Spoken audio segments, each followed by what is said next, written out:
Main plot summary: cornered and desperate, a man who had lived for 500 years in a ruthless world of cultivation used a time-reversing GU to return to his youth.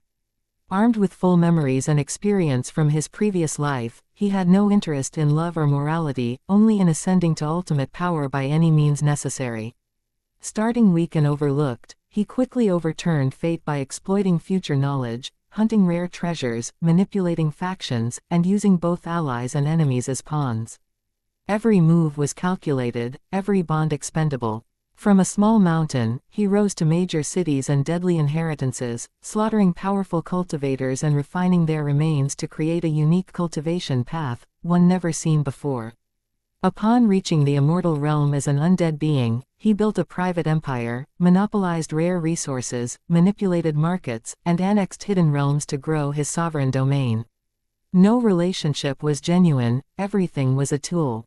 Whether forging alliances with ancient sects or defying heavenly court itself, his sole ambition remained unchanged: to transcend life and death, and seize absolute power. Chapter 1: The heart of a demon never has regret even in death. Fang Yuan, quietly hand over the spring-autumn cicada and I'll give you a quick death. Old bastard Fang, stop attempting to resist anymore. Today all of the major factions of justice have combined together just to destroy your devil lair. This place is already covered in inescapable nets, this time you will definitely be decapitated. Fang Yuan, you damn demon, just because you wanted to cultivate the spring-autumn cicada, you've gone and killed thousands of people. You've committed too many unforgivable, heinous sins. Demon, 300 years ago you insulted me, took away my body's purity, killed my entire family and executed my 9 generations. From that moment onwards, I hated you with a burning passion. Today, I want you to die. Fang Yuan was in deep green robes that had been torn to shreds. His hair was disheveled and his entire body was covered in blood. He looked around. The bloody robes waved lightly in the mountain breeze like a war flag. Fresh blood flowed from the numerous wounds on the body. Just by standing there for a short while, Fang Yuan had already accumulated a large pool of blood beneath his feet. Enemies surrounded him all around, there was already no way out. It was a foregone conclusion that he would die here. Fang Yuan understood his situation clearly, but even in the face of death his expression did not change, it was calm. His gaze was quiet, his eyes like deep pools of water in a well, so deep that there seemed to be no end. The major factions of justice that had surrounded him were not just the experienced elders, but also young and talented heroes. Around the heavily surrounded Fang Yuan, some were roaring, some were sneering, there were eyes that were gleaming with light, some holding onto their wounds while looking on fearfully. They did not move, everyone was wary of Fang Yuan's final attack. For 6 hours this tense moment went on until the evening came, the sun casting its rays upon the side of the mountain. In that moment, it was as if the place was on fire. Fang Yuan, who had been silent as a sculpture the entire time, slowly turned his body. The group of warriors was suddenly alerted and they all took a big step backwards. By now the gray mountain rock beneath Fang Yuan's feet had long been stained a deep red. Due to losing too much blood, his face had become deathly pale. In the afterglow of the sunset, it suddenly had a brilliant luster upon it. Looking at the setting sun, Fang Yuan lightly laughed. The sun sets above the blue mountain, the autumn moon with the wind of spring. The morning is fine like hair and night is like snow, whether you succeed or fail when you look back there's nothing left. As he said this, memories of his previous life on Earth emerged before his eyes. He was originally a Chinese scholar on Earth who chanced upon this world. He endured a hard life for 300 years and went through another 200 years, about over 500 years of his life flew by in the blink of an eye. So many memories that were buried deep inside the heart begun to relive themselves, sprouting into life before his eyes. I failed in the end. Fang Yuan sighed in his heart emotionally, yet there were no regrets. This end result was something he had foreseen. When he made his decision in the beginning, he had prepared himself for this. To be a demon is to be merciless and cruel, a murderer and destroyer. There is no place in heaven or earth for such a thing, turning into an enemy to the world, still having to face the consequences. If the spring-autumn cicada that I have just cultivated is effective, I shall still be a demon in my next life. With this thought, Fang Yuan couldn't help but let out a big laugh. Wicked demon, what are you laughing about? Be careful everyone, the demon is going to attack before his final moments. Hurry up and surrender the spring-autumn cicada. The group of warlords surged forward. At this moment, with a loud bang, Fang Yuan was engulfed in a blinding surge of energy. The spring rain quietly rained down on Qingmao Mountain. It was already late in the night, a slight breeze blowing with the light rain. Yet Qingmao Mountain was not covered in darkness. From the side down to the foot of the mountain, dozens of tiny lights shone like a bright band. These lights shone from tall buildings, even though it could not be said to match up to 10,000 lights, yet it was still a few thousand in number. Situated on the mountain was Guu One village, giving the vast lonely mountain a rich touch of human civilization. In the middle of the Guu village was a magnificent pavilion. A grand ceremony was being held at this moment, and the lights were even brighter than ever, radiating with glory. Ancestors, please bless us. We pray that this ceremony will bring many young men of outstanding talent and intelligence, bringing their families new blood and hopes. The head of the Guu clan had a middle-aged appearance, his sideburns were graying and he was clothed in ceremonial white robes, kneeling on the brownish-yellow floor. His body was straight with his hands held together, eyes tightly shut as he prayed sincerely. He was facing a tall black case. There were 3 layers on the case, all housing memorial tablets of ancestors. On both sides of the tablets was copper incense, the smoke rising. Behind him were over 10 people kneeling in a similar fashion as him. They wore loose white ceremonial garments, and were all the clan's elders, important members, and those who had much authority. After finishing prayers, the Guu clan head bent his waist with his 2 hands pressing against the floor and kowtowed. As the forehead knocked against the brownish-yellow floor, light thuds could be heard. Behind him, the elders and important clan members solemnly and quietly followed suit.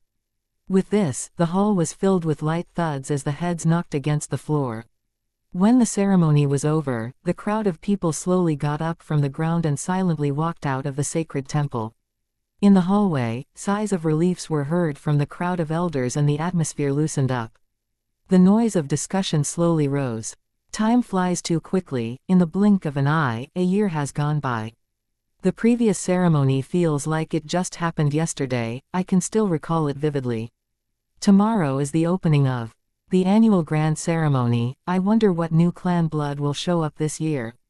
I hope that some highly talented youths will appear. The Guu clan hasn't seen a genius emerge for 3 years now. Agreed. The Bai village, Shang village, these few years all had some talented geniuses appear. Especially that Bai Ningbing from the Bai clan, his natural talent is quite terrifying. It was unclear who had brought up the name Bai Ningbing, but the faces of the elders started to show worry. The boy's qualifications were splendid. In just a short period of 2 years' worth of training, he had already reached the level of a level 3 GU master. In the younger generation, he could be said as the most outstanding one. It was to the point that even the older generation could feel pressured from the promising youth. In time, he would inevitably become the pillar of the Bai clan. At the very least he would also be an independently strong warrior. No one ever doubted this fact. But for this year's youths that will be participating in the ceremony, not all hope is lost. You're right, Fang Ji's side has appeared a young genius. Able to start talking after 3 months, able to walk after 4. At 5 years of age he was able to recite poetry, seems exceptionally intelligent, especially talented. What a pity that his parents died early. Now he is being raised by his uncle and aunt. Yes, this one has wisdom at a young age, also harboring big ambitions. In the recent years I have heard his creations, Zhang Jingju, Yang Mei, and Zhang Chengzi, what a genius. The Guu clan head was the last to walk out of the ancestral temple. After slowly closing the door, he heard the discussions that were going on in the corridor among the clan elders. He knew at once that the elders were discussing about the youth known as Guu Fang Yuan at that moment. As the head of the clan, it is natural to pay attention to the outstanding and prominent young ones. And it so happens that Guu Fang Yuan was the most eye-catching one amongst the juniors.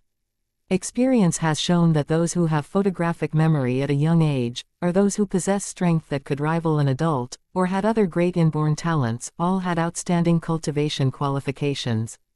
If this child shows a great potential, with great care he could even compete against Bai Ningbing.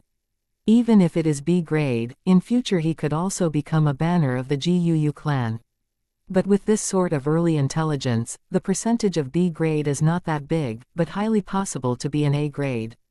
With this thought, the Guu clan head curled up his lips slowly into a smile. At once, with a cough he faced the clan elders and said, "Everyone, the hour is late. For tomorrow's opening ceremony you should all rest well tonight and take care of your energy levels." At his words, the elders looked startled. They looked at each other with a hint of caution in their eyes. The clan head's words meant well, but everyone knew what he was aiming to convey. Every year to compete for these young geniuses, the elders would fight among themselves to the point of reddened ears and bleeding heads. They should stay well rested and replenish themselves until tomorrow comes where the competition begins. Especially with that Guu Fang Yuan, whose grade potential was extremely huge. Not counting the fact that both his parents were deceased, and also that he was one of the two only descendants of Fang Ji's bloodline left. If one was able to get their hands on and bring him into their own family line, with great care and training, one could secure himself 100 years of prosperity.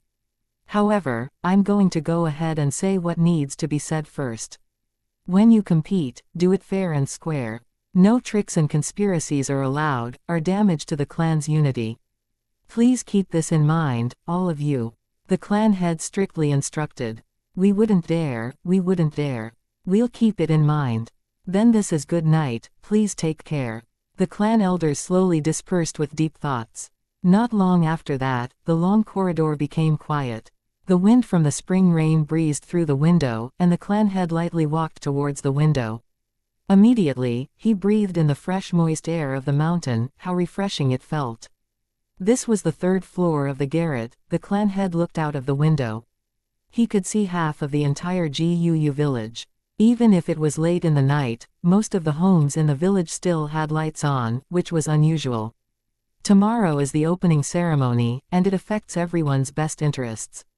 A kind of excited yet tense atmosphere had enveloped the hearts of the people of the clan, and thus naturally many people could not sleep well. This is the hopes for the clan's future.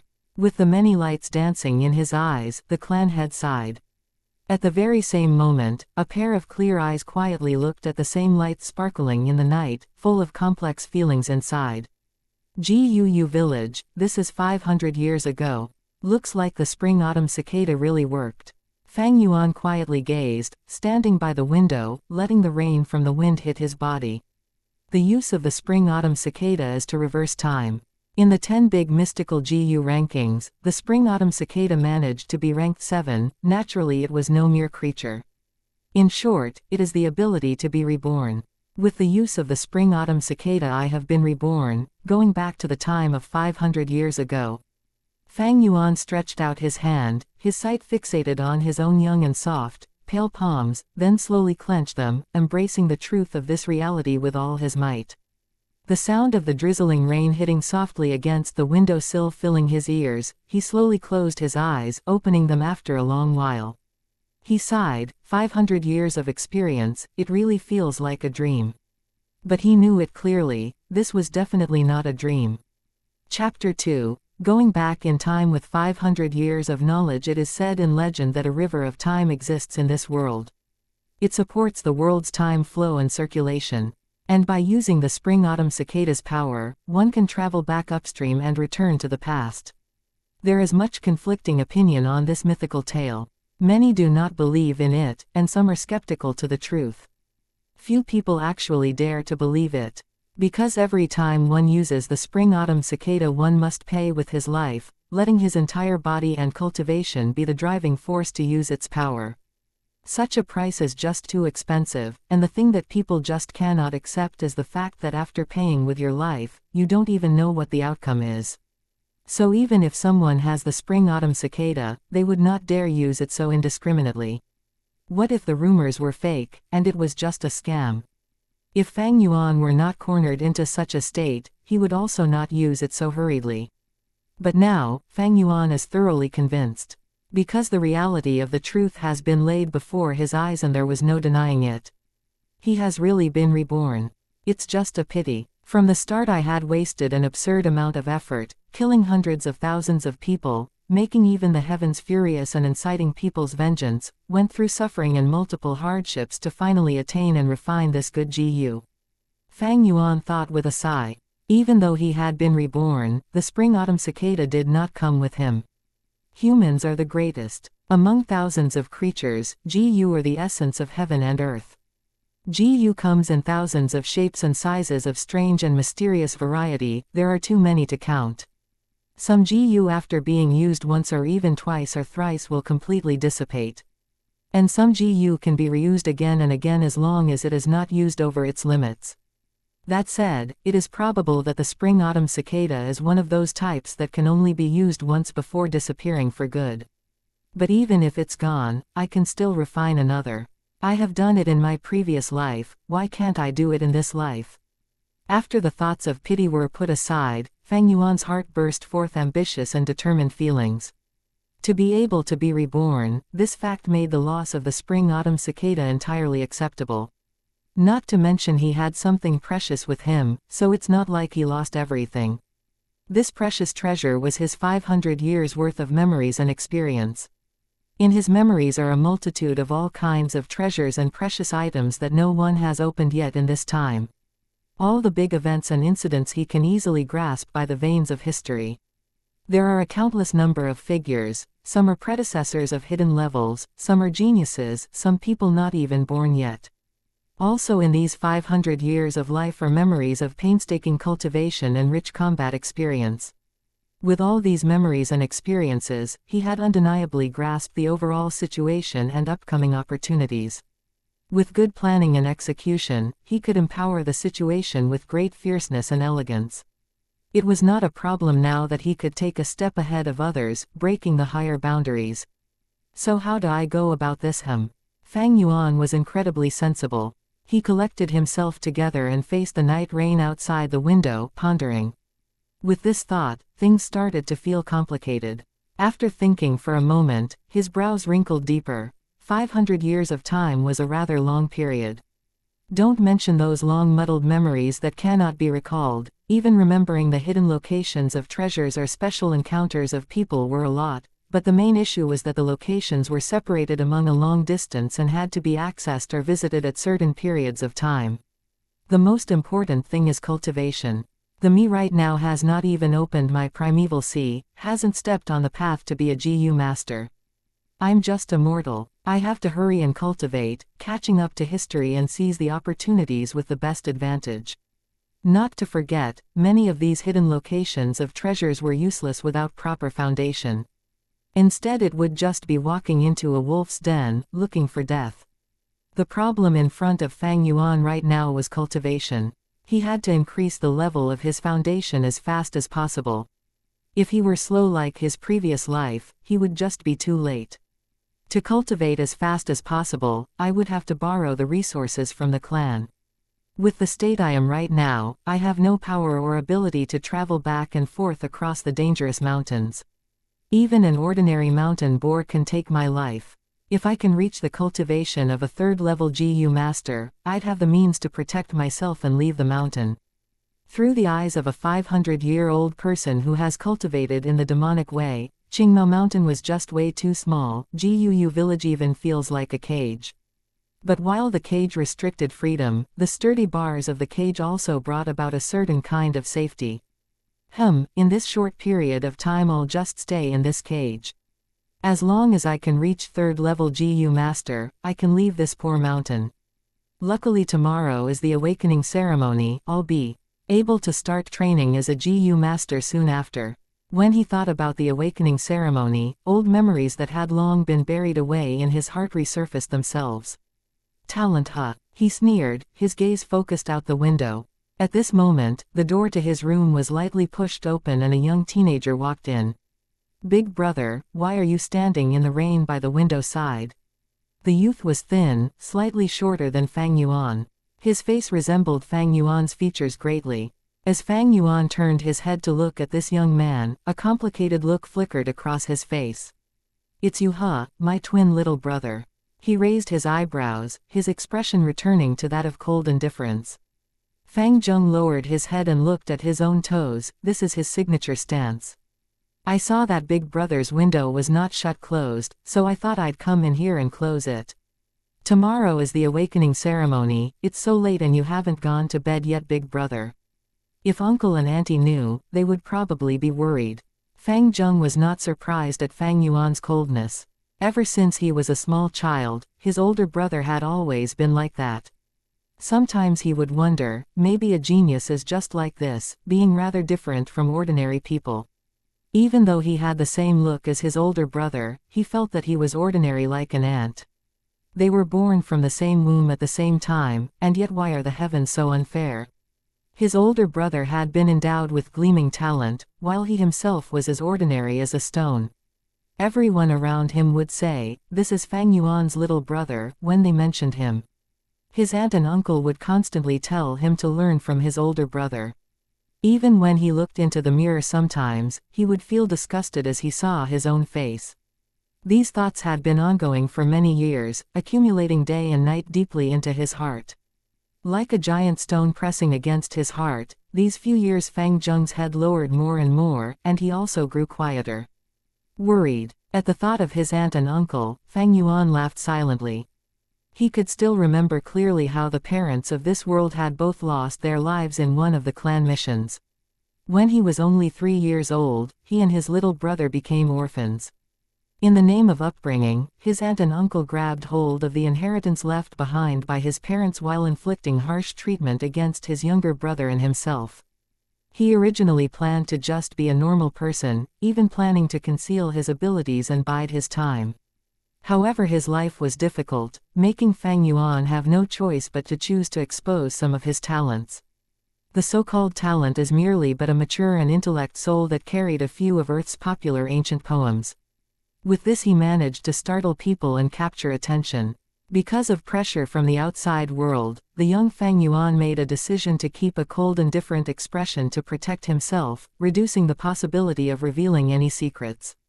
Over time the coldness would become a habit that he was accustomed to expressing. Thus his aunt and uncle were no longer harsh on him and his younger brother. As the years passed and they got older, the future became more optimistic and better treatment increased. This was not lover, but a type of investment. It's hilarious how his little brother never saw this truth. Not only was he deceived by their aunt and uncle, he also started burying resentments inside. Although he looked like a good-natured and honest boy now, in Fang Yuan's memories when his brother was found out to be an A-grade talent, the clan spent much effort in raising him with all they had. After that, all the buried resentment and jealous and hate inside was released, and many a time Fang Zheng would target, suppress and make life difficult for his own older brother. As for his own grade, it was only C-grade talent. Fate loved to play a joke. A pair of twins, the older one only had C-grade talent, but had been known as a genius for a dozen years. The younger one, who was always overlooked, was the one with a grade talent instead. The results of the awakening ceremony had left the clan shocked.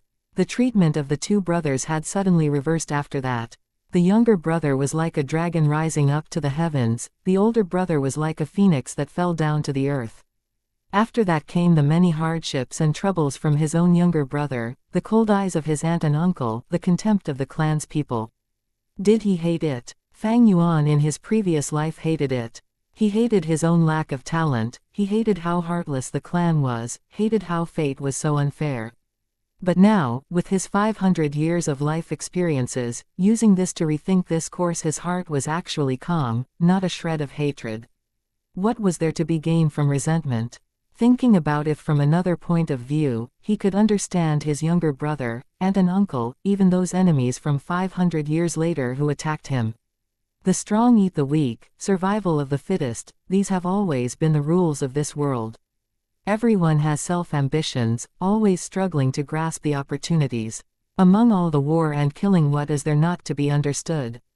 500 years of life experience have long allowed him to understand all of this, with the heart that wants to gain immortality. If someone tries to prevent this pursuit of his, no matter who it is, he will kill and live through it. The aspirations in his heart were too big. Stepping onto this road was to be making the world your enemy, and it was destined to be alone, destined to kill.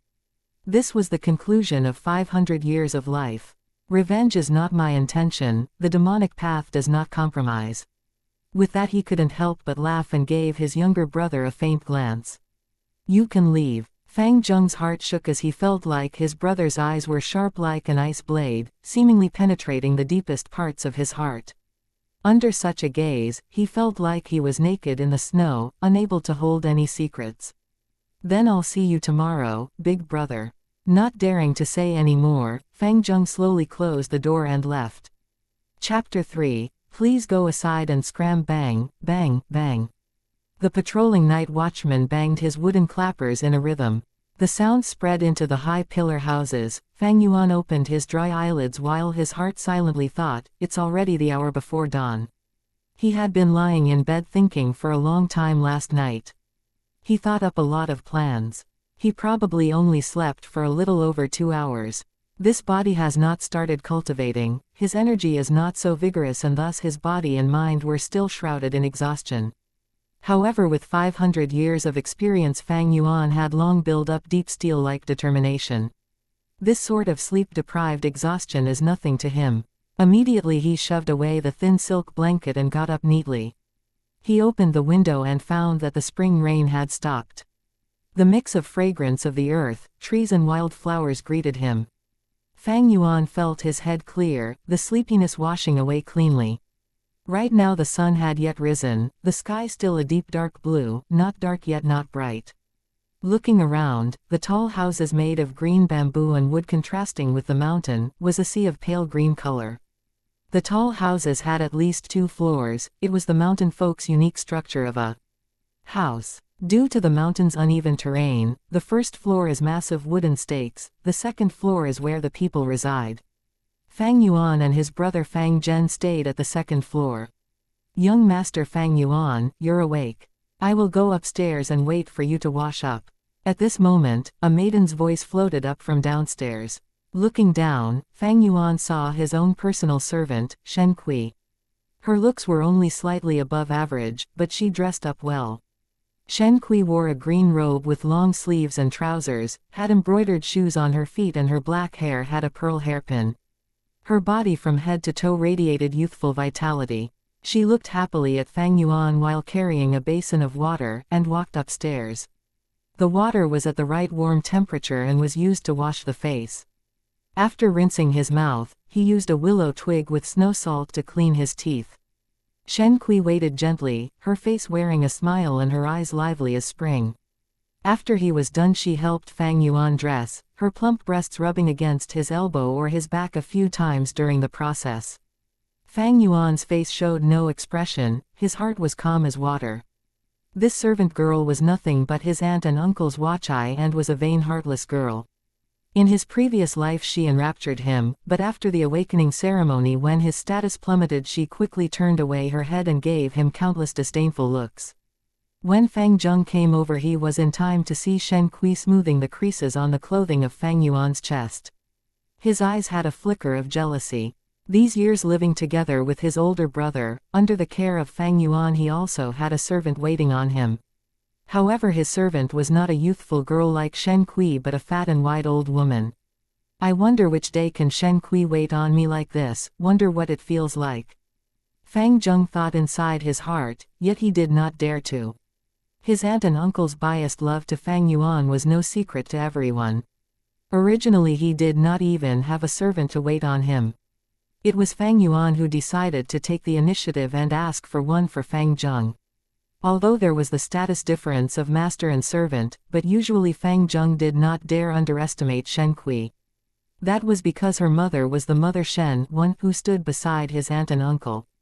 Mother Shen was the caretaker of the entire household, having full trust of his aunt and uncle. Her authority was not small. All right, no need to tidy up. Fang Yuan impatiently brushed away Shen Kui's soft small hands. His clothing had long been tidy, she was just trying to seduce him. To Shen Kui and the brightness of her future, Fang Yuan's possibility of having an A-grade talent was huge.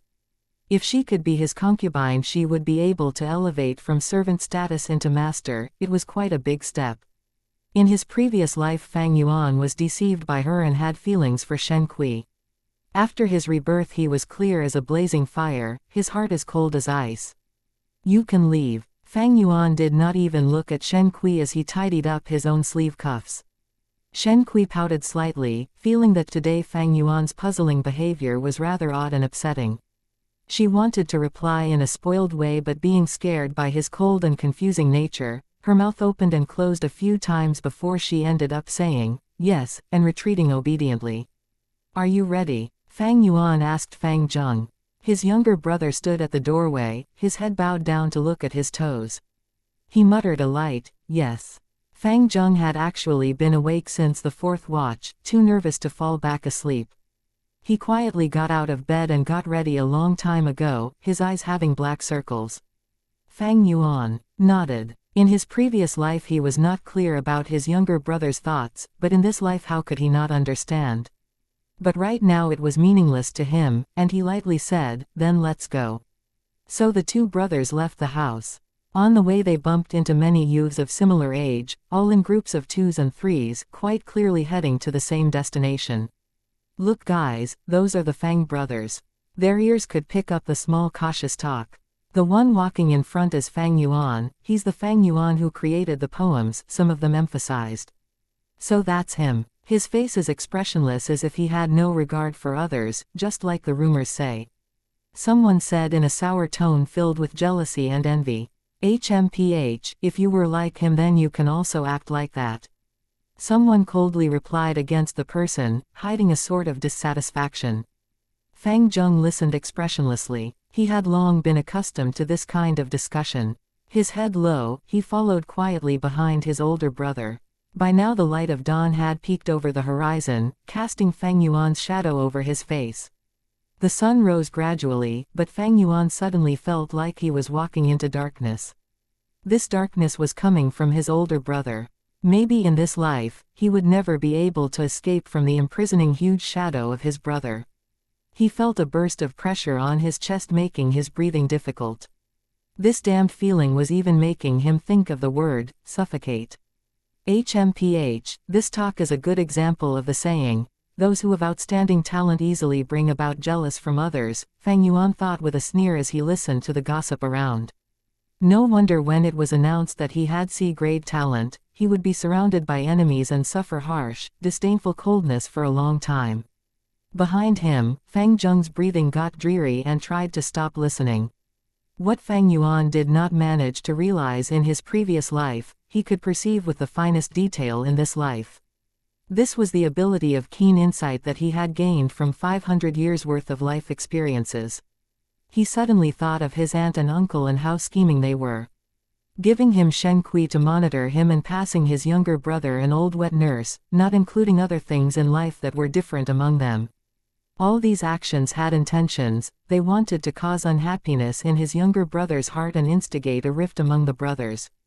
People are not worried about whether they receive less, people worry about whether whatever they received is undistributed well. In his previous life his experiences were too little, while his younger brother was too foolish and too naive, thus his aunt and uncle successfully instigated a rift among them. After being reborn with the awakening ceremony before him, it seemed like the situation was difficult to change. But with Fang Yuan's evil way of means and wisdom, it's not like the situation cannot be changed. His younger brother can be suppressed entirely, that young Shen Kui he could turn into a concubine early on. Not forgetting his aunt and uncle and the clan elders, he had at least several hundred ways of beating them. But, I don't feel like doing that.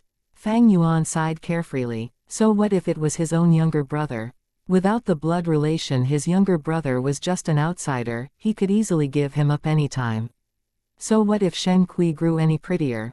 Without love and loyalty she was just a heap of flesh of a body. Keep her as a concubine. She's not worthy. So what if it was his aunt and uncle, or the clan elders? They're just passers-by in life, why waste effort and energy to beat these people? Hee hee. As long as you don't get in my way, then. You can go aside and scram, I don't need to care about you. One Mother Shen is like a title or way to call a woman of her position. Chapter 4. Gu Fang Yuan. The sun rises in the sky, the sun ray brilliant. The mountain fog is not very thick, the sharp rays easily pass through. Over 115-year-old youths gathered in front of the clan pavilion. The clan pavilion was in the middle of the village, reaching 5 stories and having sharp tilted roofs. It was heavily guarded. Before the pavilion was the square, and in the pavilion was the shrine of the Gu ancestor memorial tablets. Every generation of clan head had lived in the pavilion. With every major ceremony or big incident, the clan elders would gather and discuss meetings here as well. This was the entire village's authority central. Good, all of you are punctual. Today is the awakening ceremony, it is your life's great turning point. I won't say much, just come with me. The one responsible at the moment was the elder of the academy. His beard and hair were white and he was in high spirits as he led the young teenagers into the pavilion. However, they did not go up, but were led downstairs after going through the entrance of a great hall. Following down a constructed stone ladder, they went into an underground cave. The group of youths made surprised and amazed noises. The underground cave was beautiful, stalactites sparkling with the colors of the rainbow. This light shone on the youths' faces, the neon hues gorgeous. Fang Yuan was mixed into the crowd, quietly observing everything that was happening. In his heart, he thought, hundreds of years ago, the Gu clan came to Qingmao Mountain and settled down after migrating from the central lands to the south border. It was when they found a spirit spring in this underground cave. This spirit spring produces a large number of primeval stones. It could be said that this was the foundation of the Gu village. They walked several hundred steps. It got darker and the sounds of water were faintly heard. After turning around a corner, a 3-zhong wide underground river greeted them. By now the colorful lights of the stalactites had disappeared completely, yet in the darkness the river emitted faint blue light. It was like a star river of the night sky. The river flowed from the dark depths of the cave. Inside the crystal clear waters, one could see fish, aquatic plants and even the sand beneath the river. Opposite the river was a sea of flowers. This was the Gu clan's closely cultivated moon orchids. The beautiful blue and pink-colored petals were shaped like a crescent moon. The flower stems were like jade, the center of the flower shining like the sort of warm brilliance that radiates from pearls under the light. At first glance, in the dark background the flower sea looks like a huge piece of land covered in bluish-green carpet dotted with countless pearls. The moon orchid is food for a lot of Gu. This flower sea could be said as the clan's biggest cultivation medium, Fang Yuan thought knowingly to himself. Wow, so pretty. It really is beautiful. The new sight opened the young teenagers' eyes. Each one of them had a light radiating from their gaze with excited and anxious feelings. All right, listen as I call your names. Those who are called must walk through this river to the opposite bank. Walk as far as you can, of course the further you go the better it is. Are you all clear? The elder said. All clear, the youths replied. Actually before they came here, they had all heard their family members or seniors talk about it. It is known that the further you can walk, the better your talent is. Your future will also become brighter. Gu Chen Bo. The elder held the name list and called out the first person. The river was wide but not deep, it covered up to a youth's kneecaps. Chen Bo's face was full of seriousness as he stepped into the flower sea ashore. As he did so, he could feel an invisible pressure as if there was a wall in front of him that he could not see, blocking him from walking forward. During this moment, the flowers at his feet suddenly gave off a weak white light. The light gathered around Chen Bo and entered his body. For a moment Chen Bo felt the pressure drop, the invisible wall blocking him suddenly felt softer. With this, Chen Bo gritted his teeth and mustered his strength, walking forward. He tried to force his way in stiffly, yet after 3 steps the wall in front of him hardened again back to the state before. Thus he could not walk any further. As he watched this the elder sighed. While recording what happened, he said, Gu Chen Bo, 3 steps, no talent to become a Gu master. Next, Gu Zhao Xie. Chen Bo was deathly pale as he walked past the river back to the youths, clenching his teeth. Without the endowed talent he could live as a normal human, holding the lowest position in the clan. His stature was shaky, it was a huge blow to him, as if reality had killed all his hopes. Many people threw him pitiful gazes, while even more had fixated stares at the second person crossing the river. It was a pity that this youth could only walk 4 steps forward, he did not have talent either. Not everyone has the natural talent to be a GU master. Generally speaking, it is not bad if 5 out of 10 people have talent.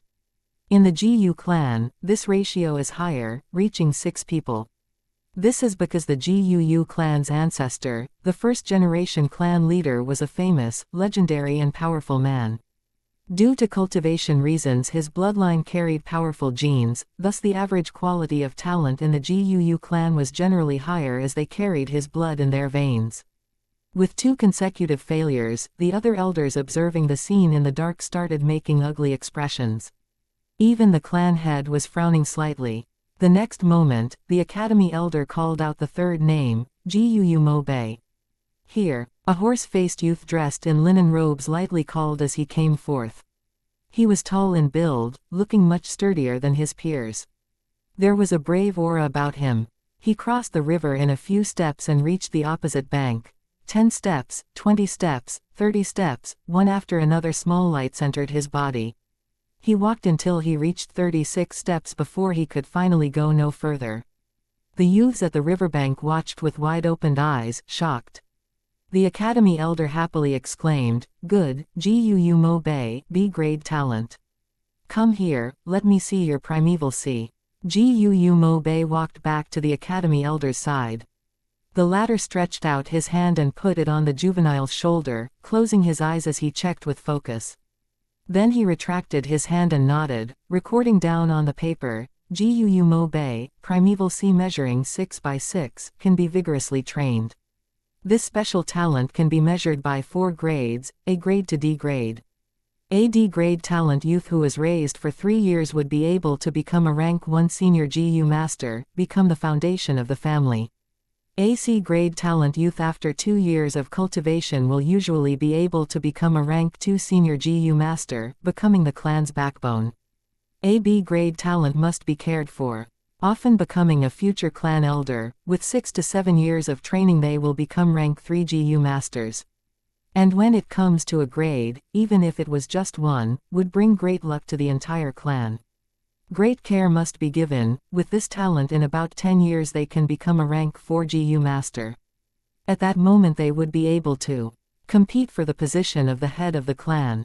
In other words, as long as this Guu Mo Bei grows up, eventually he will become one of the elders of the Guu clan. That is why the academy elder laughed happily. The elders watching in the darkness also sighed in relief, then they all turned to look at one of the elders amongst them with jealousy. This elder was also horse-faced, known as Guu Mo Bei's grandfather, Guu Mo Chen. His face was already smiling. He provokingly looked at his old nemesis and said, "What do you think? My grandson isn't bad, huh?" Guu Kai Lian. Guu Kai Lian had a head full of red hair. He made an annoyed, HMPH, not replying to other. It was apparent that his face expression was really dark. 1 hour later, half of the youths had already walked through the flower sea. There were quite a number of C and D grade talents among them, while half of those youths had no talent at all. Sigh, the bloodline is getting thinner. These few years the clan hasn't had any rank 4 masters to strengthen the bloodline. The 4th generation clan head was the only rank 5 master, but in the end he perished together with the flower wine monk and did not leave behind any descendants. The Guu clan's later generation talents are getting weaker and weaker, the clan head said with a deep sigh. At this moment, the academy elder shouted, "Guu Kai Chen." On hearing this name all the elders looked at Guu Kai Lian. This was Guu Kai Lian's grandson. Guu Kai Lian had a small and short build with a face full of pockmarks. He was clenching his fist, his entire face sweating. It was evident that he was incredibly nervous. As he walked onto the opposite bank, the little lights entered his body. After walking straight for 36 steps he stopped. Another B grade. The academy elder yelled. The youth started a commotion, sending Guu Kai Chen envious stares. Ha ha ha, 36 steps, 36 steps. Gu Kai Lian shouted, proudly staring at Gu Mo Bei. This time it was Gu Mo Chen's turn to have a sour face. Gu Kai Chen, huh. In the midst of the crowd, Fang Yuan stroked his chin thoughtfully. In his memories, the clan heavily punished Gu Kai Chen because he cheated during the awakening ceremony. In reality Kai Chen only had AC grade talent, but because his grandfather Gu Kai Lian helped him fake the results, that's why he appeared to have B grade talent. To be honest, if he wanted to cheat, Fang Yuan had a countless number of ways to do so, some ways even more perfect than Gu Kai Chen's method. If a B grade or a grade talent appeared, they would receive the clan's huge care. But firstly, Fang Yuan had only just been reborn. It was hard to prepare the cheating method by this condition. Secondly, even if he managed to cheat, he would not be able to fake his cultivation speed. He would be exposed by then. However, Gu Kai Chen was different. His grandfather was Gu Kai Lian, one of the two elders with the most authority within the clan. With this, Kai Lian would be able to cover up for his grandson. Gu Kai Lian was always hostile towards Gu Mo Chen. These two elders are the clan's two biggest influential authorities. To suppress his opponent he would need his own grandson to have an outstanding talent. It is also because he was helping from behind, Gu Kai Chen was able to conceal the truth for a time. In my memories, if it were not for that incident, the truth would never have been exposed. Fang Yuan's eyes shone with light, his mind thinking up ways to use this knowledge to his advantage. If he exposed the matter on the spot, he would receive a bit of reward from the clan, but then he would offend the highly powerful Gu Kai Lian. This was not advisable. Within such a short time he also could not blackmail them. Due to having low status, it would just backfire on him. As he pondered, he suddenly heard the academy elder call out his own name, Gu Fang Yuan. 13 Zhong. This is an old measurement unit in ancient China. 1 zhong is 3.3 meters. Chapter 5, The First Human and 3 Gu, Hope's Awakening. In that moment his surroundings went quiet. Countless numbers of eyes were on him. It's getting more and more exciting, Fang Yuan thought to himself with a laugh. Under the gazes of the masses, he walked across the river and reached the opposite bank. He could feel a layer of pressure on him. This pressure came from the spirit spring deep in the flower sea. The spirit spring produced primeval qi. Because the qi was too rich in here, it caused the pressure. But very quickly from the flowers below Fang Yuan's feet, little lights made their way up. These dots of light enveloped his entire body before finally entering him. These are the Hope Gu, mused Fang Yuan. The person in charge did not tell them, but he knew it very clearly. Every spot of light is a Gu, known as the Hope Gu. One of the oldest legends talk about the Hope Gu. In the legend, when the world was just formed it was a land of savage wilderness. Among the wild beasts that walked the earth, the first man appeared. He was known as Renzu, one eating raw meat and drinking blood, living a difficult life. In particular was a group of wild beasts called predicament. These wild beasts loved the taste of Renzu and longed to eat him. Renzu did not have a body as strong as mountain rock, nor did he have the sharp teeth and claws of a wild beast.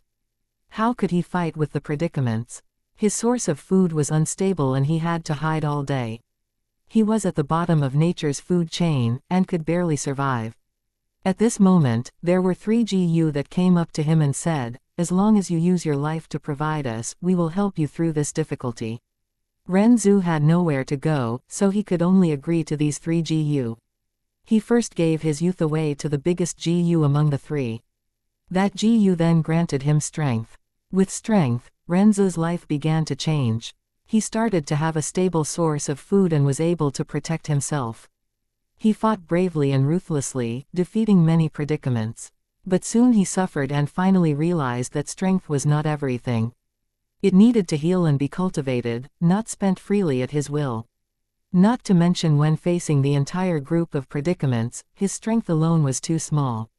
Renzu reflected over this lesson bitterly and decided to give his prime middle years to the most beautiful among the 3. And thus, the second Gu gave him wisdom. With wisdom, Renzu was able to learn how to think and reflect. He began to accumulate experience and found out that many times when he used wisdom, it was more effective than using strength. By relying on wisdom and strength was he able to conquer all the goals that he formerly could not, and killed many predicaments. He ate the meat of predicaments and drank the blood of predicaments, surviving with tenacity. But good things do not last, and Ren Zhu was old, and would only grow older and older. This is because he gave away his youth and middle years to keep the strength and wisdom Gu. When a man is old, his muscles deteriorate and his brain slows down. Human, what else can you give us? You don't have anything else left to provide to us, the strength and wisdom Gu said as they realized this. They left him. Without wisdom and strength, Ren Zhu was once surrounded by predicaments. He was old and could not run, his teeth had fallen out and could not even chew wild fruits and plants. As he fell weakly onto the ground surrounded by predicaments, his heart was filled with desperation. It was at this time the third Gu said to him, "Human, take me up. I will help you escape predicament." Ren Zhu tearfully replied, "Gu, I don't have anything else left. See, the strength and wisdom Gu have abandoned me. I only have my old age left. While it is not as worth my youth and middle age, but if I give you my old age, my life would immediately end. Even though I am surrounded by predicaments right now, but I will not die immediately. I wish to live a little longer, even if just a second more. So you should leave, I have nothing else to provide to you." But the Gu said, "Among the three I have the smallest needs. Human, if you just give me your heart, it will be enough." "Then I will give you my heart," Ren Zhu said. "But Gu, what can you give me in return? In this situation, even if the strength and wisdom Gu returned to my side, it would change nothing." When compared to the strength Gu, this Gu looked frail and was just a tiny ball of light. When compared to the wisdom Gu, this one was only able to give out a dim white light, not beautiful in any way. But when Ren Zhu gave it his heart, this Gu suddenly gave out endless light. In this light, the predicaments screamed in horror, "This is the hope Gu, withdraw. We predicaments are most afraid of hope." The predicaments retreated suddenly. Ren Zhu was speechless, and from that day onwards whenever he faced predicament, he would give his heart to hope. At this moment, the hope Gu converged into a stream of light and had already entered Fang Yuan's body. Due to the outside pressure they quickly gathered into his abdomen and collected into a group spontaneously, 3 inches under his navel. Fang Yuan suddenly felt the pressure lessen. He began to walk forward. With every step he took, one after another the hope Gu would fly out from the sea of flowers and enter his body, joining the ball of light. The ball of light grew brighter and brighter, but the person in charge opposite the riverbank frowned. This number of hope Gu is lesser than expected. Many elders watching Fang Yuan in the dark thought this as they saw the sight. The clan head frowned as well. This was definitely not the sign of an A-grade talent. Fang Yuan withstood the pressure, continuing to walk forward. Below 10 steps it means that there is no cultivation talent. 10 to 20 steps means D-grade talent. 20 to 30 steps would be C-grade talent, 30 to 40 steps is a B-grade talent. And 40 to 50 steps would mean a grade talent. Up till now, I have walked 23 steps. 24, 25, 26, 27. Fang Yuan counted in his heart. When he walked the 27th step he could hear a bang and in between his 2 kidneys the ball of light reached its limit and suddenly exploded. This burst of energy only happened inside his body, outsiders cannot see it. Only Fang Yuan alone could feel at that moment, an earth-shaking reaction. Instantly the fine hairs on his body stood up, his pores shut tight, his mind stretched to a tense limit. Soon after, his mind went blank, his entire body becoming soft as if he fell into some clouds. His heart relaxed, his fine hairs flattening and his pores reopened again. In a short while his entire body was perspiring. This entire process felt long, but it actually happened in a short time. The feeling went away as fast as it came. Fang Yuan was blanked out for a short moment before he returned to his senses. He secretly focused his attention into his body and found that below his navel and in between his 2 kidneys, an aperture had formed out of thin air. The awakening ceremony was a success. This was the hope to immortality. 1. Ren Zhu, Ren is human, Zhu is ancestor. He is the first human, like the Adam from Adam and Eve. Chapter 6, The road to the future will be interesting. The aperture was mysterious and unusual. Although it was located inside Fang Yuan's body, it was at the same time not sharing the same space with his internal organs. You could say that it was endlessly huge, yet at the same time infinitely small. Some call it the Purple Prefecture, some call it the Chinese Pool. However, many know it as the primeval sea aperture. The entire body is spherical and the surface of it is covered in flowing white light, like a thin layer of light coating. It was the layer of light from the Hope GU that previously exploded. This thin membrane of light supported the aperture so it would not collapse, and inside the aperture was naturally the primeval sea. The seawaters were smooth like a mirror, showing a greenish-blue color, yet the water was dense and brought about a copper luster. Only rank 1 GU masters can form this green coppery primeval essence, known as the green copper sea. The height of the sea surface was not up to half of the aperture, it was only up to 44%. This was also the limitation of AC grade talent. Every drop of seawater was pure primeval essence, representing the condensation of Fang Yuan's essence, vitality and soul. It was also the accumulation of his life potential over the past 15 years. This primeval essence is used by GU masters to raise GU. This also means that from now onwards, Fang Yuan has formally entered the route of a rank 1 GU master. Since the aperture had opened, no more Hope GU entered Fang Yuan's body. Fang Yuan gathered himself and felt that the pressure before him was as thick as a wall, he could no longer walk another step forward. Just like my previous life, he smiled indifferently at this result. You can't go any further. The Academy elder shouted across the river, holding onto a small thread of hope. Fang Yuan turned around and walked back, answering with his actions. At this moment even the young teenagers started reacting. The crowd suddenly buzzed with chatter. What? Fang Yuan walked 27 steps. So he was just AC grade talent. Unbelievable, only AC grade for such a genius like him. A great disturbance erupted from the crowd. Big brother. Among them, Guu Fang Zheng looked up, watching with shock as Fang Yuan returned across the river. He could not dare to believe it, his own brother was only AC grade. He had always thought that his older brother would be an A-grade talent. No, not just him, even his aunt and uncle and so many people among the clan thought the same too. But now, the result was unexpectedly the opposite. Damn, he was only AC grade. The Guu clan head clenched both his fists, drawing a deep breath, disappointment in his voice. The elders watching from the darkness had mixed reactions. Some were frowning, some lowering their head in discussion, some looking up with a sigh. Could the results be wrong? How can that be? This method is accurate beyond reasoning, not to add that we were watching the entire time, even cheating is hard. But all his actions and intelligence previously, how do you explain those? Youths with higher quality of primeval sea would indeed display characteristics that surpass the ordinary man. Such as intelligence, perception, memory, strength, agility and so on. On the other hand, these characteristics do not mean that the primeval talent is definitely high. Everything will still be determined by the results. Sigh, the bigger your hopes the bigger the disappointment. The Guu clan's generation now is no longer like the first generation. His socks were soaked with the icy cold waters from the river, the coldness piercing into his bones. Fang Yuan walked with the same emotionless face, his distance getting closer and closer towards the crowd. He could clearly see the Academy elder's heavy expression, and was aware of the stares thrown at him from over 100 youths. These glares were mixed with amazement, shock, sneering, and some taking pleasure at this unfortunate event, some indifferent.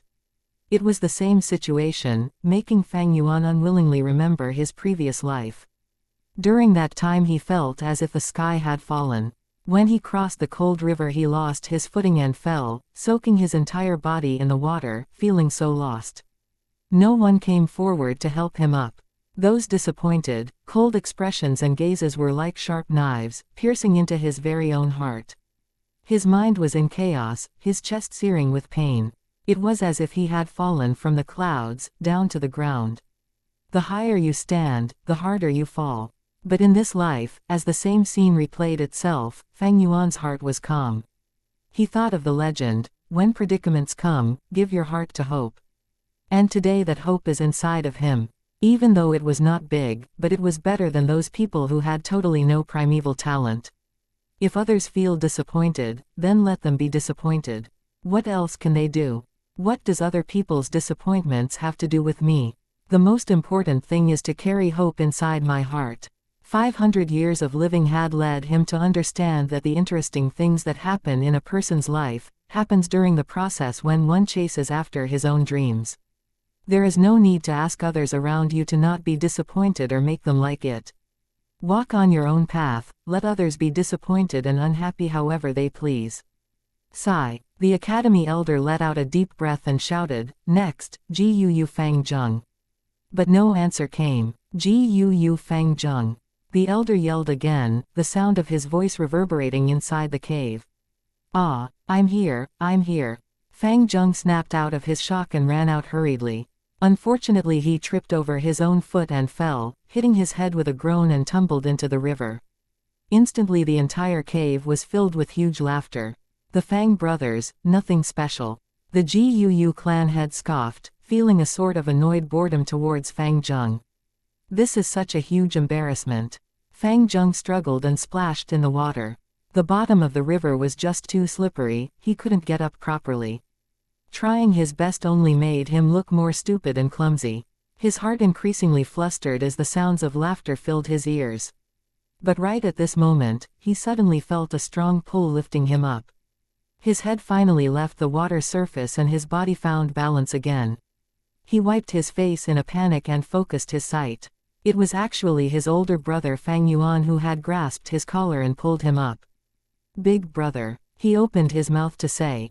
But instead he started choking on water, ending up triggering a violent cough. "Ha ha, the difficult older and younger brother of the Fang family." Someone laughed at the riverbank. The laughter grew louder, yet the academy elder did not come out and stop it. He was deeply frowning, disappointment filling his heart. Fang Zheng was completely at a loss on what to do, and then he heard his brother say to him, "Go on. The road to the future will be interesting." Fang Zheng could not help but open his mouth in surprise. Fang Yuan's back was facing the crowd so they could not see properly, but Fang Zheng could clearly feel the calmness radiating from Fang Yuan. As his older brother spoke, the corners of his mouth were slightly raised, revealing a deep and thoughtful smile. It was obviously only AC-grade talent, yet how can Big Brother be so calm? Fang Zheng could not help but wonder, his heart full of doubt. Yet Fang Yuan did not say any more.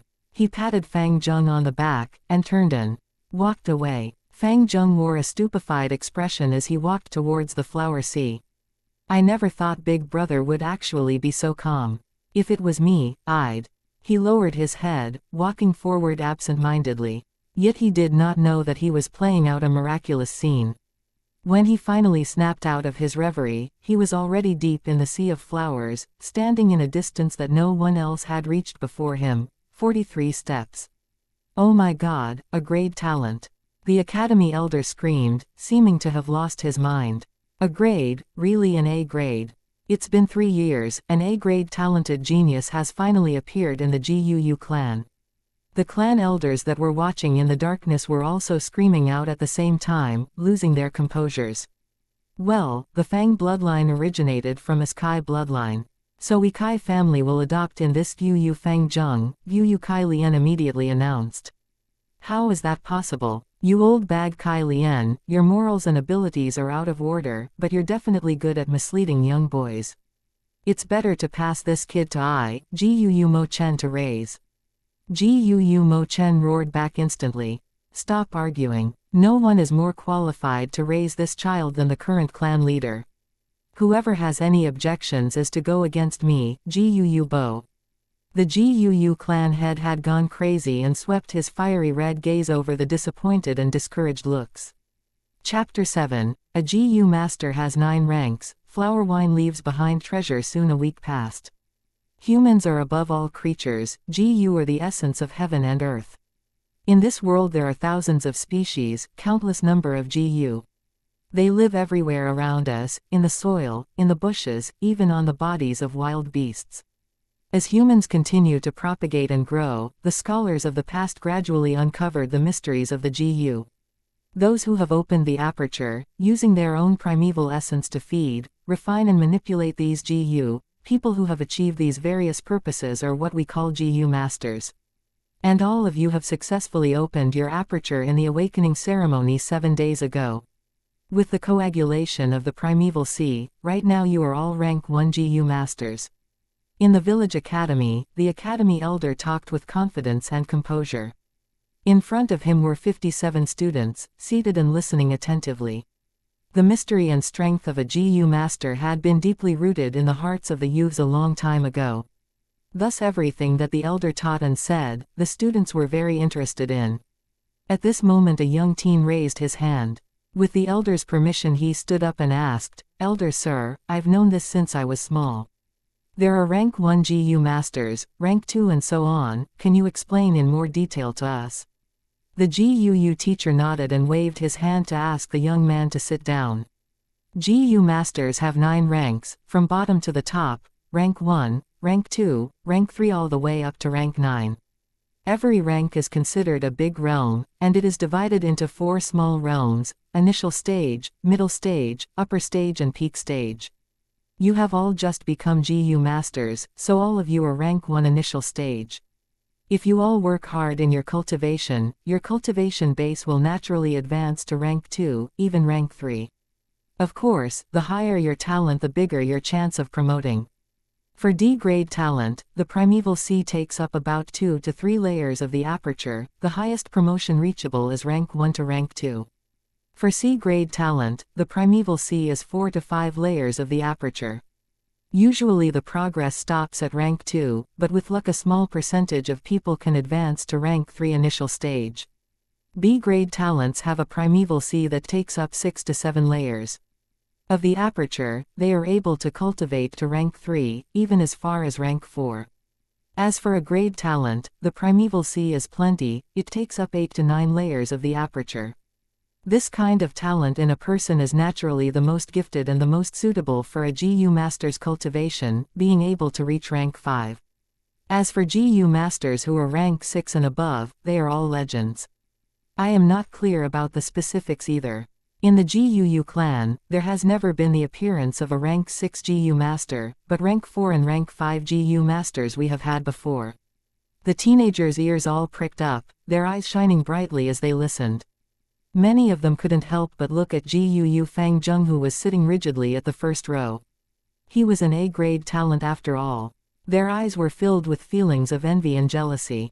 At the same time there were some who stared at the corner at the last row of the classroom. Leaning against the window at the corner was GUU Fang Yuan, who was bent over the desk sleeping soundly. "Look, he's still sleeping," someone whispered. "He's been sleeping continuously for a week, yet he's still not awake." Someone cut in. "There's more. I heard that he was up all night, wandering about at the edge of the village.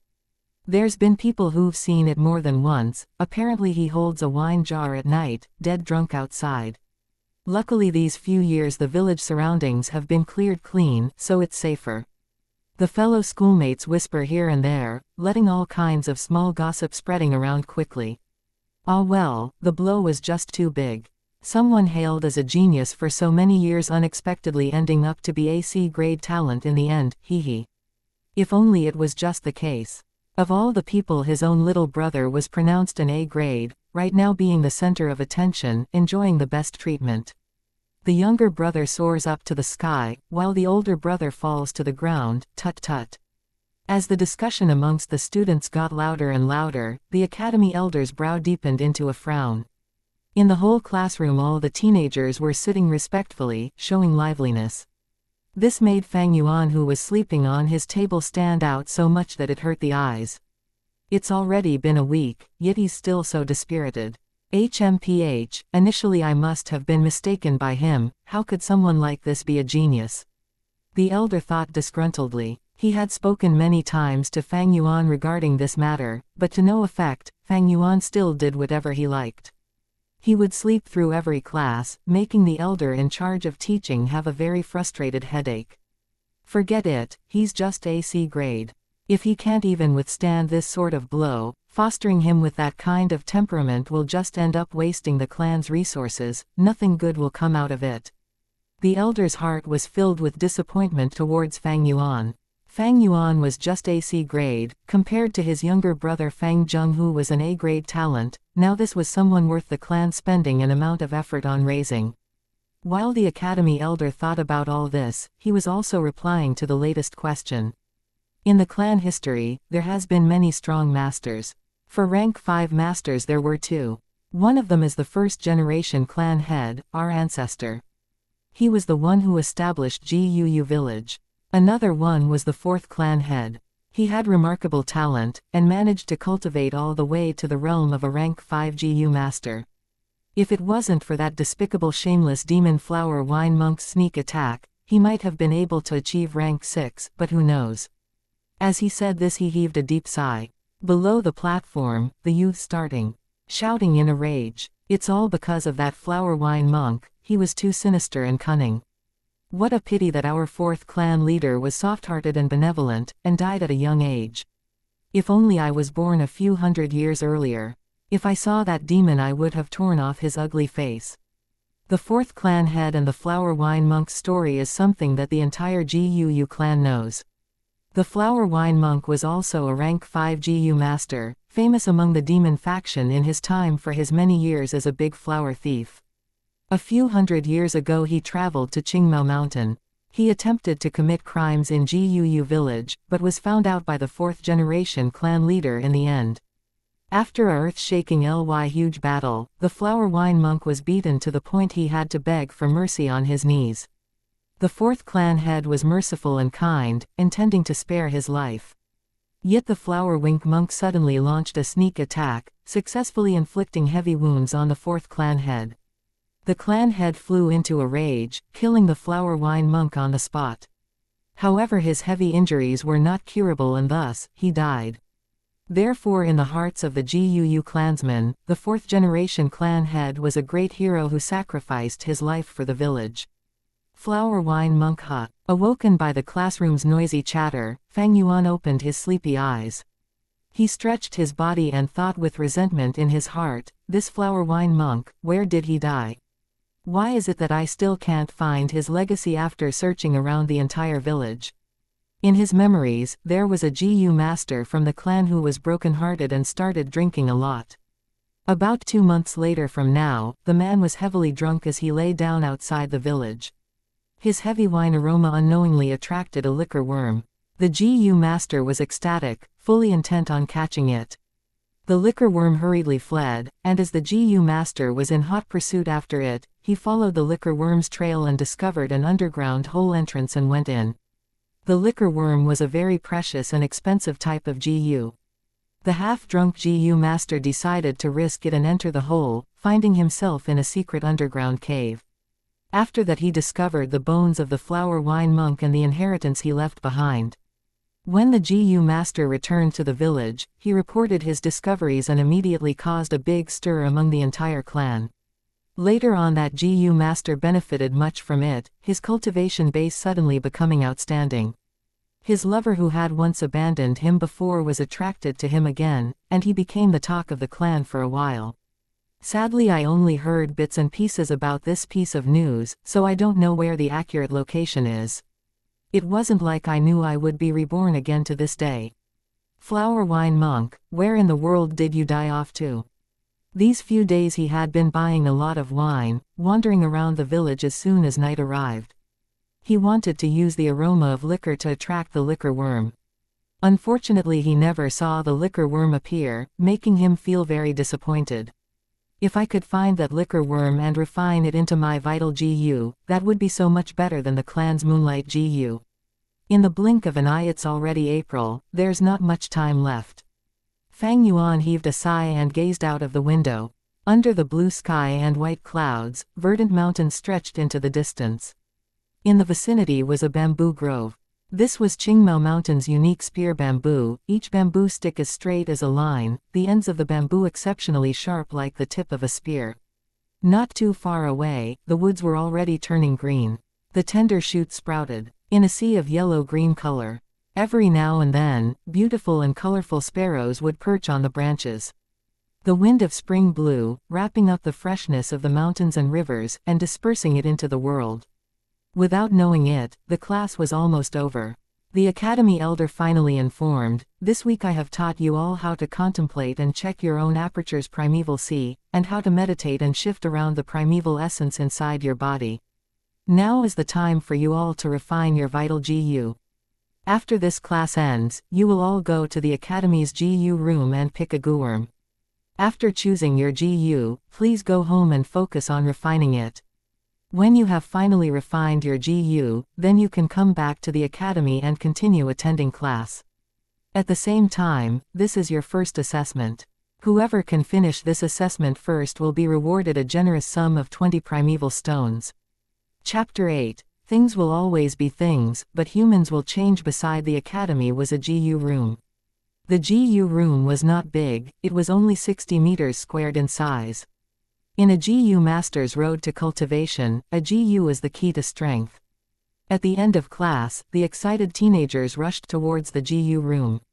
"Form a line, enter one by one," some voices suddenly yelled. It was natural that there were guards outside the GU room. The youths went in one at a time and came out. Finally it was Fang Yuan's turn to enter the GU room. This room was a mysterious room. The four walls all had holes, in each one of these embedded square holes were another square hole. Each of the holes differed in size, some big and some small. The bigger ones were no bigger than an earthenware cooking pot, the smaller holes no smaller than a fist. In the many square holes were all kinds of containers. There were gray stone basins, verdant jade dishes, exquisite grass cages, earthen stoves, etc. These containers kept in all kinds of variety of GU. Some GU were silent, while some GU made a lot of noises, creating chirping, clucking, rustling sounds and so on. All these noises combined together to create a sort of life symphony. GU are also divided into 9 big levels, following the same concept of the 9 rank realms of GU masters. All the Gui in this room are rank 1 GU. Fang Yuan glanced around, immediately aware of this. Generally speaking, rank 1 GU masters can only use rank 1 GU. If they used higher level GU, these masters would need to pay an extremely heavy price. In addition, GU need to be fed. The high cost of feeding higher level GU was often not something lower ranked GU masters could afford. Thus to GU masters who were newcomers, they would always pick a rank 1 GU worm as their first refined GU unless under a special situation. There is great significance to the first GU that a GU master refines. It will become their vital GU, interconnecting their lives together. If it dies, the GU master will suffer a huge blow. Alas, my original wish was to get my hands on the flower wine monk's liquor worm and refine it as my vital GU.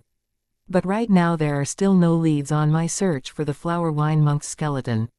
I don't even know when will I be able to find it, or when someone else does. Just to be safe I'll pick a moonlight GU first. Fang Yuan sighed inwardly as he walked straight along the wall on his left. One of the top layers of the holes in this wall had a row of silver plates.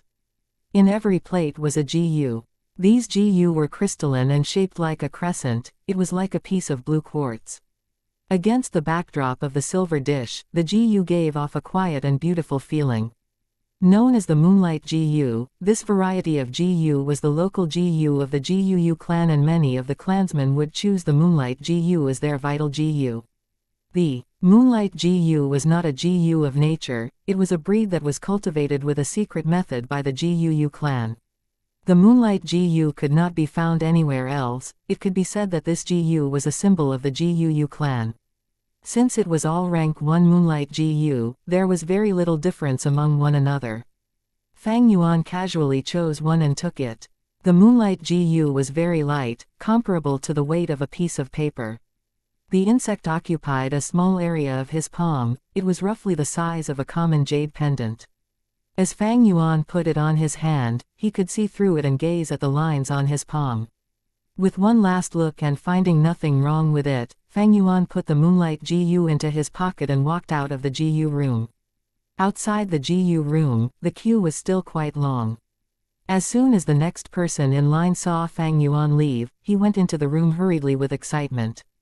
If it were others, when they got their GU the first thing they would do, would be to take it home and quickly refine it. But Fang Yuan was not in a hurry to do so, for his mind was still thinking about the liquor worm. The liquor worm was more precious compared to the moonlight GU. Although the moonlight GU was a specialty of the GUU village, it did not help a GU master as much as a liquor worm. After he left the GU room, Fang Yuan headed straight for the tavern. Shopkeeper, 2 jars of aged wine. Fang Yuan fished around his pockets and drew out the remaining primeval stone pieces, putting them onto the counter. These few days he would come here and buy wine, then go around the village border and scout, intending to attract the liquor worm so it would appear. The shopkeeper was a short and fat middle-aged man, his face oily. After these few days he had already remembered Fang Yuan. "Sir, you've come." While he greeted Fang Yuan, he stretched out a thick and short chubby hand and skillfully swiped away the primeval stone pieces. As he put them onto his palm he shifted his hand up and down and felt that the weight was correct. With this the shopkeeper's smile deepened. Primeval stones were the currency used in this world, used to measure the value of all commodities. At the same time it was also a condensed matter of the world's essence, usable on oneself, and as important in helping a gumaster in his cultivation. As it has monetary attributes as well as usable properties, it was similar to the gold on Earth. Earth has a gold currency standard system, and in this world it was replaced with primeval stones. Compared to gold, the purchasing power of primeval stones is even more astonishing. However, with Fang Yuan's continued spending like this, no matter how many primeval stones he had, it would not be enough. 2 jars of wine every day, and it has been 7 full days already. The initial savings I had are already almost all spent. Fang Yuan frowned slightly as he walked out of the tavern with 2 jars of wine. Once someone becomes a GU master, he would be able to extract primeval essence straight from a primeval stone to replenish the primeval sea in his aperture. Thus to GU masters, primeval stones were not just a form of currency, but also a supplement in their cultivation. With sufficient primeval stones, the rate of cultivation will increase greatly. This can make up for the disadvantages of those with lower talent grade. I won't have primeval stones to buy wine anymore tomorrow, yet the liquor worm just doesn't want to appear. Do I really have to take the moonlight GU and refine it as my vital GU? Fang Yuan felt rather unsatisfied. As he walked with the 2 jars of wine in his hand, he started to wonder. Academy Elder said, the first person who manages to refine his vital GU will get a reward of 20 primeval stones. Right. Now I guess a lot of them are at home trying their best to refine their GU and compete for the first position. A pity, refining the vital GU is more of a test of one's talent. Those with better primeval talent will have better advantage. With my C-grade talent, without any special means I have totally no chance of winning. It was at this moment, the voice of GUU Fang Zheng called out to him from behind. Big brother, you really did go to the tavern and buy alcohol. Follow me, aunt and uncle want to see you. Fang Yuan stopped in his tracks and turned around. He found his younger brother was no longer like before, always lowering his head as he spoke. Right now the 2 brothers gazed at each other face to face. A gust of wind blew, lifting up the older brother's messy short hair, the lower hem of the younger brother's robe swishing around. Just a short period of 1 month has gone by, yet humans change. A week after the awakening ceremony, a huge change came upon the older brother and the younger brother. The older brother Fang Yuan fell from the clouds, the title of genius mercilessly destroyed. And the younger brother began to bloom with radiance, slowly rising up like a new star. To the younger brother Fang Zheng, this sort of change was earth-shaking to his world. He finally tasted the feelings that his older brother used to have, the feelings of people pinning their hopes on him, the feelings when people use envious and jealous looks to gaze at him. He felt like he was suddenly dragged out from a dark corner and placed into a heaven filled with light. Every day when he woke up, he felt like he was having a very sweet dream. The difference of how he was being treated from before and now was like day and night, making him somewhat unable to believe his reality even until now, but at the same time also strongly unaccustomed to it. It was hard to adapt. In a short while from being unknown to someone who was closely watched, people pointing at him all the time. Sometimes when Fang Zheng walked on the road, he would hear people around him talking about himself, voices praising him. His face would heat up and he would feel completely at a loss of what to do, his eyes trying to avoid gazes. He even almost forgot how to walk properly. The first 10 days or so, Gu Fang Zheng became thinner, yet his energy became more vigorous. From the inner depths of his heart, something called self-confidence began to manifest. This is what Big Brother had always been feeling before, how beautiful and painful at the same time. He could not stop thinking about his older brother Gu Fang Yuan, facing such attention and discussion. How did his older brother deal with it? He subconsciously started to imitate Fang Yuan, pretending to look expressionless all the time, but quickly found that he was not fit for this kind of style. Sometimes during class, a girl's shout could easily send him red-faced. On the roads, all the flirting from older women even caused him to flee in a hurry many times. He was like a toddler learning how to walk, stumbling and falling as he tried to get used to his new life.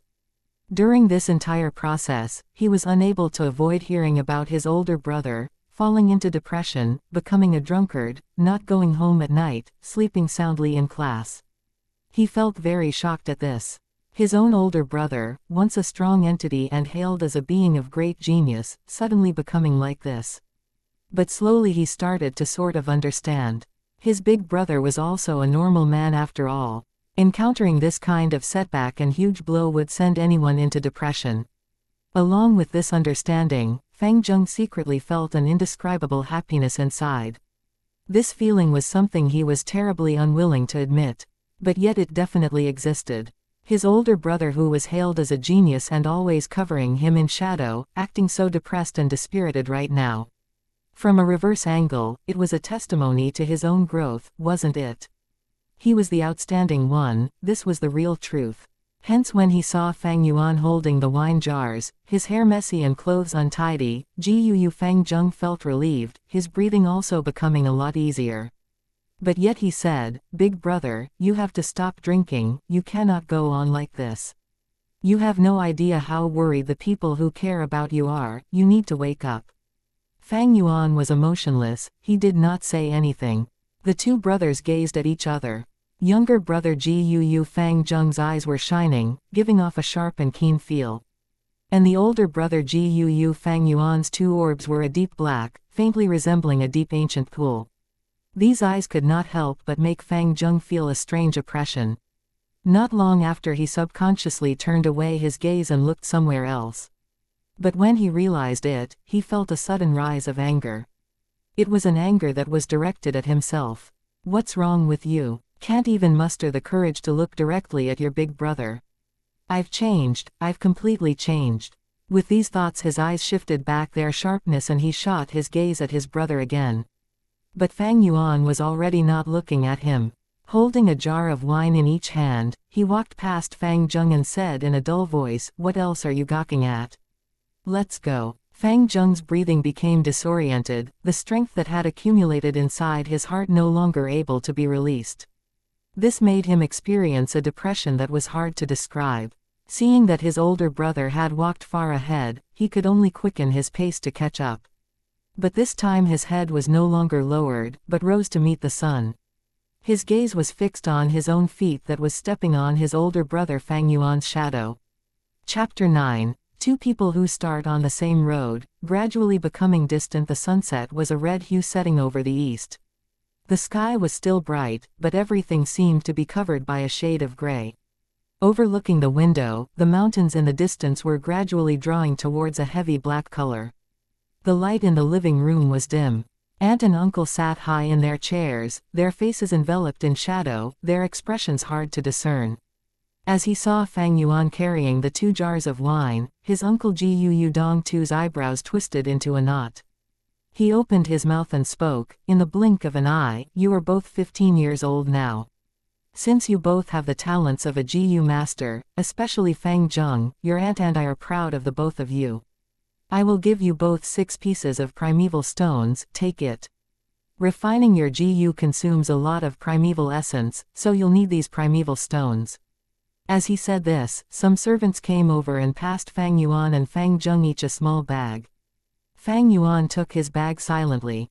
Fang Zheng immediately opened his bag and looked inside to see 6 pieces of oval-shaped, grayish-white primeval stones.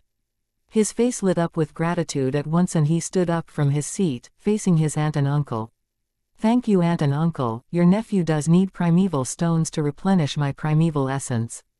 You have both raised me until today, this gratitude is engraved into my heart, I shall not forget it forever." Uncle smiled and nodded. Aunt hurriedly waved her hands and said warmly, sit down, sit down. Although you both are not our children directly, we have always raised you as our own. You both are able to gain a future, and we are proud of that. Alas, we do not have children of our own, and sometimes we thought that if you both could really become our children it would be the best. Her words brought deep meaning. Fang Zheng did not understand it, but Fang Yuan frowned a little. Uncle cut in and said, I have discussed this with your aunt. We thought of adopting you both and become a genuine, real family. Fang Zheng, I wonder if you are willing. Fang Zheng was stunned for a second, but the look on his face quickly emerged a joyful smile and he said, to be honest, ever since both my parents died I have longed very much for a family of my own. To be able to become a family with aunt and uncle, this is too good to be true. Aunt's expression loosened and she laughed, then you are our good son, shouldn't you stop calling us aunt and uncle? Father, mother. Fang Zheng in a state of realization changed his statement. Aunt and uncle laughed heartily. What a good son, not a waste of his husband and wife to raise you since you were 5 years old. And we have raised you for 10 whole years, aunt wiped her tears. Uncle looked at the silent Fang Yuan and said gently, Fang Yuan, how about you? Fang Yuan shook his head without saying a word.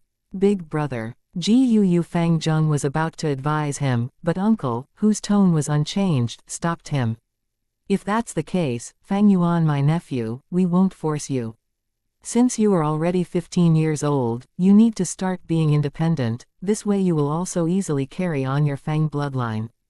Uncle here has prepared 200 primeval stones for you as financial support. 200 primeval stones. Fang Zheng's eyes opened wide, he had never seen so many primeval stones in his life. He couldn't help but reveal a jealous expression. But Fang Yuan still shook his head. Fang Zheng was puzzled, while Uncle's expression changed slightly. Aunt's face had also turned cloudy. Aunt and uncle, if there is nothing else, then your nephew will take his leave. Fang Yuan did not give them any chance to speak again. After he finished his sentence he took his wine jars and left the hall immediately. Fang Zheng rose from his seat and said, Father, mother. Big brother is not thinking straight, how about you let me advise him? Uncle waved his hand and deliberately sighed, alas, this matter cannot be forced. Since you have the heart, as your father I am already very content. Servants, take care of young master Fang Zheng, treat him well. Then your son will take his leave. Fang Zheng retreated, and the living room fell into silence. The sun set below the mountain, and the living room became darker. In a while from the darkness Uncle's cold voice emerged. Looks like this brat Fang Yuan has seen through our plot. Among the regulations of the Guu clan it was clearly stipulated that the eldest son at 16 years of age would have the qualifications to inherit the family property. Fang Yuan's parents had passed away, leaving behind a fortune. It was being taken care of by aunt and uncle. This inheritance was not something a measly sum of 200 essence stones could compare to. If Fang Yuan had also agreed to be adopted by aunt and uncle, then he would lose the right to inherit this fortune. If Fang Yuan at this year's age of 15 decided to be independent, he would also not conform to the clan's regulations. Luckily we managed to win over Fang Zheng, and Fang Yuan only has C-grade talent. Uncle heaved a sigh, feeling joyful. Then husband, if Fang Yuan decides to go independent at 16 years of age, what do we do? Aunt's tone was hysterical as she thought about the inheritance. HMPH, since he is acting undisciplined, then he can't blame us.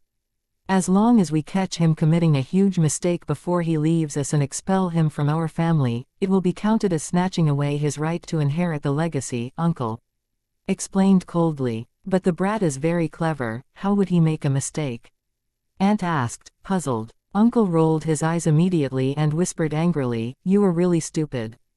If he won't make a mistake, can't we frame him instead?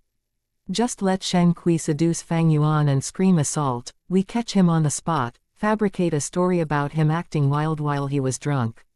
Surely we can expel Fang Yuan. Husband, you really have a way, what an ingenious plan." Aunt was overjoyed at that moment. The thick colors of the night covered the sky, and the stars that blanketed the sky were mostly covered away by floating dark clouds. Each of the households in the village gradually lit up with lights. Gu Fang Zheng was ushered into a room. "Young Master Fang Zheng, the old master personally had me tidy up this room specially for you," Mother Shen said with a hospitable tone. She bowed her waist, her face having a flattering smile. Fang Zheng looked around with a glance, his eyes shining. This room was at least bigger by 2 times compared to his previous room. The middle of the room was a spacious bed, beside the window was a rosewood desk with a delicate set of ink and paper. The walls were decorated with exquisite ornaments, and beneath his feet was not an ordinary floor, but covered in a layer of soft handmade carpet. From his childhood until now, Fang Zheng had never stayed in such a room.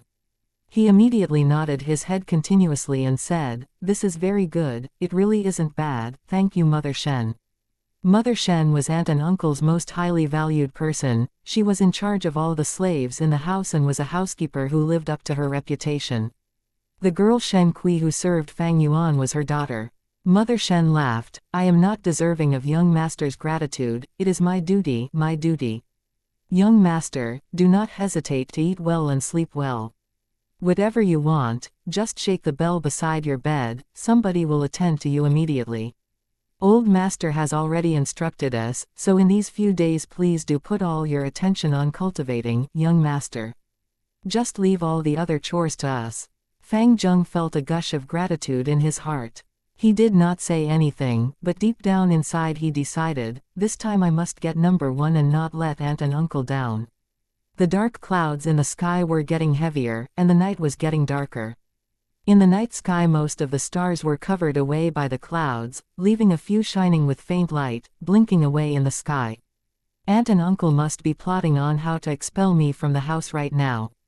In my previous life they secretly instigated the servants to provoke me, and then framed me. Then they expelled me from the family. I wonder if there will be any changes in this life. Fang Yuan sneered in his heart as he walked along the streets. He had long seen clearly the true colors of his aunt and uncle. But he could also understand it. Men would throw away their lives in pursuit for wealth. No matter whether on earth or in this world, there would always be many people who would be willing to trample over kinship, friendly and love for their own self-interests and benefits. In fact, kinship did not exist. In the beginning when aunt and uncle took in Fang Yuan and Fang Zheng, their only purpose was to seek the heritage. It was just so that the 2 brothers were repeatedly unexpected. All things are difficult before they are easy. To me this is more so of the case. Firstly, I do not have outstanding talent. Secondly, I do not have the care of a teacher. It is equivalent to raising a family from nothing, but with my parents' legacy it can be said to be a huge advantage for me. In my previous life aunt and uncle stole away the heritage, and because of that I had to waste 2 full years to be able to cultivate to rank 1 peak stage. In this life I cannot afford to make the same mistake. Fang Yuan pondered in his mind as he walked. Instead of staying home, he held the 2 jars of wine and walked towards the outskirts of the village. The night deepened and the dark clouds obscured the starlight, the mountain breeze blew, growing stronger gradually. The mountain rain was coming. But he still had to search. To get a hold of his parents' inheritance, he would need to wait until he was 16. And the flower wine monk's treasure was the only thing that he could get his hands on in the short run. There were not many people on the streets. The houses along the road showed a dim light. Some small rubbish and leaves were blown away by the wind, drifting about. Fang Yuan's thin clothing could not stop the mountain wind, and he could not help but feel a cold chill. He simply opened the wine jar, drinking a small mouthful of wine. Although it was turbid wine, but after swallowing it he felt a warm feeling rising up. This was the first time that he actually drank wine in these few days. The further he walked out of the village, the lesser the houses beside the road, and the dimmer the lights became. In front of him it was even darker. The wind blew heavily against the mountain forest, the branches swaying in the night, making a whistling noise that sounded like a herd of beasts roaring. Fang Yuan's pace did not slow down. He walked out of the huge entrance of the village and out into the darkness, going further as he walked. And behind him were the bright and brilliant lights of tens of thousands of houses. In these lights there was a warm corner. The younger brother Fang Zheng was seated at his desk, reviewing the notes that he had taken down during class. The lights in the house were shining brightly, the unsolid wall blocked away the cold winds. Beside his hand was a cup of warm ginseng tea, the steam rising up from the cup. "Young Master Fang Zheng, the hot bathing water has been prepared for you." Outside the door, Shen Kui's voice softly floated through. Fang Zheng's heart jolted. "Then bring it in, please." Shen Kui walked into the room with her waist bowed, her expression pleased. "Your servant greets young master." Her eyes sent amorous glances at Fang Zheng. Fang Yuan was only a C-grade talent, but Fang Zheng was an A-grade talent. To be able to get a hold of him is truly the biggest fortune. Chapter 10. A storm may arise from a clear sky, refining Gu is full of hardships pitter-patter. Big, heavy raindrops fell to the earth, battering the roof of the verdant bamboo house, making brittle sounds. The surface of the pond in front of the building was full of ripples as the rain fell, the fish in the water swimming lively around, the aquatic plants swaying about at the bottom of the pond. The sky was overcast, a thick rain curtain obscured the field of vision as far as the eye could see. In the somewhat dim room the window was open, and Fang Yuan quietly watched the heavy rainfall, sighing. It has already been 3 days and 3 nights. On the night 3 days ago he had walked out of the village with 2 jars of wine, searching around the surroundings. But when it was late into the night it started pouring rain. Put aside him being drenched to the bones, the main point was that in the situation he could not go about searching anymore. The rainwater would quickly wash away the wine fragrance. At the same time, if he forced himself to search under such conditions, it might arouse suspicions. Although previously he pretended to become a depressed drunken person to cover up his real motives, but he knew never to underestimate the intelligence of others around him. Only a fool would think.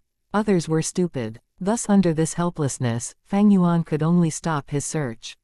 Not to mention that the moment it started raining, the rain had went on continuously. Sometimes it became heavier and sometimes lighter, but it never stopped. "I guess in this way, I won't be able to find the liquor worm for a short period of time. To be safe I can only choose to start refining the moonlight Gu.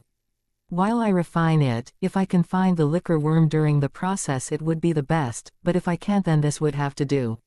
But this matter is very common, a storm may arise from a clear sky, something unexpected may happen anytime. In this world who can do everything without obstacles in his way, having a perfect journey." Fang Yuan's thoughts were very calm. His 500 years of experience had long washed away the impulsiveness that he rarely had in the first place. He closed the door and window and sat cross-legged on his bed. He closed his eyes slowly and after breathing a few times, he calmed his state of mind. In the next moment the vision of his primeval aperture appeared in his mind. The aperture may be positioned inside his body but it was mysteriously unusual, limitlessly big and yet infinitely small. The outer layer of the aperture was a layer of light. The white light gave a thin impression, but it still supported the aperture well. In the aperture was a sea of primeval essence. The seawater was a green copper color, the surface of the sea clear and calm as a mirror. The water level was about half the height of the aperture. The entire volume of the sea occupied 44% of the aperture. This was the green copper primeval sea of a rank 1 Gu master, and every drop of seawater was primeval essence. It was Fang Yuan's life elementary force and the condensation of his essence, vitality and soul. Every drop of primeval essence was precious, because it was the root of a Gu master, and was the source of power. Gu masters need to rely on primeval essence to refine and use Gu. As he retreated his mind from the primeval sea, Fang Yuan opened his eyes, retrieved the moonlight Gu. The moonlight Gu quietly sat in the middle of his palm, resembling a curved blue moon, small and crystalline. With a simple thought, the primeval sea in his aperture tumbled and a jet of primeval essence broke from the sea surface and transferred out of the body, finally rushing into the moonlight Gu. The moonlight Gu suddenly radiated fiercely in blue light, slightly trembling in Fang Yuan's palm, resisting the influx of primeval essence. Gu are the essence of heaven and earth, carrying the secrets of the world, the bearers of the law of nature. They are living creatures that live freely under the sky, each born with a will of its own. Right now, with Fang Yuan trying to refine it, it would mean wiping out its will. Feeling the danger looming, the moonlight Gu naturally resisted. The process of refining is a very difficult one. The moonlight Gu was like a curved crescent moon. As the green copper primeval essence poured into the crescent, the two pointed ends of the crescent turned green.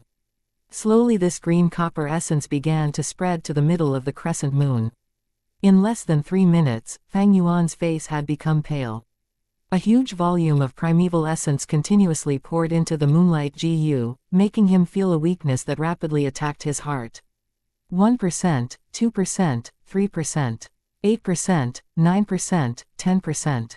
10 minutes later, Fang Yuan's primeval sea had used away 10% of primeval essence. Yet on the blue crystalline moonlight Gu surface, the points of green copper essence on the two tips of the crescent only expanded a tiny little area towards the center. The resistance of the moonlight Gu was immensely strong.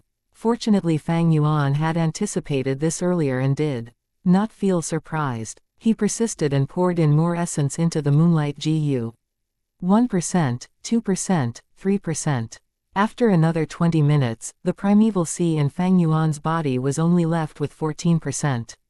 The green copper essence on the moonlight Gu had expanded slightly, the two tips of green essence adding up together covering the surface of the moonlight Gu by about 1/12. The rest of the moonlight Gu surface was still the original color of light blue. Refining a Gu is so hard, Fang Yuan sighed as he looked at it. He broke the influx of primeval essence, stopping the refining process. Up until now, he had been refining for half an hour. The primeval sea in his aperture consumed over more than half, with only 14% of primeval essence left. And the moonlight Gu was only refined by 1/12 of it. To make matters worse, the moonlight Gu was still emitting its faint blue halo. Even though Fang Yuan had stopped refining, the moonlight Gu did not stop resisting. It was still driving out Fang Yuan's green coppery primeval essence. Fang Yuan could clearly feel that the primeval essence that he poured into the moonlight Gu was being pushed out, bit by the moonlight Gu out of its body. On its surface, the green copper essence at the two tips of the moon crescent was slowly shrinking.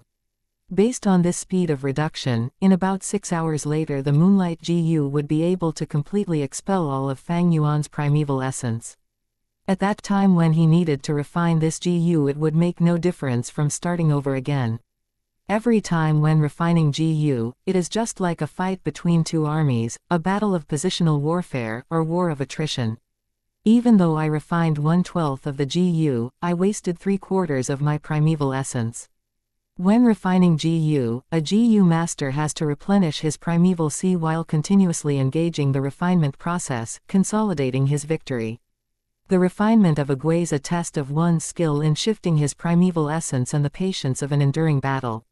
Fang Yuan took out a piece of primeval stone from his moneybag as he pondered. A Gu master had 2 ways to replenish the consumed primeval essence. The first way was natural recovery.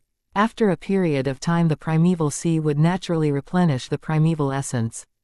In the case of a C-grade talent like Fang Yuan, it would take about 1 hour to replenish 4% of primeval essence. In 6 hours it could recover 24% points of the total quantity primeval essence. The second way was to absorb the natural essence directly from a primeval stone. The primeval stone is a treasure from nature itself. As condensed natural primeval essence, while absorbing it the water level of the primeval sea was rising with a continuous speed that could be seen with the naked eye. After about half an hour the primeval sea had been replenished back to its original volume of 44%. At this level the rising water level of the sea stopped abruptly. Even though there was still space inside the aperture, Fang Yuan could not store any more primeval essence. This was the limit of his C-grade talent. Thus from here one can see the significance of the grade of one's cultivation talent. The higher the talent, the more primeval essence the aperture can hold, and the faster the natural recovery of the primeval essence will be. In Fang Yuan's case, to refine a GU and solidify his results, he would have to absorb primeval stones because his primeval essence natural recovery rate cannot defeat the rate of the moonlight GU expelling it out. However, in the case of the A-grade talent Fang Zheng, he could replenish 8% of primeval essence every hour. In 6 hours he would recover 48% of primeval essence, and in the same time frame the moonlight GU could only expel away 3% points of primeval essence. Fang Zheng did not require the external help of a primeval stone. He could go on refining with a few rests in the process and successfully refine the moonlight GU in a few days. That was why Fang Yuan knew from the beginning that in this test, to refine the moonlight GU he never had the chance to obtain the first position. It had nothing to do with a person's actual strength, as the first factor was the grade of talent. The second factor would be primeval stones. If there was an abundance of primeval stones, without hesitation to consume, a B-grade talent could also surpass an A-grade talent and obtain the first position. In my hands are 6 pieces of primeval stones. I cannot compare to Gu Mo Bei or Gu Kai Chen, these kinds of people who have their elder family members supporting them from behind. My talent is on C-grade, and cannot be compared to Fang Zheng who has an A-grade talent. I never had a chance of winning in this test. Why not divert my energy and go look for the liquor worm? If I can make the liquor worm into my vital GU, it would be so much better than the moonlight GU. The sound of rain outside the window has gotten lighter, there seems to be a sign of ceasing. The rain has been ongoing for 3 days and 3 nights, it should be time it stopped. Fang Yuan kept the moonlight GU and got down from his bed. As he was about to open the window, there was a knock on the door. Outside the door came his servant Shen Kui's voice, "Young Master Fang Yuan, it's me. It has been raining straight for 3 days, so I brought you some food and wine. Young Master can eat and drink and ease some depressed feelings." Chapter 11, It's Just Power Play. Fang Yuan frowned slightly.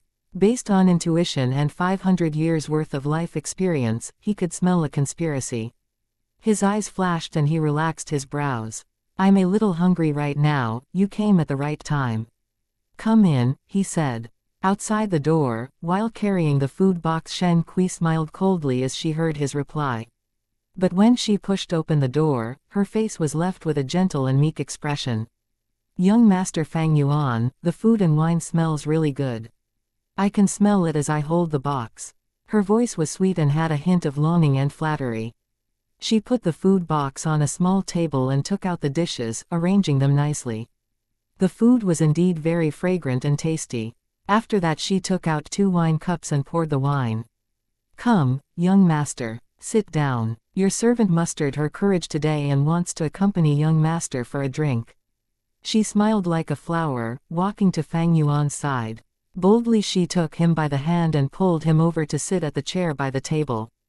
Then she sat on his thigh and leaned her gentle body against Fang Yuan's chest, acting like a timid and lovable woman, whispering in his ear. "Young Master Fang Yuan, your servant has always liked you. It doesn't matter what grade you are, I will always wish to be beside you, rely on you, and comfort you. Tonight your servant would like to give her body to you." She really dressed up today. She put on blusher, her lips like cherry powder. When she whispered in his ear, a delicate and youthful breath teased at Fang Yuan's earlobe. Because she was sitting on his lap, Fang Yuan could feel her well-shaped figure easily. Her elastic thighs, her slender little waist and her soft chest. "Young master, let me feed you wine myself." Shen Kui picked up the wine cup, raising her head and taking a sip. Then her eyes fixated on Fang Yuan, her small cherry lips a little opened, slowly leaning over to his mouth. Fang Yuan's expression was indifferent, as if what was on his lap was not a young maiden, but a block of sculpture. When she saw Fang Yuan's expression, Shen Kui felt a little uneasy at first, but when her lips were just an inch away from his, she was assured, sneering in her heart. "You're still pretending," she mused. Just at this moment Fang Yuan scoffed, his tone disdainful. "So it's just a power play, one." Shen Kui's face became stiff and she swallowed the wine in her mouth, trying to pull false flattery. "Young Master Fang Yuan, what are you saying?" Fang Yuan's eyes were emitting cold light. He stared into Shen Kui's eyes, placing his right hand on her snowy white neck at the same time, slowly pressing it with force. Shen Kui's pupils shrank and her voice was full of panic. "Young master, you're hurting me." Fang Yuan did not answer, but his hold on her neck grew stronger. "Young master Fang Yuan, your servant is a little scared." Shen Kui already had difficulty breathing, she was looking flustered. A soft pair of hands subconsciously grasped at Fang Yuan's hand, trying to pry his hand away. But Fang Yuan's hand was strong like iron, unable to be pulled away. "Looks like uncle and aunt let you come over to seduce me and frame me. This must mean that there are already people arranged downstairs, huh?" Fang Yuan laughed coldly, adding, "But who do you think you are, coming to use tactics on me, with the 2 piles of garbage of rotten flesh on your chest?" As he said this, his left hand climbed up her chest and ruthlessly grabbed her soft breasts, making it incredibly deformed all of a sudden. Intense pain flared from her chest, Shen Kui's eyes were round and wide opened. The pain was so great that her eyes were full of tears. She wanted to scream, but Fang Yuan gripped her throat so strongly that in the end she could only sob for a few times. Then she started resisting strongly, for she really was going to suffocate. But at this moment, Fang Yuan slowly relaxed his grip. Shen Kui immediately opened her mouth and gulped in air greedily. Her breathing was too eager, resulting in a series of violent coughs. Fang Yuan laughed lightly, stretching out his palm. He gently stroked her cheek, his tone carefree as he spoke. "Shen Kui, do you think I can kill you, or not?" If Fang Yuan roared at her with an evil and loud voice, Shen Kui might actually fiercely retaliate. But when Fang Yuan smiled and spoke in a shallow manner, his soft voice asking if he could kill her or not, Shen Kui felt a deep fear from the bottom of her heart. She was scared. She looked at Fang Yuan with terror on her face, seeing this young man smiling all over his face as he gazed at her. At this instance, Shen Kui vowed to herself that she would never forget his eyes for the rest of her life. This pair of eyes were not mixed with the slightest emotion, dark and profound, resembling a deep ancient pool that was hiding a horrifying beast. Under the gaze of these eyes, Shen Kui felt like she was naked in the midst of ice and snow. The person before me, definitely dares to kill me, is able to kill me. Oh heavens! Why did I come and provoke this kind of devil? Shen Kui's heart was full of remorse. At this moment she longed to turn and flee. But right now she was still on his lap, she did not dare to run away, not even able to pluck the courage to do any action. The muscles on her entire body were tense, her gentle stature trembling. Her face was as pale as white paper and she could not utter a single word. "Since you as a personal servant girl, have been serving me for so many years, I won't kill you this time. Since you want to escape from slavery, go and find my little brother, he's stupid and naive." Fang Yuan retracted his smile and patted her cheek, his tone plain like water. With a sigh, he finally said, "You can leave." Shen Kui was as dumb as a piece of wood as she walked out obediently. She was afraid out of her wits, and did not know how she managed to leave the side of the devil called Fang Yuan. The men hidden in the shadows looked confused when they saw Shen Kui come out looking so shaken. "They actually arranged such a beautiful trap, it's even more innovative than my previous life. Hee, aunt and uncle, this kindness of yours I will remember deeply." Not long after Shen Kui left, Fang Yuan stood up and left as well. No matter what, he could not stay at this residence anymore. A wise man sees and mitigates foreseen risks, what more to say for a devil? When there is insufficient strength, only a fool would put himself in danger. "Innkeeper, do you have any rooms available?" Fang Yuan came to the only inn in the village and asked for the price. Yes, there is room on the 2nd floor and 3rd floor. Not only is it cheap, the rooms are also tidy and clean. The 1st floor is the cafeteria, guests of the inn can come here and eat. There is also service for asking the inn workers to bring up food to your room. The innkeeper was full of hospitality as he entertained Fang Yuan. This inn was the only one in the village, but the business was not very good. In fact, it was somewhat deserted. Only when the annual merchant caravan came by to trade on Qingmao Mountain, the inn would be full of people. Fang Yuan was a little hungry, so he passed 2 full round pieces of primeval stones to the innkeeper.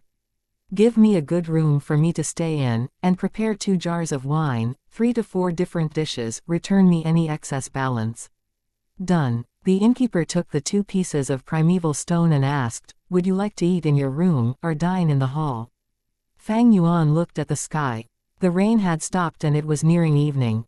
He could simply eat in the lobby and set out straight for the outskirts of the village when he was done, continuing his search for the treasure of the flower wine monk. Thus he replied, I'll eat in the hall.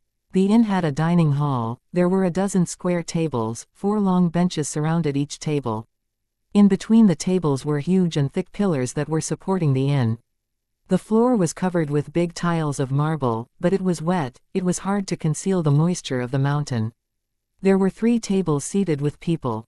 Seated by the window, an old man was drinking wine, gazing outside at the sunset, being all alone. In the middle of the cafeteria was a table seated with 5 to 6 hunters. They were discussing about their hunting experiences in loud voices, and at their feet were a pile of different kinds of mountain prey, like pheasants and hares. In another corner was a table with 2 young people, seemingly discussing in secret. Their figures were hidden in the darkness. It was hard to see them, and harder to know their gender. Fang Yuan decided to sit by the table nearest to the door. Soon after, the dishes were served on the table. With my C-grade talent, to refine the moonlight GU I would need to borrow primeval stones. If my luck is good and this moonlight GU does not have a strong will, I would only need 5 pieces. But if it is stubborn that I'd be in trouble, probably need around at least 8 pieces. GU are living creatures, so it is natural for them to have the will to survive.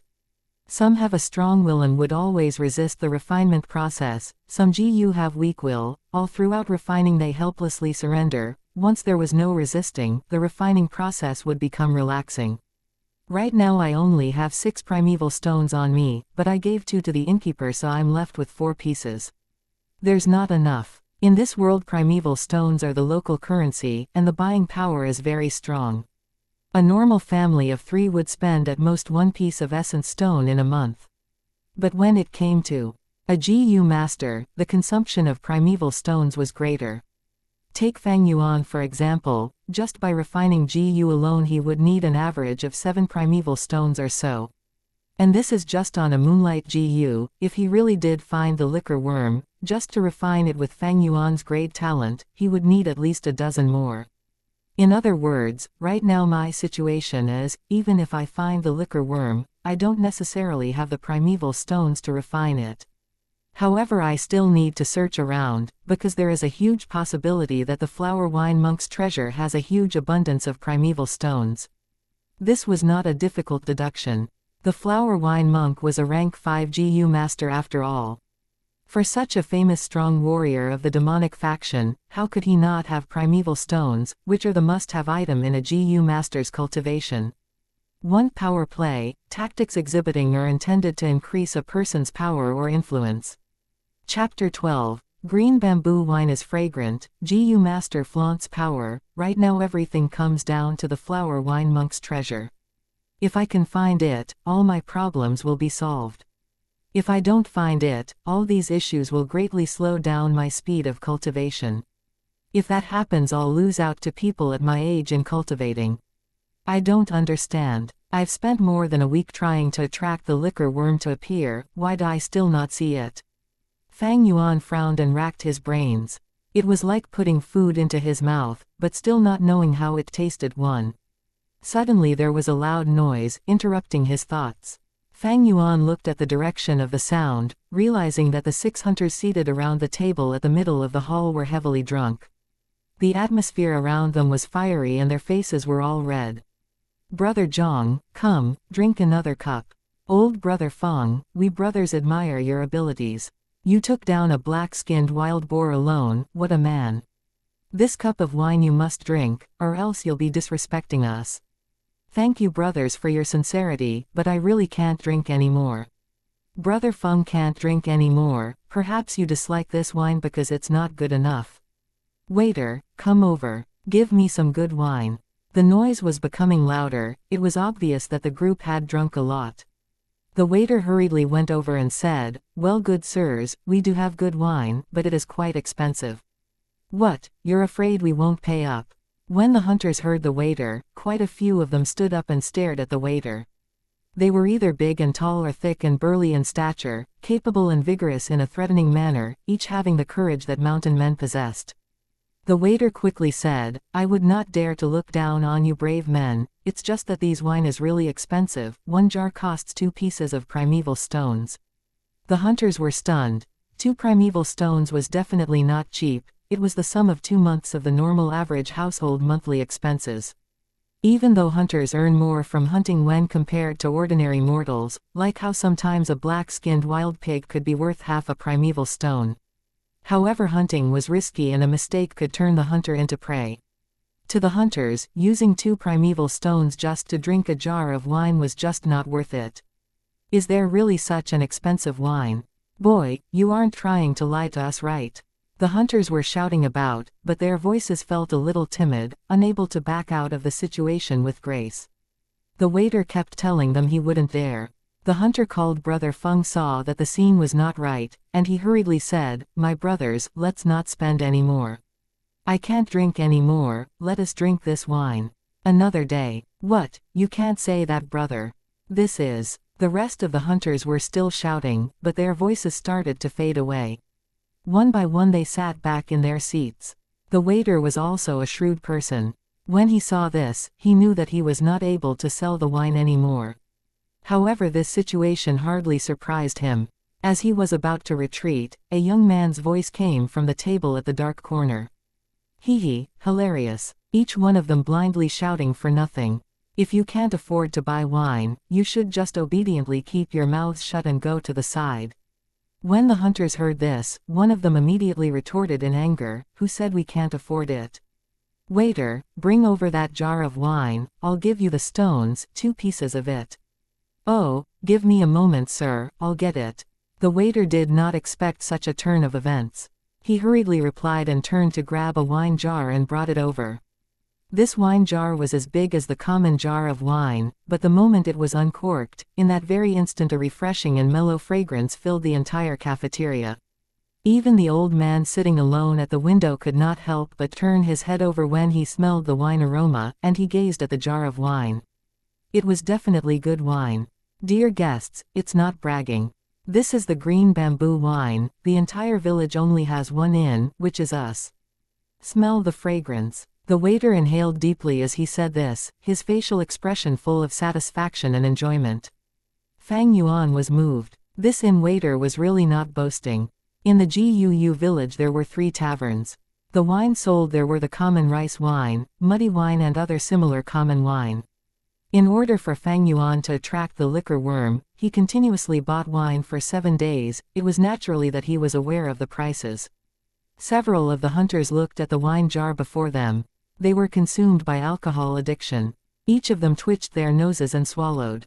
As for the hunter who bought the wine in a moment of anger, his expression was even more interesting, a layer of remorse and anger appeared on his face. After all, this jar of wine was the value of 2 primeval stones. I was too rash and bought the wine by impulse. This waiter is not too typical. He immediately brought the wine, now the cork is unsealed. Even if I want to return the goods, it is too late. The more the hunter pondered, the more distressed he felt. He wanted to return it back, yet he was unable to do so in fear of being humiliated. At last he could only bang on the table and said with a strong smile, "Damn, this wine is good. Brothers, please, drink all you want. Today this wine is on me." At this moment the young man at the table in the corner hissed, "How is this small jar of wine enough for 6? If you have the guts, then go buy a few more jars." The hunter was furious when he heard this and stood up in a rage, his eyes fixed on the young man who spoke. "Brat, you sure have a lot of words. Come, stand up and fight me." "Oh, then I will stand up." The young man got up from his seat as he heard the hunter's remark, grinning as he walked out from the shadows. His body figure was tall and thin, his skin pale. He was dressed in navy battle robes, and looked clean and neat. His head wore a blue headband, his upper body had a jacket that showed his thin and weak shoulders. The lower body had long pants, the feet were covered in bamboo sandals and the calves were tied. The most important thing about him was the green belt on his waist. The middle of the belt was a shiny piece of copper, on the copper plate was a black, one, word. It's a rank 1 GU master. The hunter clearly understood what this manner of clothing represented. He drew in a deep breath, the anger on his face dissipating, replaced by alarm. He had never imagined that he actually provoked a GU master. Didn't you want to fight me? Come on then, hit me. The young GU master walked slowly towards the man, a playful smile on his face. But the hunter who had challenged him earlier had become frozen like a sculpture, unable to move from his spot. Maybe you guys can all come at me together, that works too. The young GU master slowly walked to the hunter's table, casually speaking. The expressions on their faces had changed. Some of the hunters who had drunken red faces had gone pale suddenly. Each of their foreheads was drenched in cold sweat, and they felt restless, too afraid to even breathe heavily. The young GU master stretched out a hand, picking up the green bamboo wine jar. He put it under his nose and sniffed, smiling. He said, "It sure smells good. If my lord likes it, then please feel free to take and drink it." "It is an apology from me for offending my lord," the hunter who provoked him earlier hurriedly replied and cupped his hands together before his chest, pushing a smile to his face. Unexpectedly the young man's facial expression changed fiercely, with a loud crack the jar fell into pieces on the ground. The GU master looked cold as ice, his gaze sharp like a sword. He hissed angrily, "You think you have the right to apologize to me? You bunch of hunters must be really rich, even richer than me, since you guys spent 2 primeval stones to drink wine. Do you have any idea how upset I am over primeval stones right now? You actually dare to show off your wealth in front of me at this time? You mortals can even compare to me. We wouldn't dare, we wouldn't dare. To offend my lord, it is a heinous crime. We mortals did not mean to offend you, these are our primeval stones, please accept Lord GU Master." The hunters quickly got on their feet and took out the primeval stones they had. But how could these mortals have money? All they pulled out was just bits and fragments of primeval stones. The biggest fragment piece was no bigger than a quarter of a primeval stone. The GU Master did not accept these primeval stones, but he did not stop sneering. He used his hawk-like gaze and swept past the entire cafeteria. The hunters that he scanned over lowered their heads. The old man who sat at the window watching the scene also quickly turned his head to avoid the GU Master's gaze. Only Fang Yuan watched quietly, void of hesitation. The clothing that this young GU Master was wearing was the uniform that only formal GU Masters could wear, so Fang Yuan was not qualified to wear it. Fang Yuan would only receive it from the clan after he graduated from the academy. The word, 1, on the copper piece on the belt of the young GU Master was to indicate his position as a rank 1 GU Master. However, he was already around 20 years or so, and the aura of primeval essence that his body emitted seemed to indicate that he was rank 1 upper stage. Starting cultivation at 15 years of age and only reaching rank 1 upper stage at around 20 years of age, this showed that the young GU Master was only of D-grade talent, which was a grade worse than Fang Yuan. There was a high possibility that this man was only a logistics GU Master, not even counted as a battle GU Master. However, even if that was the case, when facing these 6 brawny hunters it was more than sufficient. This was the gap of power between a GU Master and a mortal human. With power, one can be at the top. This is the nature of this world. No, actually any world is also the same, the big fish eats the small fish and the small fish eats the shrimp. It's just that this world shows it even more openly, Fang Yuan mused secretly. All right Xianxia, you already taught them a lesson. Let's not further embarrass these mortals. If it gets out, even if you are not embarrassed, I would be, the other young person sitting in the corner voiced out. When everyone heard the voice speak, they realized that this young person was a woman. The young GU Master called Xianxia stopped sneering as his female companion chided him. He did not even bother looking at the fragments of primeval stones that the hunters had taken out. These stones were not even the sum of 2 primeval stones, he was definitely not interested in it. He flicked his sleeve and walked back to his original table. As he strode back he said maliciously, "If you think you have the guts to continue drinking, then go and drink green bamboo wine. I want to see who still dares to drink this wine." The hunters all lowered their heads, acting like 6 obedient sons after being scolded. The strong aroma of wine filled the entire cafeteria. The hunter who bought the wine felt his heart aching as he smelled the fragrance.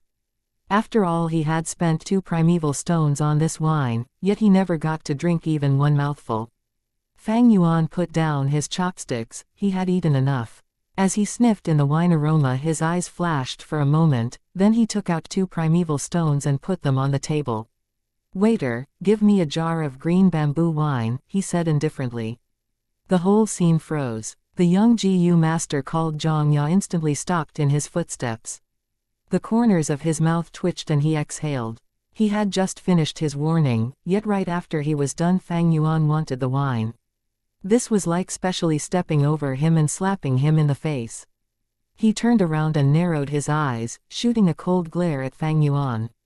Fang Yuan calmly stared back, his face indifferent and void of fear.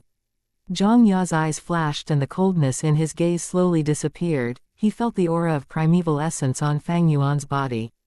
After realizing Fang Yuan's identity, he lit up with a smile and said warmly, "Ah, it's a junior brother." Everyone else came to the realization and the looks they shot at Fang Yuan changed. No wonder this young teenager was not one bit afraid of a GU master, it was because he was also one. Even though he was still attending the academy, his position was already different. "Lord GU Master, your wine." The waiter scurried over, smiling all over his face. Fang Yuan nodded at the young GU master and took a jar of wine and walked out of the inn. It means that he is putting in effort, yet he cannot see the results. Chapter 13. The Bamboo Forest Under the Moon. A bead of snow. Around 300 years ago, an incredible genius appeared in the GUU clan. He was very talented and had already cultivated to the point of a rank 5 GU master at a young age, and even had the possibility of going further. He was famous throughout Qingmao Mountain, had a bright future and was the pinnacle of hope and responsibility in the clan's eyes. In the history of the GUU clan, everyone spoke of him the most, the 4th clan head. Unfortunately, he sacrificed himself to protect his people and fought the equally powerful rank 5 GU master, the demonic flower wine monk.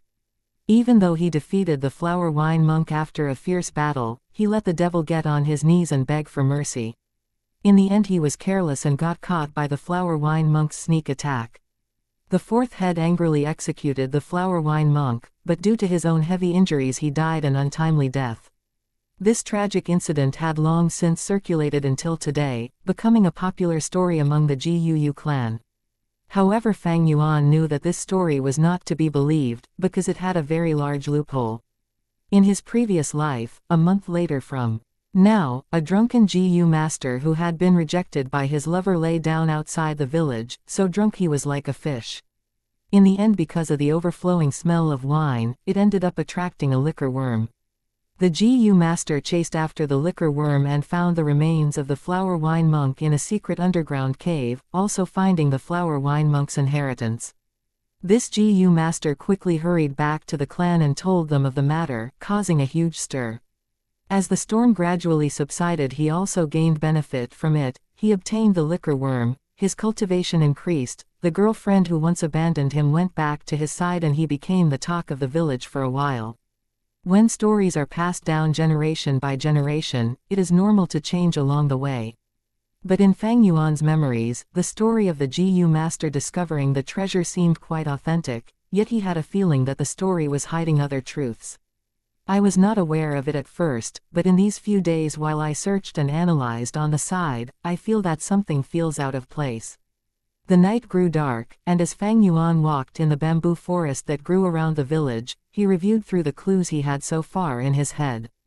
If I put myself in his shoes and think about it, when I discover the flower wine monk's treasure, why would I not take it all for myself, but go and notify the clan instead? Don't even mention sense of clan honor, everyone has greed in their hearts. What is it that would make that GU master betray the greediness in his heart, even going as far as to be willing to abandon all interest and profit, and report this finding to the clan's top brass? The truth is always hidden inside the fog of history. Fang Yuan racked his brains, but he could not get the result. After all, the clues he had were too few. The only two clues he had could easily be true or false, so it could not be fully relied upon. Fang Yuan could not help but think of himself. No matter what, after buying this jar of green bamboo wine I only have 2 primeval stones left on me. If I can't find the treasure then I'll be in grave trouble. Today shall be considered the final gamble, it's all or nothing. However, he didn't have enough primeval stones to refine a GU worm in the first place. So why not invest it in this wine and increase the chances of success? If it were in the case of other people, most of them would probably play it safe and save up the primeval stones. But in the case of Fang Yuan, the efficiency of doing so was too low. He would rather take the risk and gamble. You see, the people of the demonic faction love to take risks. Right now, the night grew thicker, the spring moon shaped like a bow. Clouds obscured the moonlight, as if coating the crescent moon with a thin sheet of gossamer. Because it just finished raining continuously for 3 days and 3 nights, the turbid energy between the mountains had been washed away clean, leaving behind the purest of freshness. This fresh air was pure like a piece of white paper, and was more effective in spreading the wine aroma around. That was the first reason why Fang Yuan was full of confidence tonight. The previous 7 days of searching was not without gain. At least it proved that the flower wine monk did not die in those places. This was the second reason for Fang Yuan's confidence. In the bamboo forest the grass was luxuriant, the white flowers endless and the green spear bamboo straight like a pencil, the forest resembling a clump of jade rods. Fang Yuan opened the jar seal, releasing a thick wine aroma instantly. Green bamboo wine could be said as the Guu village's #1 wine. This was the third reason for Fang Yuan's confidence tonight. With these 3 big reasons gathering together, if I want to succeed it has to be tonight. Fang Yuan cheered in his heart as he slowly tilted the wine jar, pouring a small stream of wine, dripping it onto a stone. If those bunch of hunters saw this sight, they would have probably become insanely distressed. This wine is worth 2 whole primeval stones after all. But Fang Yuan was indifferent. The fragrant aroma quickly spread out into the night. The breeze was gentle, the faint aroma floating about and contaminating the bamboo forest. Fang Yuan stood at his spot, smelling the aroma. He waited for a while, yet he did not see any movement. All he heard was a nightingale crying in the near distance, its sound like a string of bells. His gaze was silent. He did not feel surprised, and he moved away, walking to a spot a few hundred meters away. In this place he did the same, pouring out a few drips of wine and waiting at the spot. He did the same thing over and over again, moving away to a few other different locations, dripping wine a few times. After all that the green bamboo wine in the jar was only left with a bit. This is the last time, Fang Yuan sighed. He tipped the wine jar over, the bottom facing the sky. All the remaining wine left in the jar flowed out. The wine sprinkled over the grass, letting the green grass sway about. The wild flowers were stained with wine, slightly lowering their heads. Fang Yuan stood with the last shred of hope in his bosom, and gazed around. Right now the night was already very deep. A thick cloud had obscured the moonlight. The dark shadows were like a curtain, covering the bamboo grove. It was deadly silent all around, each strand of green spear bamboo standing alone, leaving a trail of lines that were straight up and down in Fang Yuan's pupils. He quietly stood at the spot, listening to his own clear breathing. Then he felt the small hope that he carried in his chest, slowly dissipating away, becoming nothing. It failed after all. His heart muttered, "Today I had 3 great advantages gathered together, yet I still failed, not even seeing the shadow of the liquor worm. This means that in future the rate of success will be lower. Right now I only have 2 primeval stones left, and I still need to refine the Moonlight GU. I can't risk it anymore." The end result of taking a risk was often unsatisfactory. But when the result was ideal, the profit would be impressive. Fang Yuan liked taking risks, but he was not a gambling addict, and he was not someone who was bent on gambling back what he lost. He had his own limit, he was clear about his own capabilities. Right now, the 500 years of life experience was telling him, it was time to stop. Sometimes life was like this. Often it was that there was that one goal that seemed so perfect, filled with temptation. It seemed so near yet with so many twists and turns, the goal was constantly unfulfilled. It made people restless, thinking about it night and day. This is the helplessness of life, but it's also the charm of living. Fang Yuan laughed bitterly, turning to walk away. It was at this moment. A gust of wind blew, like a gentle arm, lightly brushing away the clouds in the night sky. The clouds floated away to reveal the hidden moon. The crescent-shaped moon hanging in the sky was like a white jade lamp, pouring moonlight that was clear as water down onto the earth. The moonlight spilled over the bamboo forest, spilled onto the mountain rock, bathing onto the rivers and streams in the mountain, shedding onto Fang Yuan's body. Fang Yuan was dressed in plain clothing. Under the gentle touch of the moonlight, his young face became fairer. The darkness seemed to fade away in a flash, and taking its place was a field of snowy frost flowers. As if it was infected by the moonlight, the nightingale began to sing once more, but this time it was not just one, but many.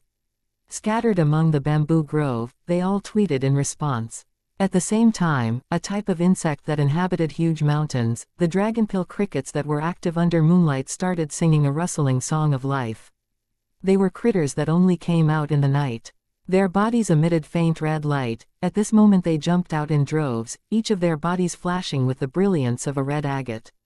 At first glance, Fang Yuan thought that these dragonpill crickets were like jets of crimson water bouncing about, landing on the green grass and wild flowers, prancing under the moonlight in the bamboo grove. The bamboo forest was like a conscious pond. Under the moonlight the green jade colors of the spear bamboo flashed in the brilliance of light and smooth jade. The enchanting sight of the dense trees and bright flowers in spring, Mother Nature was showing Fang Yuan her immense beauty at this moment. Fang Yuan unconsciously stopped in his footsteps, feeling as if he was in a heavenly land. He was already about to depart, but at this moment he subconsciously looked around. The clump of wild flowers and grass that he had poured the last dredges of wine over trembled gently in the wind, remaining empty. Fang Yuan laughed at himself and took back his line of sight. However, unexpectedly in the process of turning away, he saw a dot of white snow. This bead of snow was glued to a spear bamboo pole not far away. Under the moonlight it was like a suspended round pearl. Fang Yuan's two pupils expanded fiercely, his body trembling slightly. His heart dropped and started pumping faster each second. It was the liquor worm. Chapter 14. In the mountain crevice hides a profound theory. The liquor worm was shaped like a silkworm, its entire body giving out pearl-white light. It was a little chubby and had a cute appearance. The liquor worm fed on wine and could fly. When it flew around, it would curl up into a ball, and its speed was very fast. Even though it was only a rank 1 GU, but it was worth even more than a few rank 2 GU. To make it into one's vital GU was way more beneficial than the moonlight GU. Right now the liquor worm was glued to a bamboo pole merely 50 to 60 steps away from Fang Yuan. He held his breath, not closing in rashly, but slowly walking backwards. He knew his distance was very near, but to really catch a liquor worm directly it was an incredibly difficult task for a GU master who just opened the primeval aperture like him. You could say, there was totally no hope of success. Fang Yuan's was unable to see the liquor worm clearly, but in the darkness he could feel the liquor worm directing its vigilance at him. He slowly backed away gently, trying his best not to disturb the liquor worm. He knew that if the liquor worm was to fly away, he could never catch up with his own speed. He needed to wait until the liquor worm drank until it was drunk, and then with its flying speed slowed down he would have a chance to catch it. Seeing Fang Yuan retreated further away, the liquor worm crawling on the bamboo pole stirred. The strong aroma of wine before it was so tempting, so attracting, making the worm lost in a reverie. If it had saliva, it would have long been drooling a pool of saliva around it. But the liquor worm was incredibly wary and vigilant. Only after Fang Yuan retreated 200 steps back did it shrink a little and bounced into the air. When it fluttered high in the air, its body curled up into a ball, looking like a small and white rice dumpling. The little dumpling swept across the air in a round arc, floating down onto the grass that was sprinkled with green bamboo wine earlier. With delicious food right before its eyes, the liquor worm dropped its guard. It impatiently climbed onto a flower bud filled with some wine and popped its little head in, only leaving a chubby tail on the outside.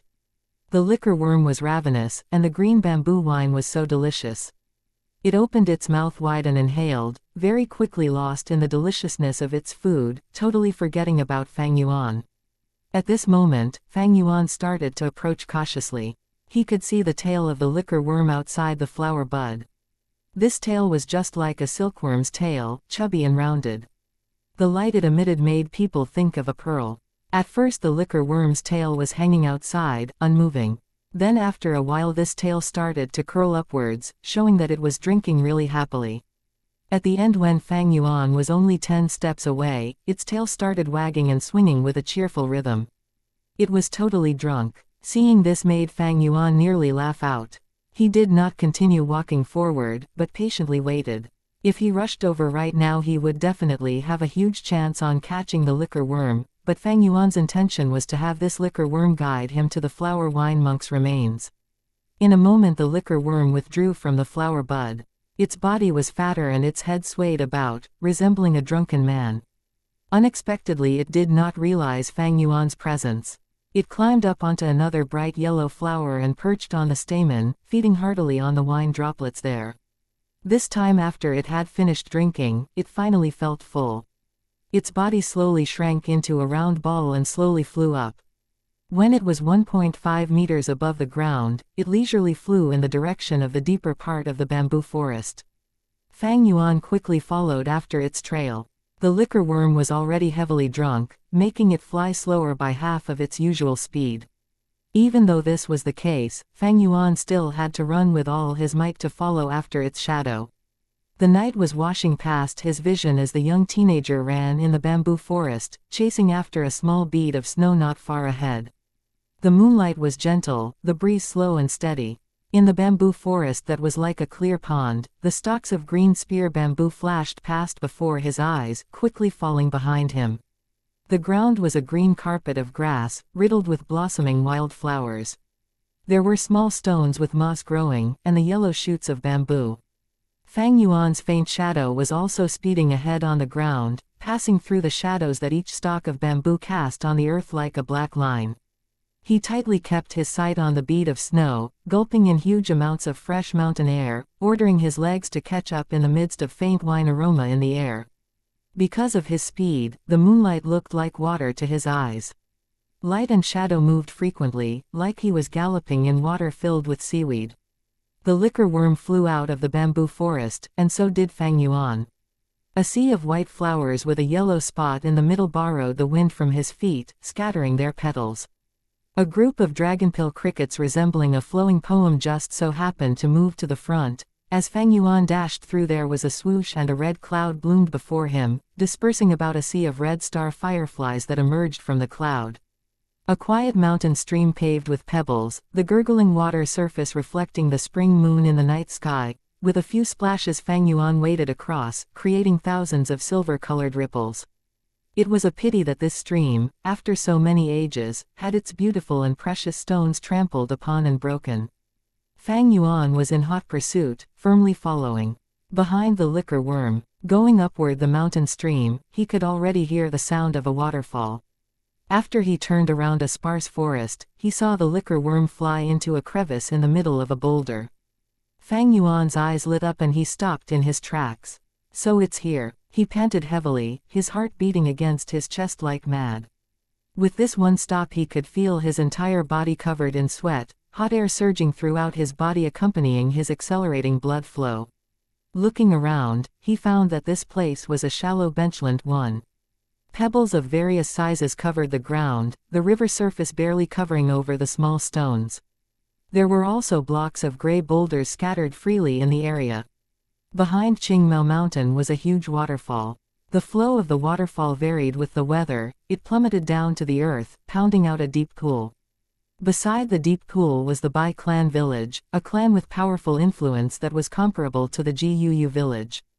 The waterfall branched out to many smaller branches, and it was apparent that Fang Yuan was facing one of the many branches of a branch. On normal occasions this benchland was dry, but due to the recent heavy rainfall that went on for 3 days and 3 nights, a shallow stream formed here. The source of the flowing stream was from the huge boulder that the liquor worm had entered into earlier. The boulder leaned against a vertical mountain wall. Small waterfalls that branched away from the main waterfall were like silver pythons that flowed down the mountain wall, hitting onto the boulder. After a considerably long time, the middle of this huge boulder had eroded away and formed a crevice. At this time, as the waterfall washed down, the water current gently roared. It was like a white curtain, completely obstructing the gap in the boulder. After observing his surroundings, Fang Yuan's breathing was no longer anxious. His eyes flashed with a hint of resolve. He walked to the boulder and took in a deep breath, and then he rushed in headfirst. The boulder gap was rather large, and 2 adult humans could walk side by side in it with no problems. What more to say with Fang Yuan, who was merely a 15-year-old teenage boy?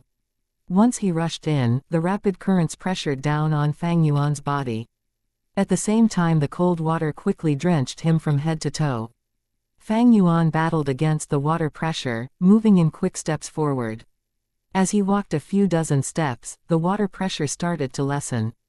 But the space in the fissure also began to shrink, and Fang Yuan could only walk sideways. His ears were filled with the roaring of the water, the top of his head was a sheet of white, and deeper into the boulder was a black darkness. What was hiding in the darkness? It could be a poisonous serpent, but it could also be a poisonous gecko. Perhaps it was a trap set by the flower wine monk, or perhaps it was empty. Fang Yuan could only continue forward by walking sideways, slowly edging into the darkness. The water no longer washed over his head. The stone walls were covered in moss, grazing against his skin, feeling slippery. Soon he was swallowed by the darkness, and the stone crevice became narrower, squeezing around him. Gradually even his skull could not rotate freely. Still Fang Yuan gritted his teeth and continued forward. After walking another 20 more steps, he realized that there was a red shade of light in the darkness. At first, he thought it was an illusion. But when he blinked and focused, he began to confirm that this was indeed light. This realization made him renew his spirit. He continued walking for another 50 to 60 steps, the red light growing brighter. In his eyes the light slowly expanded into a long, vertical and fine seam. He stretched out his left arm, suddenly feeling that the wall in front had bent away. Instantly he rejoiced, knowing that there was an enclosed space inside the huge boulder. With another few steps he finally rushed into this light seam. His eyes were greeted with the sight of an approximately 80 meters squared wide enclosure. I have been walking for so long. With this distance I'd have long passed the boulder, so I should be in the heart of the mountain cliff right now. As he sized up this hidden space, he moved his hands and legs about, stretching his limbs. The entire room was filled with dim red light, but he could not tell where the light was coming from. The stone walls were damp and covered in moss, but the air here was very dry. On the walls there was also a few withering vines. The vines intertwined with each other, weaving across half of the wall surface. There were even a few withering flowers growing on the vines. Fang Yuan looked at the remnants of these flowers and leaves, feeling somewhat familiar. These are wine sack flower Gu, and rice pouch grass Gu. Suddenly a thought had crossed his mind and he was able to recognize these withering stems and vines. Gu came in many shapes and forms. Some were like mineral rocks such as the blue crystal form of the moonlight Gu. Some came in the forms of worms, such as the silkworm-like liquor worm. There were also flowery grassy types, just like the wine sack flower Gu and the rice pouch grass Gu before Fang Yuan. These 2 types of Gu were rank 1 natural Gu. Just with pouring in primeval essence would they be able to grow. After growing up, the middle of the flower would secrete flower nectar wine, and the grass pouch would grow out fragrant rice. Fang Yuan moved his line of sight along the vines, and sure enough he discovered a heap of withered roots gathered into a ball-shaped clump at a corner. The liquor worm was resting on the clump of dead roots, sleeping soundly. It was already within easy reach. Fang Yuan walked over and took the liquor worm into his arms. Then he got onto his knees and pulled the dead vines apart, discovering a pile of skeleton bones bundled inside. "I've finally found you, flower wine monk." There was a smile on his lips as he saw this. Just as he was about to reach his hand out and strip away the remaining vines, suddenly, "Try touching it." A voice full of murderous intent suddenly sounded behind Fang Yuan. Chapter 15. History is written by the victorious in this secret cave. Someone's voice loomed behind all of a sudden. Even when it came to Fang Yuan, he could feel the hairs on the back of his neck standing, his scalp numb. He had been followed. Could it be that him repeatedly going out these few days had aroused the suspicion and attention of people? Or was it someone sent by his uncle? In his mind he even thought of the rank 1 GU master that he encountered in the inn, the young man called Xianxia. In that short moment his mind flashed countless ideas and guesses, in addition to thinking of a solution. Fang Yuan could feel that in the short sentence, it was full of deep murderous intent. This made him secretly groan. He was only a rank 1 initial stage right now, and he did not even have a vital GU. To a GU master this was the equivalent of having 0 fighting ability. How was he supposed to fight? Too weak, too weak. He roared in his head. You have already been poisoned by my single gate poison GU. Without my other GU that acts as the counterpart to it, after 7 days you will turn into pus and blood and die, the voice said behind him. Fang Yuan gritted his teeth, his expression cold. He said in a low tone, you want the liquor worm? I can give it to you. He slowly stood up, his actions careful. But at this moment, another voice appeared. This voice was full of fear, and said in a tremble, I'll give it, I can give you anything, please just spare my life, oh flower wine monk. Wait a minute, this is... Fang Yuan frowned and suddenly turned around in realization. He was met with the sight of light and shadow changing and fluctuating on the wall in front of him, a picture emerging. A lean and threatening GU master was standing at the top of a mountain. There was another GU master prostrating before him. Around the 2 GU masters was a collapsed pit, fragments and chunks of stone littering the area, showing the obvious scene of a fierce battle that just ended. Not far away from them was a group of old onlookers, their faces filled with anger and fear. In the middle of the scene, the victorious GU master lifted his head upwards and laughed loudly. Ha ha ha, GU's hero, cultivating to rank 5 at such a young age. I thought you were quite something at first, but I didn't expect you to be so unbearable. HMPH. The laughing GU master had long and thin eyes. He was dressed in long pink robes, his huge and wide sleeves swaying with the wind.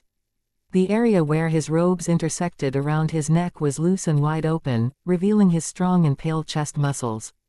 The most eye-catching part of him was his bald head, shining without a single strand of hair.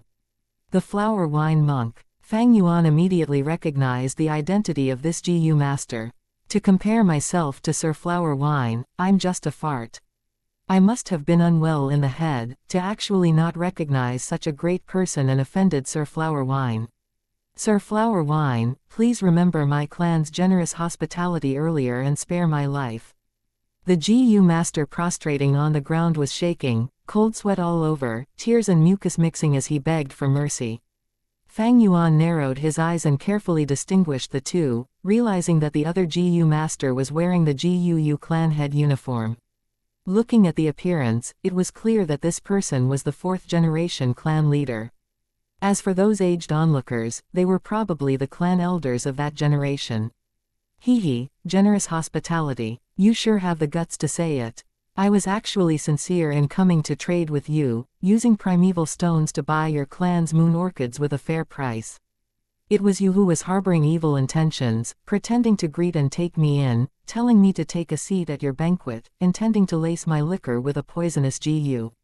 You all have been looking down on me way too much. I have made a living under the sky with the name of flower wine. How could I possibly be poisoned this way?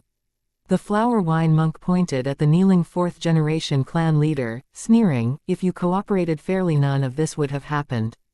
In the end you just wanted to use my head to raise your reputation and fame, you only have yourself to blame for dying.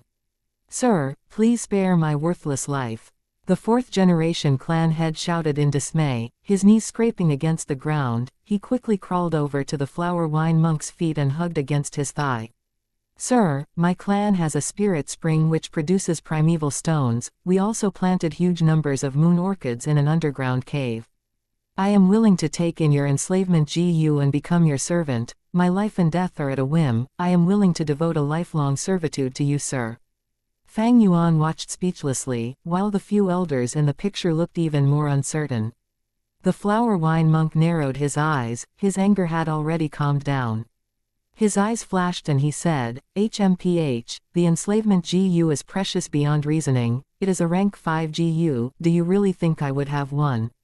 However, you have been infected by my single gate poison GU, only I can cure the poison, so I'm not afraid of you disobeying.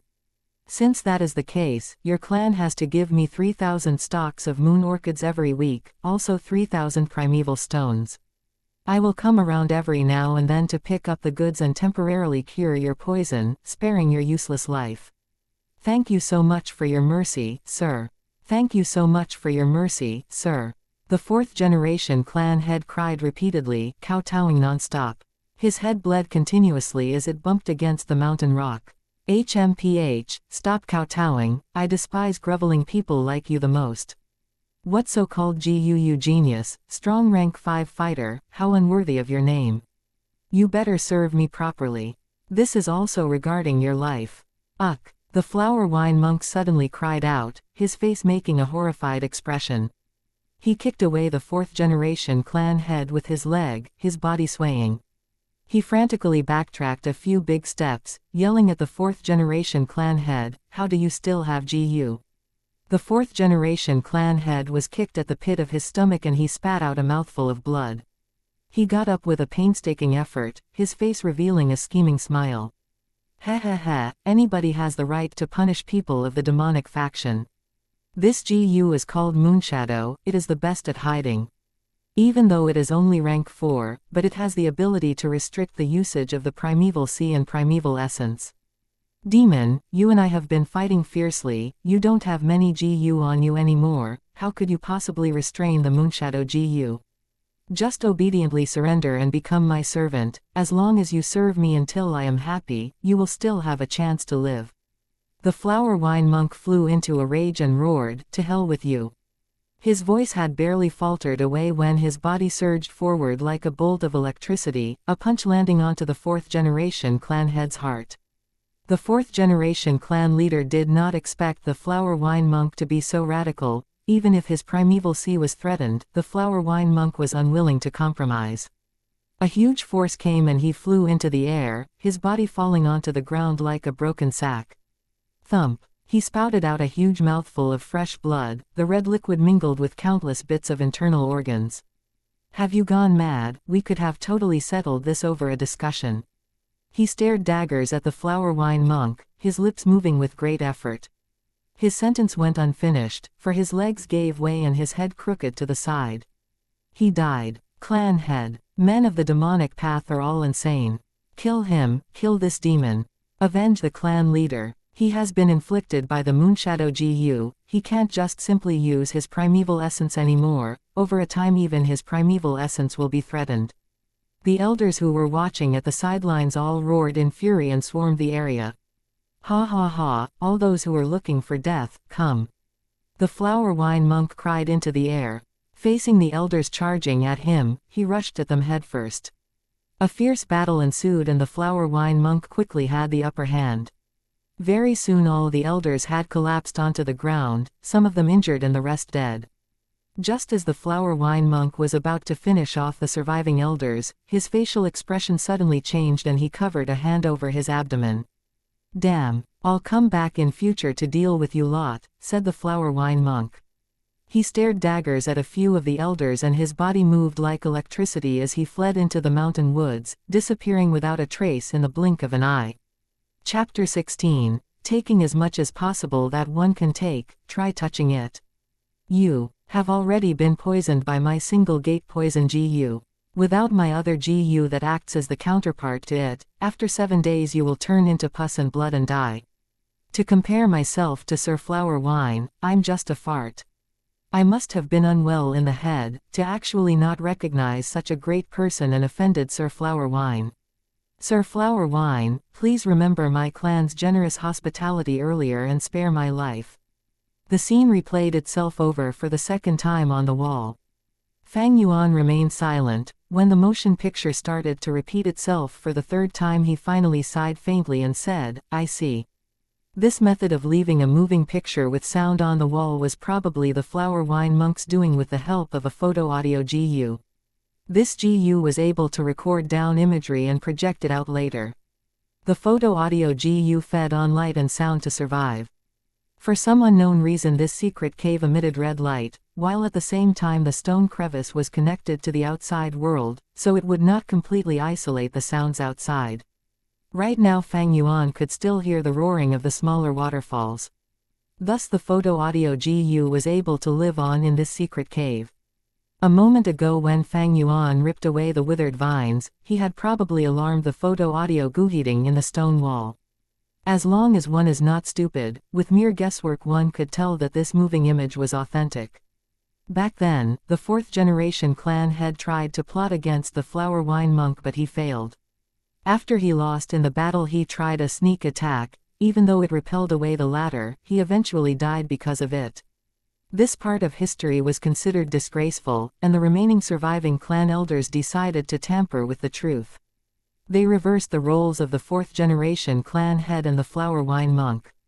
The flower wine monk became the one who was defeated in battle and tried a sneak attack, and later died on the spot. On the other hand, the fourth-generation leader was turned into the justified and perfect hero. But this story itself had a big loophole. The flower wine monk had clearly died on the spot, so his corpse should be in the hands of the GUU clan, but why was another pile of remains found? In his previous life, the GU master who found it had probably been terrified after seeing the moving image. Those surviving elders had long been dead, but to prevent the truth of the flower wine monk from returning, this truth was probably kept secret by the top brass of the clan. That GU master realized that if he single-handedly took the treasure it would be a huge risk.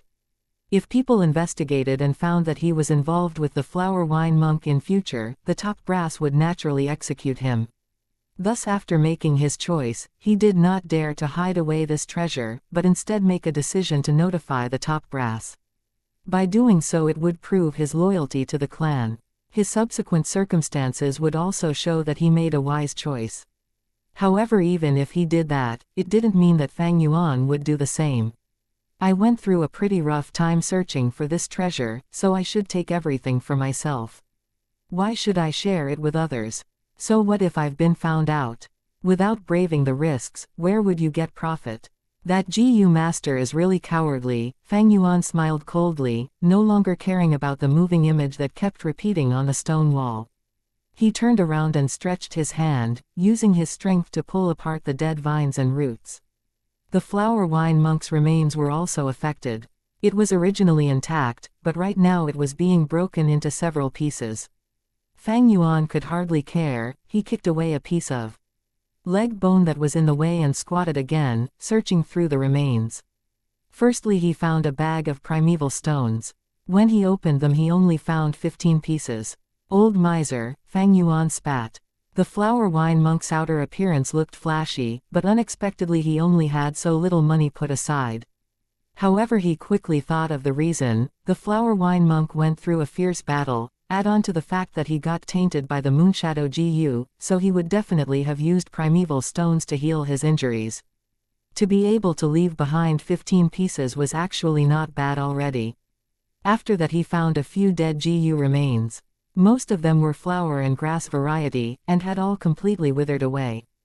GU are also living creatures, so they also need food to survive, and most of them are picky. Though the grass GU and flower GU need less food, but in this secret cave there was not even a single ray of sunshine. And after that, there was nothing. The flower wine monk was on the same level as the fourth-generation clan leader. After fighting a fierce battle, he fought with around 10 elders right after. His own GU were mostly consumed, and up to this stage as he wanted to heal his injuries, he grew the wine sack flower GU and the rice pouch grass GU here. Yet in the end because of the Moonshadow GU he was dragged to death. After 300 years, the GU in his possession also died away. The only ones left were the photo-audio GU on the wall and the liquor worm. This liquor worm was probably reliant on the wine sack flower GU and barely lived through until today. But as the wine sack flower GU withered away one by one, it also lost its food supply. This prompted the liquor worm to go outside and look for wild wine sack flowers. Then in this night, it was attracted by the aroma of the green bamboo wine and came before Fang Yuan. The photo audio GU can only record once, since it's a one-time use GU.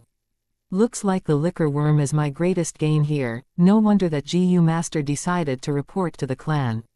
Looks like it was because the profit was too small, and not worth such a huge risk. A sort of understanding rose into Fang Yuan's heart. In his memories, that GU Master was already rank 3, while the liquor worm was just a rank 1 GU. To Fang Yuan it was more precious, but to that GU Master it was pretty much nothing. However, it was clear that due to his report, the clan gave him a big reward. Should I also tell the clan? Fang Yuan thought for a moment, then he pushed away this idea.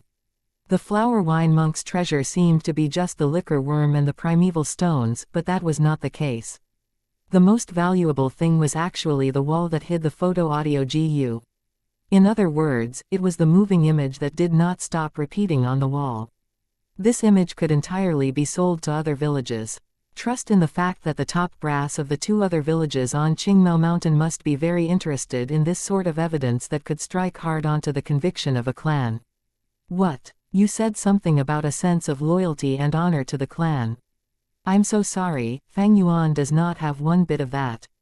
Moreover, this moving image isn't even some kind of strong force that can destroy the entire clan, it won't do much substantial damage. The indifferent nature of the clan will also not look at Fang Yuan with importance. He needed to rely on his own hard work and find cultivation resources. In the early stage of cultivation he needed to borrow the powers around him more. Count on the clan. Heh. Fang Yuan sneered in his heart, how can I be so naive like my past life? Do not depend on anyone, you must rely on yourself on everything in this world. After making sure that he had ransacked every corner of the cave, Fang Yuan began his way back following the original road home. Holding against the water pressure and squeezing past the boulder, he returned outside the mountain. Looking back at this huge boulder, Fang Yuan suddenly thought of his past life. It was said that the remains were found in an underground secret cave. But how was this place underground? It was clearly in the inside of the mountain wall. No wonder he couldn't find it for 7 days straight even though he wasted so much effort. Looks like in his past life after the clan found out about this place, the first thing they did was to destroy the wall with the image, and then go about spreading a truth riddled with lies to mislead the clanspeople. To be able to find this place tonight was partly due to luck, partly due to hard work, and the biggest reason would be the green bamboo wine. This green bamboo wine was really rich, it could be said to be the best in Qingmao Mountain. Perhaps in his past life, after that GU Master lost his lover, the wine that he had been drinking was this wine. But all of this was no longer important. The flower wine monk's treasure had been unearthed and ransacked by Fang Yuan, although in the end it was rather disappointing, it was also reasonable. The most important was that Fang Yuan's original goal, liquor worm, was in his hands, and the item he needed the most, primeval stones, was also gotten. Next up, I will need to set my heart on holding myself in refining this GU. As long as I have a vital GU I can return to the academy and be qualified to stay in the academy dormitories. I'll also be able to borrow the clan resources to cultivate. I can only stay in this inn for 1 or 2 times, if I stay too long the cost is too much. Fang Yuan pondered, his footsteps never ceasing as he hurried back to the village. He was originally left with 2 primeval stones, but now he gained 15 pieces, so the total is 17 pieces. But to a GU master, this small amount of primeval stones mean nothing. Chapter 17. Starting to refine the liquor worm. With my C-grade talent, the amount of my primeval C in the aperture is only 44%. The speed of GU using up primeval essence is way faster than my own recovery rate. If I want to refine a GU I would need to borrow external help, which means I need to waste primeval stones. The weaker the GU's will, the smaller the resistance, the easier it becomes for me to refine it. However, any living creature will always have the will to live. To refine the moonlight GU I would at least require 5 primeval stones, at the most I'd need 8 pieces. Right now to refine the liquor worm, I would need at least 11 pieces, at the most I would need 16 pieces. Although the liquor worm was also a rank 1 GU like the moonlight GU, but it was definitely rarer. Thus the difficulty of the refinement process also increased. In other words, even though right now Fang Yuan had 17 primeval stones, but just to refine the liquor worm he would at most be left with 6 pieces, or at least 1 primeval stone. In the night, the bright crescent gave off clear and pure moonlight.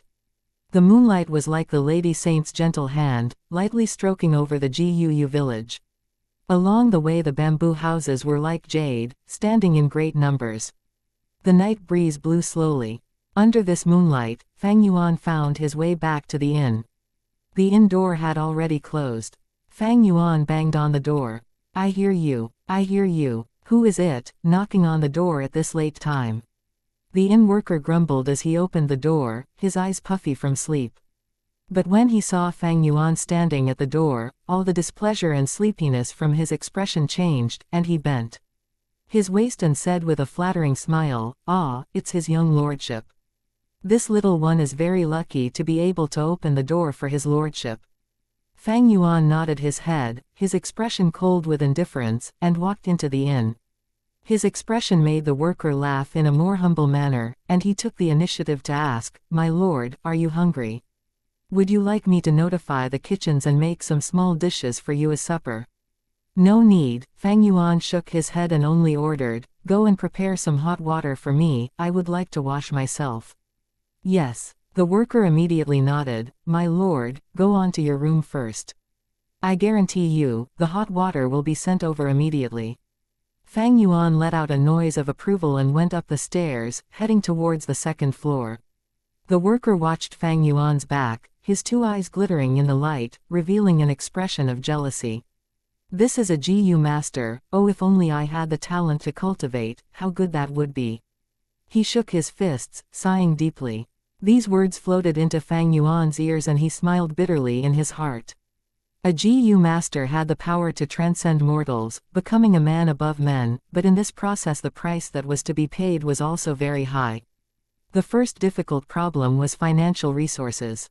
A Gu master needed primeval stones to cultivate, battles also required primeval stones, refining Gu also needed primeval stones, trading was also not an exception. Without primeval stones, how could cultivation be possible? This point was a difficult position that, being an ordinary mortal who watched from the sidelines, the inn worker would not understand. Just like earlier in the evening, the young Gu master Xianxia vented his anger and displeasure on the hunters when he dropped their wine jars. His meaning was, he himself could not bear to spend primeval stones to drink this green bamboo wine, yet these hunters who were just ordinary men actually had such money to spare. To take a glimpse at the whole picture, just that meaning alone could tell a lot about the cultivation situation of a Gu master. The strength of a Gu master was great, they achieved more than a common mortal, but the price was also great. Many a time using every single piece of primeval stone needed great consideration, especially when it came to lower-ranked Gu masters. Do not be fooled by the glorious surface, in reality the life of a Gu master is constantly strained by money. Not to mention, as the realm of a Gu master increases, the resources they require also increase. Without proper backing it is very difficult for a Gu master's road to cultivation. Fang Yuan thought of his previous life and had deep understanding of this reality. He returned to his room. Just after he lit the lamp, the inn worker came up with a basin of hot water. Of course, there were cloth towels and other toiletries. Fang Yuan let the worker leave and closed the room door. He put down the door latch, washed himself and got up to his bed. Although his body was feeling a little tired, his heart still flared with a surge of excitement. I finally got my hands on the liquor worm. The liquor worm is rarer than the moonlight Gu, because in a sense it is a Gu that increase a Gu master's latent talent. Fang Yuan sat cross-legged on the bed and took out the liquor worm. The liquor worm was still sleeping soundly. Its body size was slightly bigger than the moonlight Gu, soft and white like a silkworm. Under the light its body was shrouded in a layer of faint wavering light, just like a pearl's mellow luster. 2 little eyes resembling 2 black sesame seeds were mounted on its chubby white head, making it appear charmingly naive. Placed in his hand, it was not heavy. Its weight was about half a chicken egg. When smelling it carefully, its body exuded a whiff of wine aroma.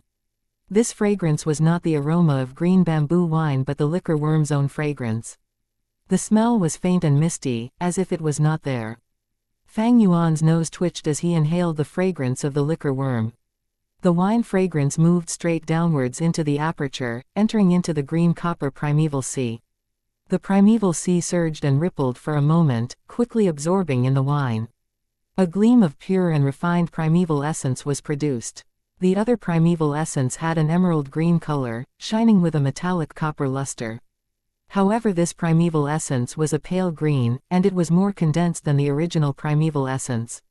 This was the primeval essence that a rank 1 middle stage GU master could produce. Aware of this gleam of pale green primeval essence in his green copper sea, Fang Yuan revealed a satisfied smile. Right now my cultivation base is just that of a rank 1 initial stage. But with the liquor worms condensing, after the primeval essence is refined, I will be able to have rank 1 middle realm primeval essence. The beauty of this benefit is something that cannot be said in 1 or 2 sentences. But very soon, he took back his smile. However, right now I have yet to fully master the liquor worm. It is only when I refine the liquor worm and turn it into my vital GU, then I will be able to freely use it and later on with maximum efficiency, refine my primeval essence. Thinking up to this point, he no longer hesitated and began to draw out a jet of green copper primeval essence from his primeval sea. The primeval essence tightly wrapped around the liquor worm, bringing it into the air before Fang Yuan, and started to invade its body. The liquor worm felt its life at danger and woke up immediately. It began to struggle violently, using its own power to drive out Fang Yuan's primeval essence. This liquor worm has a really strong resistance. Fang Yuan's complexion turned grave as he felt the consumption rate of his primeval essence go beyond more than double of what the Moonlight GU had consumed. No matter what, I have to refine the liquor worm.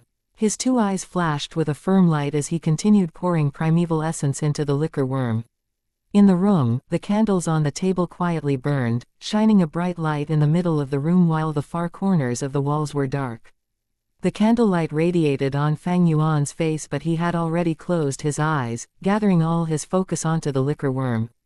A continuous jet of green copper-colored primeval essence that resembled a jet of mist emitted out from Fang Yuan's whole body, then it gathered together and firmly wrapped around the liquor worm. The liquor worm hovered in the air, its distance less than a feet away from Fang Yuan's face.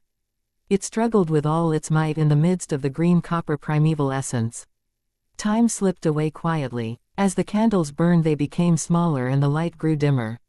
The crescent outside the window had slowly gone down, and then a new day arrived. The morning light squeezed through the narrow crack in the window and shone into the room. It was like the window had a light edge. Fang Yuan opened his eyes and looked at the liquor worm in front of him. The liquor worm's white body had a shade of green color. This was the result of Fang Yuan's effort after half a night. However, it was clear that this volume of green color was not even 1% of the liquor worm's body. Fang Yuan's face looked grave. This liquor worm's will was way too tenacious and its resistance was incredibly strong. Simply put, this was beyond a rank 1 GU's boundary. This GU was most probably the Flower Wine Monk's vital GU. The Flower Wine Monk was a rank 5 master, so this liquor worm was originally rank 5, but because it went through all those years without enough food, pretty much full in one moment and starving in the next, so its grade also fell. Right now it is left at the level of rank 1, yet its will is still as tough as a rock. Fang Yuan had guessed the truth. This liquor worm was originally the Flower Wine Monk's vital GU. Its original will had been wiped clean and refined to the end. It had accompanied the Flower Wine Monk throughout all his battles, passing through the underground world. After the Flower Wine Monk died, his strong will continued existing in the liquor worm. Right now, with Fang Yuan trying to refine the liquor worm, it actually meant fighting against the Flower Wine Monk's will. This was way more difficult than trying to refine a natural GU. A human's will is generally stronger than a natural GU. When facing death, humans were able to produce strength that even they themselves could not imagine. Not to mention that the Flower Wine Monk was a master of the demonic faction. He came and went by himself, going up and down the underground world. His will was more tenacious than the masters of his level from the righteous faction. To refine this liquor worm in a month is impossible, unless there is a strong master who can use a rank 2 or rank 3 goose breath to pressure this liquor worm and suppress the will inside the worm's body to the lowest limit. Under this kind of help then will I be able to do twice as much with half the effort. As he pondered, Fang Yuan could not help but sigh. His parents had died while his aunt and uncle were plotting against him. He himself did not have any backing, so where could he possibly find external aid? If he had a grade talent there might still be a chance, but he was only a C grade talent. Everyone in the clan were not optimistic about him, so who would be willing to expend such energy to come and help him? More crucially, he could not expose the existence of the liquor worm. There was no liquor worm in the Guu village, and Fang Yuan was not able to explain about the origins of this liquor worm. If it was exposed, there was a huge possibility that the top brass would find out and link it to the case of the flower wine monk. It was too easy to think of a relationship between the two. Based on this fact, 17 primeval stones will not be enough. I'd need at least 30 primeval stones. How troublesome, but no matter how hard it is I will still want to refine this liquor worm. Fang Yuan's own will was like metal, and he was already determined to refine the liquor worm. The importance of the vital Gu was huge. It would greatly influence the future of a Gu master's cultivation direction. Although the liquor worm was not the world's best choice for a vital Gu, it was still much better than the moonlight Gu. It was also the best option in Fang Yuan's present situation. Growl. At this moment Fang Yuan's stomach came up with a cry of protest. After a whole night without sleep and putting full effort into refining the liquor worm, Fang Yuan was naturally hungry. I guess I'll go and fill my stomach first and think of a way to accumulate primeval stones. Fang Yuan rubbed his belly and went downstairs. He went to the cafeteria and picked a seat at the corner, ordering a few kinds of breakfast dishes. Just as he was beginning to eat, his younger brother Guu Fang Zheng appeared. Big brother, why are you staying at the inn? Why didn't you go back home and sleep last night? His brother was very straightforward, his tone carrying the implication that it was demanding for an explanation. Chapter 18. Let the past disperse away like smoke faced with his brothers. Question. Fang Yuan did not speak, he continued eating his breakfast. He knew his younger brother's character. Fang Zheng was not someone who could keep in his composure. Sure enough, Fang Zheng saw that his older brother did not even bat an eye at him, as if Fang Yuan pretended he was heir. In the next moment he called out in a tone full of unhappiness, "Big brother, what did you do to Shen Kui? Ever since she came out from your room yesterday, she cried all over the place. When I comforted her, she cried even more." Fang Yuan looked up at his younger brother, his face expressionless. Fang Zheng frowned, staring firmly at his older brother, waiting for his reply. The atmosphere was growing tense. But Fang Yuan just looked at him for a second before he lowered his head and continued eating. The younger brother Fang Zheng was immediately flustered. Fang Yuan's attitude was clearly an undisguised contempt towards him. Under shame and frustration he banged his hand on the table, roaring loudly, "Guu Fang Yuan, how can you act like this? Shen Kui as a servant girl has served you for so many years, I have seen her gentleness and care towards you. Yes, I know you feel lost, and I can understand your dejected feelings. Yeah, you're just a C-grade talent, but it doesn't mean you can vent your anger on others just because of your own misfortune. This isn't fair to her." He had barely finished when Fang Yuan stood up, raising his hand in a flash. Slap. With a loud snap he gave Fang Zheng a solid smack. Fang Zheng covered his right cheek, stumbling 2 steps backwards, his face full of shock. "Useless bastard, what kind of tone are you using to talk to your own older brother? That Shen Kui is just a servant girl. Just because of a lowly girl like her you would forget that I am your older brother." Fang Yuan reprimanded in a low voice. Fang Zheng finally reacted, his stinging pain on his face surging through his nervous system in waves. He stared wide-eyed, his breathing rough as he said in disbelief, "Big brother, you hit me.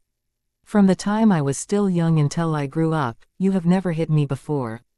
Yes, I was found out to be an A-grade talent, you were just C-grade. But you also cannot blame me for it, this is all the arrangement of heaven." Fang Zheng had not finished speaking, yet Fang Yuan used the back of his hand and smacked him again. Fang Zheng covered both his cheeks with his 2 hands. He was stunned. Naive fool, do you still remember? From young till now, how did I take care of you? When our parents died, our life was hard. During New Year, Aunt and Uncle only gave us both one new robe. Did I wear it? Who did I give it to wear? When you were small you loved to eat sweet porridge. I would tell the kitchens to make another bowl for you every day. When you were bullied by others, who brought you back? Not to mention a ton of other things. I don't feel like it is worth talking about. Well, right now because of a maid, you would talk to me like this, coming to question me. Fang Zheng's face was red. His lips trembled, ashamed and annoyed, as well as surprised and angry. Yet he was unable to say a single word of rebuttal. Because everything Fang Yuan said was the truth. Whatever. Fang Yuan sneered, since you even gave up your own biological parents and admitted someone else, what am I worth to you, as merely your big brother? Big brother, how can you say that? You also know that I have always longed for the warmth of a family since I was young. Fang Zheng immediately explained. Fang Yuan waved his hand, stopping his brother from continuing. From today onwards, you are not my little brother, and I am no longer your older brother. Big brother. Fang Zheng was surprised, opening his mouth to say more. At this moment, Fang Yuan spoke. Don't you like Shen Kui? Don't worry, I didn't do anything to her. She's still a virgin, untouched and pure. Pass me 6 primeval stones and I'll pass her to you. From today onwards she can be your personal maid. Big brother, why are you? To have his inner thoughts revealed out loud so suddenly, Fang Zheng felt a surge of panic, feeling rather unprepared. But at the same time his heart was assured. The one thing he was worried about the most did not come true. Not long ago in the night, Shen Kui personally served and washed him. Even though nothing important happened, Fang Zheng could not ever forget the gentleness of that night. Every time when he thought of Shen Kui, he would remember her skillful hands and her soft red lips, and his heart would throb. The sincere feelings of youthfulness had long planted itself in the young man's chest, starting to grow. Thus when he learned about Shen Kui's unusual state last evening, a bout of anger immediately burst from his heart. He instantly gave up refining his moonlight GU and turned the village inside out trying to find Fang Yuan, wanting to make a statement. Seeing Fang Zheng not replying, Fang Yuan frowned and said, "Love is very normal, be more honest. There's no use hiding away. Of course, if you don't want to exchange, then that's fine." Fang Zheng was anxious on the spot. "I'll exchange. Why would I not exchange? But the primeval stones on me are not enough for 6 anymore." As he said this, he took out his money pouch, his face red all over. Fang Yuan took the pouch and found 6 pieces in it, but one of the stones among them was smaller than a normal primeval stone by half size. He immediately knew that Fang Zheng had absorbed the primeval essence from this stone to speed up the process of refining his moonlight GU. After all, the more natural essence gets absorbed from the primeval stone, the smaller the stone becomes, and its weight will also become lighter. Even though it was just 5 pieces and a half, Fang Yuan knew, these were all the primeval stones that Fang Zheng had in his possession right now. Fang Zheng had no savings on his own, and these 6 primeval stones were what aunt and uncle had given to him not long ago. "I'll keep these, you can go now." Fang Yuan's expression was cold as he tucked the bag away. "Big brother." Fang Zheng wanted to say more. Fang Yuan raised his eyebrows slightly, speaking in a slow and leisure manner, "Before I change my mind, you better disappear from my eyes." Fang Zheng felt his heart tighten. He gritted his teeth, and finally turned and left. When he stepped through the doorway of the inn, he subconsciously covered his chest with his hand, feeling a wave of uneasiness. There was a feeling that was telling him that he had just lost something very important. But very quickly he felt hot as he thought of Shen Kui and that dreamy night. "I can finally have you rightfully as mine, Kui Kui one." He did not look back, and walked out of Fang Yuan's sight. Fang Yuan stood expressionless. He stood for a long time, then he finally slowly sat down. The bright sunlight passed through the window, shining onto his indifferent face, making those who saw this feel somewhat cold inside. The business in the cafeteria was rather poor, and the streets grew busier with people. The noise and excitement from the bustling crowd traveled over, making the place feel quieter. The dishes grew cold. A worker came up attentively, asking if Fang Yuan would like to reheat his breakfast. Fang Yuan did not hear it. His gaze kept shifting like a cloud, as if he was reminiscing some old memories. The worker waited for a while. But as he saw Fang Yuan in a trance, never saying a single word, he could only rub his nose and walk away bitterly.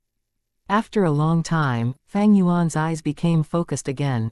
The past memories in his heart were like smoke, they had already dispersed away. He returned to reality once more. The sunlight that flowed in shone over half the table. The hot air that wafted out of the dishes had already disappeared, and the bustling noise of the crowd on the streets traveled into his ears. He reached into his robes and patted the 5½ primeval stones at his bosom, his mouth curling into a bitter and mocking smile. But the smile was quickly cast away. "Waiter, go and reheat these dishes for me." Fang Yuan took a look at his dishes and faintly opened his mouth, shouting away. At this moment his eyes looked so chilly. "What? Your older brother really said that?" In the hall, Uncle frowned, his voice cold. Aunt sat aside, looking speechlessly at the fresh red handprint on Fang Zheng's cheeks. "Yes, when I met Big Brother, he was at the inn eating breakfast." "The entire thing went like this," Fang Zheng replied politely. Uncle's frown deepened, all condensed into 3 black lines too. After a few breaths he sighed and said in a solemn tone, "Fang Zheng, my child, you must remember this. The maidservant Shen Kui is not Fang Yuan's personal property, we assigned her to him. How can he use her as a trading item? If you wished for it, you should have told us earlier on. We would just assign her to you." "Ah." Fang Zheng was stunned as he listened to this. Uncle waved his hand. "You can take your leave. You gave all your primeval stones to Fang Yuan, so I'll just give you another 6. Remember, use them properly on refining your GU&Cs number 1. We will be very proud of you when you do." "Father, your child is ashamed." Fang Zheng was suddenly moved to tears. Uncle sighed and replied, "Just go, hurry back to your room and refine your GU. You don't have much time left." When Fang Zheng took his leave, Uncle's face revealed a ferocious and angry expression. Bang! He hit the table with his palm using great force, hissing, "HMPH, this damn bastard. He actually took our workers to do an exchange, he's really cunning." Aunt advised, "Husband, calm your anger. It's just 6 primeval stones. What do you understand, woman? This Fang Yuan is only AC grade talent, if he wants to refine the moonlight goo he would need primeval stones. With his weak experience of a first-timer, 6 primeval stones won't be enough to refine it. But now that he has 12 pieces, it will be more than sufficient." Uncle was so furious he gritted his teeth. He added, "A GU master's cultivation will very swift as long as there are enough resources and no obstacles. In 2 or 3 years, the clan will be able to produce a rank 2 GU master. The lower Fang Yuan's cultivation rank, the smaller his hopes of trying to seize the family inheritance 1 year later. Right now he is still young, just starting to cultivate. We shall hinder him and let his starting process fall behind those at his age. The academy resources are always awarded to excellent students. With his latent talent, once he falls back he won't be able to get any resources. Without the help of resources his cultivation will fall even further. With this vicious cycle, I would like to see if he has the ability to inherit the family inheritance a year later." Aunt did not understand. Even if we do not stop him, he would at most be at rank 1 middle stage a year later. "Husband, your cultivation is at rank 2, why are you still afraid of him?" Uncle was so angry he stomped and said, "Woman, you really are a case of long hair but short insight.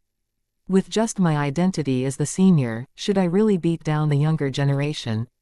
If he wants to get back the inheritance, it is reasonable and cannot be stopped directly. I can only fight back using the clan rules. It is stated in the clan rules, to be head of the house at 16 years old, the person must have at least rank 1 middle stage cultivation. Otherwise it means that Fang Yuan will have no right to waste the clan resources.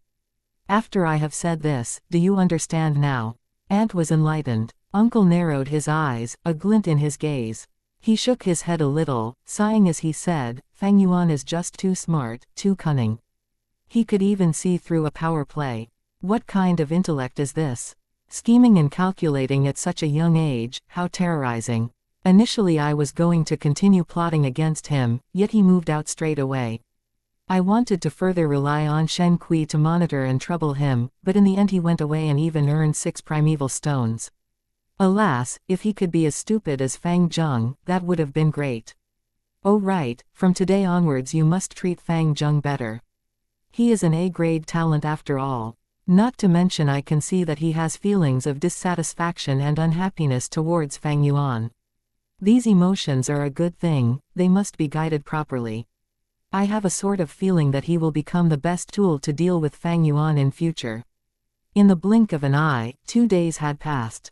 In the room at the inn, there were no lights. The moonlight poured in, casting a color of frost. On the bed Fang Yuan sat cross-legged, his eyes closed. He moved his green copper primeval essence, concentrating his mind on refining the liquor worm.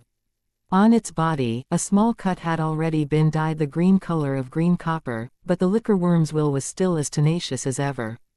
It constantly struggled in the midst of the ethereal primeval essence. Fang Yuan's refining process was not going smoothly. It was very difficult. I spent 2 days and 2 nights, only resting 2 hours each day, and I spent 12 pieces of primeval stone but only managed to refine around 1/15 of progress.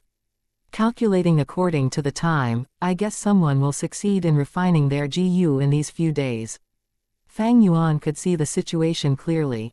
However, his talent was a poor grade anyway. Add on the liquor worm that he was trying to refine having an incredibly tenacious will to live, it was even stronger than a normal moonlight GU. The resulting situation of falling behind was normal. A moment of falling behind is nothing, as long as I have the liquor worm. Fang Yuan's heart was clear like a mirror, not a single trace of anxiety and discouragement in him. Suddenly, the liquor worm curled up into a ball. Oh no, the liquor worm is counter-attacking. Fang Yuan instantly opened his eyes, a hint of astonishment in his gaze. Before him, the liquor worm had curled into a round little dumpling, fiercely giving out a blinding white light. It was risking everything in this one last stand. At once Fang Yuan felt a strong will coming out from the liquor worm's body, flowing directly through the primeval essence and descending into the primeval sea in his aperture. The situation where a GU counterattacked was incredibly rare. Only GU with extremely strong will would give their all, it was either success or death. In the face of such a scenario, the usual teenager would be panicking right now. Though he was surprised, Fang Yuan did not panic, in fact he was somewhat delighted. Staking everything in one last attempt, this is also a good thing. As long as I can handle this counterattack, the liquor worms shall greatly weaken. However, I need to put full focus into fighting back against this will. I cannot receive even the slightest outside interference.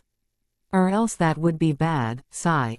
But I hope no one will come and disturb me during this period. His thoughts finalized, he was ready to gather the primeval essence in his aperture, ready to accept the liquor worm's will. He would be entangled with it and fight it 300 rounds. But at this moment, a miraculous event happened. In the middle of his aperture, just above the sea high in the air, a GU appeared. Boom! A mighty strong breath erupted from this GU. This breath was like the Milky Way pouring out, and floodwater rushing down from the mountains. Yet, it was also like a dreadful beast whose dignity was offended that opened its scarlet red eyes and looked around to see who would dare to violate its territory. This is the spring-autumn cicada. Seeing this GU, Fang Yuan was completely shocked. 1. Kui is just an affectionate way to call Shen Kui. 2. The novel says Do Ning Sheng Li Yi Chuanzi, which means condensed into a Chuan word. Chinese words are used to describe things sometimes. Author's note. He thanks a bunch of people. I will keep on going forward. 3 years, 6 years, 9 years. In this period of time, some of you may leave temporarily and some will always stay. In the busy process of human life, we constantly mark our constant existence, and we all prove to each other that we have lived before. I had imagined this sort of scenario. When we are old, you all will look at Gu Gen Ren, this ID, and will laugh in your hearts. Oh, it's him. When I was young I have read his book before. I even gave him a recommendation vote. Maybe I will open my previous layout and see all these familiar ids, those that have rewarded, voted and commented before. I will reminisce the times when I was writing alone. These names were the company of my long and difficult journey, giving me warm little lights. Right here in the book is a small little twist. Fang Yuan will begin to truly show his unique style. Those who were able to read up till here are predestined. I guarantee you right here, this book will become more and more exciting. Chapter 19. Rank 6 Vital GU, the Spring-Autumn Cicada. During the process of refining, the GU counterattacked. At this time, the liquor worm that had inherited the flower wine monk's extremely strong will invaded his aperture, brazenly counter-attacking at Fang Yuan.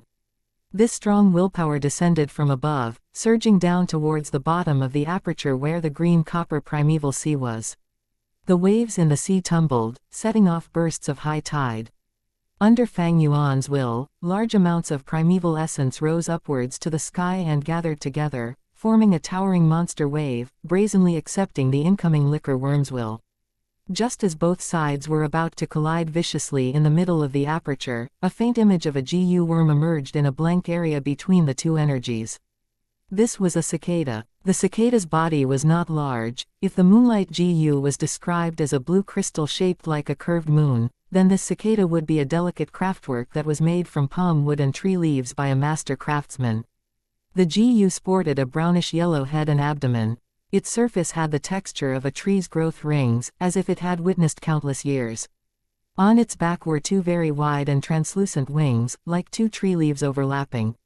The wings had similar structure. This structure was like a typical net vein leaf. The center had a coarse stem, and from this stem sprouted out a network vein of leaf lines on both sides. The spring-autumn cicada. It had been startled. It was just like a giant beast, usually hiding in its cave in a deep sleep. But suddenly it was awakened, furthermore learning that its territory had been violated. Who dares to come into my turf and act wildly? As if its dignity was offended, the spring-autumn cicada was angry and let out a whiff of aura. The aura was weak yet powerful. It was like the surging Milky Way, rolling forth with vast and mighty waves. It would sweep across mountains for 10,000s of miles, or submerge a broad desert. To be compared to this aura, the liquor worm's will was like the case of an ant meeting an elephant. The aura swept around and expanded, just like a raised invisible tsunami.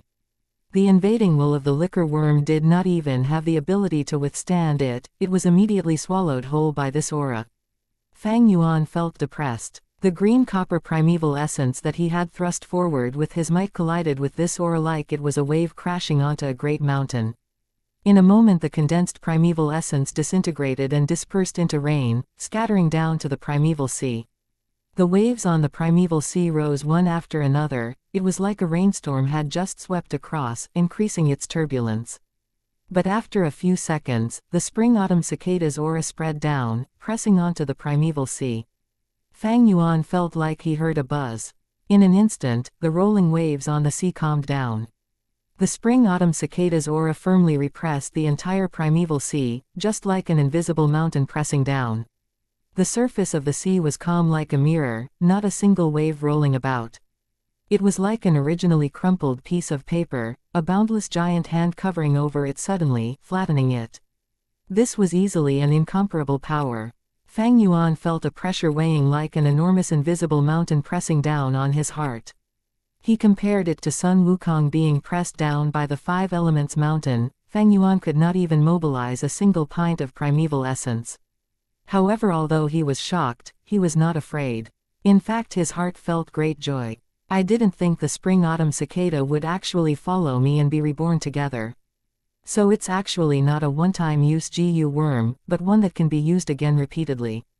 The spring-autumn cicada was a rank 6 grade, and it was the first rank 6 GU in Fang Yuan's previous life, as well as his last.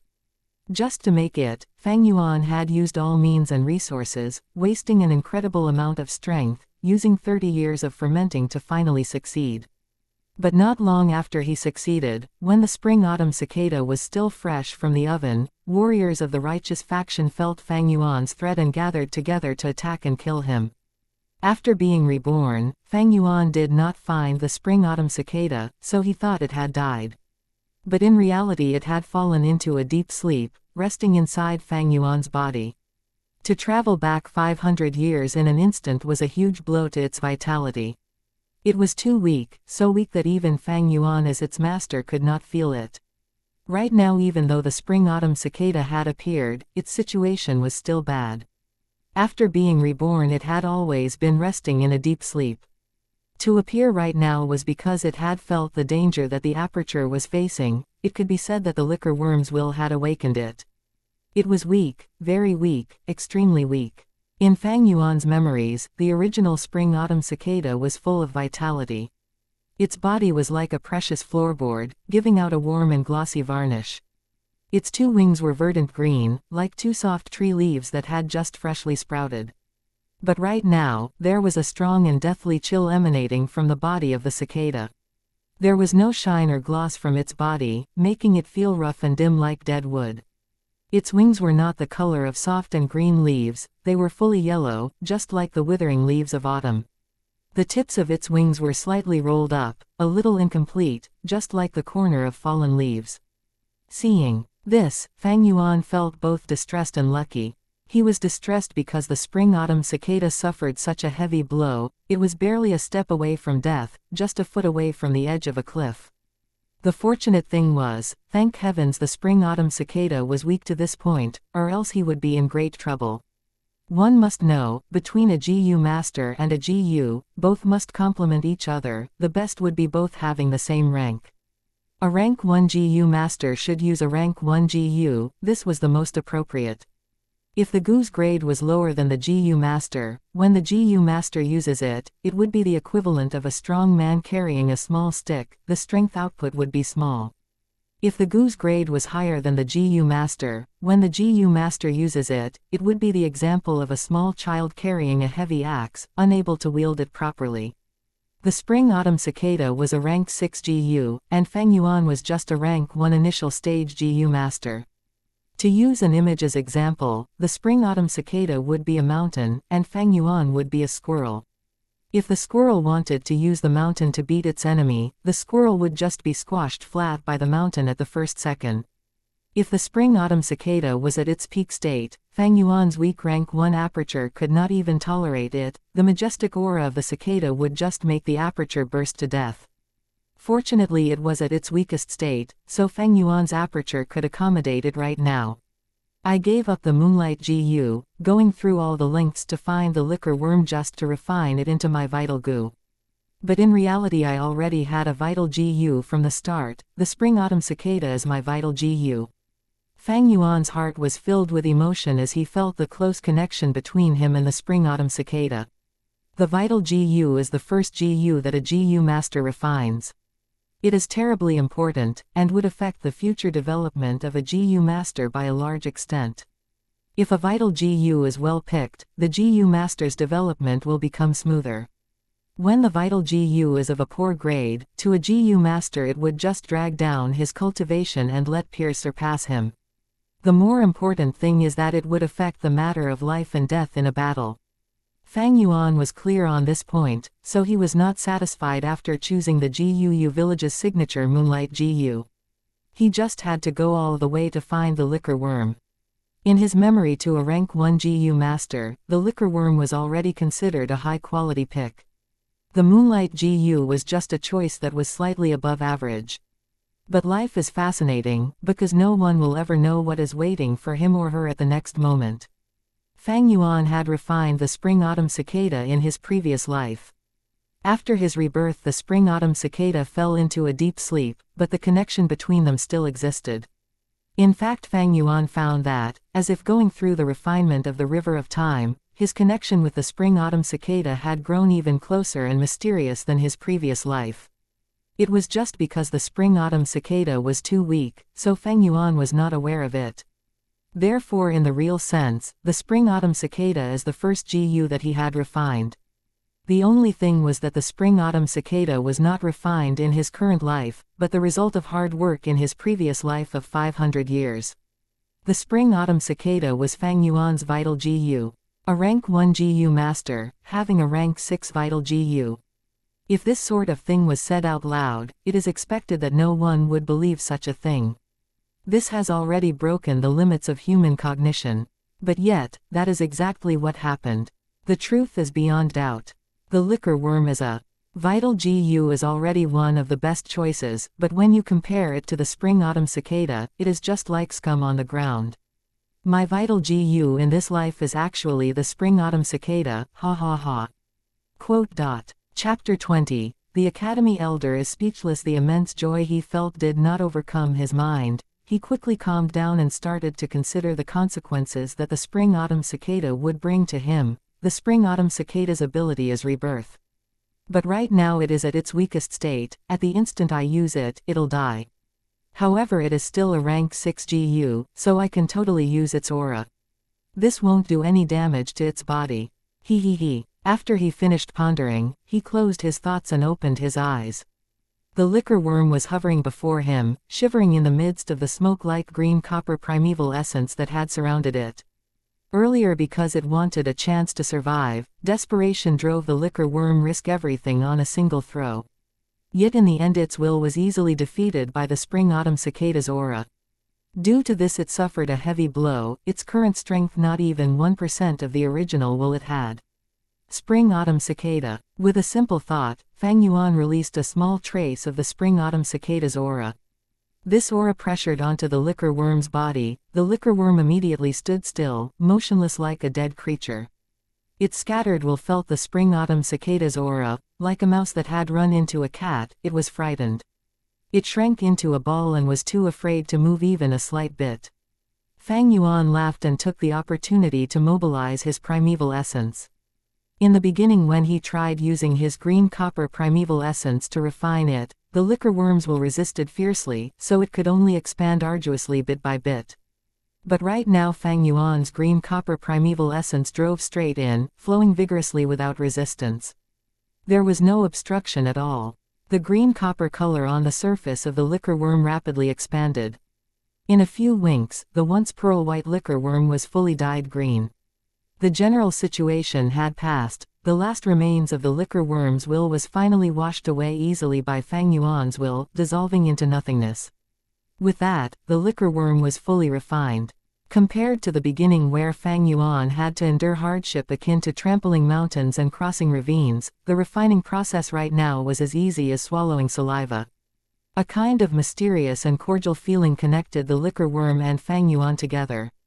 The refined liquor worm was like a part of Fang Yuan. If Fang Yuan told it to huddle up, it would curl. If he told it to curl into a ball, it would curl into a round little dumpling. The feeling was like moving his own finger. Fang Yuan took back his primeval essence, and the liquor worm returned to its fat and white state. Then with a leap, it went through thin air and plunged into the middle of Fang Yuan's aperture.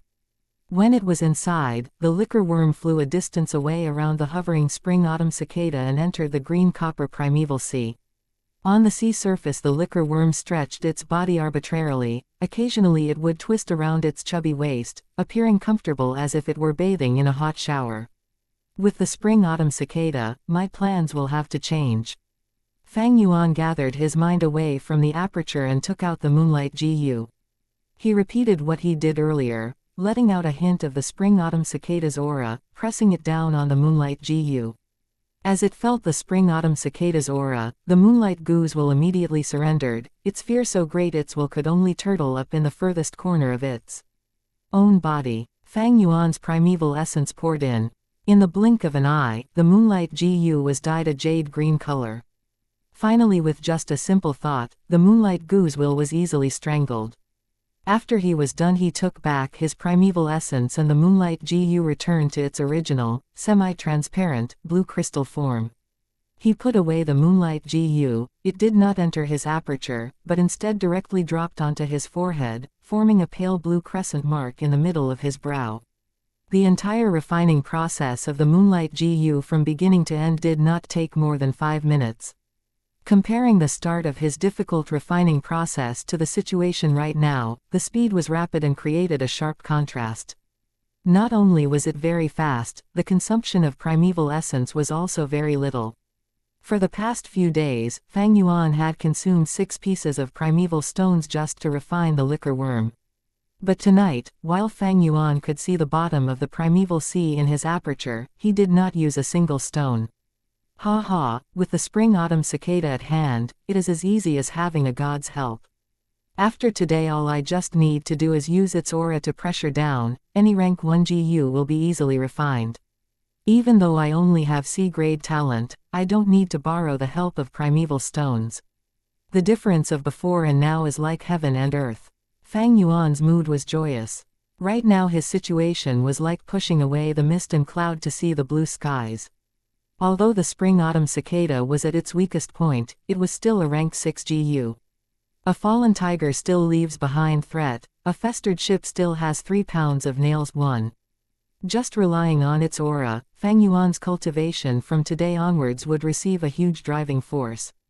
At this moment, the moon outside the window was bright and the stars were few. The moonlight flowed through the window, shining on Fang Yuan's face. Initially I thought I wouldn't be able to get number 1, but the road twisted and turned unexpectedly. Time waits for no one. I must go to the academy now and receive the top prize. Fang Yuan's eyes glistened. With a thought the spring-autumn cicada faded away from view and disappeared once more, returning to its deep slumber. Then he called out the liquor worm and hid it away at a corner of his bed. This was to prevent the academy's unnecessary examination. 15 minutes later, in the clan academy. The academy elder had long gone to bed, but in his dreams he could vaguely hear the sound of somebody knocking on the door. He was awoken by the noise and he opened his eyes, rather displeased. Who is it outside there in the middle of the night?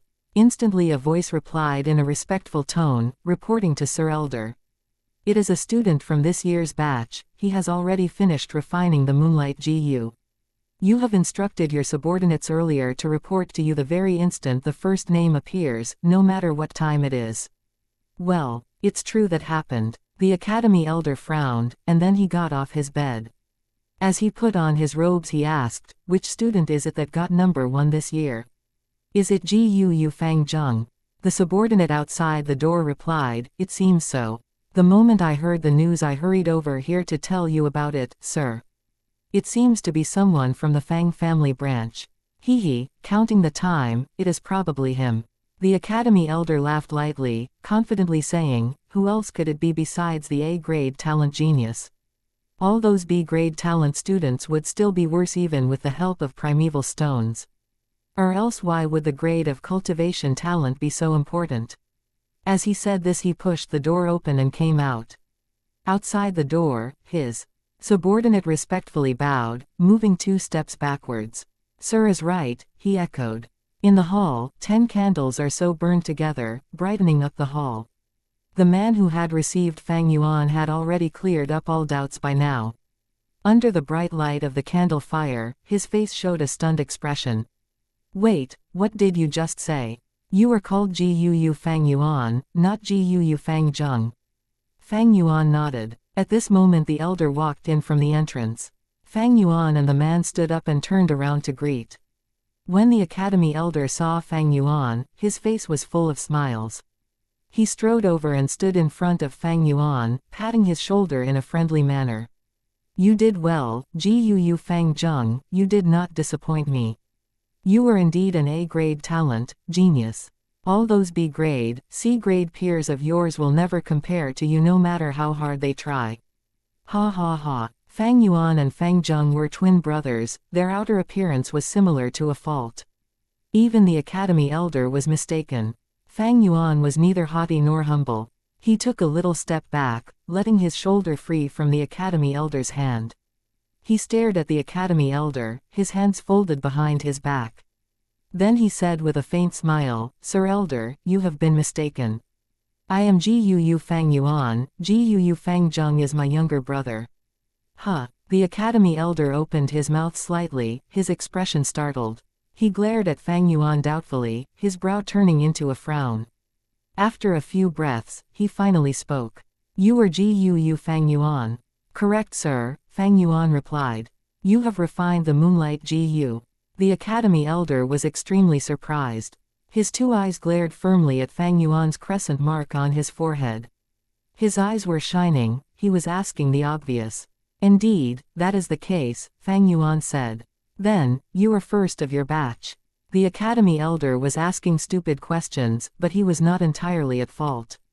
After all, this situation was entirely out of everyone's expectations.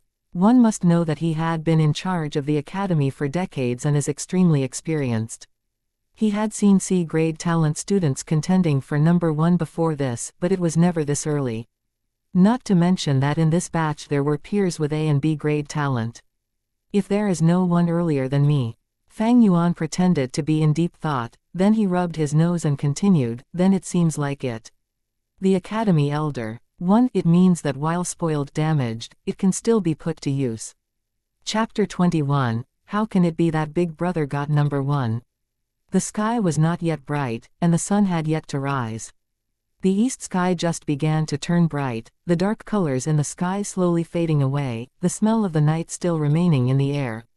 The streets were empty, then came the sounds of quick footsteps. The early dawn mountain air was moist, yet Gu Fang Zheng did not feel the slightest cold rush, his heart was full of surging enthusiasm.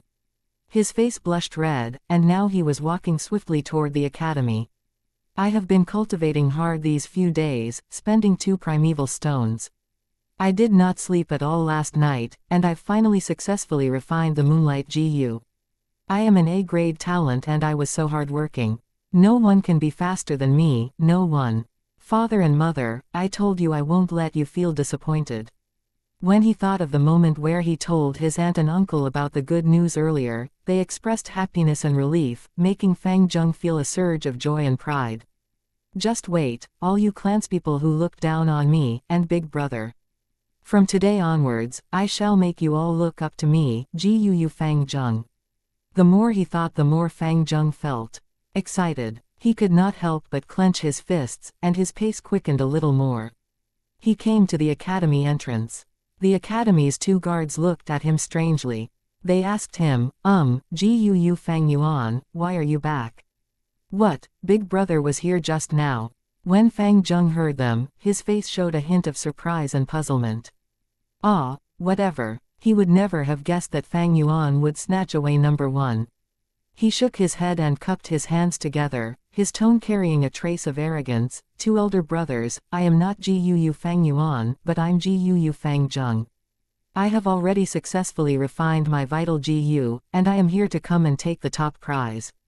You are Gu Fang Zheng. You brothers are just too alike. No wonder the academy elder was mistaken, the guard on the left side shouted, his eyes widening. The guard on the right shook his head and said, you came 1 step too late. Just last night in the late hour, your older brother Gu Fang Yuan came and met with Sir Elder and took the top prize. My older brother. Fang Zheng suddenly opened his eyes wide, crying out, wait, you said he'd gotten number 1. How can this be? Isn't his big brother a C-grade talent? Getting number 1, this has to be a joke, right? It's true. How could we possibly joke around with this matter? Seeing Fang Zheng in disbelief, the guard seemed somewhat unhappy. This matter has been confirmed by the academy elder. In due course the name list will be released and announced. What's wrong? Your older brother did not tell you about it. The other guard added. Fang Zheng just stood silly at the door. The truth was so much different from his imagination, right now he just could not understand what had just happened. In Fang Zheng's heart, there were several illusions of his adversaries. Among them, the ones that brought the most threat were 2, Yu Mo Bei and Gu Kai Lian. These 2 were of B-rank talent. Behind them were the clan's 2 largest family branches, and each of them had a grandfather that carried huge authority as elders, as well as sufficient financial power. If any of these 2 people won first place over him, Fang Zheng's heart and mind was still prepared. Even though he would feel a sense of loss, it was still acceptable. But right now, the one who took away number 1 was not Gu Mo Bei or Gu Kai Lian, it was not even any of the opponents in his heart. But it was Gu Fang Yuan, his older brother. That person with a C-grade talent. That person who fell downhill and turned dejected after the awakening ceremony. That person who slept soundly in class all day. That person who was always heavily drunk and never turned home at night. That person who bullied Shen Kui, slapped him twice, and took all his primeval stones away. That person who always held him down, just like a shadow entrenched in his heart. How can it be like this? It can't be possible. In a short while, Fang Zheng roared in his heart, I was so hard-working, but he just drank every day until he became drunk, and yet in the end he was the one who got number one. Is this even fair? Why? The sun rose from the east, the birds chirped around, and the overflowing air of spring took over Qingmao Mountain. Fang Zheng bathed in the warm sunlight. He slowly lowered his head, gritting his teeth, looking at his own lonely shadow. The excitement in his heart had turned into a balloon that leaked air, long dissipating. Instead, what took its place was the emotions of confusion, resentment, unwillingness, puzzlement, fear and other complicated feelings. As time went by, the sun climbed higher. The Academy bulletin wall had posted a new name list, and on the list were just two names, firstly Fang Yuan and then Fang Zheng. Following the appearance of this list, the news gradually spread out. After hearing the news, all those young students who had been bent on refining their GU at home after receiving one were in an uproar. How can it be like this? If it was Fang Zheng who got number one I would still have believed it, but it's Fang Yuan, isn't he a C-grade talent? Could there have been a mistake? The A-grade talent Fang Zheng actually lost to the C-grade talent Fang Yuan. Is this Tales from the 1001 Nights 1? The Mo Branch family home. The greenery in the courtyard was overflowing, the fragrance of tea dancing about. One of the clan elders of the Guu clan, Guu Mo Bei, was sitting in front of his desk, looking at the spring scenery outside his window. He leisurely drank his tea and said, Mo Bei hasn't continued refining his GU. The housekeeper standing at a side hurriedly replied, after he heard about news concerning Fang Yuan in the afternoon, young Master Mo Bei seemed to be deeply affected and has no mood to continue refining the Moonlight GU. It is a pity, young Master Mo Bei was just so close to succeeding. Actually, if Fang Zheng got number one it could still be ignored, but it just has to be that C-grade talent Fang Yuan. So young Master Mo Bei lost his interest, it can't be helped. HMPH. Do not excuse him. Guu Mo Chen snorted coldly, his face stern and his tone hard. A Guu master's cultivation process is full of hardship each step. What is a small setback like this? That Fang Yuan is just AC grade, so to be able to get number one it is presumably because of luck. The Moonlight GU that he chose must have had a weak will, so that is how he could snatch the top. If Mo Bei can't see through this and let such a small setback get to him, then how is he supposed to be in charge of our Mo family branch in future? How can he compete with the Kai family branch? No one is allowed to advise him, let him think about it by himself. Yes, master. The housekeeper did not dare refute. Almost at the same time, in the home of the Kai family branch. Sigh, Guu Fang Yuan. The clan elder Guu Kai Lian gave a long sigh, his brows held down in a frown as he thought, waving his hand around. Someone, call young Master Kai Chen over please. In a moment, Guu Kai Chen walked into the room with a lost expression, kneeling down with respect. Your grandson greets his grandpa. Seems like you already know about the news. Guu Kai Lian stared at his only direct grandson, his tone gentle. He slowly said, I called you over to prevent you from getting influenced by this matter. You see, when refining the vital GU, firstly one looks at the talent, secondly at the GU worm. Fang Yuan's talent is just C grade, yet he was able to gain number one this time.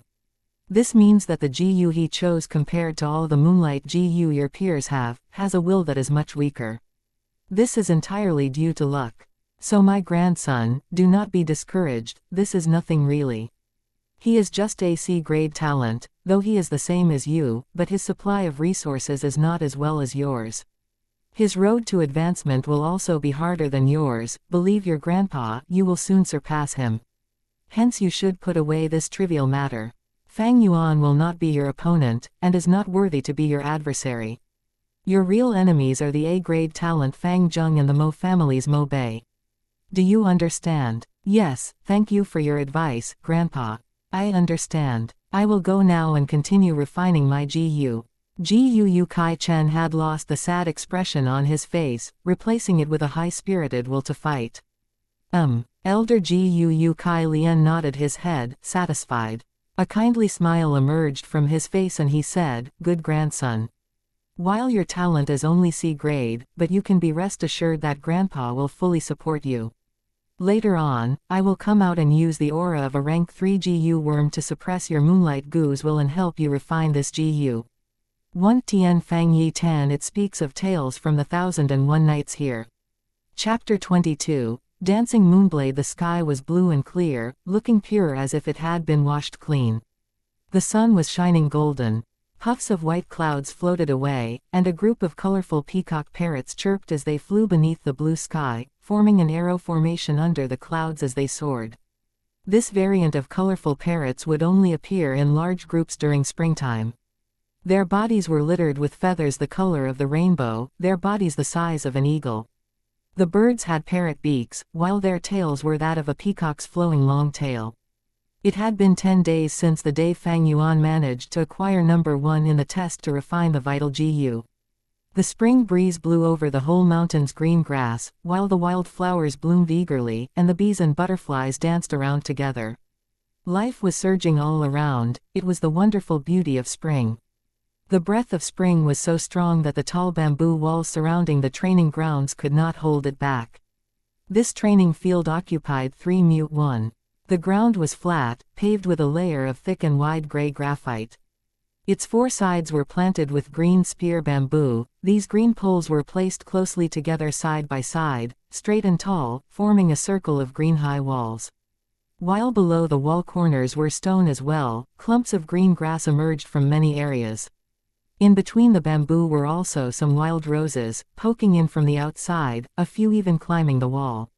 57 young teens at the age of 15 were standing in the midst of the training field right now, formed in a semicircle around the academy elder who was in the center, putting their focus on him. This was a lesson to teach the students on how to use the Moonlight GU. The Moonlight GU is our GUU clan's symbolic GU, just like the Shang 2 houses Bear Strength GU, and the Bite 3 houses Stream GU. The majority of you on the field have chosen the Moonlight GU as your vital GU, so you must all watch properly. Soon I will demonstrate personally how to use the Moonlight GU to attack. Students whose vital GU is not the Moonlight GU must also concentrate on me, as this classical long-distance attacking method can also be used on other GU. The spectrum of methods one can use is very wide. As he spoke, the academy elder stretched out his right hand, his 5 fingers opening wide. He lowered his palm so that the young teens could see the center of it. Firstly, you use your mind to mobilize the Moonlight GU, moving it to the center of your palm. Following his voice, the crescent mark that represented the Moonlight GU moved down the elder's arm and into his palm. Then, you mobilize the primeval essence in your aperture, pouring it into the Moonlight GU. A thread of white silver-colored primeval essence gushed out from the elder's body, so fine it was almost impossible to see. It entered the Moonlight GU in his palm. The academy elder was of a rank 3 realm, and only rank 3 GU masters could produce white silver-colored primeval essence. Rank 1 GU master's primeval essence was commonly known as green copper primeval essence, while rank 2 GU masters had theirs called red iron primeval essence. When they reached rank 3, it becomes white-silver primeval essence. Once it absorbed the thread of white-silver primeval essence, the crescent-shaped mark in the elder's hand instantly glowed brighter and brighter. Although it was daytime, it still issued a brilliant pale blue light. "That's awesome. How beautiful." The youngsters could not help but let out praises of surprise and amazement when they saw it. The pale blue light was clear like water. It flickered faintly in the elder's palm. At first glance it would seem as if the academy elder's hand was scooping a handful of moonlight. The academy elder smiled a little. "Now watch carefully, the last step is just like how I will do it, launching it out." As he said this, his widely opened 5 fingers slowly closed together, then he lifted his arm up and slowly moved it forward, his arm straight. Finally he waved his palm lightly in a cutting motion.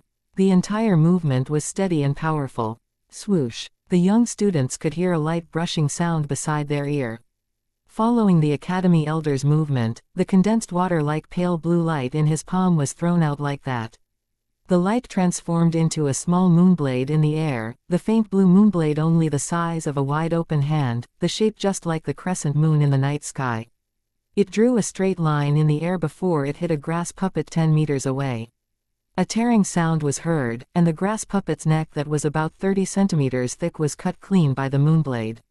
The puppet's body swayed about, the huge head suddenly falling onto the floor. After cutting the grass puppet into half, the moonblade immediately appeared dimmer. However, it continued flying about another 6 meters in the air before the crescent began to gradually fade away, finally dissipating in the air. Looking at the grass puppet's neck again, one could see that the cut area was extremely flat, as if it was cut away by the sharpest sickle. The youngsters were all shocked as they saw this, their eyes wide open. A few of them even touched their own necks involuntarily, astonished by the attacking power of the moonblade. After a short silence, the sounds of exclamation began. The teenagers had shining eyes as they stared at the grass puppet, some of them staring at the elder's palm. A few of them were looking at their peers, talking and whispering excitedly. Only Fang Yuan stood hidden in the crowd with a cold expression, his stature calm. In his previous life, Fang Yuan had cultivated to rank 6, and he had created the Blood-Winged Demon sect in the Middle Kingdom. He taught tens of thousands of people, and was reputed as a giant figurehead of the demonic faction, his fame illustrious. The Academy Elder was just a rank 3 GU master. This small trick was just child's play to him, it would not cause any ripple of emotion in Fang Yuan's heart. All those of you who have refined the Moonlight GU, step out. Each one of you shall take a grass puppet and follow the way I just did it, throwing out the moonblade, practice attacking. Once the Academy Elder was finished, around 30 students stepped out.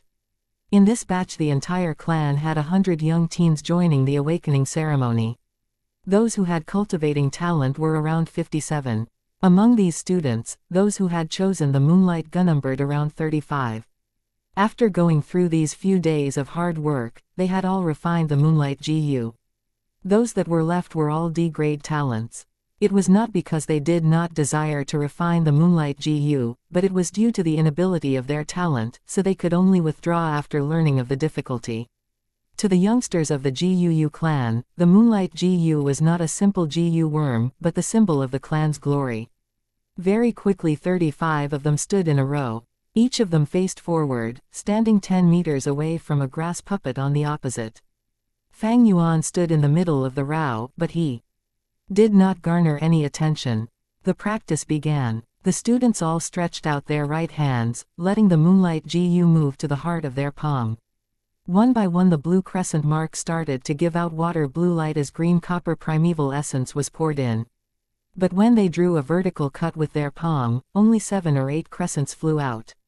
Among these crescents, some of them only appeared for a short moment before dissipating away. Some flew out for 2 to 3 meters before disintegrating into blue light with a bang.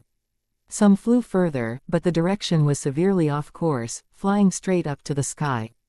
The young teens all frowned. When they saw the Elder's demonstration earlier it seemed quite easy. But when they started practicing themselves, they realized the skill required in this action. To throw out a moonblade and to have it hit on the grass puppet, it really was not that simple. The Elder had a faint smile as he watched. He saw this scene every year, and was not surprised. The remaining 22 students could only stand outside the field, watching jealously. After practicing for 5 minutes, the youngsters were gradually able to produce moonblades. For a time in the training ground, pale blue-colored moonblades flew about everywhere. A few moonblades would fade halfway, a few unluckily crashing into another. Some flew out of the training field, twisting around. Those that were able to hit on the grass puppets were just a small few. Of course these were all due to sheer luck. The Academy Elder started to tutor and guide each one personally. He focused greatly on Fang Zheng, Mo Bei and Kai Cheng and those others with good latent talent. He patiently corrected their postures, teaching them his experience. Towards those C-grade talent students like Fang Yuan, he only mentioned 2 sentences. Fang Yuan kept condensing the blue light in his hand. He waved his palm a few times cutting the air, but he did not release the light, pretending and acting. With the field a mess at the moment and no one focusing on himself, he moved his thoughts and released his hold on the Moonlight GU, his palm tilting a little, making a cutting action. In order not to raise attention, he did not focus on his own grass puppet opposite him, but aimed at the one on his left. With a whoosh, a moonblade flew out quickly, passing through the center of chaos, drawing a straight line in the air and cutting accurately into the neck area of a grass puppet. The grass puppet wavered for a moment, the neck area cut deeply by the moonblade. But very quickly, the green grassy area that was cut began to regrow, tangling together and healing away the wound. Of course, this grass puppet was not a normal scarecrow. It was a rank 1 scarecrow GU, having the nature type ability of self-recovery. Unless the puppet was cut into half at once, it would just recover back to normal in a short while. Wow, look at that crescent. How cool, who threw it? Moonblades that were able to hit grass puppets right now were rare. Fang Yuan just casually hit one, yet it caused the most significant result so far.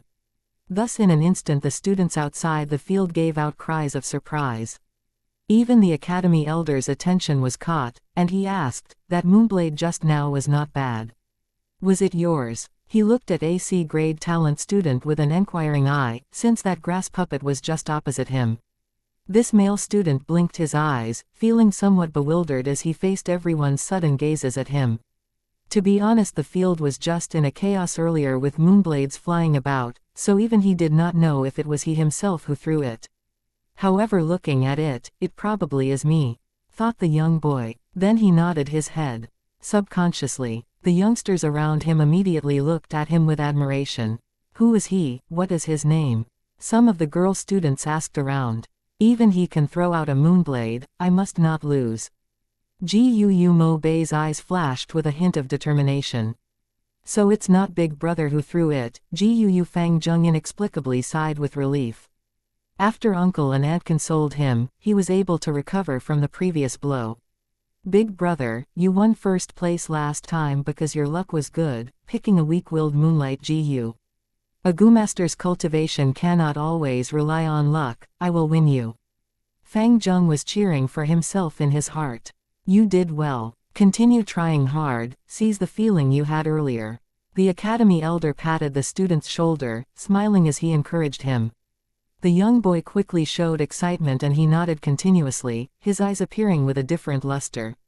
The elder took the opportunity and announced, "Listen up everyone, this will be your homework. Practice well after class, in 3 days I will check the results. Whoever performs the best will receive 10 pieces of primeval stones as the prize. Understand?" Yes. The young students all shouted loudly. They could not help but be more excited when they heard about the primeval stone reward. However, only 3 minutes later, the moonblades that flew about in the air started to thin gradually.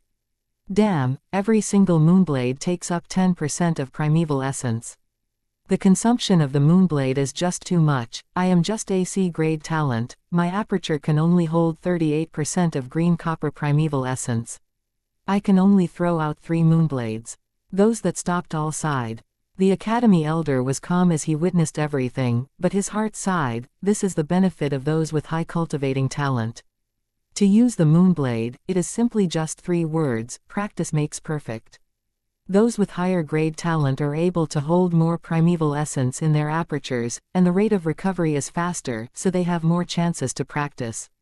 Those with poorer talent can also use primeval stones to make up for it, strengthening the number of practices.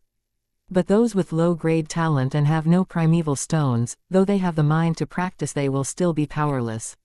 Sigh, the GU Master's cultivation process is just so cruel. I had just better take care of those high-grade talent students. 1 mu, an ancient Chinese measurement. 1 mu is 666 and 2/3 meters squared. 2 Xianxia Shang house. Shang is the word for bear. 3 Bai Jia Bai house. Bai is the word for white, as in white color. Chapter 23. Raising a GU is like raising a mistress. The sun had already set. The sunset glow was still burning in the sky. The mountains far away in the distance were covered in a thick layer of gray ash, gradually turning to black. In the academy, a day's class was over. The students walked out from the academy in groups of 2s and 3s.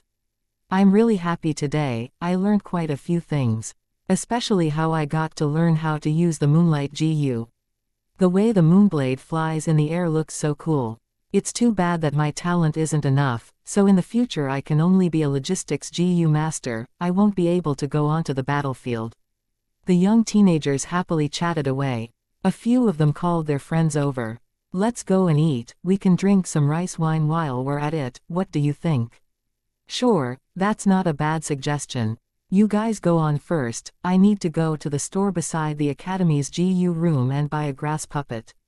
It will be easy to practice at home with it. Fang Yuan went to the GU room alone. The Academy's GU room kept quite a few rank 1 GU worms. There were many types and variations, and Fang Yuan's Moonlight GU was taken freely from inside. Once in a while the students would have a free chance to pick a GU worm. If one wanted to get extra GU, they would need to pay up. In this short time Fang Yuan had no wish to refine any other GU. He walked to the building beside the GU room, it was a small store. In the store there were 7 students, each of them negotiating over the counter with the store owner for buying grass puppets. It's you, Junior. The rank 1 GU master responsible for the store was in his 20s. When he saw Fang Yuan, he automatically greeted him while bargaining with his customers. Fang Yuan was taken by surprise, finding out that this GU master was Xianxia. It was the young GU master that had taught the hunters a lesson in the inn. Ah, it's you senior. Fang Yuan nodded his head, his face expressionless. Xianxia took out a grass puppet from the counter behind him, passing it to the student who purchased it. At the same time he threw Fang Yuan a friendly smile and asked, "Did junior brother come here to buy a grass puppet as well? If you want me to leave one for you, you just need 3 pieces of primeval stones. These things sell like hotcakes, right now there's only 7 left, if you wait any longer there won't be any stock left." Xianxia's attitude towards mortals was arrogant, but towards people like Fang Yuan, he was very kind and sincere. Fang Yuan shook his head, laughing secretly as he thought, this Xianxia really did know how to do business. The grass puppets were made with the scarecrow GU. Even after including the primeval essence that was put in, the final cost should not be more than 1.5 primeval stones. Senior, this isn't fair. It should be first come first serve, why leave any for him? Yeah, we all came early. If you want to do business you should know the rules. 3 pieces will be 3 pieces, here's the primeval stones, give me a grass puppet. The youngsters in the store were all worried when they heard that the store only had 7 puppets left. They stopped trying to negotiate, and took out their stones to buy it. Very quickly, 7 satisfied teenagers walked out. Does my junior want to buy a grass puppet? Xianxia laughed as he asked, it seems like they were sold out, but actually there's still the 8th puppet stowed away below the chest. If Junior doesn't buy it now, you will miss the opportunity. Fang Yuan had no interest towards the grass puppet. He shook his head and pulled out a piece of primeval stone, putting it on the counter. I want to buy 10 moon orchid petals. Xianxia was stunned. He looked Fang Yuan deep in the eye, taking away the primeval stone and pulling open the counter drawer. Then he took out a paper bag, saying, 10 pieces of moon orchid flower petals, not 1 less. Please make sure. Fang Yuan checked the goods on the spot and found no mistake with it. Finally he left the small shop. GU have to be fed.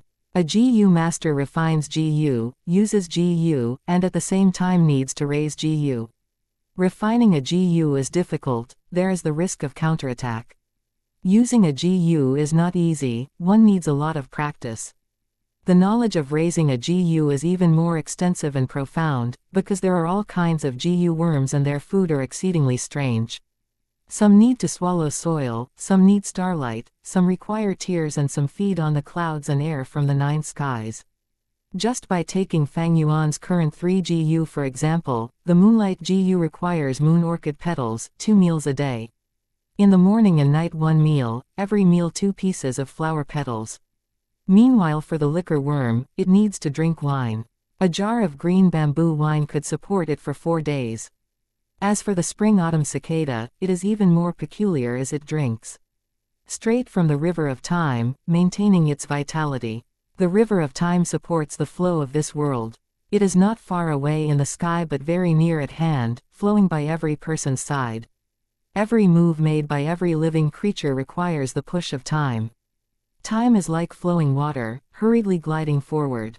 The river of time is invisible and colorless, while in reality all living creatures are actually surviving and living in the waters of the river of time. After buying the bag of moon orchid petals, Fang Yuan went to the inn to buy green bamboo wine. The liquor worm could also drink some turbid wine or rice wine to live. However, with this kind of second-rate wine the amount it needed to drink would increase, and it would need many jars every day.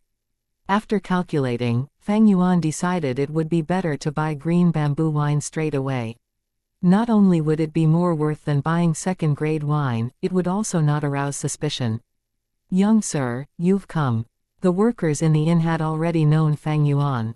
Fang Yuan passed him 3 pieces of primeval stones directly, saying with a familiar ease, "Give me a jar of green bamboo wine and make me a few good dishes. You don't need to give me the change, just put it here first. At the end of the month when it amounts up to 1 stone, you can subtract from my bill with it." Even though Fang Yuan no longer stayed at the inn right now ever since he moved to the academy dormitories, he would always have a meal here when he bought wine. "All right. Young sir, please take a seat, the dishes will be sent over immediately." The worker echoed, leading Fang Yuan to his seat. He took the cloth on top of his shoulder and gently wiped the table before leaving. Indeed, as the worker said, the dishes were very quickly served. Fang Yuan ate and calculated at the same time in his mind, "A piece of primeval stone can buy me 10 pieces of flower petals. The moonlight Gu consumed 4 pieces every day. A jar of green bamboo wine costs 2 pieces of stones, and it can support the liquor worm for 4 days. In other words, just to raise and feed the 2 of these Gu, I would need to spend nearly 1 stone every day." It does not seem like much, but in reality this was very costly. The monthly living expenses for a mortal family of 3 only used up 1 piece of primeval stone. From the starting of refining the Gu until today, 16 days had already passed. Just to raise the Gu alone Fang Yuan had already spent 14.5 primeval stones. "I have acquired the flower wine treasure, taken away Fang Zheng's bag of primeval stones and also got the first place reward. My primeval stone assets once reached up to 44 pieces and a half. However, in the early days of refining the Gu I wasted 6 pieces and a half, then I used 14 pieces and a half on feeding these Gu. My living expenses cost half a piece, and today I am probably left with 20 pieces." Fang Yuan took out his money pouch. He opened it and looked inside. The bag contained pieces of primeval stones inside. Each of these stones were grayish-white in color, their shapes ellipsoid and the volumes equal, the size similar to a duck egg. After counting he found that he really only had 20 pieces left. In other words, if this continued on then Fang Yuan would only be able to go on for half a month with the remaining stones he had left. He was not like his peers, they had relatives and friends to help them out, especially with the case of students like Gu Mobei and Gu Kai Cheng who were loaded with primeval stones. Fang Yuan could only think of a way himself. "Uncle and aunt have already cut off my living expenses, but every weekend the clan academy would give out 3 pieces of primeval stones as subsidy to every student. Looks like I would need to show off in the Moonblade assessment in 3 days and take that 10 primeval stone prize." Fang Yuan chewed the food in his mouth while he pondered. His current age was just at the age where the body was growing. Without realizing it, all the rice and dishes had entered his stomach. Taking up the sealed green bamboo wine jar, Fang Yuan lifted his feet and started walking, leaving the inn. Young sir." The inn worker chased after him from behind and said, "Just to tell young sir something, but in less than a month the trading company will arrive to the village. By convention they would always buy the green bamboo wine in our shop. Young sir loves our green bamboo wine and always buys a few jars every week, so the innkeeper ordered me to tell young sir about this matter. The green bamboo wine in our store has limited supply, so after we sell it to the trading company I'm afraid we would be left with very little." "Is that the case?" When Fang Yuan heard the news, he frowned slightly. To know someone and tell apart the conversation, Fang Yuan had 500 years of experience. The shop worker and the young Gu master Zhang Ya spoke with similar meaning, however Fang Yuan could naturally tell the difference with Zhang Ya's tricky words and the shop worker's truthful words. This matter was a little troublesome. Fang Yuan needed to feed the liquor worm, and he needed a huge amount of green bamboo wine in the long run. If this inn ran out of stock, then he would have to use huge amounts of second-rate wine to feed the liquor worm. It was not possible for him to drink several jars a day. After a while people would be suspicious. After thinking about it, Fang Yuan took out 10 pieces of primeval stones and said, "Then I'll buy another 5 jars. I will need you to carry them for me and follow me to put them in the academy dormitory." "All right, young sir." The worker immediately accepted the primeval stones. The moon orchid flower petals could only last for 5 days without any special storage means, so Fang Yuan would only buy a bag every time. However, the green bamboo wine could be kept for a very long time, thus there was no problem with this. A few workers followed Fang Yuan into the academy dorms and placed the wine jars under his bed, and then they bid their leave. As he saw the money pouch that had suddenly flattened down in his hands, Fang Yuan heaved a sigh.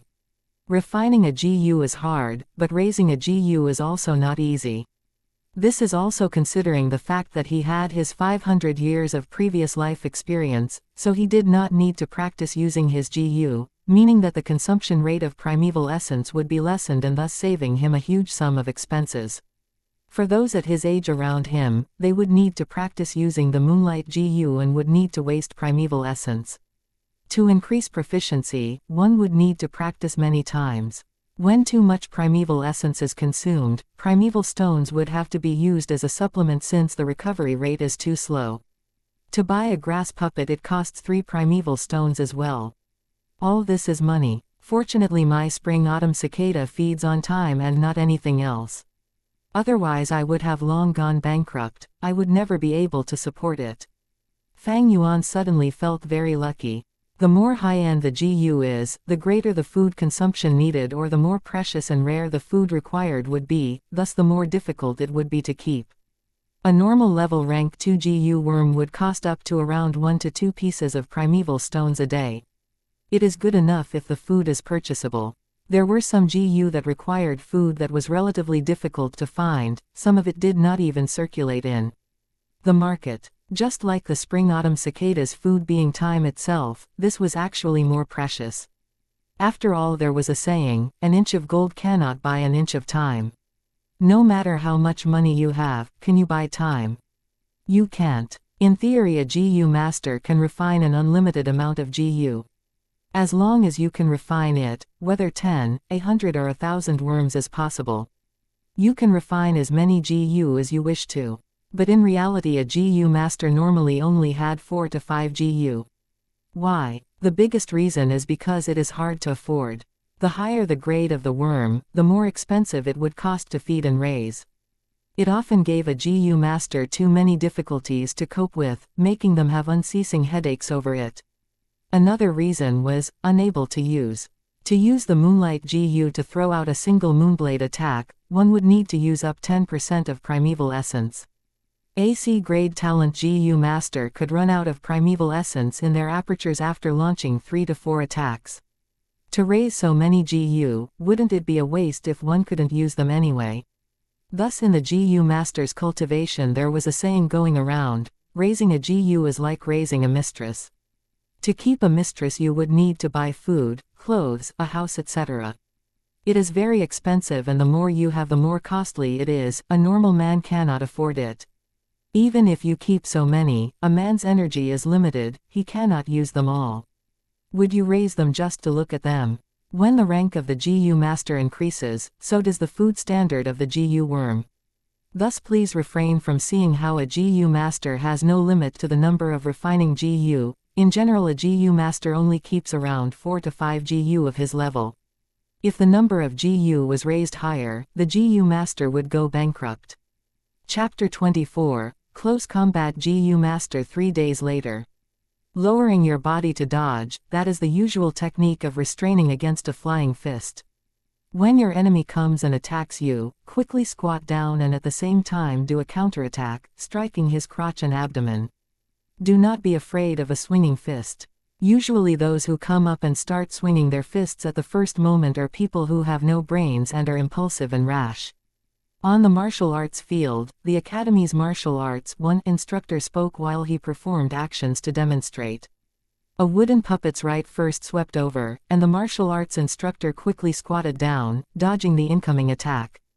Then he threw a punch at the puppet's abdomen, knocking it down with a few punches. The students were looking at the demonstration in a circle, but most of them were lacking in spirit, showing very little interest. The Academy taught a variety of courses, and this lesson was the one that taught foundation of martial arts. Using fists and legs to exert oneself was too inferior to the handsome and cool attack style of the Moonblade, making almost all the students absent-minded. The next class will be the Moonlight Goose Usage Assessment. How have you been practicing so far lately? I'm still doing good. I can do 3 Moonblades, but only a few of them actually hit. Usually I get 2 blades on the grass puppet. That's the same like me. I specially bought a grass puppet just to practice for this in these few days. The young teens whispered to one another, their minds long gone from the lesson. They were all worried about the assessment in the next class. Just for this assessment, they had practiced hard for a long time after class, and now they were flexing their hands and feet, looking forward to the assessment. The sounds of the students' discussion had reached the instructor's ear, and the martial arts coach jerked his gaze back at them, shouting, "No talking allowed in class. All of you keep your mouths shut and watch closely." He was a rank 2 GU master, his body rather muscular. His upper body was naked and robust, the bronzed skin littered with countless scars on it. With a loud shout he showed a threatening manner, pressing down on all the students in the field. Silence fell in the martial arts field. The foundation of martial arts is the most important among important things. Especially in the early stages of a GU master's cultivation, it is more important than anything else. All of you better focus your attention on me. After he finished scolding, the martial arts instructor called out another wooden puppet. This light yellow wooden puppet was 2 meters tall, its huge wooden feet making sharp sounds as it stepped on the bluestone floor tiles. The wooden puppet stretched open its arms and rushed clumsily towards the coach. The instructor dodged its attack, then fiercely hugged its waist and used his strength to push it forward down, causing the huge and tall wooden puppet to fall to the ground. Then the instructor rode on the puppet's waist and swung his fist quickly at the puppet's head. The wooden puppet resisted for a moment, then its head was smashed broken by the instructor's raining blows. It was paralyzed on the ground, lying motionless. The martial arts instructor stood up, his breathing calm and long as always. He explained to the students, when facing a huge and tall enemy in close combat, do not be afraid. Ruining the opponent's center of gravity is a type of sensible tactic to pin down your enemy. Just like how I did it earlier, you must hug the opponent's waist, control his hips and then push forward with your strength. After that you take the opportunity and get on his body and fiercely punch at your enemy. Those with no defensive capabilities will instantly collapse. The students nodded repeatedly, but most of their eyes showed disapproval. The coach saw all of this and laughed bitterly in his heart. Every batch was like this. The attitudes of these youngsters were naturally easily attracted by gorgeous things.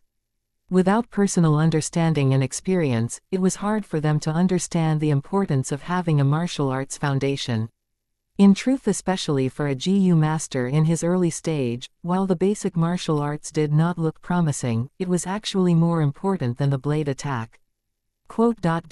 Remember, in close combat, your sight must not always stare at the enemy's eye. It should focus on the enemy's shoulder. No matter punching or kicking, the enemy's shoulder will always move first.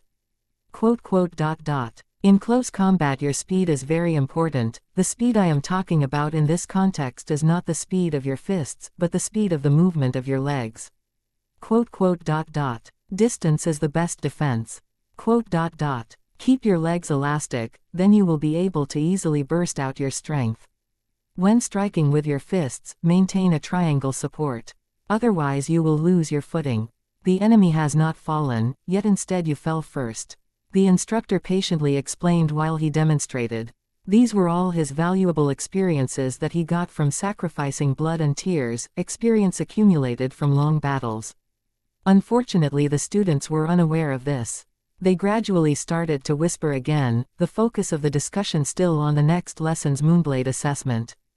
This martial arts instructor is very pragmatic, but his teaching style is wrong. Fang Yuan watched quietly among the crowd, nodding and shaking his head at times. The instructor had no discipline in his teaching, he taught completely by interest, and just taught whatever he thought of. Therefore the things he taught came out in a mess and there was a lot of complicated info. In the beginning many students listened seriously, but gradually they lost interest and diverted their attention to other aspects. Only Fang Yuan listened meticulously all the way. While others were learning, he was revising. His combat experience was richer than the instructor, but listening to others narrating was also a way of verification in cultivation. A GU master's method of fighting is usually divided between melee and ranged. The Moonblade attack is a type of ranged attack, but when strictly speaking, it is considered medium range due to its effective distance only being 10 meters. When it came to close combat GU masters, the martial arts instructor was the best example. Melee battle GU masters would usually choose GU that amplified their own body strengths and cultivate. These GU would give them superhuman strength, agility, responsiveness, endurance, etc. Just like this martial arts instructor, his whole body was covered in bronze skin. This was of course not his own skin color, but it was a type of copper skin GU's effect. The copper skin GU would increase the GU master's skin toughness and defense by a lot, letting the GU master be able to endure more damage. A single Moonblade would consume 10% of primeval essence. How many times can a GU master throw a Moonblade during battle? The number is few, especially for beginners who have difficulty forming effective blows. It can only be used as a type of trump card, the terrorizing factor is greater than its lethality. To a rank 1 GU master, the truly useful skill would be martial arts kung fu. This is because the martial art offense is more durable and reliable. It's a pity that this fact is something that they will not understand unless they face it with their own experience. Fang Yuan lightly glanced around at his peers, a faint sneer somehow forming on his lips. The basic martial arts class was finally over. After a short rest, the students' eyes were filled with anticipation. The academy elder was late. He waved his big hand, pointing at the row of grass puppets in front of the bamboo wall. He went straight to the subject and said, "All right, today is the day to check the results. I want 5 people in a group coming up in proper sequence, using the Moonblade to attack 3 times." The first group of students went up, and the Moonblade danced in the air. After 3 rounds, only 9 Moonblades hit on the grass puppets. The academy elder shook his head a little, feeling slightly displeased. This hit rate was too low, the key being that among these 5 only 2 managed to successfully throw out 2 Moonblades. "You all better practice properly after this, especially you, and you." The elder reprimanded in a short sentence, then he waved his big hand and said, "Next group." The 2 that were reprimanded dropped their heads and left the field in dismay. One of them was a girl, her eyes a little red and her heart grieving. She was only AC grade talent, yet she could not bear to use primeval stones to quickly recover her primeval essence. Thus in these 3 days she practiced very little, resulting in her unskilled throwing of the Moonblade. A GU master needed money to refine GU, raise GU, even practicing to use GU needed cash. But where was she able to get so much money? Even though her 2 parents were supporting her from behind, but every family had their own problems. To be short of funds was often the dilemma that a GU master faced. "Anyway, I don't have the slightest chance of getting number 1. I might as well give up and save on primeval stones, that is better for me." As she thought of this, her heart became calm once more. There were actually quite a number of people who thought the same way as this young girl. Because of the lack of practice, many of the students performed poorly. The academy elder's brow deepened more and more. Fang Yuan watched, secretly shaking his head. These people are really pitiful and sad. Just for a small amount of primeval stones, they gave up their own chance to make progress. Primeval stones are meant to be used. If you want to become a miser and accumulate primeval stones, then what did you become a GU master for? In other words, those who are short-sighted would often haggle over every penny and chase after less important things. As for those with lofty aspirations, they usually showed a tolerant and generous attitude, and had the strength to give up and let go of things. It's finally my turn. At this moment, Gu Mo Bei's horse face lit up in a confident smile all over, and he walked up to the field. His stature was stout and gave out a fierce and strong aura. After standing still, he raised his hand and threw 3 moonblades, all 3 of them hit. Among the blades, 2 of them hit on the puppet's chest, while the other blade hit the puppet's left arm, shaving away a few green grass. This result naturally caused the young teens to burst with admiration. Well done. The elder's brow slightly smoothed out. The next group came up, Gu Kai Cheng standing among them. He had a small and short body, his face full of pockmarks, his expression bringing a slight nervousness. He sent out 3 moonblades continuously and all 3 hit on the puppet's chest, cutting out 3 intertwined scars. The scars went from deep to shallow and restored back to its original appearance after a few breaths, due to the puppet's self-healing ability. However, this outcome was already tied to Gu Mo Bei's result, and also received the elder's praise. Kai Cheng held his head high as he walked out of the field, looking at Mo Bei defiantly in the eye on the way. HMPH. Below the field, Gu Mo Bei gave a cold snort, but he did not return Kai Cheng's glare. Instead, he continued looking at Gu Fang Zheng, who had not gone up yet. His heart clearly knew that the real threats were only Gu Kai Cheng and Gu Fang Zheng. The previous was the same like him, a B-grade talent while also having the constant supply of primeval stones. The latter was an A-grade talent, while Fang Zheng did not have as many primeval stones as them, but just by relying on his own natural recovery speed thanks to his grade talent, he would also be able to practice a lot in a short amount of time. Right now Gu Kai Cheng's results have appeared, showing a tie to Mo Bei, and only Gu Fang Zheng was left. In the last few groups, Gu Fang Zheng finally came up to the stage. One Quan Jiao Chinese boxing, but I translate it as martial arts, because firstly I'm not sure Chinese is the proper word here. This land isn't really China and their language isn't really Chinese, also writing Chinese boxing feels out of place here. Chapter 25. The light of spring is enchanting. Is he Fang Yuan or Fang Zheng? Some of the students were muttering. There were still people who could not differentiate between Fang Yuan and Fang Zheng, the 2 twin brothers. It's Fang Zheng. Fang Yuan is always wearing a cold expression, he would never appear tense, someone answered. Oh, then there will be a spectacle. Fang Zheng is the only A-grade talent from our village in 3 years, after all. The crowd casted their eyes over to the field. Fang Zheng could feel the pressure among the gazes shot at him, and this made him feel even more nervous.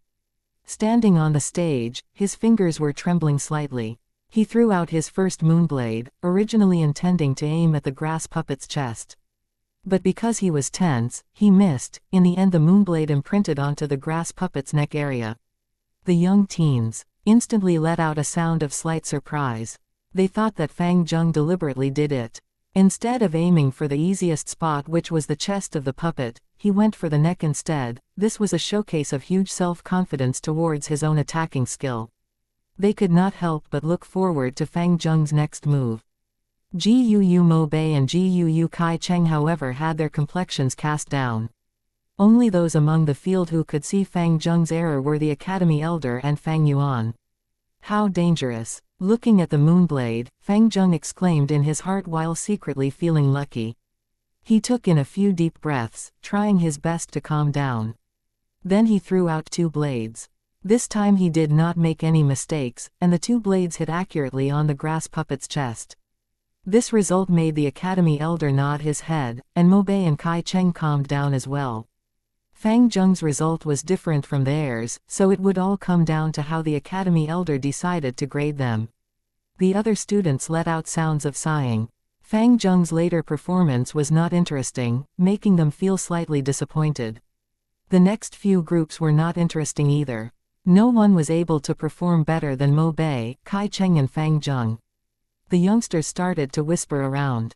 At this rate, the top scorer in today's assessment should be among the 3 of them. All 3 of them managed to hit the grass puppet. I wonder who the Academy Elder will deem better. Hold on, it's the last group. Fang Yuan's going up. Oh, that C-grade talent, cold genius. Heh. Right when it was the last group, Fang Yuan finally went upstage. It's that Fang Yuan. Gu Mo Bei lifted his head and looked at Fang Yuan for a moment, then he lowered his eyes uncaringly. Last time you got really lucky, choosing a weak-willed moonlight Gu by accident and getting number 1. Let's see how you perform this time. Gu Kai Cheng hugged his arms, waiting to see Fang Yuan make a fool of himself. Big brother, this time will not be like the last. I have practiced so hard for so long, I can definitely surpass you. Among the crowd, Gu Fang Zheng pursed his lips, subconsciously clenching his fists tightly. Previously in the assessment to refine the vital Gu, he is someone with an A-grade talent actually got second position. Naturally he was not happy with this. Especially after he understood that Fang Yuan was able to win and get number 1 because of sheer luck, this made him even more unsatisfied. To Gu Fang Zheng, being victorious over his own older brother Fang Yuan had a special and great significance. Many gazes were gathered on Fang Yuan, and the Academy Elder's sight was fixed on him as well. Fang Yuan made no emotion, his expression was cold and detached. He stood still, primeval essence pouring into the moonlight Gu in the heart of his palm. With a cut in the air, he struck out the first moonblade. This moonblade flew very high. It not only went over the grass puppet's head, but flew over the bamboo wall as well. It went on for almost 15 meters before the light turned dim and vanished into thin air. PFF'd. Someone couldn't help but laugh out. This is way too outrageous, isn't it? Someone sneered. He's indeed a genius. No wonder he managed to get number 1 in refining the Gu. Another spoke sarcastically. In the earlier years when Fang Yuan created poetry and showed early wisdom, it had already caused discontented emotions among these people. Later on when he relied on luck, and got number 1 in refining his vital Gu, this made them feel a layer of jealousy among their dissatisfaction. Many of them were waiting to see a good show. They waited to see the genius, Fang Yuan, reveal an embarrassing action, and this moonblade of his did not let them down. Waves of laughter swept across the crowd. The Academy Elder shook his head slightly, secretly laughing at himself. Why did he have to be so concerned with Fang Yuan for no reason? He was just a C grade and merely a boy who got number 1 in refining Gu because of sheer luck. In his heart he had already made up his mind. Although Mo Bei, Kai Cheng and Fang Zheng's results were the same, he would still pick Fang Zheng as number 1. The war between Gu Mo Bei and Gu Kai Cheng was the epitome of the political struggle between the two most powerful elders in the clan. The Academy Elder had always remained in the center and had no intention to enter the middle of the political vortex. The Academy Elder was more inclined towards the clan head Gu Bo, and Fang Zheng was a set with the clan leader. Add in the fact that he had a great talent, choosing him as number 1 would mean showing biased care for him, and it was something the clan's upper authorities could accept. A warm spring breeze blew over, the smell of flowers drifting into the training grounds. The sunlight shone down on Fang Yuan's body, sending a lonely black shadow onto the ground. His expression was still cold as he quietly gazed at the grass puppet 10 meters away. The moonblade in his palm was giving out a faint blue light. Of course, he had deliberately thrown the first moonblade off course. Right now he only had 2 chances left to act. Taking into account the Academy Elder's position, to acquire number 1 he would have to create an outcome that exceeded everyone's expectations in the next 2 attacks. With only 2 chances left to attack, it's impossible. Big brother, I have finally won over you. Gu Fang Zheng's eyes did not flicker as he stared at Fang Yuan. From young till old, the life shadow that his older brother had brought onto him finally faded away slowly at this moment. Fang Zheng could feel victory so nearby. His 2 fists were subconsciously clenched tight, his entire body so full of excitement that he trembled slightly. Big brother, my victory this time is just a beginning. Next, I will keep on winning over you again and again until I banish away all the shadows in my heart. I will prove to the clan the excellence of an A-grade talent genius. Fang Zheng told himself in his heart. But just at this moment, Fang Yuan acted. His right palm was like a knife, splitting the void. With a sharp tearing sound, the watery blue light shrouded in his palm was thrown out. It flew in the air, turning into a curved blue moonblade, shooting towards the grass puppet. In just the next second, Fang Yuan's right palm lit up again in a coat of blue light. He turned his palm and shot out the third moonblade. These two attacks connected smoothly like flowing water. It was a seamless combination. The two moonblades flew out in quick succession, the distance between the two blades less than half a meter apart in the air. Under the stunned gazes of the crowd, the two moonblades accurately hit onto the grass puppet's neck. This. Fang Zheng's pupils shrank, a bad feeling emerging from his heart. In the next moment, the students slowly opened their mouths wide as they wore astonished expressions. They saw that the grass puppet's head slowly tilted to one side, then it fell off the neck and dropped onto the ground. With a bounce, it rolled 2 to 3 meters away. Fang Yuan had beheaded the puppet. This outcome had gone beyond the expectations of everyone on field. Is this luck or skill? The academy elder frowned. This doubt hovered in the hearts of the rest of the students. For a time, the entire training ground lapsed into silence. How could this be? Fang Zheng murmured. He stared at Fang Yuan blankly, the surged emotions in his heart dropping instantly, falling deep into the lowest point. Fang Yuan narrowed his eyes, acting as if he was oblivious to the gazes that fell onto him from the crowd. Cluck, cluck. Under the blue skies and white clouds, a group of peacock parrots suddenly flapped their wings and flew in midair. They dragged their magnificent, long and slender peacock tails, clucking in the air as they flew about playfully. Fang Yuan stood in the center of the training field, looking up. Under the bright sunlight, the multicolored feathers of the birds dazzled even greater and gorgeous. His expression was indifferent, as if the person who just cut off the grass puppet's head was not him. Ah, the light of spring is really enchanting. He sighed in his heart. Chapter 26. The nature of all organizations. As it neared nightfall, the sun on the edge of the horizon looked like blood. The afterglow rays poured into the school where around 50 students sat upright. On the stage above, the academy elder was reading out names one by one, distributing allowance to them. This was the academy's weekly subsidy where every 7 days allowance would be distributed. One could say it was financial aid for these young teens. After all, with their capabilities, to feed and raise their own GU was a lot of financial pressure. GUU Fang Yuan. The elder read aloud. Fang Yuan got up from the seat by the window at the last row. He walked up the stage, receiving 2 money bags. In one bag was 3 primeval stones, the clan's allowance. The other bag held the reward of 10 primeval stones. Work hard, the elder said. He gave Fang Yuan a deep look. Fang Yuan had continuously achieved number 1, and this had let those elders who were originally disappointed in him start paying slight attention. Fang Yuan nodded his head and took the purse into his arms, returning to his seat. Damn it, he actually got number 1 again. Guu Mo Bei fixed his gaze onto Fang Yuan firmly, his heart rather furious. Those 2 moonblades consecutively hit the neck of the puppet. Is this because of sheer luck or real skill? Guu Kai Cheng narrowed his eyes. Since the end of the assessment until now, this question had been hovering in his mind. It was not just him, many students unconsciously drifted their sights towards Fang Yuan.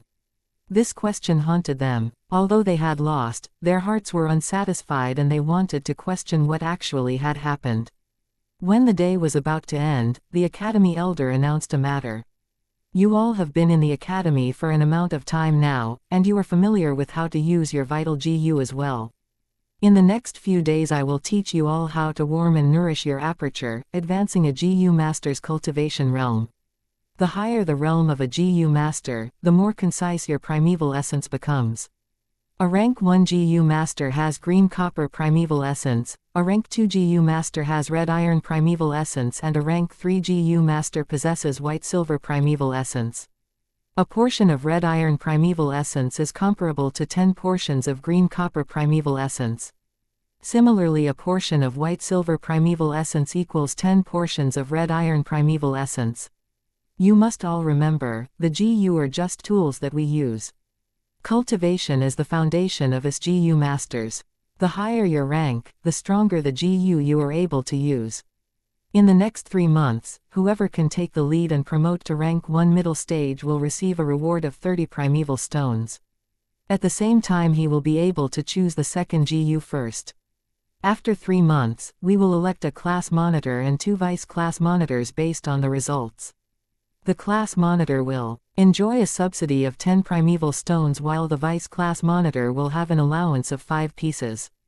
Alright, that's all for today. You can all leave. The elder's words made the academy burst with noise. Time to elect the class monitor and vice class monitor. Someone clenched his fist in excitement. The class monitor receives 10 primeval stones every 7 days, and the vice class monitor gets 5 pieces. If I am able to be the first to reach rank 1 middle stage, I will definitely be able to become the class monitor. Another had lights in his eyes. The primeval stones are not the important focus. What matters here is the position of class monitor and vice class monitor. It represents glory and places one's identity over others. When normal students sees the class monitor, they must all bow and greet him. Gu Mo Bei and Kai Cheng did not lack primeval stones, but they deemed the glory of the position very important. To become the class monitor, without mistake it is the first person who promotes to rank 1 middle stage first. That means when Big Brother see me in future, he would have to bow and automatically greet me. Hold up, where is Big Brother? Gu Fang Zheng subconsciously looked back, but Fang Yuan's seat was empty. The students walked out of the academy. Where's Gu Fang Yuan? Gu Mo Bei wanted to look for Fang Yuan and ask him face to face. However, Fang Yuan was 1 step ahead and had long left. HMPH, he sure ran away fast. Is he afraid? Looks like he got lucky again in today's test. Gu Kai Cheng sneered. Whatever, it's just 10 primeval stones. I don't need to care about this small matter. Right now what's important is to advance to middle stage and get that class monitor position. Gu Mo Bei narrowed his eyes, looking at his side where Gu Kai Cheng and Gu Fang Zheng were. These 2 figures were his real enemy. While Fang Yuan was just a small C-grade talent, he was not on par. In the first 2 times, Fang Yuan got lucky and got number 1. However, this time it is a cultivation test, and the focus is on the talent of cultivation. When the talent is higher by a grade, the advantage becomes much greater, Gu Kai Cheng thought, depressed in his heart.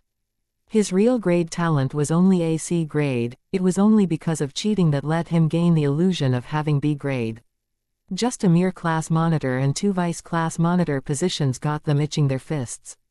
How hot-blooded and naive they are at this age, Fang Yuan sneered as he leaned against the gateway of the academy. The so-called glory was just a valuable tool the upper levels used to motivate those below them. In the end, it was just a layer of illusionary glory. It was useless. His 500 years of experience had long allowed Fang Yuan to understand some of the secrets of life. Whether it comes to a clan, sect or demonic group, whether it is this world or Earth, all organizations are like this. The high and low positions are established, making the law of promotion clear, letting those in the organization climb up non-stop from the bottom. Because chasing after profit is the nature of humans, and positions of authority often make people have superiority, creating the illusion that oneself is living a more valuable life than others. Power is like the carrot dangling in front of a donkey. The desires of humans are stimulated by it, and each of them secure their personal gains with someone with authority for it. After climbing up 1 level, there will be a higher level. While they are busy currying favor for personal gain, their hard work is squeezed out from them and their value is exploited by the upper position. In every organization, as long as there is a chain of command, it is to give. Serve to those at the upper ranks. The so-called class monitor and vice class monitor position is like the smallest carrot, luring everyone else into the structure of the clan. And to stop those below from realizing the truth, those at the higher positions integrate shared values, clear-cutting the idea of glory, meritorious deeds, etc. The establishment of high and low positions are made along with unequal benefits. Sometimes the use of religion is done to dominate people's hearts. This is the real truth, yet it is a pity that too many people in the world do not understand. They foolishly work hard for others. And for every organization in the world, the most fundamental of its essence is just one thing, and that is, the redistribution of resources, where the higher the position the more resources they can enjoy. In his previous life Fang Yuan had founded the Bloodwing Demon sect in the Middle Kingdom, where he taught up to tens of thousands of people. He erected the positions of demon soldiers, demon generals, demon sages, etc. Each position gave their corresponding benefits, letting countless people flock over like ducks, letting Fang Yuan order them around. This kind of experience allowed Fang Yuan to understand clearly the way of thinking in this principle. Thus any organization is just a representation, while the real basis is just one word: resources. Without food resources, one will die of starvation. Without water resources, one will die of thirst. Without cultivation resources, one will become weak and sooner or later, be bullied to death. And for a GU master, primeval stones are the most important resource. Fang Yuan's two orbs were deep like an ancient pond, and as his mind reached this point the corners of his lips curled up slightly, creating the outline of a sneer. He had long left the academy, and right now he stood at the gate entrance of the school. He saw the first batch of students coming out, gradually walking closer towards him. It's Fang Yuan. What's he doing at the middle of the gate entrance? HMPH, every time I see his dead dysfunctional state, I feel so pissed off. Don't worry about him, he's probably waiting for someone. The young teens paid no attention to him. Just as they were about to walk over, Fang Yuan strode across and blocked them. I'm plundering. Everyone must surrender a piece of primeval stone before they can leave. Chapter 27. Outright extortion. The young teens were instantly shocked and angry. What? I didn't hear wrongly, did I? Fang Yuan, your head must have overheated and gone confused. You would actually stand at the gates of the academy and blackmail us. Have you gone mad? Who gave you the guts to put your ideas on us? Scram, you're just a petty C grade, how dare you block my way? If you don't scram, I will send you flying with my... Erg. Fang Yuan suddenly lashed out. His right palm furiously cut forward. His movement was quick and precise, his slice of his palm hitting the left side of someone's neck. This unlucky teenager was totally not expecting Fang Yuan to suddenly attack him. While he was still cursing at Fang Yuan, he suddenly suffered a heavy blow. His two eyes instantly rolled up and he fainted on the spot. Fuck, you actually dared to strike. The crowd jumped, and the young teen subconsciously retreated backwards. Guu Beiju fainted, what do we do? Some of them were terrified and scared, shouting around in horror. What else can be done? There's so many of us, and Fang Yuan is alone. We should all rush at him together and beat him up. Some people were shouting, their rage erupting. That's right, he sure doesn't know his place. How he dares to provoke us by himself. He's definitely digging his own grave with his overambitiousness. Everyone get on him together. Yet before they could do anything, Fang Yuan had already struck. He strode a few steps forward, rushing into the group of teenagers. He slashed his palm and the edge of his hand cut onto a youth's neck. The young man rolled his eyes upward and fell. Ah! Another teen yelled loudly, swinging his fist at Fang Yuan, sweeping through the air. Fang Yuan lowered his body and dodged, then he lifted his leg and kicked the boy's crotch area. AOWWWWWW. The youngster's loud roar was originally sonorous and indignant, but after he took the blow his voice instantly rose higher and became sharp and shrill, filled with a kind of misery and pain. He covered his crotch with his two hands, his knees giving way as he dropped to the ground. He rolled around on the floor screaming loudly, the pain so great his entire body was covered in cold sweat. Fang Yuan swung his two fists around like a tiger that had entered a flock of sheep. He had 500 years of battle experience, and these youngsters were just a bunch of soft green kids. They had only just started cultivating not long ago, how could they possibly be his opponents? In the blink of an eye, Fang Yuan put down the entire group of young students. If they had not fainted, then they would be lying on the ground, the pain making them drained and their bodies hurting all over. What's going on here? Guu Mo Bei arrived and exclaimed. He saw that Fang Yuan stood at the entrance of the academy gates, and there were 5 to 6 students on the floor around him. This Fang Yuan, he wants to extort our primeval stones. One of them lying on the floor shouted angrily while clutching his belly. Wow, still full of energy huh? Fang Yuan's expression was flat as he kicked fiercely at the abdomen of the boy who just yelled. OWW. The youngster immediately cried out in pain, his body curling up like a shrimp. Fear emerged from his face, his tears streaming down as he dared not to speak again.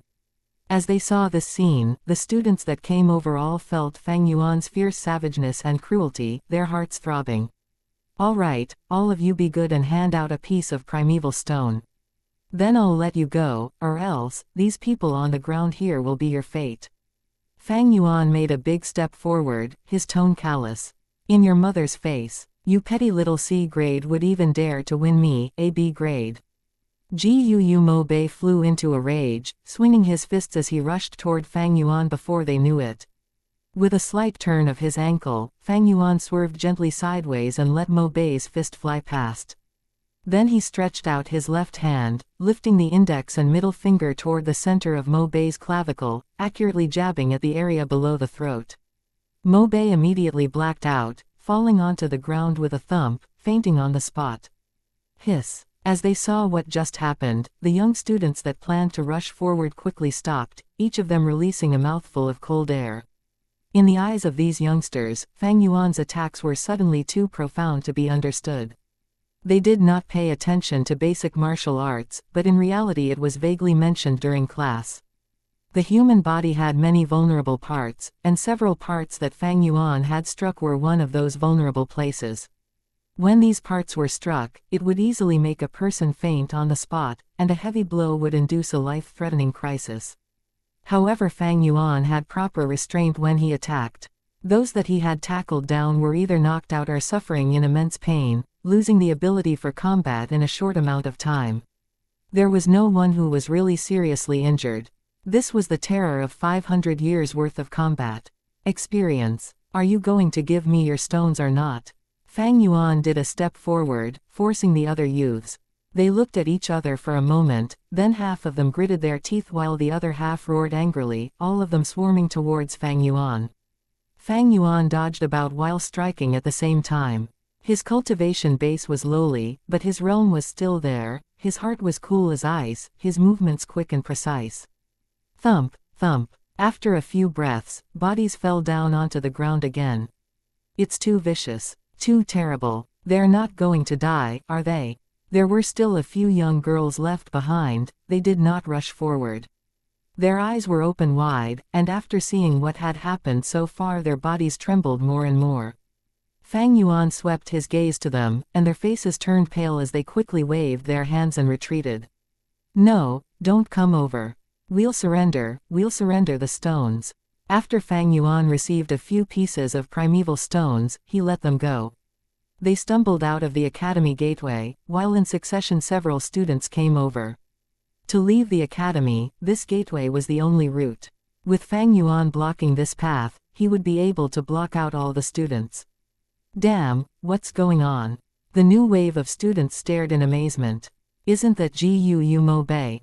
Gu Kai Cheng stared at the unconscious Mo Bei on the floor, his eyes wide and his mouth agape. When Fang Yuan opened his mouth and spoke, the youngsters were instantly angered and they attacked him, then they fell. "Sir Elder, we're just going to keep watching all of this and not stop them. What if someone loses their life, how are we going to salvage the matter?" The guards were worried. Some of the guards were indignant, saying, "This Fang Yuan has too much guts. He would actually dare to extort his classmates at the academy school gates under our eyelids. This is acting with utter disregard of the law and discipline. As long as Sir gives the command, we subordinates will take away this kid." The violent matter of Fang Yuan blocking the gateway and openly extorting his classmates had long attracted attention since the beginning. But mortal guards had no right to punish the students, so they could only go first to the academy elder and report. When the academy elder heard the news, he did not immediately command for them to stop it. Instead he went up the pavilion and observed from afar. "Looks like this child has fighting talent." The longer the academy elder watched the more interested he felt. Fang Yuan's use of the moonblade today had already caused some uncertainty in the elder. Right now he watched as Fang Yuan with his strength alone, making an enemy out of the entire batch of students, bearing a sort of unstoppable fighting style of graceful demeanor. With this the doubts in his heart were cleared. In this world, there were those who were particularly keen and sharp towards battles, these were hidden gifts. They were good at fighting, and they loved battles. In the battles they were often inspired, and always created surprising and even unbelievable accomplishments. Ah, he's a natural battle GU master. Pity, his talent is only C grade, in the end he just lacks one step of a grade. The Academy elder heaved a sigh. Sir, are you not going to stop this farce? Letting him go on with this nonsense, I'm afraid the consequences wouldn't be too good. The guards beside him had worried expressions on their faces. Chapter 28, Capital Free Business, Why Stop It? The Academy elder lifted his eyebrows and laughed. He lifted a finger and pointed it at Fang Yuan, who was far away, and said, This young man has taken control of the entire situation, and his attacks are fully restrained. Look at the way he cuts at the neck. He only acts on the left or right side, but never cutting at the nape. This is because he knows that striking the neck sides can make a person faint on the spot. Meanwhile, attacking the area at the back of the head and neck could cause death, so he automatically abandoned that way of attacking. Look at all those youths on the ground, which one of them is actually heavily injured? None. Even if they were badly hurt, so what? Are you saying that our Academy's treatment GU masters won't be able to cure this sort of traumatic wound? But Sir Elder, that child is just too arrogant. He blocked the entrance. This is obviously not acknowledging our existence as guards. Being ignored isn't the main problem though, the important matter is how the clan will think of our Academy. To actually allow a small petty C-grade student make a fuss in the Academy and not stop it. If word goes out, we're afraid this might affect your reputation, Sir Elder. The guard squinted as he said this. HMPH, in reality is that because you all were disregarded by the boy, so your own dignity feels challenged. The Academy elder was not too happy. He sneered and shot a gaze as sharp as a sword edge at the guards. They all lowered their heads, all of them disagreeing. What's wrong with fighting? As long as lives are not lost, it will stir up the competitive side of the students and temper their will to fight. To stop this kind of fight is to stifle the students' fighting passion. Was there no fighting in the past batches? Every batch had their own battles, and it happened very often. The only difference was that it usually happened in the latter half of the year when the students had already mastered some means of fighting.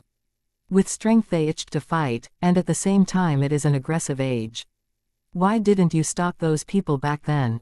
The Academy elder questioned in a cold voice. Maybe it was because the fights in the previous years were all single battles, there were rarely huge-scale fighting like this one. But this Fang Yuan is really good at creating a disturbance. The chief of the guards replied. No, no, no. The Academy elder shook his head. That was because you all did not dare to stop it.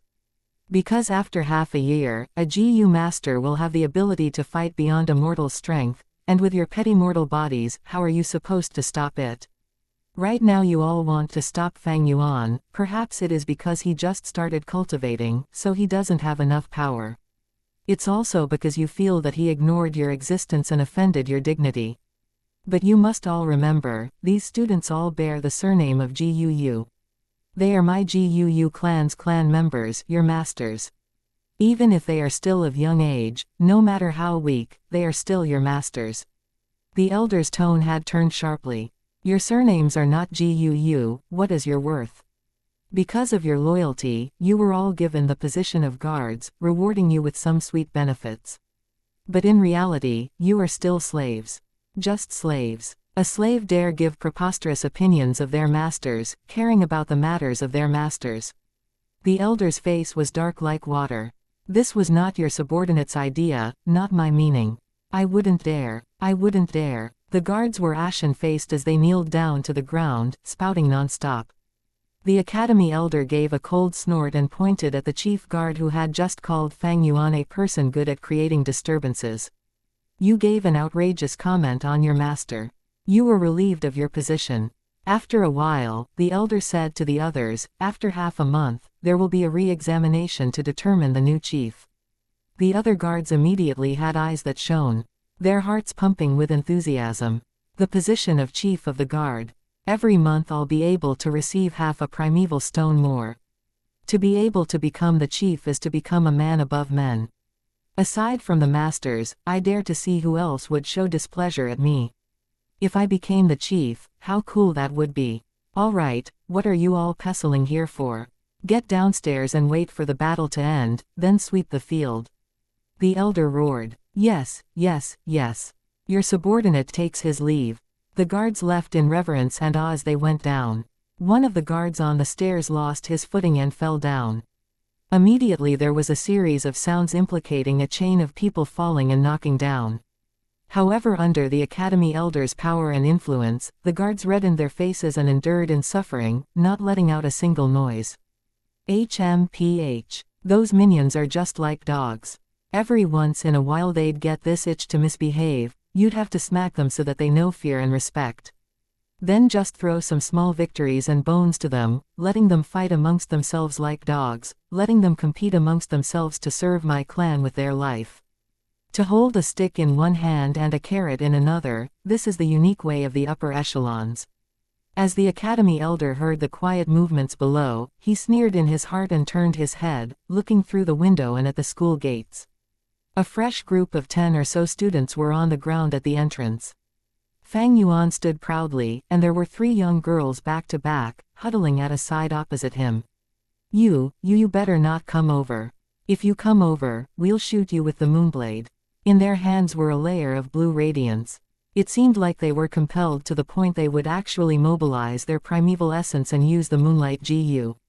Fang Yuan's body was still that of a normal 15-year-old boy, and if they attacked him with the moonblade it would not do him any good. Yet he was not afraid. Instead he sneered at them and walked step by step towards the girls. "You girls have pretty big guts, huh? Have you forgotten the rules of the school? Inside the academy fighting using GU is forbidden, or else the penalty will be expulsion. If you girls want to be expelled, then just do it." The young girls hesitated. Indeed there is such a rule. The blue light in their hands faded away. Fang Yuan's eyes flashed as he caught this opening and dashed forward, his palms waving in the air, cutting down 2 of them without a shadow of doubt. Being the last one, her morale dropped and her knees turned weak. She collapsed to the ground crying heavily, begging Fang Yuan, "Don't you come over, Fang Yuan, please let me go." Fang Yuan stared down at the young girl with a condescending look, his cold voice sounding in her ears. "A piece of primeval stone." The girl's body fluttered and she quickly opened her money pouch, realization taking hold of her. She took out 3 to 4 pieces of primeval stones and held them in her palm, stretching out her hand to Fang Yuan. "Don't hit me, I'll give them all to you, I'll give all my stones to you." Fang Yuan was expressionless as he slowly reached out with his right hand. He lifted his forefinger and thumb, gently pinching at a piece of primeval stone from the girl's hand. The young maiden could not stop trembling. Fang Yuan's hand had a youth's pale and slender form, but in her eyes his hand was horrifying like a ferocious claw of terror. "I've said it earlier, I will only take 1 piece of primeval stone." Fang Yuan paused for a moment, then he said plainly, "You may leave." The girl stared at Fang Yuan for a good while, then she finally got up. But her limbs were still weak and she could not properly stand. Her heart was already full of fear towards Fang Yuan, and she was afraid to the point that she could not muster a single breath of energy. When the academy elder saw this, he could not help but shake his head. One of his reasons to remain an observer was to borrow the chance to see each of the students' respective fighting talents.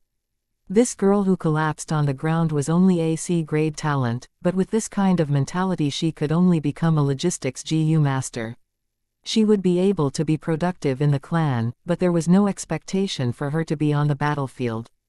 As for this Fang Yuan, the academy elder rubbed his chin, his eyes squinting with a flash of light. He felt that Fang Yuan was very interesting. Not only did Fang Yuan possess fighting talent, he even had a sense of propriety. To just extort for a piece of primeval stone was not beyond the bounds in the elder's heart. But if Fang Yuan wanted to blackmail for 2 pieces, that would be too much and he would need to intervene. The academy's allowance was originally 3 pieces. To have a piece taken away would still be considered harmless. But if he extorted away 2 stones, then what is the point of giving out subsidy? He might as well just give everything to Fang Yuan.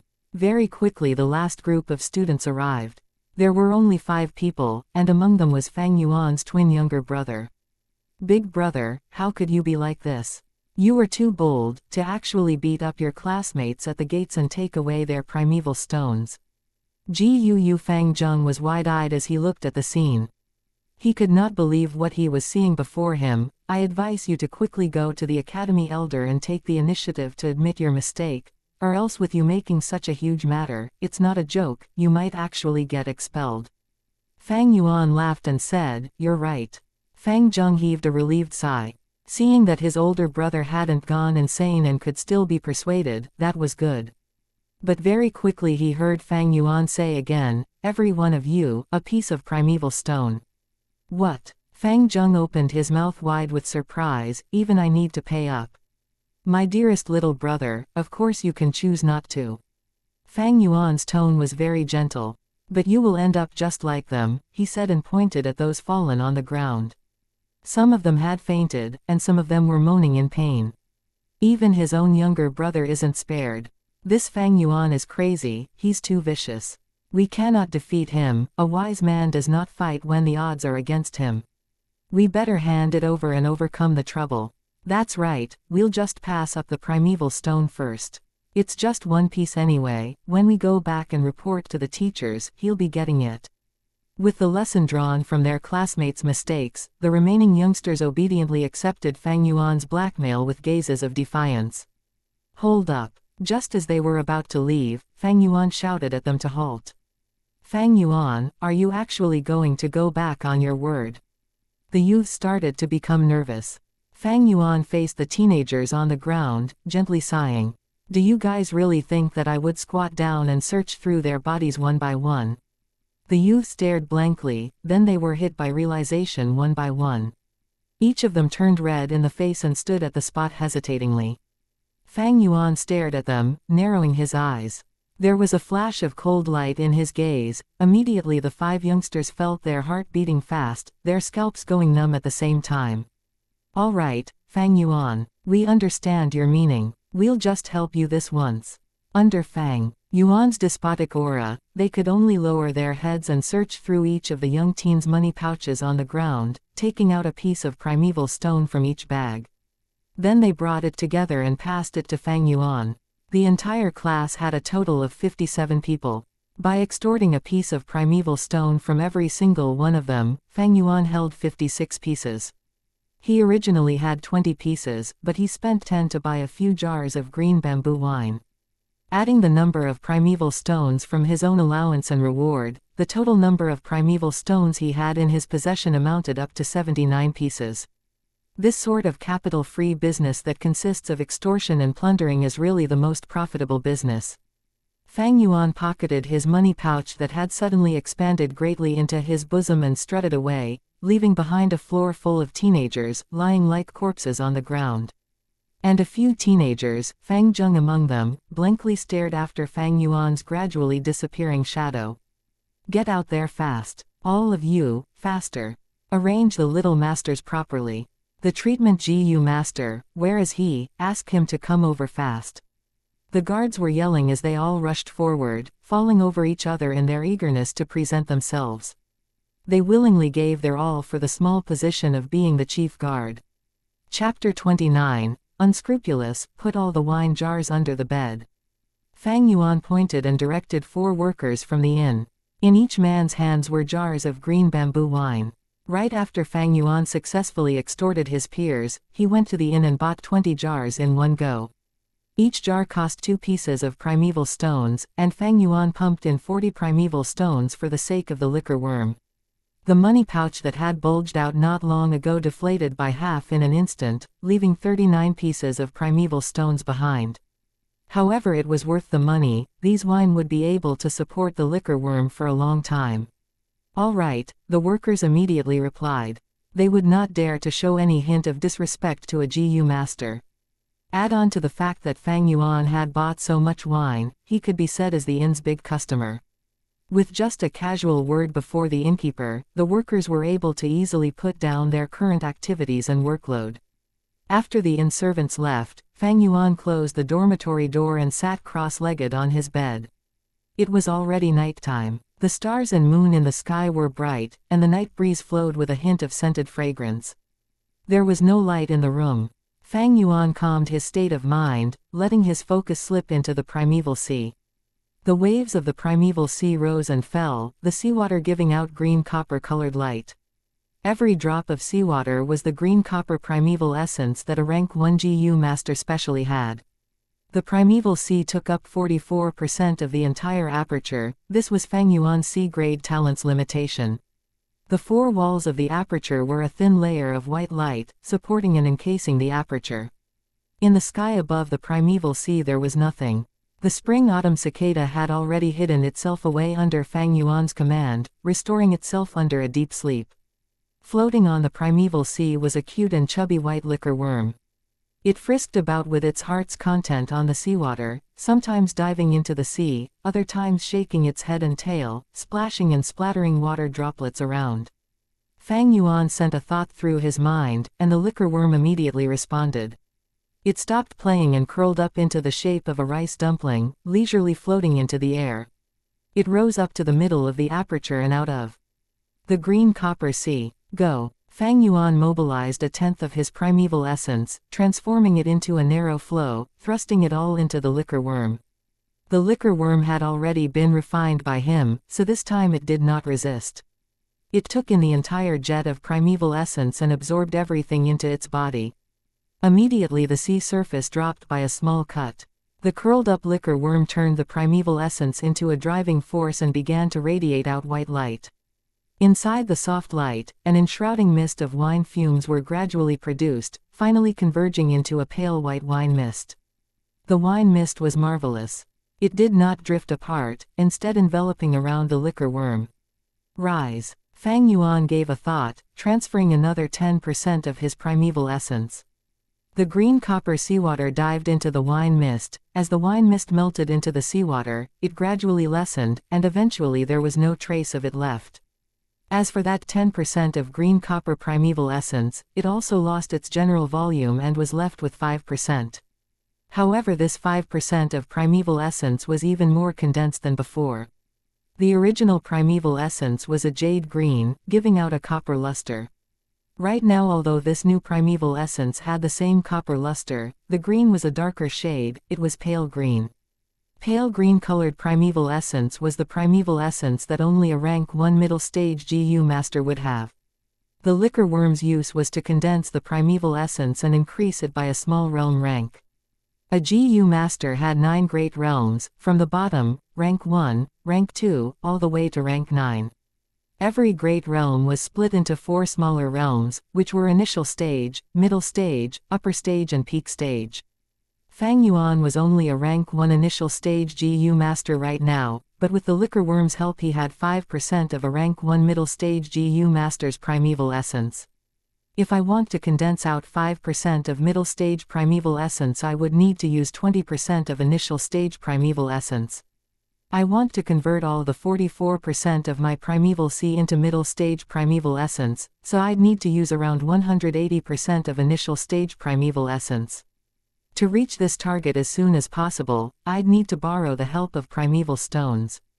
As he thought of this, Fang Yuan opened his eyes and took out a complete primeval stone the size of a duck egg from his bag. The primeval stone was a sort of ellipsoidal-shaped, translucent gray stone.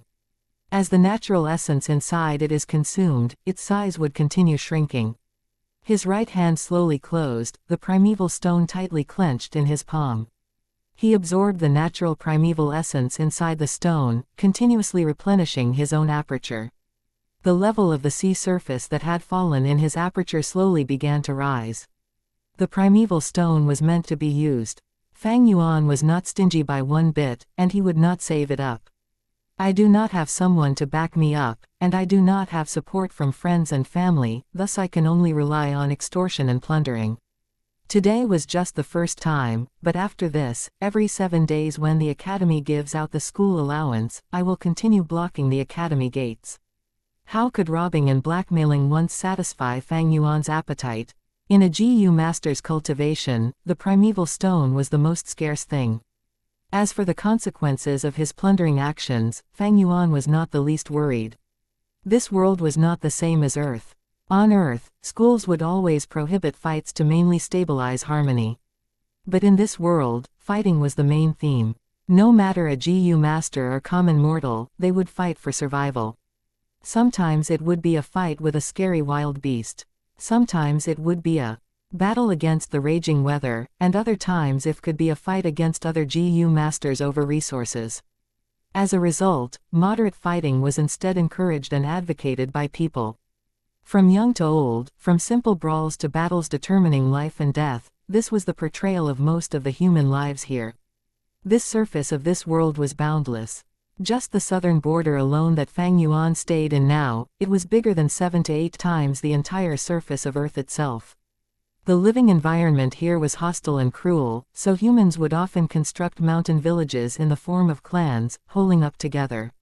Every now and then there would be waves of beasts, or perhaps extremely bad weather assaulting a village.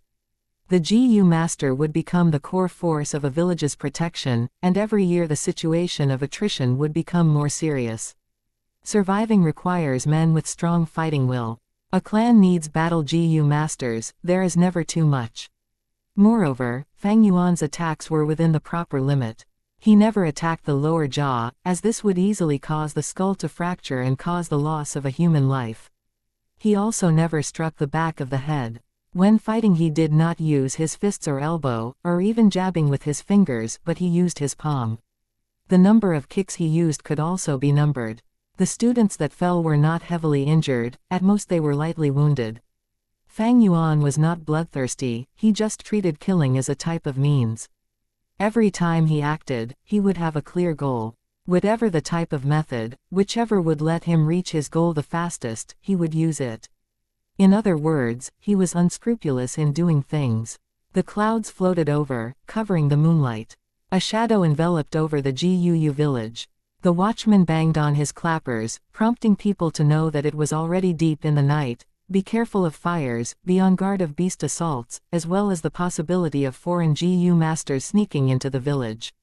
There were still a lot of lights in the village. In the Kai family branch home, GUU Kai Lian stayed in his study, the lights radiantly bright. This high-authority old man spoke with a gentle tone, expressing sympathy as he asked his own grandson GUU Kai Cheng, "I heard you were beaten up by that Fang Yuan today." GUU Kai Cheng had a black right eye, and he angrily said, "Yes, Grandpa. That Fang Yuan was just a petty C grade, yet he dared to act so arrogant. He blocked us all at the entrance, not caring about the friendly sentiments of his classmates, and he robbed us of our primeval stones. What's more, the academy just opened one eye and closed one eye over the incident." It was only when Fang Yuan strode away that the guards hurried over. "Grandpa, this time you have to help me expel this angry resentment of mine." Instead GUU Kai Lian shook his head. "This is between you and your juniors. You were blackmailed to lose a piece of primeval stone, and you did not suffer heavy injuries. Grandpa cannot act without any justifiable excuse. Even if you were heavily wounded, I will not stand up for you. Do you understand why?" GUU Kai Cheng was stunned. He struggled to think, and after a long while he hesitatingly said, "Grandpa, I think I understand your meaning. You are hoping that I will rely on my own strength to find my way, right? You only understood one aspect." GUU Kai Lian nodded his head and added, "You must remember, you are not just an individual representative, but you are the image on behalf of our Kai family branch. For many years we have confronted the Mo family branch, and your every move will represent the hope of the future of the Kai family branch. Grandpa may help you in the shadows, but you must stand up and erect a self-reliant and strong image. Otherwise the elders who are supporting our family will not see the hope for our future, and they will abandon the Kai family." As he said this, GUU Kai Lian heaved a sigh. "This is also why Grandpa helped you to cheat and let you impersonate a B-grade talent. Our Kai family needs a strong successor to hold on to those who are supporting us." GUU Kai Cheng was then enlightened. "Grandpa, I understand now." GUU Kai Lian shook his head. "Just understanding won't do any good. You must work hard. Fang Yuan is just small trouble. Next up you must study hard and train diligently on your basic martial arts and get your dignity back. At the same time do not forget to work hard on cultivating, promoting to middle stage as soon as possible. The best you can do is to win the position of class monitor. This will be great honor and a kind of help to our Kai family." "All right, Grandpa. Gu Kai Cheng replied loudly. Heh, this spirit is how the heir to our Kai branch should be like. Grandson, you must work hard, I will do my best to help you. Chapter 30, Fang Yuan, you're robbing again. Almost at the same moment, in another place. Honorary father and mother, that was pretty much how things went. Fang Zheng stood straight, his tone respectful and cautious. In the hall, Fang Yuan's uncle Gu Dong too as well as his aunt sat in their wide-back huge chairs frowning. Aunt gnawed her teeth. While feeling injustice for Fang Zheng and at the same time gloating over the matter, she said, Fang Yuan, that bastard son, him extorting others is one thing, but to think he would not even spare his own younger brother. How heartless and unfeeling. However, this time with such a huge crime, I expect he will be expelled from the academy soon after this. That's enough, you should talk less. Uncle heaved in a deep sigh and told Fang Zheng, you only lost a piece of primeval stone, don't worry. Go to the treasury and pick up a stone, there is no business for you here now. You must go and work hard in cultivating. With your great talent, becoming the first middle stage GU master is a huge possibility. Do not waste the talent that heaven blessed you with, for your mother and I look forward to seeing you become number one. Yes, father and mother. Your son takes his leave. Fang Zheng left with a heart full of trepidation. He secretly thought, Big Brother robbed all the students when he blocked the academy gates today. He created such a terrible aftermath, I'm afraid he might really be expelled. If that happens, should I plead on his case for him? Two voices appeared in his head. A voice said, no need to plead for him, he even robbed your primeval stone away although you were his own young brother. Even if he was expelled, that was his own fault. If heaven commits a sin, it can be forgiven, but if one commits a sin himself, he deserves to die. Another voice said, but he is your very own older brother, he shares a similar face, his blood thicker than water. All right, even if you do not acknowledge him, you still must plead his case. If you do not do so, how will the outsiders look at you? I'm afraid they might think of you as a heartless and ungrateful person. Seeing Fang Zheng leave the hall, Aunt could not help but exclaim happily, husband, we cut off Fang Yuan's living expenses. This little bastard finally couldn't stand it and went off committing a huge error.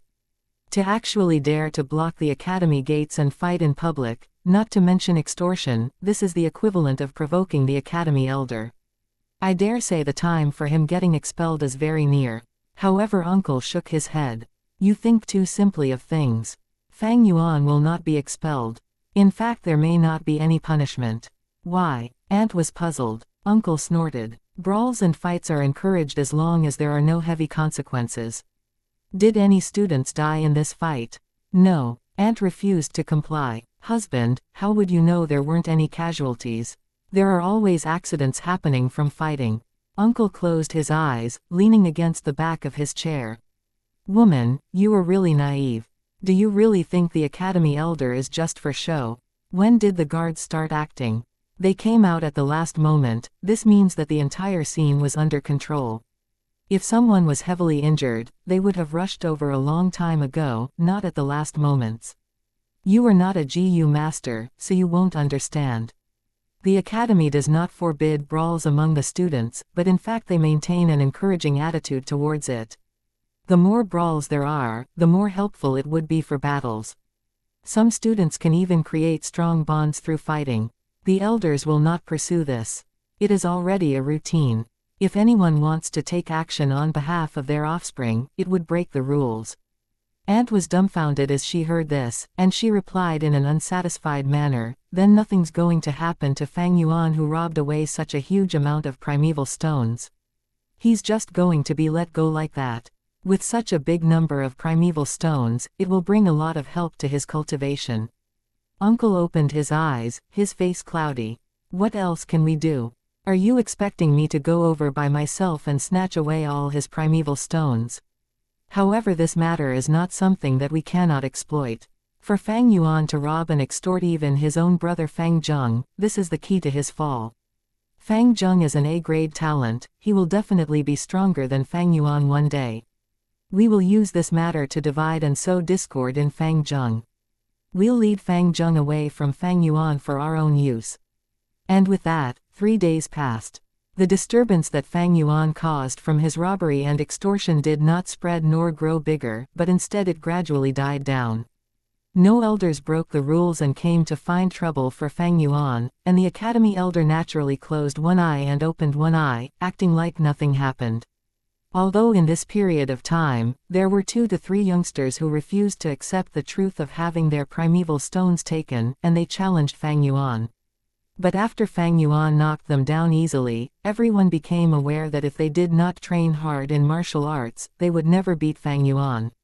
Among these teenagers, a burst of mass fervor towards training hard in martial arts erupted.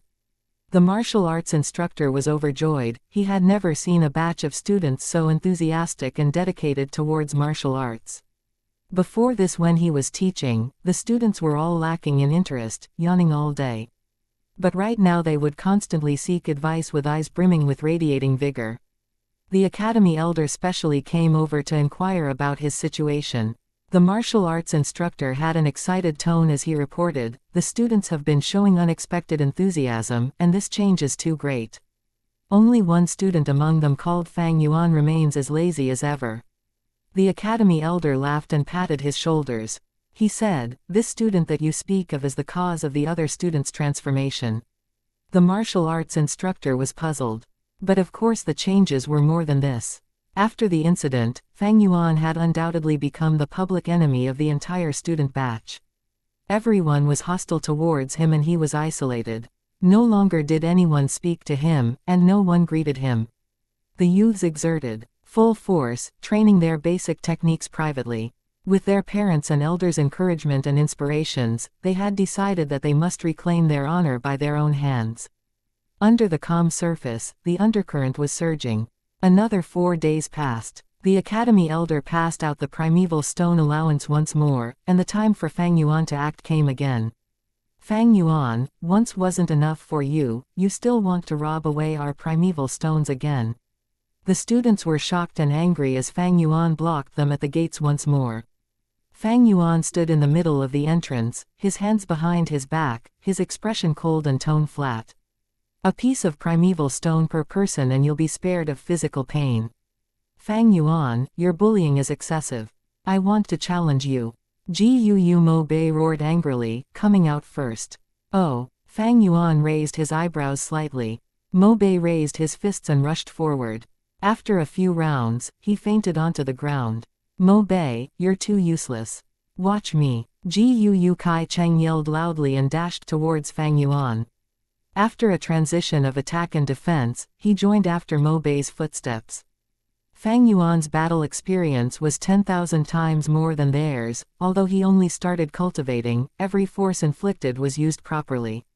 Meanwhile, this bunch of students had only started their journey. If they came at him together, they might still be able to bring him a little trouble. But with them coming up to challenge him one by one, it was more relaxing than the first time of extortion. After 15 minutes, Fang Yuan leisurely walked away with a bulging money bag, leaving behind a floor full of youths. Some of them were lying motionless, and some were holding their bellies or clutching their crotch as they moaned and howled. "Brothers, time to come up and sweep the field fast." The guards shouted and all rushed over. Chapter 31, Fang Yuan. "You're in huge trouble. I've trained hard in basic martial arts for 7 consecutive days, but to think I only managed to endure 2 strikes from Fang Yuan and lost consciousness afterwards. Shame, unforgivable shame." Gu Mo Bei exclaimed, full of anguish and regret. In the family garden, he faced the wooden puppet, unleashing punches and kicks that were resulting in resounding echoes. Suddenly, he heard a laughing voice. "Little brother, do you have deep hatred for the puppet? Why the great resentment?" Upon hearing this familiar voice, Gu Mo Bei relaxed and stopped his attacks. He turned his head. "Sister, you're back." "Aha, the family council sent me out for an investigation mission which lasted more than 10 days. Gu Mo Yan laughingly replied. She was Mo Bei's blood-related sister, a rank 2 middle-stage Gu master. But soon, her face turned grim, her eyes sharply gazing at Mo Bei. "Brother, what's the matter with those bruises on your face? Who bullied you?" "Ah, it's nothing. I accidentally tripped and fell." A hint of panic flashed across Mo Bei's face as he came up with an excuse. He did not wish for his sister to know of such an embarrassing event. The truth of the Mo family's future heir and the family head, Jiyu Mo Chen's beloved grandson, consecutively knocked out twice in combat. But the fortunate thing was that he wasn't the only unlucky one. The others had suffered as well. Oh, you have to be more careful in that case. As for your combat training, this won't do.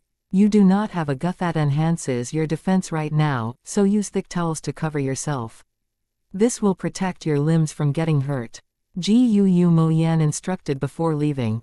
Hello, young miss. Good morning, young miss. Young miss is back. Your servant greets you, miss. Jiyu Mo Yan hastily walked with a cold demeanor, and the servants she met on the way bowed and paid respects to her without fail. She walked to the study room. Without any warning, Mo Yan pushed the door and entered through. Inside the room, Jiyu Mo Chen was practicing his calligraphy art with his back facing her. You're back? Jiyu Mo Chen asked directly without turning his body. After investigating for half a month, what is the situation with the wolves, then?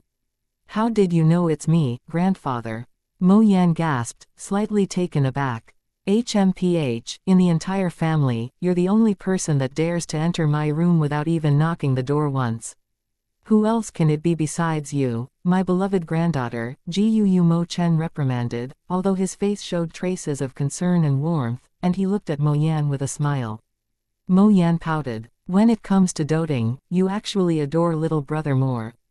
However, since he's the future family head, you are more strict on him so others cannot sense your concern for him.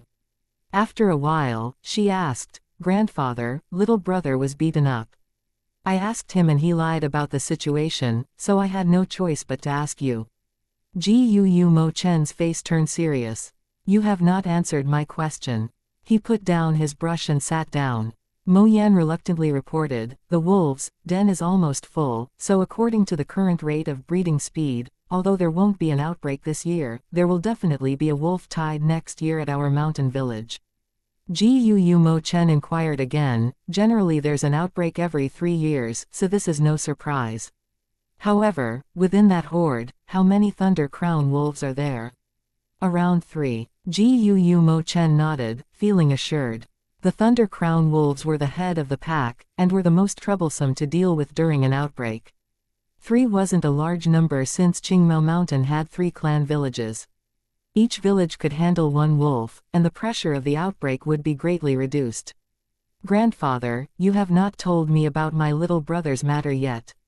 Mo Yan pursued again. I suppose there's no matter telling you, but he was beaten up. The first time was 7 days ago, and the second time happened today. It happened in front of the school gates, and he was beaten until he sprawled on the ground and fainted on both occasions. Jiyu Mo Chen laughingly replied. Who has the guts to knock out my little brother? Mo Yan stared, wide-eyed. He's a classmate of Mo Bei called Fang Yuan. He fights really well. Jiyu Mo Chen sniggered. Jiyu Mo Yan's eyes grew larger, and she was perplexed as she replied, Grandfather, what are you saying? He is your own blood-related grandson. Jiyu Mo Chen stared deeply at his granddaughter and spoke meaningfully, Mo Yan my dear, you are a girl so you may not understand. Defeat and humiliation only serve as fuel for improvement. Without failure one can never develop and grow into a true, mature man. Mo Bei was defeated, and that is his own failure. Once he wakes up, he will ask fighting techniques from the teachers. This is a sort of improvement, and this improvement comes from Fang Yuan, who beat him into realization. As his sister, if you really care and want to protect your brother, you should not interfere with his growth. Fang Yuan is just a boy with C-grade talent while Mo Bei has B-grade talent. With us supporting him, he will step over Fang Yuan and drive him into the ground eventually. Leave this opponent to Mo Bei. In a woman's life, she needs a family and a lover. But for a man, a family is not a necessity, yet what he cannot lack is a rival. Do not find trouble with Fang Yuan, do you hear me? This is a matter between the youths. If you get involved, this will be perceived as bullying. Breaking the rules like that will cause our Mo family to be looked down upon. Mo Yan gasped wordlessly, but under Jiyu Mo Chen's gaze, she finally lowered her head. Yes, grandfather, your granddaughter understands. She staggered out of the study room, but even Gu Mo Chen did not notice. Her eyes shined ominously. Grandfather, this is your way of loving your grandson. And I, Mo Yan, have my own methods. Mo Yan's heart already had different plans. In the inn's dining room, several tables were occupied and people were having dinner, thus the environment was rather lively. One or two waiters served dishes rapidly, traversing between tables. Fang Yuan sat at the table near the windows. He ordered a few dishes and ate while gazing out of the window. Looking out, the sunset looked like fire, slowly burning away. Half of the sun had already set, it longingly gazed at the lands, its afterglow being the sun's reluctance. Far up the mountains, it was already veiled by the seeping nightfall. The streets nearby were gathered full of people who were going home. Some of them were barefooted, some muddy farmers, some of them herb pickers, some hunters holding mountain pheasants, wild boars and other animals, and some were Gu masters. They wore a blue uniform, looking clean and spirited, a headband and a waist belt completing their appearance. The belt had a specific function. For rank 1 Gu masters it was a blue belt. There was a bronze plate at the front, and the number 1 could be seen. For rank 2 Gu masters, their belt was red, and the steel plate in the middle showed the number 2. Sitting at the side of the window, Fang Yuan observed that there were 6 to 7 rank 1 Gu masters, and they were mostly young men. There was also a rank 2 Gu master, a middle-aged man. As for rank 3 Gu masters, they were the family elders. And fourth rank would be the clan head, the lord of a village. Rank 5 Gu masters were hardly seen, and in the entire history of the Gu clan, there were only the first-generation clan head and the fourth-generation clan head who had reached this level. Actually, finding out a clan's strength is very simple. Just find a spot in the village, settle down and observe the people for a few hours, see how many rank 1 and rank 2 Gu masters there are and you'll be able to see the clan's strength and wealth. Fang Yuan came to a conclusion with his accumulated knowledge of 500 years. Using the Gu village as an example, there were around 20 people walking on the streets, and 6 were Gu masters. In these 6, there was a 50% chance of having one rank 2 Gu master. With this strength and capital, the Gu clan managed to monopolize one of the best resource locations in Qingmao Mountain. But the mountain was just a small corner in the entire area of the southern border. The Gu clan could only be considered as a middle-low tier clan. I have only started my cultivation, and with rank 1 initial stage, I do not even have the qualification to roam the southern border. I need at least rank 3 cultivation to be able to further roam the world. Fang Yuan sighed as he consumed his dinner.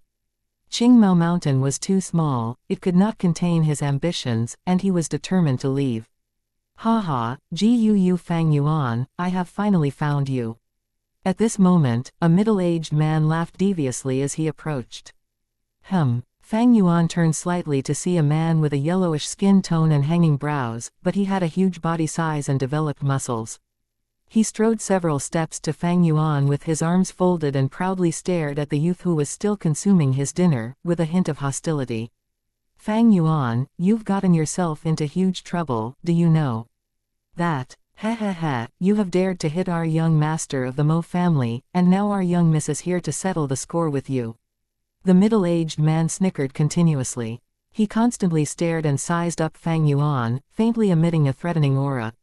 Chapter 32. Making fun. If a normal person was stared at by this middle-aged man, they would have probably developed fear in their hearts already. However, Fang Yuan lost interest after looking at him for a second and continued focusing on his meal, treating this man as if he were invisible. Who's that guy? He wears the clothing of a family servant, and he is not a Gu master. Why would he dare to question young master Fang Yuan? An employee wondered as he hid at the corner of the inn, sensing that the situation may turn ugly. He's like a fox assuming a tiger's ferocity. By using the Mo family as his backing, this servant man dares to clamor at a Gu master. If it were any other mortal man, they wouldn't have the guts to do this, someone beside the employee replied in disdain. Even so, as a mere mortal he has the guts to cause a ruckus towards a Gu master. Tisk tisk, this kind of experience must feel really great. You shouldn't think that a GU master is always high and mighty. Young Master Fang Yuan is merely a rank 1 initial stage GU master, and he has just managed to refine his vital GU. If they were to fight now, he may not be the opponent of this muscular and strong mortal. Let's just hope that when they fight later, they will spare our inn and the furniture. The employees chattered back and forth, but none dared to take a step forward, only staring from a distance.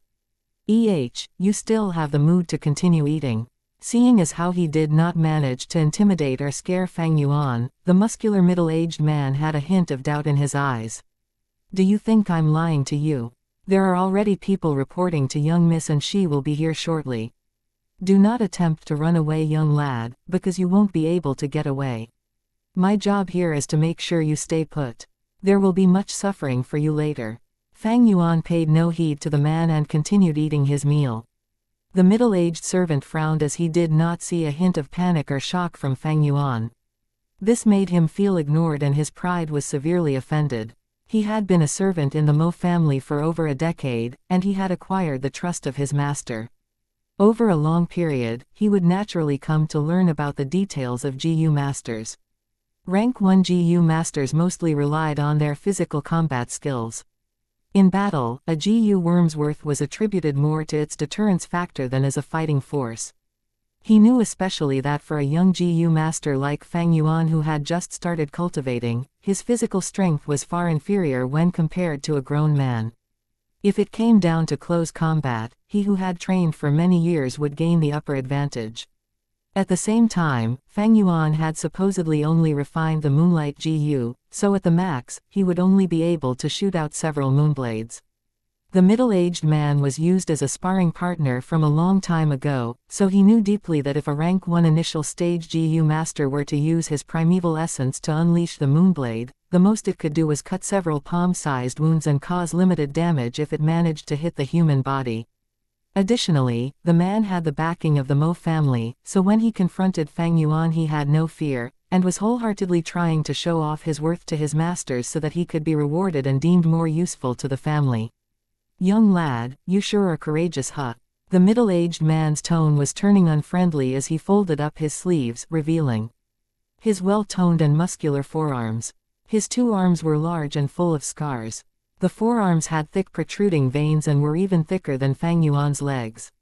The inn employees watched in fear and several customers were already getting up, paying the bills and leaving this land of conflict. Fang Yuan has been found. Suddenly, the door emitted a proud, loud female voice. Mo Yan strode forward in big steps and entered the inn. Behind her were numerous family servants. Her body figure was decent, slightly tall and had the proper curves. But a long face like a horse's, an inherited gene from the Mo bloodline, caused her looks to be greatly affected, and thus she was only a middle-upper-tier beauty.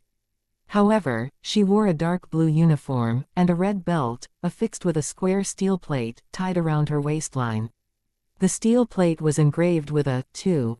Additionally, she had just returned from after a clan mission, so there was still lingering traces of the hardship that she had just gone through. These added up to create a field of pressure and threat that was emitted to her surroundings. Thus, once she stepped into the inn, the entire place went silent under her aura. Your servant greets you, young miss. The middle-aged man changed his attitude completely upon seeing Mo Yan. He tried to smile charmingly and he bent his body as he walked a few steps and knelt on the floor, greeting Mo Yan. Upon seeing this change in behavior, the workers in the inn could only stare in shock with their mouths wide open. The tall and muscular figure, as opposed to his humble groveling attitude, was a great mismatch and was seemingly amusing. But the employees of the inn did not laugh as his behavior only greatly showed off Mo Yan's imposing pressure and status. Some of the inn workers could not help but worry for Fang Yuan as he was their major customer. If something were to happen to him and made him unable to patronize the inn any further, it would be a huge loss. More of them were secretly praying for Fang Yuan to surrender. If a fight really broke out and destroyed the inn's property, that would be worse. Mo Yan did not even take a look at the groveling Gao Wan, her eyes were fixed on Fang Yuan. She took a few steps forward and demanded in a fierce tone, "So you are Fang Yuan? You seem to be having a good meal." He, have you ever had a knuckle sandwich? I'll give you a taste of it, it might be even more delicious. Even though she said that, Mo Yan did not make a move. Fang Yuan's actions were too calm. It was strange. Did he have any secret backers that were protecting him? But it shouldn't be so, I've checked before coming. This Fang Yuan only has an uncle and aunt that dislike him, while both his parents are deceased, and he even got chased out of the house by his uncle and aunt. In addition, he only has C-rank talent, so how could such a weak young man have any sort of background? Mo Yan thought in her mind. Regardless of this, the situation was still too peculiar. She had to test and probe further. Fang Yuan laughed and squinted at Mo Yan, saying, "Who told you I was Gu Fang Yuan?" Mo Yan was momentarily stunned, then she took a look at Gao Wan. He had just stood up, but upon seeing this he immediately knelt back down with sweat pouring out of his forehead. He stammered and could not give a coherent reply. "Master, your servant, your servant." They had a drawing of Fang Yuan, but they did not know that Fang Yuan and Fang Zheng were twins that looked almost identical. No wonder this young man looked like he had no fear. He is actually Fang Zheng and not Fang Yuan. Mo Yan's servants guessed in their minds. Fang Yuan cannot be compared to Fang Zheng. The former is merely a C-ranked loner with no background. The latter however has a ranked talent and was pulled into the clan head's faction at the awakening ceremony, and as long as he grows smoothly, he has a bright future ahead. Mo Yan did not get proper a reply from Gao Wan, causing her to be even more hesitant. At this point, the only ones who knew Fang Yuan's identity were the inn employees. However, they could not afford to offend either party, so they only kept their mouths shut. Fang Yuan was satiated from his meal. He stood up and glanced lightly at Mo Yan. "You want to find Fang Yuan? Come with me, I'll bring you to the school hostel to look for him. If the person in front of me is Fang Zheng, I would not want to offend him. However, even if he is really Fang Yuan, I will follow him closely on this trip, so I have no fear of him impersonating Fang Zheng." In an instant, Mo Yan made up her mind. "All right, I will go together with you to the school hostel." "After you." Mo Yan turned her body to make space for Fang Yuan, stretching out her arm and indicating for Fang Yuan to take the lead. Fang Yuan laughed nonchalantly and strode forth. Mo Yan followed closely behind with her servants trailing at the back. So close. They're finally gone. Even if they start fighting, it is none of our inn's business anymore. The employees that were left behind all sighed in relief as they patted their chests. A group of people approached the school hostel. "Halt. Stop right there, the school hostel only allows our clan's GU masters to enter and leave." The two guards at the door stopped Fang Yuan, Mo Yan and her gang. "Insolent. Do you not recognize who I am? How dare you stop me?" Mo Yan stared at the two and screamed. "We dare not," the two guards hurriedly gestured. "Young Miss Mo Yan, this guard holds you in high regards. However, the clan rules are absolute, so how about this? You can bring one servant in. This is the most we can do for you." An elderly guard politely responded. Mo Yan clicked her tongue. Her heart was full of dissatisfaction, yet in the presence of the clan rules, she did not dare to break them. The Mo family was prosperous, and thus they had many enemies. Do not forget that aside from the Mo family branch, there was also the Kai family to contend with.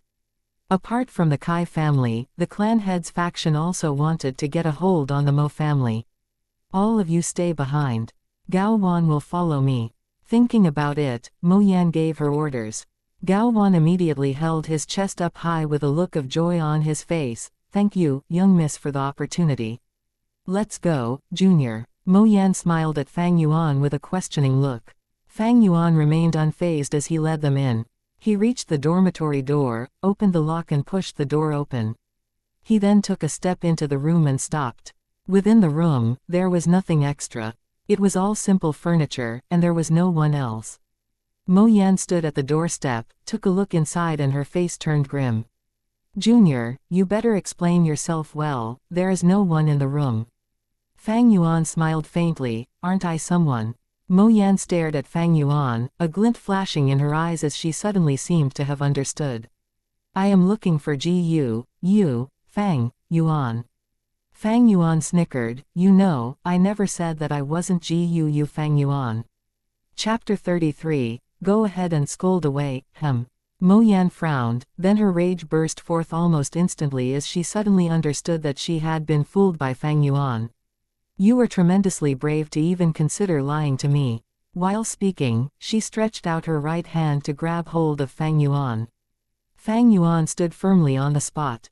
He raised his head and laughed. Mo Yan, you better think this through. Mo Yan stopped her actions. While she still stood right outside the door, her outstretched hand paused in midair and her face showed a sign of hesitation and resentment. Within the family, there were relevant rules. Students in the dormitories were protected, and any other person would not be allowed to intrude upon the hostel to capture the students. Mo Yan only wished to teach Fang Yuan a lesson and let him bear a taste of suffering. She definitely did not want to risk getting punished for breaking the rules. If it's only me who broke the rules, that would still be fine. However, if this would affect the family and even grandfather's honor. Thinking of this, Mo Yan reluctantly withdrew her arm. She looked at Fang Yuan who was inside the house with her bloodshot eyes. If her death stare could be converted into fire, it would burn Fang Yuan to ashes in a second. I never lied to you. I said I would bring you to Fang Yuan, and now you have already found him here. It seems you have something to say to me. Fang Yuan smiled faintly with his arms behind his back, ignoring the pressure of a rank 2 GU master, fearlessly making eye contact with Mo Yan's furious gaze. He was just a step apart from Mo Yan. One stood within the house, and one stayed outside. But this same distance had also become as far as the east was from the west. Oh Fang Yuan, you sure have studied the clan rules well and thoroughly. Mo Yan, suppressing her anger, said with a sinister smile. She added, unfortunately for you, even while relying on the rules, all it will do for you is to stall for time. There is no way you are staying in the dormitories forever. I'll see how long you can stand hiding in there. Fang Yuan laughed refreshingly and looked at Mo Yan with disdain. Then all the more I want to see how long you can disturb me. Ah, it is already late.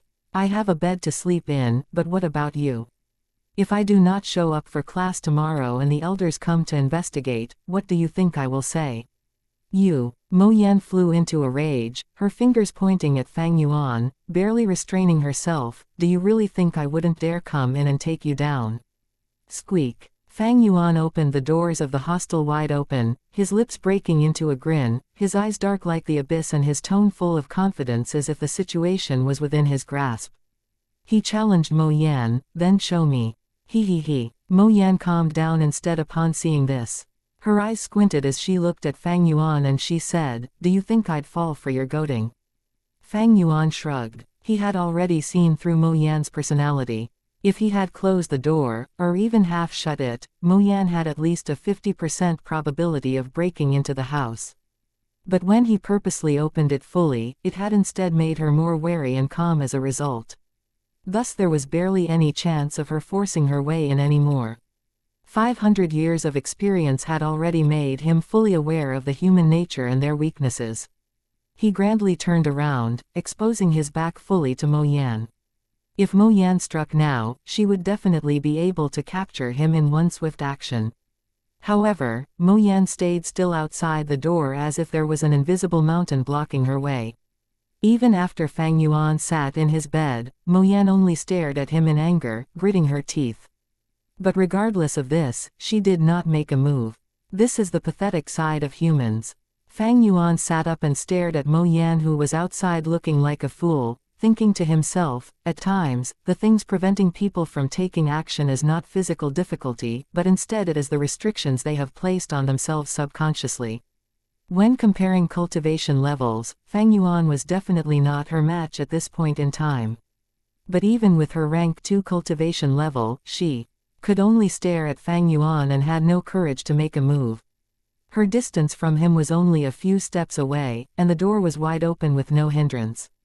The only thing that was truly restricting her was none other than herself. Humanity sought for knowledge relentlessly to understand the world and to comprehend the rules, and ultimately to use them. If one is constantly bound by the rules, thus being restricted by the very knowledge they sought, that is the ultimate tragedy.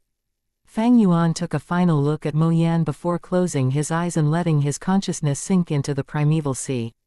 This Fang Yuan dares to cultivate right in front of me. He is simply doing so as he pleases. Looking at this sight, Mo Yan felt a sense of frustration erupting from her chest, making her almost wanting to vomit blood. She badly wanted to go ahead and give him a few punches. But she knew she couldn't. Mo Yan suddenly felt a hint of regret. Standing outside the door, she felt the awkwardness of not being able to back down. She was indignant to give up now, but she would be devastatingly humiliated. She mobilized her servants with the intention to come and teach Fang Yuan a lesson, yet in the end she was the one who ended up becoming the laughingstock. Especially when there was a servant looking at her now. Damn it, Fang Yuan is way too uncooperative. He's too sly, Mo Yan furiously thought and started to provoke him with all sorts of insults, hoping to force him out of the room. Fang Yuan, you brat, come out if you're a man. Fang Yuan, as a man you must own up to your own doings. Now you're being a coward hiding in that room, do you not feel ashamed of yourself? Stop pretending to ignore me, get out if you know what's good for you. You cowardly, spineless trash. Fang Yuan shut his ears and did not give a single response. After scolding for a while, instead of venting all her anger, she felt even more irritated. She was starting to feel like a clown or a shrew. Blocking the door was just way too embarrassing. Ah, this is getting to the death of me. Mo Yan was about to go crazy, and she finally gave up on provoking Fang Yuan.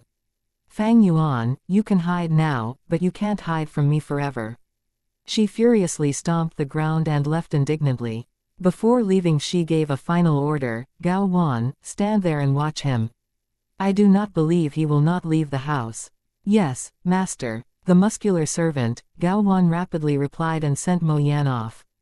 Within his heart he was feeling bitter. The mountain was chilly and breezy at night. He would have to stand guard the entire time, catching a cold easily like this. It was not an easy task. Swish swoosh. Within the primeval sea, ebb and flow of the tides raged on. The green copper primeval essence gathered like water, forcing a tidal wave rolling about.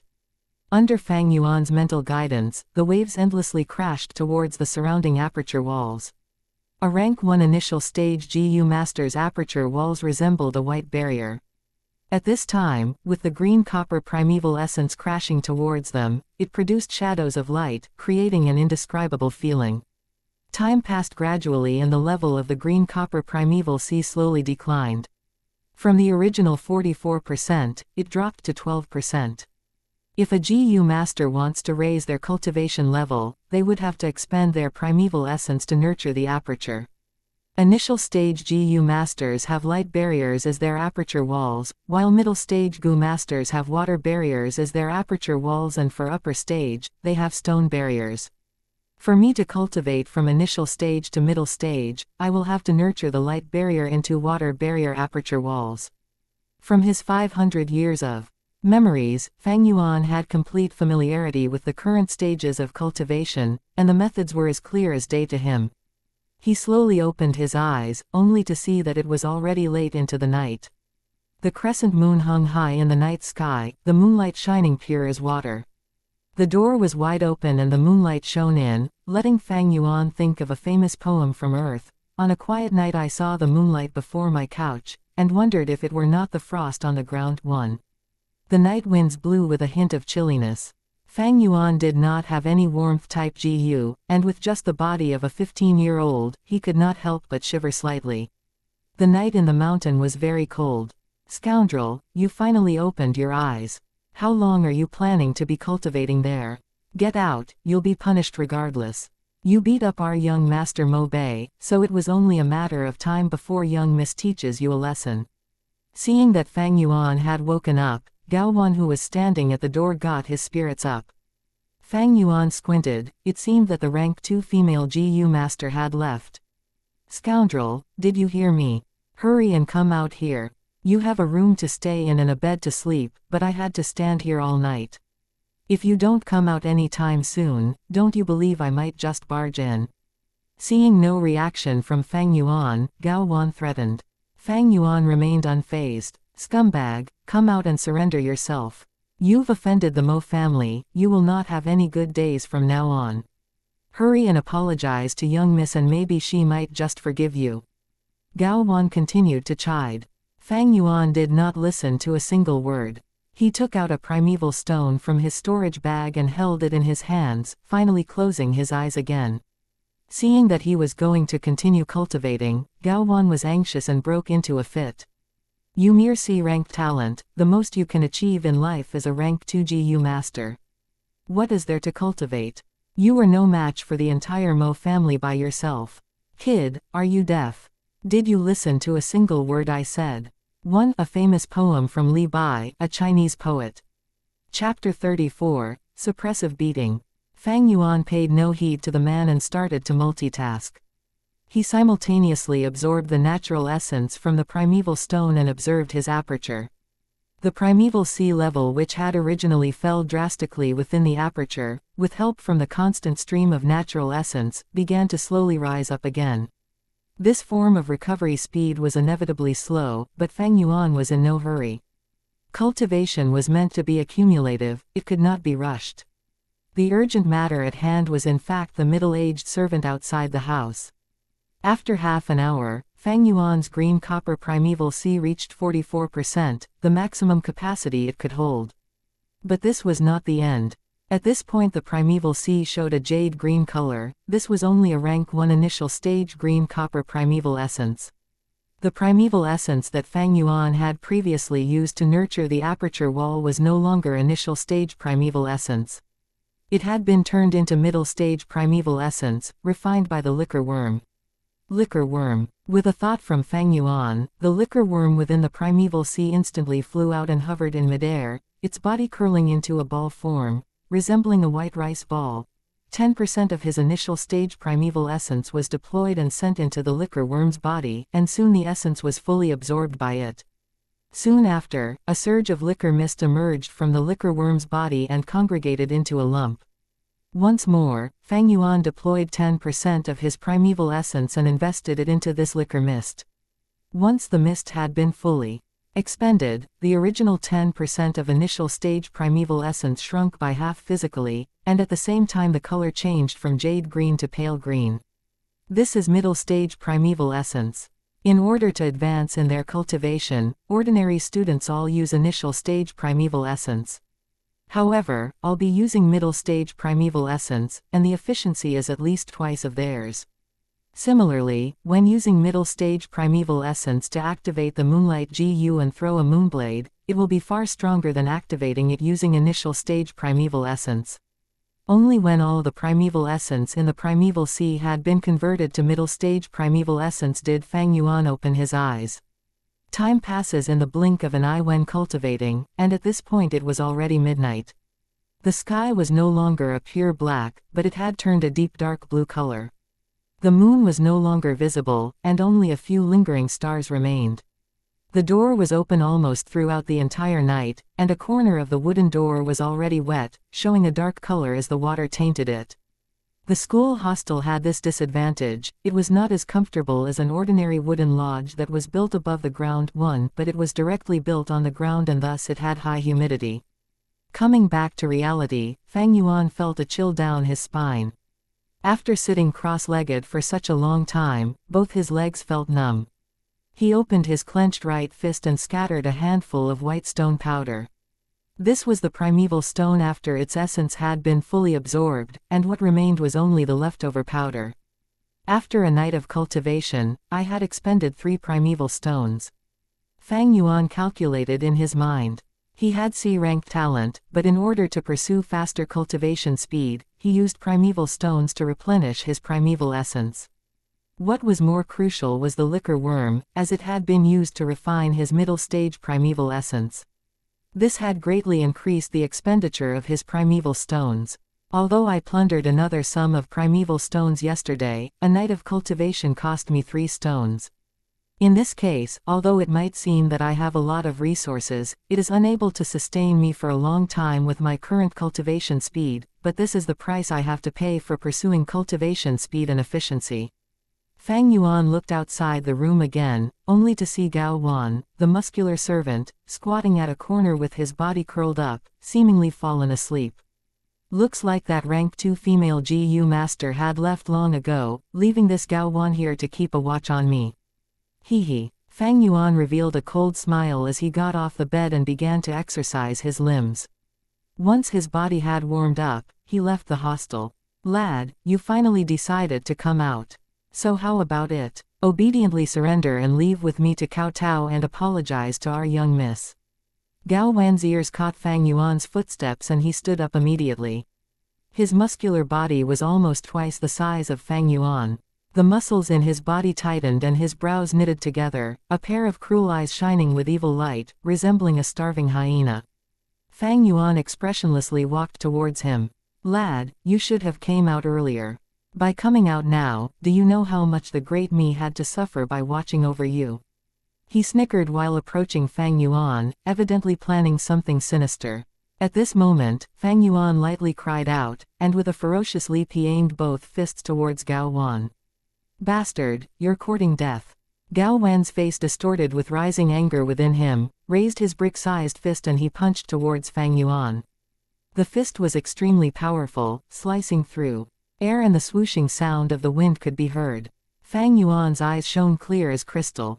Seeing that the fist was approaching close, he sidestepped and turned towards Gao Wan's rear. Stretching out a finger, he struck towards Gao Wan's waist. Gao Wan blocked with his retracted arm. Fang Yuan did not get a clear hit, and ended up hitting onto Gao Wan's left forearm. Fang Yuan's finger felt like it had hit a steel plate, painful and numb. This Gao Wan has already approached the limits of a mortal's physical prowess. Right now I can only use the Moonlight GU to fight, and without any other GU worms to assist me, I am not his match at basic close combat. Fang Yuan's eyes shone and he decided quickly to give up on attacking. Instead, he retracted a few steps and pulled some distance away from Gao Wan. In the GUU village, only the GUU clansmen had the rights to cultivate as a GU master. The outsiders, regardless of whether they had cultivation talent or not, had no rights to attend the awakening ceremony. But these mortals could train in physical combat. Just like the Gao Wan here, although he was not a GU master, he had trained vigorously in his punches and kicks and his basic skill was steadfast. Additionally he was a middle-aged man, and this meant being at the physical prime in a mortal's lifetime. Fang Yuan, other than having the Moonlight GU to fight, had only the body of a 15-year-old teenager. Be it strength, agility or endurance, he was not Gao Wan's match. Martial artists like Gao Wan were sufficient enough to kill a rank 1 initial stage GU master. Even towards a rank 1 middle stage GU master, they still posed a certain threat. This lad is too sneaky. Seeing that Fang Yuan had drawn some distance between them, Gao Wan felt anxiety within his heart. The waist was a vital point of the body, and if it was damaged by someone through brute force, the harm was not negligible. If the force was exerted beyond a point, it could also be deadly. Gao Wan had waited outside the hostel for the entire night, and thus his body was enshrouded by the moist atmosphere, causing his reaction speed to be slightly slower. Hence the strike earlier had almost succeeded. Fortunately, although he was a bootlicker, he had trained hard in his physical ability. So at the crucial moment his body's reflex instinctively reacted and allowed him to narrowly block Fang Yuan's attack. I can't be careless anymore. This lad behaves like a wolf, striking harsh and deviously, getting his way whenever I am even but a little careless. No wonder young master was knocked out by him twice. Gao Wan wiped the sweat off his forehead and swept away all hints of contempt. He started to take his opponent seriously. If I can capture this lad, it'd be a great accomplishment. Young miss is sure to reward me. A rank 1 initial stage's moonblade is at max only like a small dagger, so as long as it does not hit my vital points it'll merely be a light external injury. Thinking of this, Gao Wan's heart started to beat faster. Stretching out his shovel-like hands, he grabbed at Fang Yuan. Boom boom boom. Fang Yuan showed no fear and approached Gao Wan to engage in close combat. Exchanging punches and kicks, taking turns attacking and defending, loud impact sounds echoed through the area. When plundering the students, he had only used his palm with his objective being to control the crowd. But now when engaging with Gao Wan, Fang Yuan had gone all out. At times he used his fingers to jab at the eyes, sometimes strangling the throat, hitting the jaw with the base of his palm, chopping at the back of his opponent's head, using the knee to strike the pelvic area, or using his hands to grab at the waist.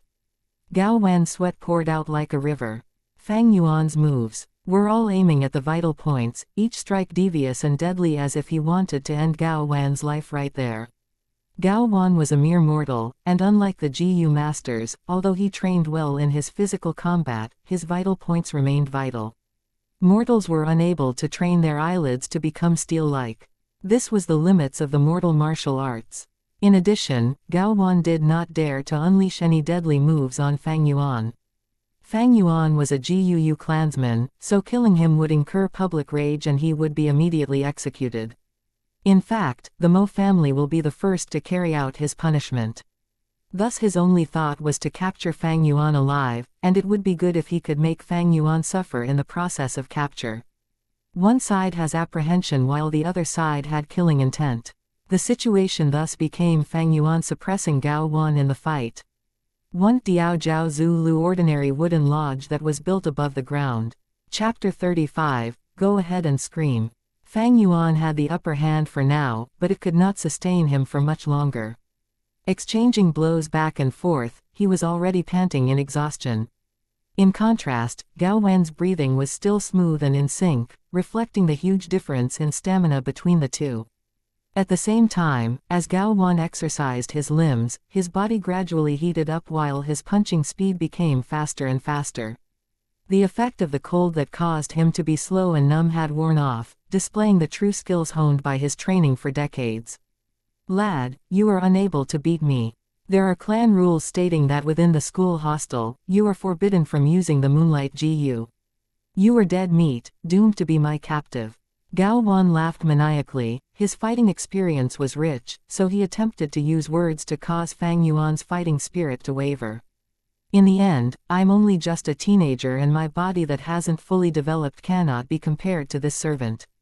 Fang Yuan's state of mind was calm as ice. Having sharpened his will for 500 years, there was no way his fighting spirit would waver. Moonlight Gu, he called out in his mind, activating his primeval essence and at the same time leaping backwards to pull away from Gao Wan. Gao Wan wanted to chase after him, but he suddenly saw a watery blue light emitting from Fang Yuan's palm. His face darkened and he shouted, "Lad, you are using the Gu worm to fight in the school hostel, this is against the clan rules." "So what if I break the rules?" Fang Yuan sneered. He learned the clan rules and memorized it to heart, but it was not for the sake of obeying it. Immediately, his palm slashed and arced towards Gao Wan. With a ching sound, the blue moonblade flew towards Gao Wan's face. Gao Wan gritted his teeth as he raised both arms to cover his face, forming a protective shield.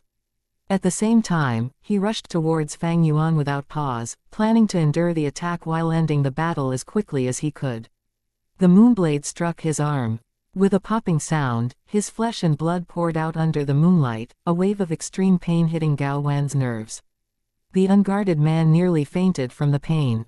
How can this be? His rush towards Fang Yuan stopped, and he frightfully found out that both his limbs had been cut open with a deep wound. Fresh blood oozed out from the wound and from the side, while bloody muscles could be observed hanging around his flesh. Even the broken white bones of the forearm could be seen. Gao Wan was shocked beyond words. This is impossible. A rank 1 initial stage moonblade, the most it could do is to lightly injure my flesh. How could it cut through my bones? Only a rank 1 middle stage can do this. He had no idea. While Fang Yuan was a rank 1 initial stage Gu master, due to the liquor worm's refining, he possessed rank 1 middle stage primeval essence. The Moonlight Gu, activated using middle stage primeval essence, emitted a moonblade far superior to the initial stage that he originally predicted. This is bad, this boy is weird.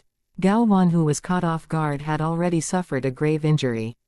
His fighting spirit was gone and he decisively decided to retreat. Are you able to escape? Fang Yuan smiled coldly as he started to give chase, the moonblades in his hands shooting out consecutively. Save me! Gao Wan shouted out in horror as he fled, his voice traveling far out beyond the school hostel. What is going on? Someone is asking for help. The voice alerted the school hostel guards who were nearby. It's the Mo family's young Miss, Mo Yan's servant. The guards who arrived stopped in their tracks upon seeing the chasing scene. This is only a servant, there is no need for us to risk protecting him. Letting him stay here was already a favor towards the Mo family. We still have to be careful, just in case he hurts Fang Yuan in desperation. The anxious guards all gathered around, but no one lent a hand to Gao Wan, they only observed from the sidelines. This servant Gao Wan, even if he died, it had nothing to do with them. However, if Fang Yuan died or got hurt, it would be their responsibility. Seeing such a sight, Gao Wan despaired, he tragically screamed, "We are all outsiders. You cannot leave me to die." His blood loss was getting more severe, and his speed decreased. Fang Yuan caught up to him, his voice cold as ice, announcing Gao Wan's death sentence, "Go ahead and scream. It doesn't matter how loud you do so." While saying that, the blade in his arm rotated, and he fired 2 moonblades towards Gao Wan. Swoosh, swoosh. The moon blades flew towards Gao Wan's neck. The servant lost all hope, seemingly one step away into the abyss. The next moment, he felt that his world was spinning. He actually saw his own feet, chest, back, and that severed neck. Afterwards, total darkness awaited him. Gao Wan had died. Beheaded by 2 moonblades, his head flew away from the impact, his body pushed back 10 meters before falling. The neck area spewed out a fountain of fresh blood, dyeing the surrounding grass a blood red. Murder. Fang Yuan killed someone. The guards could not help but scream out. They had witnessed the entire process, and they felt a sense of extreme trepidation and terror rushing all over their body. Fang Yuan was just a weak 15-year-old teenager, but he expressionlessly murdered a strong adult. This was the power of a GU master. The victory had been set. Fang Yuan slowed in his footsteps and gradually moved towards the corpse. His face was calm, as if he had done nothing out of the ordinary. This expression further sent a shiver down the guards' spines. Gao Wan's head lay on the ground, both his eyes wide open, turning in his grave. Fang Yuan stared coldly. He raised his leg and sent the head flying. The guard's eyelids twitched. Fang Yuan approached the corpse and found that it was still vibrating. The blood spread through the ground, forming a small bloody puddle. He looked at Gao Wan's injuries with a grim expression. These injuries were deep enough to expose the secret to the fact that he had middle-stage primeval essence. Once this was exposed, it'll be quickly deduced that he had a liquor worm, and with that the family would naturally think of the flower wine monk. Thus, Fang Yuan had to keep this secret hidden. But there are too many onlookers. Fang Yuan's gaze swept through the nearby guards, there was more than 10 of them. He had less than 10% primeval essence left, so there was no way to kill them all. After pondering for a while, Fang Yuan bent down and raised Gao Wan's ankle, dragging the corpse away. "Young Master Fang Yuan, you can leave this to us." The guards controlled their fear and approached Fang Yuan, politely speaking. The respect and politeness held a tint of obvious fear. Fang Yuan silently looked at the guards, and they all held their breaths, looking down. "Give me the saber," he stretched out his hand and lightly said. With authority in his speech, he emitted undeniable pressure.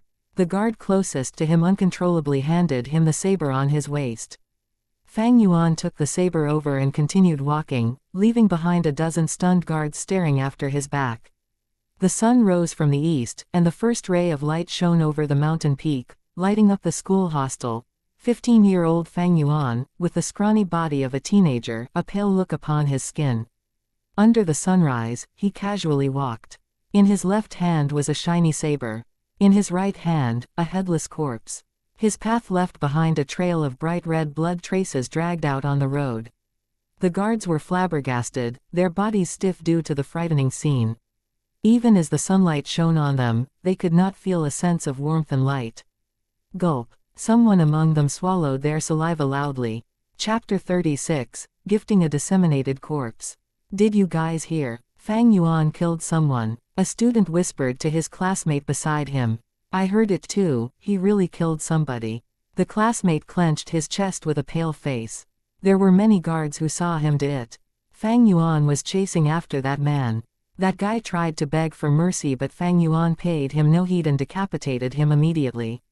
That's not all. After killing him, Fang Yuan didn't even spare his headless corpse. He dragged it back to the hostel and chopped it into a meat paste. Are you for real? I'm serious beyond belief. I came early this morning and I could still see the bloodstains left between the cracks of the green rock. Oh man, why would I lie to you? Earlier, the academy elder called Fang Yuan over for this matter. The youths in the academy did not pay attention to class as they held their little conversations. To this group of 15-year-olds, the concept of killing was too foreign and too scary. They had been under the protection of the clan since a young age and had at most experienced organized sparring or simply killing chickens and dogs. As for killing a person, it was still beyond them. Who did Fang Yuan kill? I heard it was a family servant of the Mo branch family. Yup, I'm the clearest about this matter. Yesterday, I personally saw the Mo family's Mo Yan bring a bunch of family servants to find trouble with Fang Yuan. The Mo family, that's not good. Mo Bei is in trouble now. A number of the youths turned to look at Gu Mo Bei. Mo Bei sat on his seat with a pale face. He had only heard about the news of Fang Yuan killing someone this morning. Additionally, it was the Gao Wan that Mo Bei was familiar with. As one of the more energetic family servants, Gao Wan was good at bootlicking and had also put effort into his fighting skills. He was an able lackey. A long while ago, Gao Wan had even sparred with Mo Bei for a bit. To think that he was simply killed by Fang Yuan. It was precisely because of this that Mo Bei felt astonished. He was full of disbelief and felt twice the shock compared to the others. However, compared to his shock, he felt a greater sense of worry and fear. Facing a murderer like Fang Yuan, it would be a lie if Mo Bei said that he was not afraid. Actually, it was not just him, the other youngsters were afraid too. When Fang Yuan had robbed them twice previously, all of them had gotten physical with him. I actually fought with such a ruthless murderer. To think that I'm actually still alive. Many of them patted their chest, feeling a lingering fear. Fang Yuan killing someone was still somewhat acceptable, but the crux was that he even dissected the corpse and chopped the body into meat paste. That was way too cruel. The truth of such a horrifying crime had a strong impact on all of the youths, pure and innocent minds. Within the room, there was only the academy elder and Fang Yuan. The academy elder sat while Fang Yuan stood. Neither of them spoke a word, causing the atmosphere to be extremely tense. The academy elder silently looked at Fang Yuan and a hint of complication flashed in his eyes. In the morning, the guards had reported to him about Fang Yuan's murder incident. This news had made him feel both shocked and suspicious. He was a rank 3 GU master and was in charge of the academy. He obviously knew the fighting strength of a rank 1 initial stage GU master. Fang Yuan being able to kill Gao Wan was like the weak defeating the strong. In truth, some guards had already reported to him that Mo Yan had trapped Fang Yuan within the academy by barging in the previous night. Back then, he had not paid attention to the matter and had not stopped them. He was the academy elder. His objective was to nurture future GU masters, not to protect them. As long as there were no deaths among the students, he encouraged hidden conflicts. Mo Yan coming to find trouble with Fang Yuan was something that he was happy to see. For one, he knew that regardless of whether the fight was won or lost, it would be beneficial to Fang Yuan's growth. Secondly, he wanted to suppress Fang Yuan's influence. Fang Yuan had consecutively blocked the academy's gates and robbed the other students. His influence was too great, it had to be suppressed. However, he hadn't expected that Mo Yan would return fruitlessly and that the family servant that she had left behind would be unable to beat Fang Yuan. Gao Wan even got killed by him. In this world, strength was above all else. Killing someone was not something peculiar. Especially to a GU master, it was something very common. But it was not so simple when it was a 15-year-old's first kill. The academy elder vividly remembered his first killing scene. Back then, he was already a rank 2 GU master. At the age of 19, he had killed a GU master from the Bai clan's village in a conflict. After killing the person, he vomited profusely and panicked in his heart. For a few days, he had no mood to eat and had no appetite. He could not even find peace in his sleep. The moment he shut his eyes, he would see the dead person staring angrily at him. But looking at Fang Yuan now, his face was calm as ice. Where was the fluster? Not to mention that he had no uneasy feelings. It was almost like he had slept perfectly well last night, as if the person who killed a man was not him at all. Especially when the academy elder heard more about the matter. After Fang Yuan had killed the servant, he did not spare the corpse and had even dragged it back to the dormitory to chop it into meat paste in his rage. Such vicious methods, even hearing about it was a kind of terror. Thus, at this point, the academy elder looked at Fang Yuan with complicated emotions. On one hand, he was amazed at Fang Yuan's indifference towards life, his attitude was as steady and as cold as ice. On the other hand, he was appreciative of the fact that Fang Yuan was a born battle freak. After familiarizing himself with the Moonlight GU for a few days, he had managed to kill someone with it. An ordinary teenager, even those A-grade talents, may not be able to achieve this. This was a talent for battle. If he was well nurtured and fought for the clan, it would be all of their enemy's nightmare. Lastly, he felt worry and distressed. Worry because after this incident, Fang Yuan's reputation was sure to rise and it would be impossible to suppress him. Fang Yuan was way too daring. Not only did he disobey the clan rules by using his GU in the academy, he even killed someone with it. There was a need to suppress his influence. Otherwise, how would the elder be able to manage this academy anymore? Distress was because he did not know how to perfectly resolve this issue. After all, it involved the Mo family's side. Fang Yuan, do you know why I called you here to meet me? The academy elder used a solemn and deep voice to break the silence in the room. I know. Fang Yuan nodded and replied, I used the Moonlight GU in the academy, breaking the clan rules.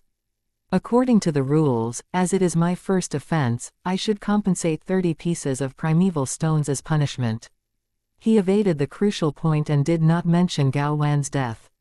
The academy elder was stunned for a second. He had not expected that Fang Yuan would answer like this. His expression darkened as he coldly snapped, don't try to blur things in front of me. I'll ask you, what was the matter with Gao Wan's death? Fang Yuan squinted his eyes and said, HMPH, this Gao Wan went against his superiors, his intentions were vicious. Last night, not only did he block my room door, he even tried to kill me. In self-defense, I was forced to use the Moonlight GU. Fortunately, I managed to kill this traitor. I suspect that there is a high possibility of him being a spy of the other mountain villages. I implore the elders to investigate this thoroughly. Upon hearing this, the academy elder frowned and became at a loss for words. Now that Gao Wan was dead, Fang Yuan could say whatever he wanted. After all, Gao Wan was just an outsider, not a member of the clan. Even if he was dead, it would not matter to the academy elder. However, he was worried about the Mo family's reaction. Gao Wan was their servant and he had died within the academy. The academy elder was in charge of the academy and had to give the Mo family an explanation. Thinking for a bit, the academy elder stared at Fang Yuan and questioned, then let me ask you. Gao Wan's corpse, how did you deal with it? Fang Yuan's lips curled, revealing a cruel smile. I diced Gao Wan's corpse and put it inside a wooden box. When morning came, I put it at the Mo family's back door. What? The academy elder was stunned beyond words as he almost jumped from his seat. Not only did Fang Yuan kill their family servant, he had even chopped up the corpse and placed it at the Mo family's back door.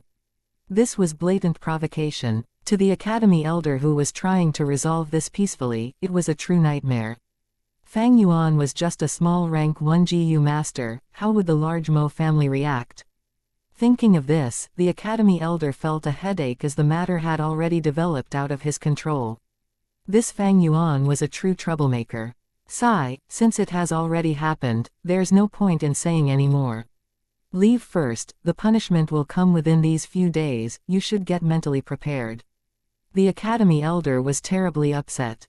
He waved his hand and signaled for Fang Yuan to leave. He needed to think through this calmly to come up with a solution. Chapter 37. Both a compromise and a threat. Meanwhile, at the Mo family. What were my instructions to you? See what you did. In the study room, Gu Mo Chen slammed the table, exploding with a rage. Mo Yan stood opposite this old man, her head lowered. Her eyes were full of shock and rage. She had also just gotten the news that Gao Wan had been killed by Fang Yuan. That 15-year-old teenager, to think he had such methods and determination. Gao Wan was the proud servant of her Mo family, and Fang Yuan's act of killing him was a blatant showing of disrespect towards them. Grandpa, you don't have to be so angry. This Gao Wan was only a servant, his death is of no concern. He isn't a Gu clan member anyways. But that Fang Yuan, he is too daring. You have to look at the owner before you beat the dog. Not only did he beat our dog, but he even beat it to death. Mo Yan said indignantly. Gu Mo Chen furiously scowled. You still have the cheeks to say that? Have your wings grown so tough now that you don't even put my words to heart? What I told you before, you have forgotten all about it. Your granddaughter dares not. Mo Yan jumped in shock. She knew now that her grandfather was really angry and quickly kneeled down. Gu Mo Chen pointed his finger out the window and scolded, HMPH, so what if that servant died? But now you are still showing hostility towards Fang Yuan. This is really a matter of you being short-sighted and unclear of the implications. Do you know the significance of your actions? The fight among juniors is their own business. As elders, we should not interfere. These are the rules. Now that you went to find trouble with Fang Yuan, it means you are breaking the rules. I can't tell how many people are out there now, looking at this disgrace of our Mo family. Grandpa, please calm down, anger will harm your body. It's Mo Yan's fault, I burdened the Mo family. Whatever Grandpa tells Mo Yan to do, Mo Yan will do it. But your granddaughter really cannot take this lying down. That Fang Yuan is too despicable, too shameless. First, he lied to me and entered the academy. Next, he hid in the dormitory, and no matter how much I scolded him, he would not come out. Once I left, he went ahead and killed Gao Wan. He is extremely sinister and despicable. Mo Yan reported. Oh, is that so? Gu Mo Chen frowned. This was the first time he had heard this information, and a bright light shone across his eyes. He took in a deep breath, suppressing his rage, and he stroked his beard while saying, I've heard stories about this Fang Yuan. In his early years, he was able to make poems and songs, showing early intelligence. But to think that he only had C-grade talent. It was difficult for him to have a good future, and thus I gave up on recruiting him. But now it seems that it's slightly interesting. Pausing for a second, Gu Mo Chen knocked on the table and ordered, Someone, bring that box over here. The servant outside the door quickly obeyed. Soon, he brought in a box. The box was neither too big nor too small, but it was slightly heavy. The servant used both hands to carry it and stood beside the study table. Grandpa, what is this? Mo Yan stared at the wooden box and asked doubtfully. Why don't you open it and take a look? Gu Mo Chen squinted his eyes and said in a complicated tone. Mo Yan stood up, flipped over the wooden lid and looked inside. Immediately, her facial expression changed and her pupils shrunk to a needle-like size. She could not help but take a step back and let loose an unsuppressed scream. The wooden lid in her hand also fell to the ground. Without the wooden lid, the thing kept within the wooden box was shown to everyone present. It was actually a pile of flesh and blood. The bloody flesh was obviously sliced off piece by piece and placed into the box. Bright scarlet blood had accumulated inside. There was some pale skin and flesh, while some were long strands of intestines, mixed in with a few pieces of bones, either leg bones or the ribs. In the pool of blood at a corner, there were also 2 fingers and half a toe floating in it. Blech. Mo Yan's beautiful face changed color as she took another step backwards. Her stomach turning as she almost vomited on the spot. She was rank 2 GU master and had gone out to gain experience before. Despite that, this was the first time that she had seen such a disgusting and twisted scene, even though she had killed people before. The flesh and blood in this box were obviously the corpse of a person after being minced into pieces and stuffed in. The scent of blood burst into the air and rapidly permeated the air immediately, filling the entire study room. Both of the family servants' hands shook as he carried the box, his complexion pale. Although he had seen the box earlier and vomited before, he could still feel waves of palpitation and disgust as he held it now. Among the 3 people in the study room, only the family elder Gu Mo Chen was unfazed. He lightly looked at the contents of the box for a moment and said to Mo Yan slowly, "This box was what Fang Yuan had placed at our family's back door this morning." "What, it's really him?" Mo Yan was extremely shocked as images of Fang Yuan showed up in her mind. The first time she saw Fang Yuan, it was at the inn. At that time, Fang Yuan sat near the window, quietly eating his meal. His facial features were bland and both of his eyes were dark and gloomy. His body was thin and his skin had the special paleness of a teenager. He looked like such a normal and quiet youth. To think that he had done such a twisted and insane act. After her initial shock came a furious rage. Mo Yan yelled, "This Fang Yuan is too outrageous, who gave him the guts to do so? To dare to do such a thing, this is a provocation towards our Mo family.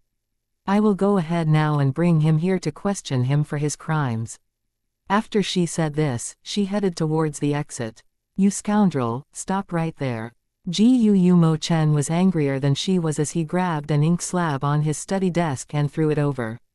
The hard and heavy ink slab hit Mo Yan's shoulder and with a bang, it fell to the ground.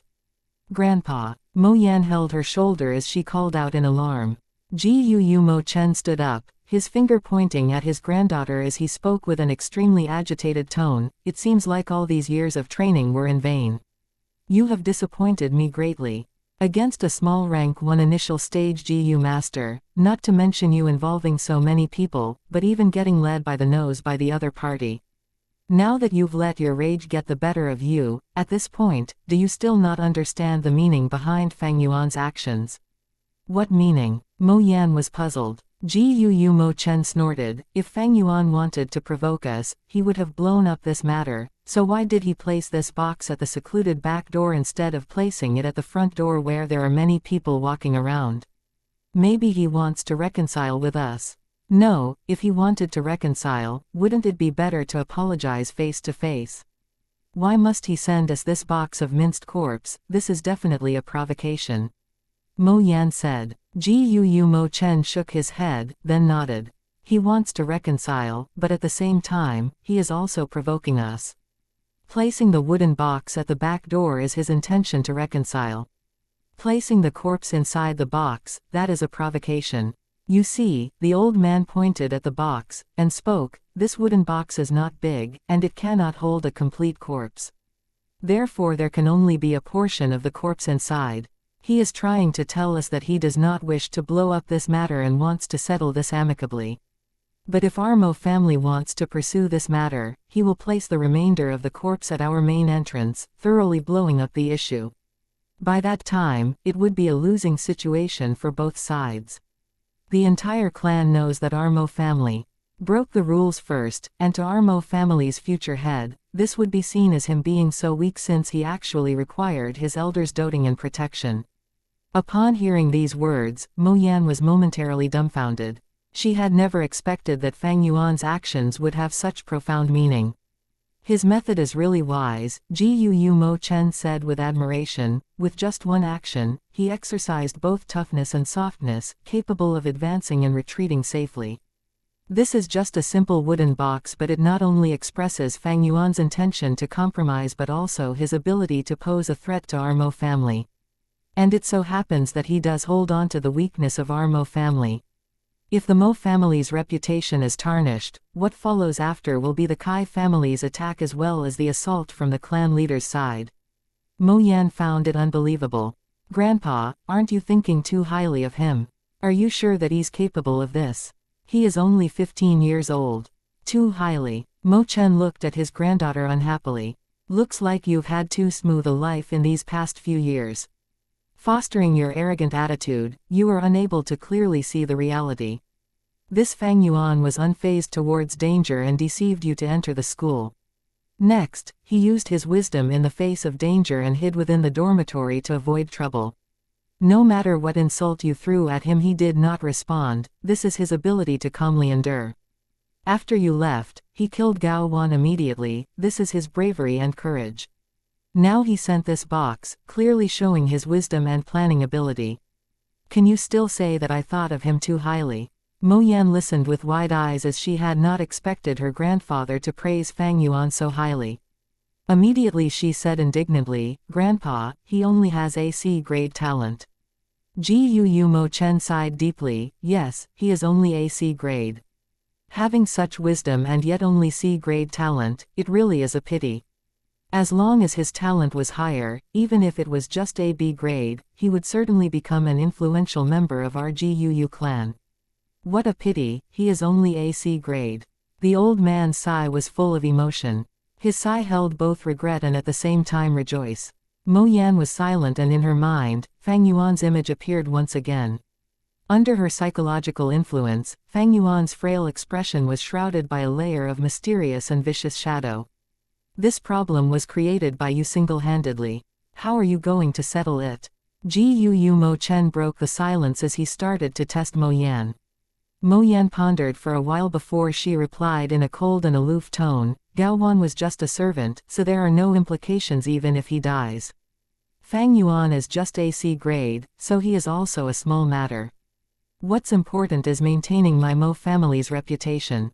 To appease this matter, we might as well kill Gao Wan's entire family to show the entire clan our attitude to protect the rules and regulations. You're able to think of the big picture. Setting aside your personal emotions to defend the interests of family, this is very good. However, your method is still flawed. Gu Mo Chen analyzed her response. Please enlighten me, Grandpa, Mo Yan implored. Gu Mo Chen said solemnly, this matter was instigated by you, so I shall punish you with 7 days of confinement. From now on, do not find trouble with Fang Yuan again. Gao Wan defied his superiors, a servant who dares to offend his master deserves death, so he should have been executed for his crimes. Because he is a servant of the Mo family, we are responsible for our inability to educate our subordinate and thus we shall compensate that Fang Yuan with 30 primeval stones. As for Gao Wan's family members, give them 50 primeval stones as compensation and expel them from the clan. After a short pause, he continued, for the next 7 days, rest well at home, do not go out. At the same time, think about the profound meaning of why Grandpa chose to handle the matter this way. Yes, Grandpa. Chapter 38. Demon walking in the light from the layers of dark clouds in the sky, the spring rain fell. The raindrops were thin like hair. As they fell, they enveloped Qingmao Mountain in a layer of fine mist. The dining hall on the first floor of the inn was rather empty. There were only 4 tables of guests. Fang Yuan sat at a seat by the window. A gust of wind blew, bringing with it a poetic atmosphere and the scent of flowers. The light rain from the sky is sleek and crisp, the color of grass is seen from afar but disappears when close. Fang Yuan looked outside through a window and quoted a poem lightly before he turned his sights back to the inn. Before him was a table filled with good wine and dishes. The color, smell and taste were all top-notch. Especially the green bamboo wine which oozed with the fragrance of alcohol along with a hint of freshness. The dark green-colored liquor sat quietly in the bamboo cup. From his angle, it shone with an amber-like luster. A grandfather and his grandson were sitting at the table nearest to him. Being mortal humans, they wore modest clothes. The grandfather sipped his rice wine while looking enviously at Fang Yuan. He was evidently attracted to the green bamboo wine but could not afford it. The grandson ate his braised beans, a crunching sound emitting from his mouth as he chewed. At the same time, he pestered his grandfather, shaking his arm. Grandpa, tell me about the story of Ren Zhu. If you don't tell me, I'll report to Grandma that you secretly came out to drink. Sigh, I can't even drink in peace. The grandfather sighed but his face showed a doting expression towards the child. With his twig-like arm, he patted the boy's head, then let me tell you the story of Ren Zhu who gave his heart to the Hope Gu, escaping his predicament of being captured. Ren Zhu's story was the most popular and widespread tale in this world, as well as the most ancient legend. The old man's story was something like this. The story mentioned that Ren Zhu was able to escape his predicament because of hope. But eventually he grew old and without strength and wisdom, he could no longer continue to hunt. Even his teeth fell off, making him unable to chew many wild fruits and vegetables. Ren Zhu felt death slowly approaching. At this time, the Hope Gu said to him, "Human, you must not die. If you die, your heart will be lost and I will lose my only place of residence." Renzu was helpless. Who wishes to die? But if the heavens and earth want me dead, I have no choice. The Hope Gu said, "There's always hope in everything. As long as you can catch a longevity Gu, you will be able to increase your lifespan." Renzu had heard of the existence of the longevity Gu long ago, but he waved his hand helplessly. When the longevity Gu stays still, nobody can detect it, and when it flies, it is faster than light. How can I possibly catch it? It's too hard. The Hope Gu then told Renzu a secret: "Human, don't give up hope no matter what. Let me tell you, on the northwest corner of this continent, there is a huge mountain. On the mountain, there is a cave, and in that cave, there is a pair of round and square Gu worms. As long as you can subdue them, there is no Gu in this world that you cannot catch, including the longevity Gu." Renzu had no choice, this was his last remaining hope. He braved all difficulties and finally found the mountain. He then risked his life and ventured through countless dangers to ascend the mountain. On the mountain top, near the cave entrance, he used his last remaining strength to slowly make his way in. The inside of the cave was completely dark and one would not be able to even see their own fingers. Renzu walked in the darkness. Sometimes, he would bump into things not knowing what they were. This caused himself to get injured and wounded all over. At times, he felt that this dark cave was huge beyond words, as if this was a world of its own. He felt as if he was the only person in the area. He spent a lot of time, but he could not walk out of the darkness. Not to mention subduing the two Gu worms. Just when he was at a loss about what to do, two voices spoke to him from the darkness. One voice said, "Human, you're here to catch us. Go back, for even if you had the strength Gu, it would be impossible." The other said, "Human, go back, we will not take your life. Even if you had the wisdom Gu to help you, you may not be able to find us." Renzu laid exhausted on the ground, panting. "The strength and wisdom Gu had left me long ago and I do not have much lifespan left, so I'm at my wit's end. But as long as there's hope in my heart, I will not give up." Hearing Renzu's words, the two voices went silent. After a while, one of the Gu said, "I understand, human, you have already given your heart to the Hope Gu. You will not give up no matter what." The other continued, "In that case, we shall give you a chance. As long as you can say our name, we will allow you to use us." Renzu was stunned. To find their names among all the words in the world, it was akin to finding a needle in a haystack. Furthermore, he did not even know how many words were in their names. Renzu quickly asked the Hope Gu, but it did not know either. Renzu had no alternatives and had no choice but to randomly guess their names. He said many names and wasted a lot of time, but the darkness did not respond to him, so evidently he was wrong. Eventually, Renzu's breath got weaker as he turned from an old man into a dying man. It was like the scene of the evening setting sun. The sun that would slowly descending had already been lowered halfway across the horizon, becoming a sunset. The food he had brought was gradually reduced, his brain becoming slower, and he barely had any energy to speak anymore.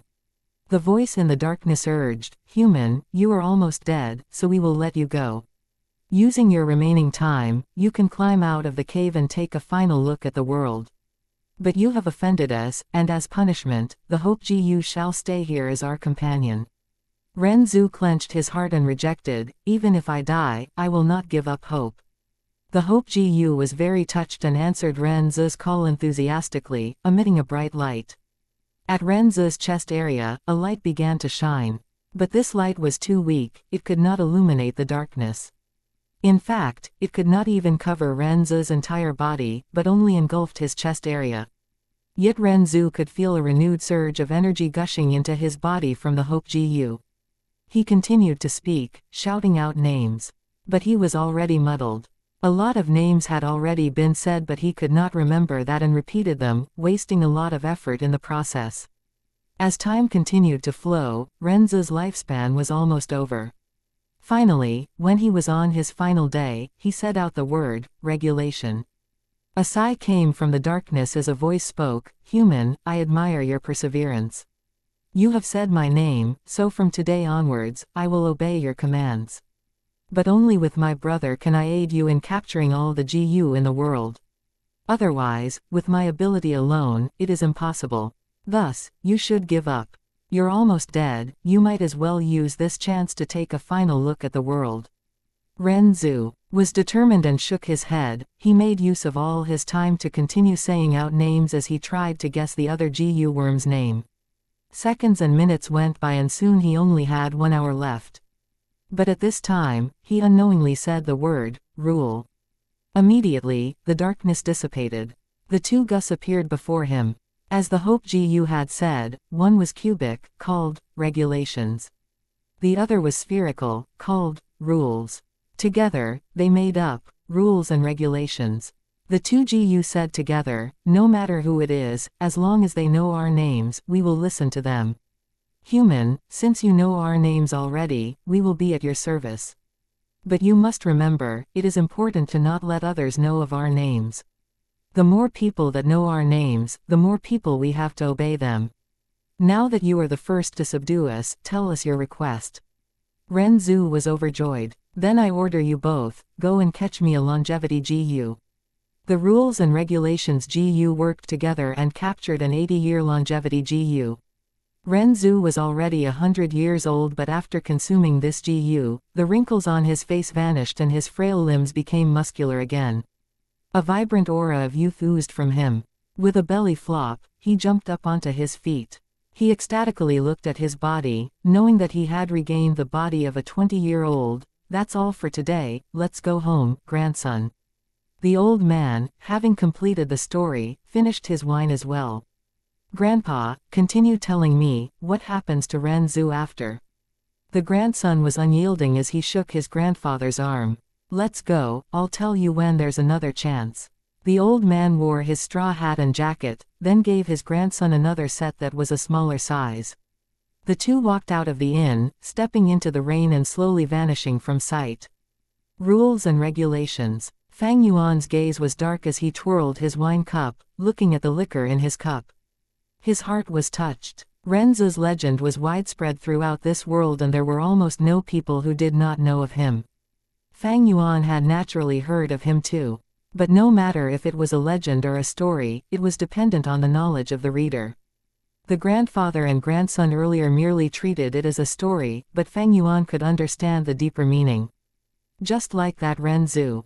When he did not know the rules and regulations, he explored in the dark. Sometimes he bumped into things, knocking into others, causing himself to get injured and look like a mess. And at times within a wider area, he got lost and confused, moving without a sense of direction or purpose.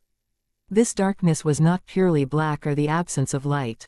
Strength, wisdom and hope could not oppose it. Only when Ren Zhu knew of the rules and regulations and said their names did the darkness dissipate and invite light into Ren Zhu's life. The darkness was the darkness of the rules and regulations and the light was also the light of the rules and regulations. Fang Yuan switched his gaze from his cup and looked outside through the window. He saw that outside the window, the sky was still dark, the greenery abundant and the pelting rain flying by like mist. Close by, the bamboo tall houses were lined up in a row, extending far out. On the road, several people walked, their feet stained with the mud from the rain. Some of them wore grayish-green straw coats, while others carried yellow oiled cloth umbrellas. Fang Yuan concluded, this world's heaven and earth is like a huge chessboard. All lifeforms are chess pieces, acting in accordance with their rules and regulations. The 4 seasons have their own rules and regulations, rotating between spring, summer, autumn, and winter. The flow of water has its own rules and regulations, flowing from high ground to low ground. Hot air has its own rules and regulations, floating upwards. Humans naturally also have their own rules and regulations. Everybody has their own standpoints, desires, and principles. For example, in the GUU village, the servants' lives are cheap while their masters' lives are noble. This is a part of rules and regulations.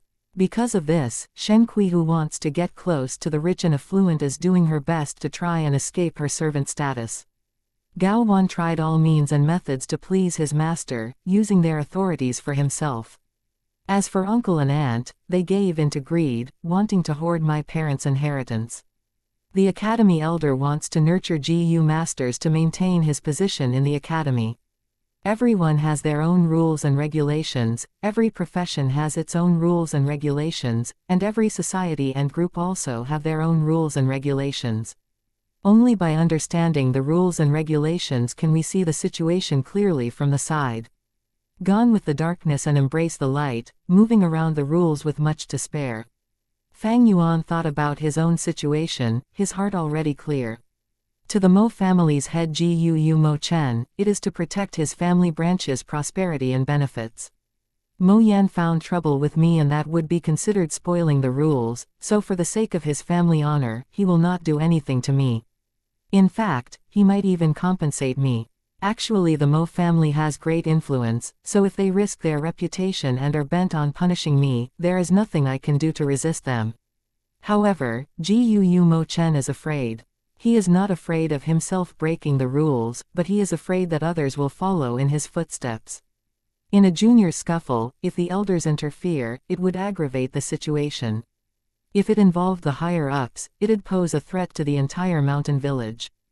Gu Mo Chen's fear lied here. What if in future conflicts, others laid their hands on his grandson Gu Mo Bei? In his entire family line there's only one male, so what would happen if he died? This kind of fear, maybe he doesn't realize it himself. He is only subconsciously protecting the rules. Fang Yuan's eyes were clear as he had the perfect grasp and understanding of the matter from start till the end. Gao Wan's surname was not Gu. Instead, he was an outsider, a servant. The master executing a servant was nothing to be alarmed about. In this world, it was normal.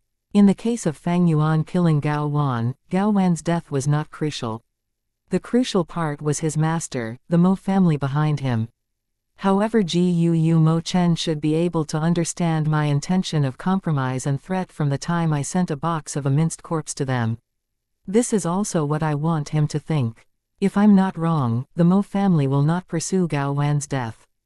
Of course, if I had better talent and was at least AB grade, the Mo family would feel threatened. Even with the loss of their reputation, they would want to suppress a future threat such as myself. Fang Yuan snickered in his heart. Strength can be relied on, but weakness can also be used as an advantage. Although Fang Yuan was in the game of chess as a pawn, he was clear of the rules and regulations, thus he already had the mentality of a player.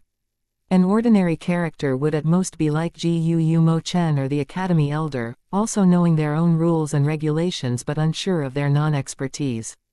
Being like Fang Yuan, who had a clear view of the big picture and was clear of rules and regulations, was extremely difficult.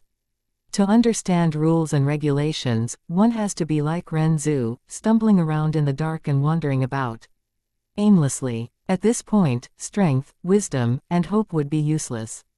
One must spend a lot of time going through it themselves and gaining the experience. For Ren Zhu to be able to say out the names of the rules and regulations this was after spending time. Under the threat of death, he had tried countless of times. Fang Yuan was an expert in rules and regulations due to his 500 years of experience in from past life. After his rebirth, he believed that he could create a brilliant future. Not because of the spring and autumn cicada, not because he knew many secret troves and treasures, not because he knew what the future held, but because of the 500 years of experience that he had gained as a person. Just like how Ren Zhu controlled the rules and regulations GU and was able to easily capture all the GU in the world. And Fang Yuan was so familiar with rules and regulations, thus he was able to look down upon the world and see through its truths and lies.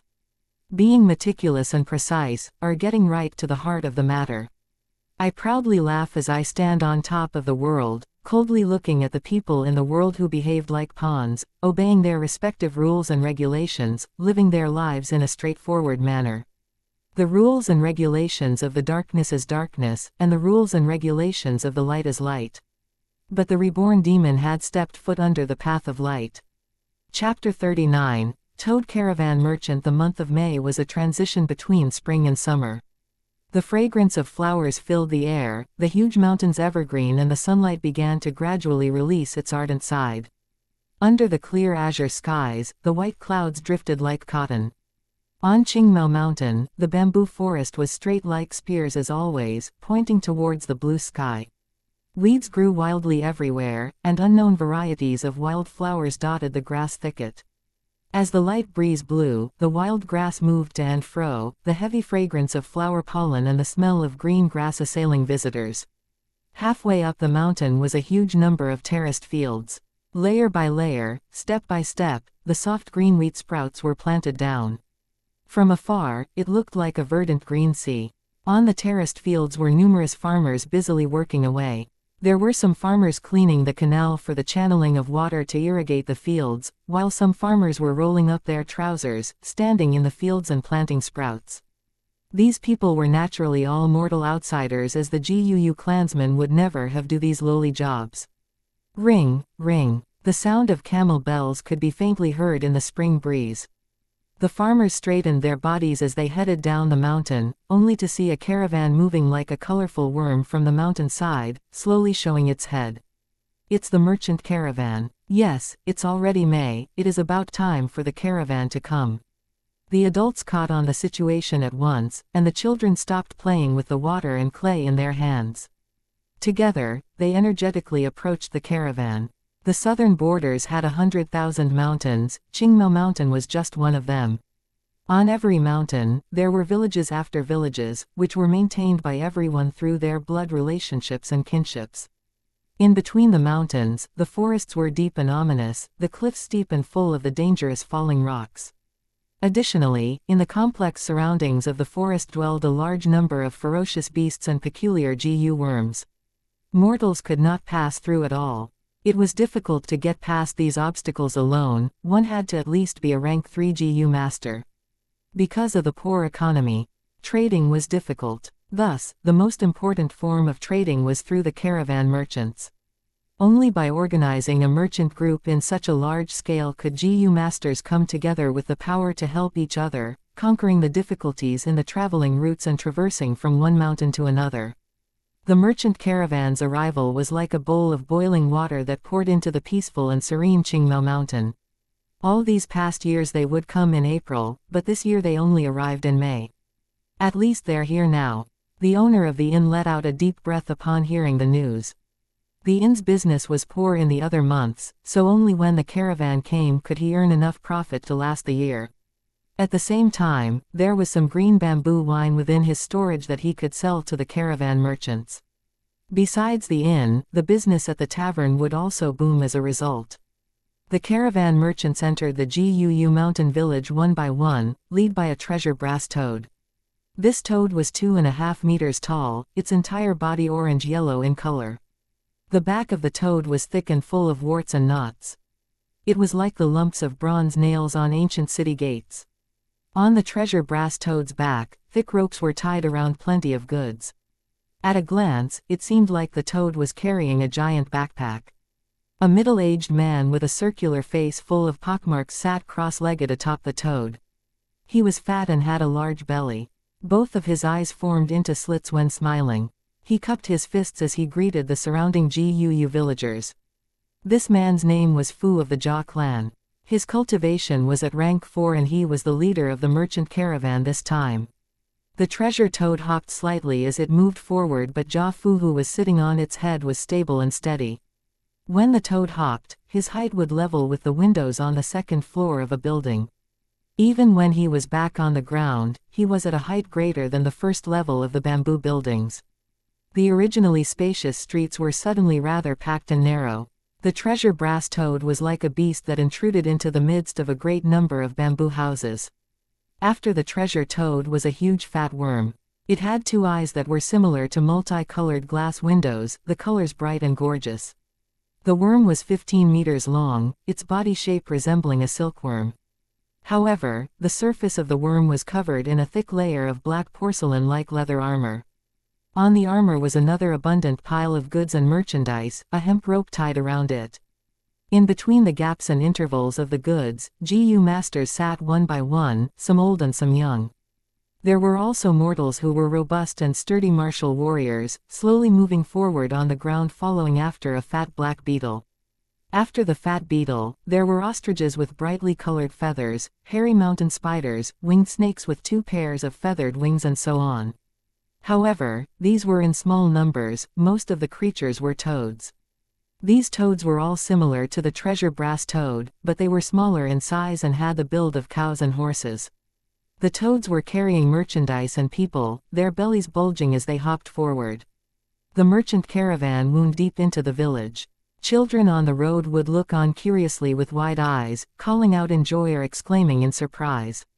The windows on the second stories opened one after another, the mountain villagers observing the merchants from a short distance. Some had eyes that flashed with fear and some others waved their hands to express a warm welcome. "Old brother Jia, you came a little late this year. You must have had a hard journey." Approaching with the identity of a clan head, Gu Bo came out himself to greet the leader of this year's merchant caravan. As Jia Fu had the status of a rank 4 Gu master, if a rank 3 elder were to be in charge of receiving him, it would be undoubtedly be seen as a kind of negligence and scorn.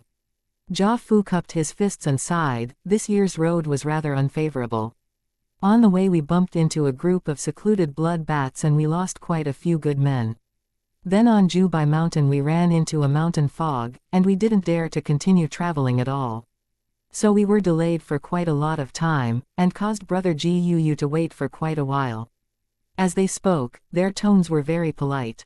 The Gu village needed the merchant caravans every year to come and trade, and the merchant caravan also needed business to make money. Ha, it's good enough that you are able to come.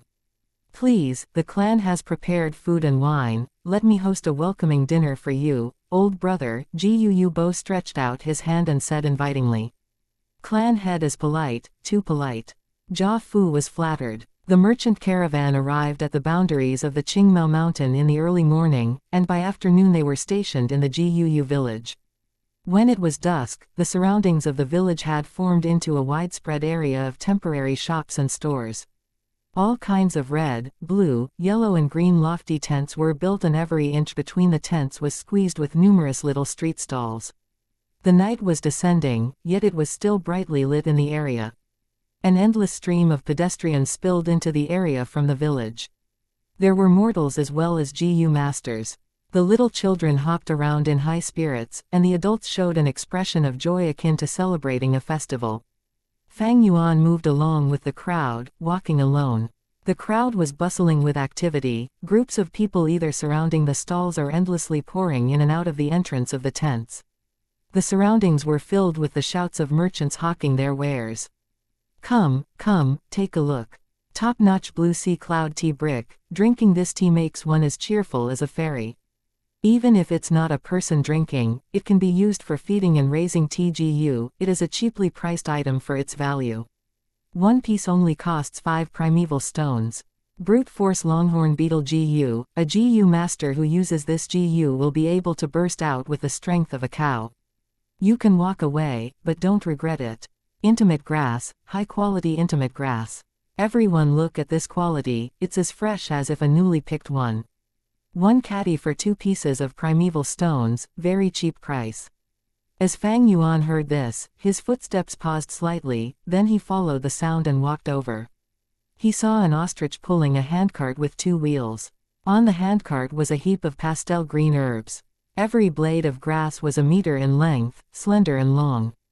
Their average width was around that of a fingernail.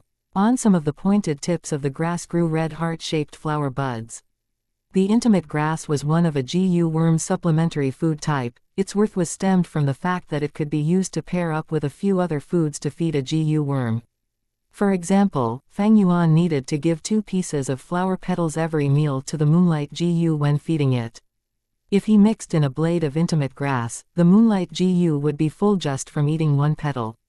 The intimate grass only costs 2 pieces of primeval stones per caddy, while the moon orchid petal cost a primeval stone for every 10 pieces. With a simple calculation, one would know that mixing the intimate grass into feed the GU would be more cost-effective. Half a month ago, because I used the moonlight GU in the academy to kill Gao Wan, I was fined 30 primeval stones. However, the Mo family paid me 30 primeval stones later as compensation, so I didn't really take any losses. In recent days I have robbed twice, my total number of stones amounts to 118. However, recently I continuously spent essence to refine middle stage primeval essence and nurture the 4 walls of my aperture, and I would use up 3 pieces of stones every day.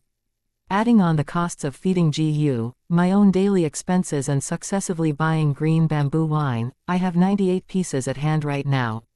Ever since Fang Yuan killed a person, the cruel and callous image had deeply rooted itself into the hearts of the students, and for a time no one dared to challenge him. This led to his plundering becoming much easier, as every time only a very small number would dare to resist. Fang Yuan calculated in his heart, then he moved his line of sight and continued walking deeper into the heart of the setup of temporary stores. The intimate grass stall was surrounded by a group of people. They were all either GU masters or students, holding primeval stones in their hands as they shouted and rushed to buy it. It was not that Fang Yuan lacked the money to buy intimate grass, but he had no time. If memory serves, that mudskin toad should be in that store. In my previous life there was a GU master who got it from gambling on the first night, hence he earned big time. I must hurry, I cannot lose a great deal through trying to save a little. Chapter 40. Toad GU slumbering within the purple gold rock. The further one walked, the more flourishing and prosperous it was. Small street vendors lessened while large tents increased in number. There were all sorts of large tents to be seen, red, blue, green, yellow, in different shapes and sizes, several being a cylindrical shape. Some erected 2-door pillars at the entrance of their tents, while others hung large red lanterns instead. Inside, some tents had vibrant lights, whereas others were dim and dark. Fang Yuan observed his surroundings as he walked, finally stopping near a gray-colored tent. "It's here," he evaluated while looking at the tent. It had 2 pillars at the entrance, and there were carvings on the pillars, 2 lines of antithetical couplet 1. The left side wrote, "Small display of courage, obtain good fortune during the 4 seasons." The right side wrote, "Large display of skills, obtain good prosperity in all 4 directions." In the middle there was still another line, "Luck changes with time." That's right, this is a gambling den. This gambling den took around 1 mu of land. It was considered a large-sized tent. Fang Yuan walked inside. Inside of the tent, there was 3 rows of counters on a side. On the counter were pieces of amber or fossils. Some were as big as a palm, others were as big as a face. There were also others which were even bigger, those were as tall as a person. It obviously could not fit on the counter, thus it was directly placed on the ground. Different from the other tent shops, it was silent in here. Several GU masters stood before the counters, some meticulously observing rocks on the display counter while others took the fossils and rubbed it in their hand to get a feel of it. There were some that were discussing quietly with their companions, and some were discussing the price with their shop clerks. But no matter what they discussed, they spoke softly, doing their best not to disturb others. This was a rock gambling den. In the GU world, there were all types of GU, coming with different shapes and sizes and all sorts of effects. GU worms have their respective food to consume. Without food, they can only last a short amount of time before dying. But nature, towards lifeforms, was both uncaring and benevolent. If they lacked food, the GU worms still have a chance of survival. That was to hibernate, undergoing self-sealing. For example, if the moonlight GU did not have moon orchid petals to consume, it may undergo self-sealing. It will try to maximize the conservation of its strength, like winter hibernation, falling into a deep slumber. At this time, not only would the blue glow on its body dissipate, it would also turn from a transparent crystal state into a gray rock, covered in a layer of rock shell. Eventually, the rock crust will get thicker and turn into a boulder.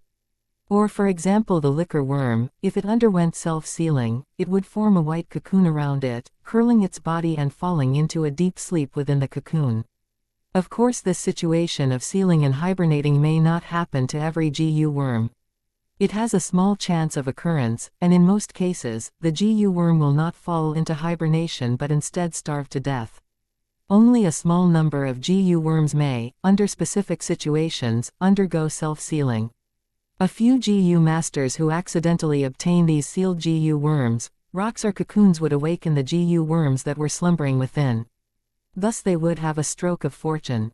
Some of the GU masters became successful due to this, it being a turning point in their lives. These situations happen frequently in the GU master world, often being fake or real rumors, giving people hopes and dreams. The source of the idea behind this rock gambling den originated from these rumors. Of course, these rocks all looked alike on the outside. Only after opening them can one determine if there really is a GU worm hidden inside. In a small-sized rock gambling den like this, 9 out of 10 rocks are solid core, having no GU worms inside. Even if there are GU worms inside the rock, they may not be living worms, most of them are dead GU. But once someone hits the jackpot of a live GU, under most situations, one would be able to earn a huge fortune. If the GU worm is a rare species, they either become a successful person in life or get murdered and robbed of their fortune. Fang Yuan was clear about this in his heart, being very familiar with the situation beyond these doors. In his past life, he had participated in a merchant caravan before, being a clerk in the rock gambling den. Some time later, he even operated his own rock gambling den, even larger than this one. It was a medium-sized rock gambling den.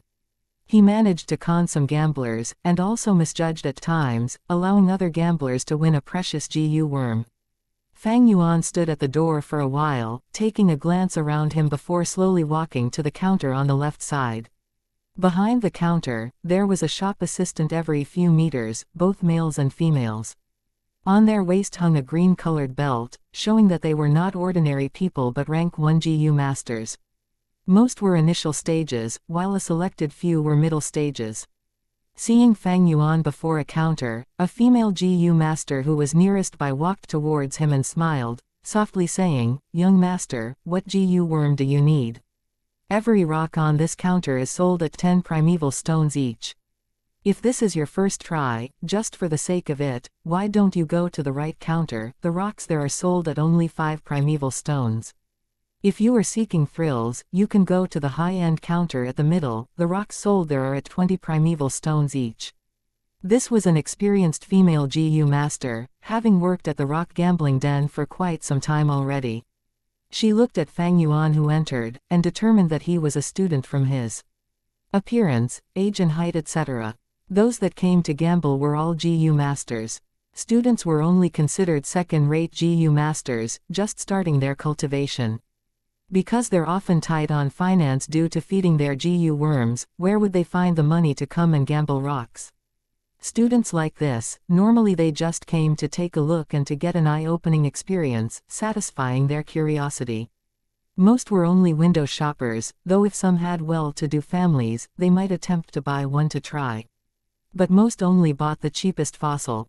Thus, the female GU master had no expectations towards how many rocks Fang Yuan could buy. "Let me look around first." Fang Yuan nodded at her expressionlessly, then started to look seriously into the pile. In his memory, it should be at this counter in this particular rock gambling den. But it had been 500 years, it's been too long. Many things were vague to him already, especially when 500 years of memory was a huge capacity, so to be honest Fang Yuan could not remember distinctly. He could only vaguely recall that during this year on the first night the caravan arrived, a lucky bird spent 10 primeval stones to buy a fossil with purple gold luster. After he opened it on the spot, he obtained a mudskin toad. Afterwards this toad GU was bought by another person, thus causing him to earn a small fortune of primeval stones. Fang Yuan frowned after observing for a while. On this counter, fossils with a purple gold glow numbered up to 20. In which rock was there a hidden mudskin toad? Every rock here was sold at 10 primeval stones each. Right now Fang Yuan had 98 primeval stones with him, and he could buy up to a maximum of 9 pieces. But realistically, he could not count like this. In any sort of risk and gamble, one had to consider the consequences.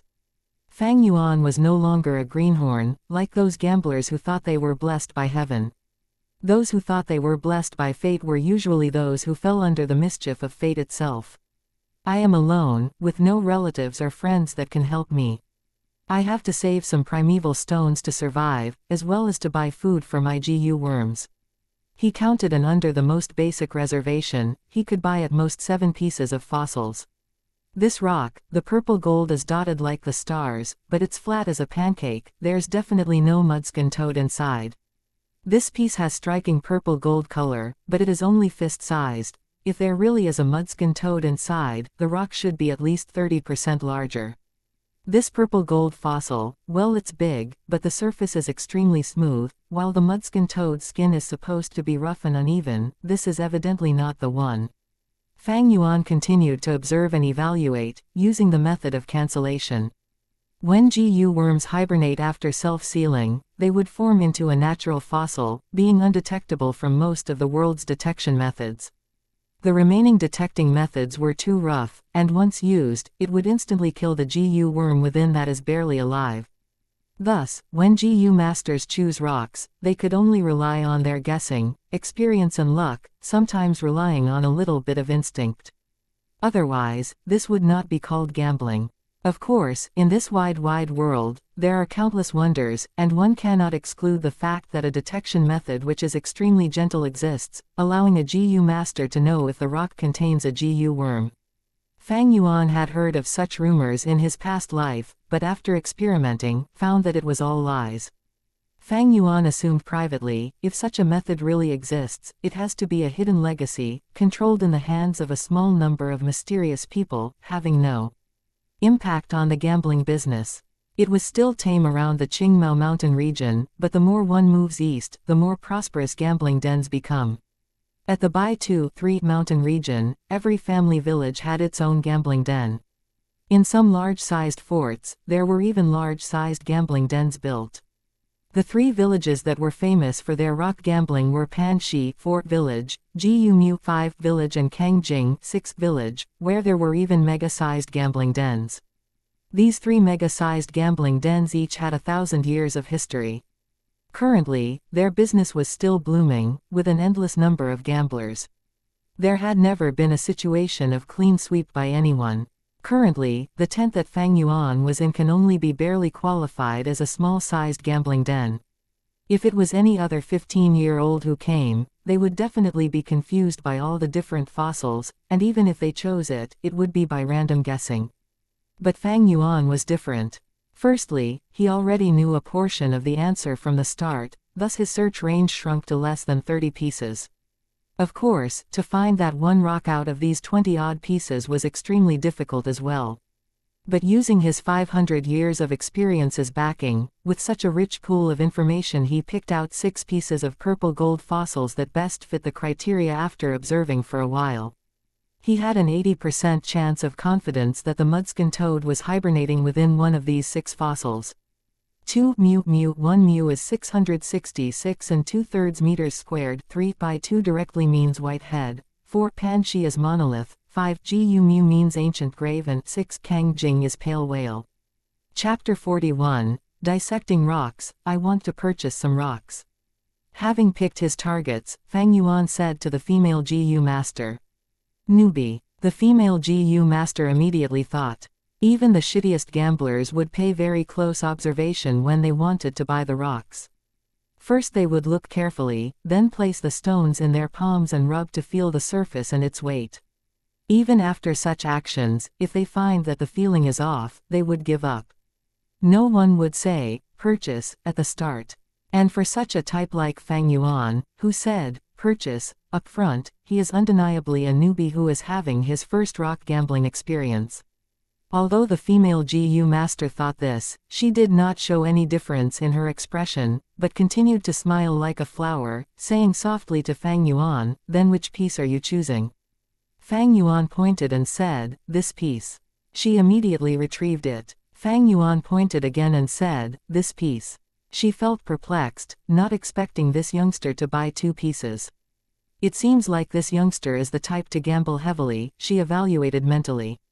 But next, Fang Yuan pointed yet again, "And this piece, that piece, I'm buying them all." The female GU master was stunned, feeling extremely surprised. She could not help but assess Fang Yuan again. It seems like this ordinary-looking youngster has a really good family background. Otherwise, how would any ordinary GU master have the spare cash to spend like this? Thinking of it, the female GU master's smile became more gentle and friendly. To think that the youngster in front of her was a real customer. This was an unexpected joy. However, Fang Yuan surprised her once again as he pointed to the furthest purple gold rock. Oh yeah, and those 2 pieces as well. The female GU master could not help but feel shocked internally. Which young master is this from the GUU village? It looks like he's the main family branch's inheritor. If I can hook up with him, I may not need to stay here and slog as a shop clerk anymore. With this thought, the female GU master's smile became even more gentle, and she even looked towards Fang Yuan seductively. 6 rocks were placed in front of Fang Yuan. Fang Yuan took out 60 primeval stones and passed it to the female GU master. His act of payment attracted the attention of all the other GU masters in the tent. Oh, someone is going to rock gamble. We've been watching for over an hour, but we haven't acted yet. Now that someone is giving it a try, we might as well watch. It's a student. He actually took out 60 primeval rocks at once. His family must be affluent. He looks like a greenhorn. HMPH, gambling rocks isn't so easy. He's gonna get hurt real bad. The GU masters stood on the spot, discussing softly, all directing their gaze towards Fang Yuan. Young master, do you want to open the rocks on the spot? Our gambling den provides free service to open the rocks. The female GU master gently advised, sending seductive glances with her eyes. Fang Yuan used the corner of his eye to take a look at the crowd, his lips curling into a mysterious smile. He waved his hand, rejecting the female GU master. Purple gold is my lucky color, and this is my first time betting. It is very meaningful. I'll open the rocks myself. The female GU master's eyes shone brighter, thinking, this heroic demeanor, as expected of a rich young master. Never in her dreams would she be able to imagine that Fang Yuan could be said to be kinless in GUU village, a drifter with no backing, having to rely on himself for everything. Tisk, so what if you have money? I wonder which rich kid this is, coming here to waste his parents' hard-earned money. Ignorant young lad, how can one choose the rocks based on lucky color? Sigh, this act is simply akin to throw primeval stones into the water, and waiting to see the ripples for fun. The GU masters in the tent lost their excitement at once. After thinking that Fang Yuan was a prodigal son, their already low expectations vanished into thin air. Some GU masters even retracted their gaze and turned around to continue inspecting the fossils on the counter. The changes to his surroundings did not affect Fang Yuan's state of mind at all. He expressionlessly activated the primeval essence within his primeval sea, pouring it into the moonlight GU. The next moment, the crescent mark on his right palm emitted a faint water-like blue light. Fang Yuan used this right hand to grab a purple gold rock, holding it in his palm. Next he closed his fingers and slowly rubbed against the surface of the fossil. The blue light continued to shine, the waves of light rippling like water as the purple gold rock shrunk in size, large amounts of powder from rock shavings falling out from the gaps of Fang Yuan's fingers, landing on the carpet of the tent. Young master has good handiwork. The female GU master took the chance and immediately praised. This youngster, he isn't a good for nothing. What great skills. Seeing this sight, the GU master's eyes shone across with a complicated glint. They had started to see Fang Yuan in a new light. Fang Yuan used the blue light to rub against the surface of the rock. This was a form of meticulous usage of the moonlight GU. Normally, one would have to use the moonlight GU for 2 to 3 years to be able to reach this level. With Fang Yuan's age and student identity, being able to do this is really remarkable. See, he's using our GUU clan's specialty, the moonlight GU. Some of the GU masters found this and instantly felt proud, gaining affection for Fang Yuan.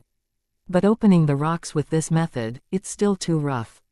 Some of the older and more experienced GU masters shook their heads. The purple gold rock got smaller and smaller, from being slightly larger than a palm into the size of a fist, being gripped tightly by Fang Yuan's fingers. The blue light intensified as the fossil became pearl-sized. Until finally, what was left was a pile of rock powder, falling on the carpet to form a small hill. This was a solid rock, there was no GU worm inside. As expected, he's unreliable. The GU masters shook their heads. Young master, there's still 5 pieces left, the female GU master encouraged. Fang Yuan's expression was calm, being completely unaffected. He grabbed the second piece of purple gold rock and continued to grind. But the result of this piece was still a solid rock, there was no GU worm inside. The third piece was still the same. The GU masters grew impatient. Stop looking. By relying on color to pick the rocks, there's no point in this gamble. If he can get a good GU from this, I'll eat the pile of rock powder on the floor. Someone laughed insultingly. Don't lose heart, young master, isn't there 3 pieces left? You're only halfway through. The female GU master continued to edge Fang Yuan on.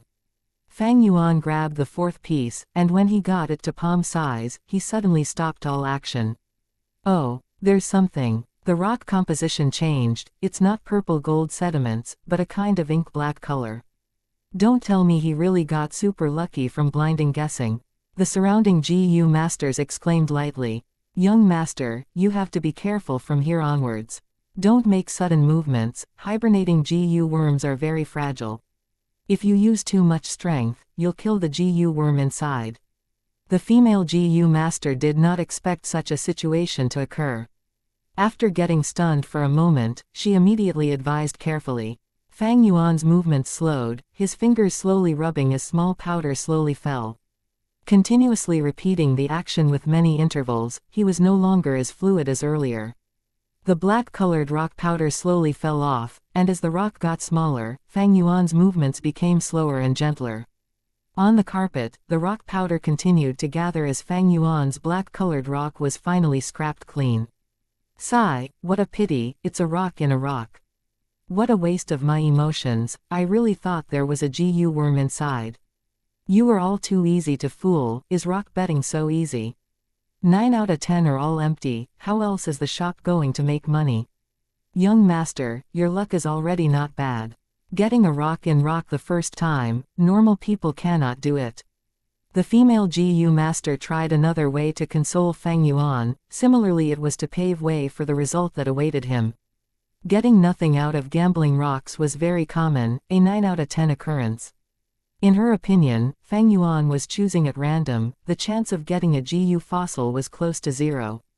Fang Yuan smiled but did not reply, and he continued to take out the 5th rock. He carefully grinded, and in 10 breaths' time, the surface of purple gold-colored rock were all rubbed away, revealing a rough-surfaced yellow mud ball.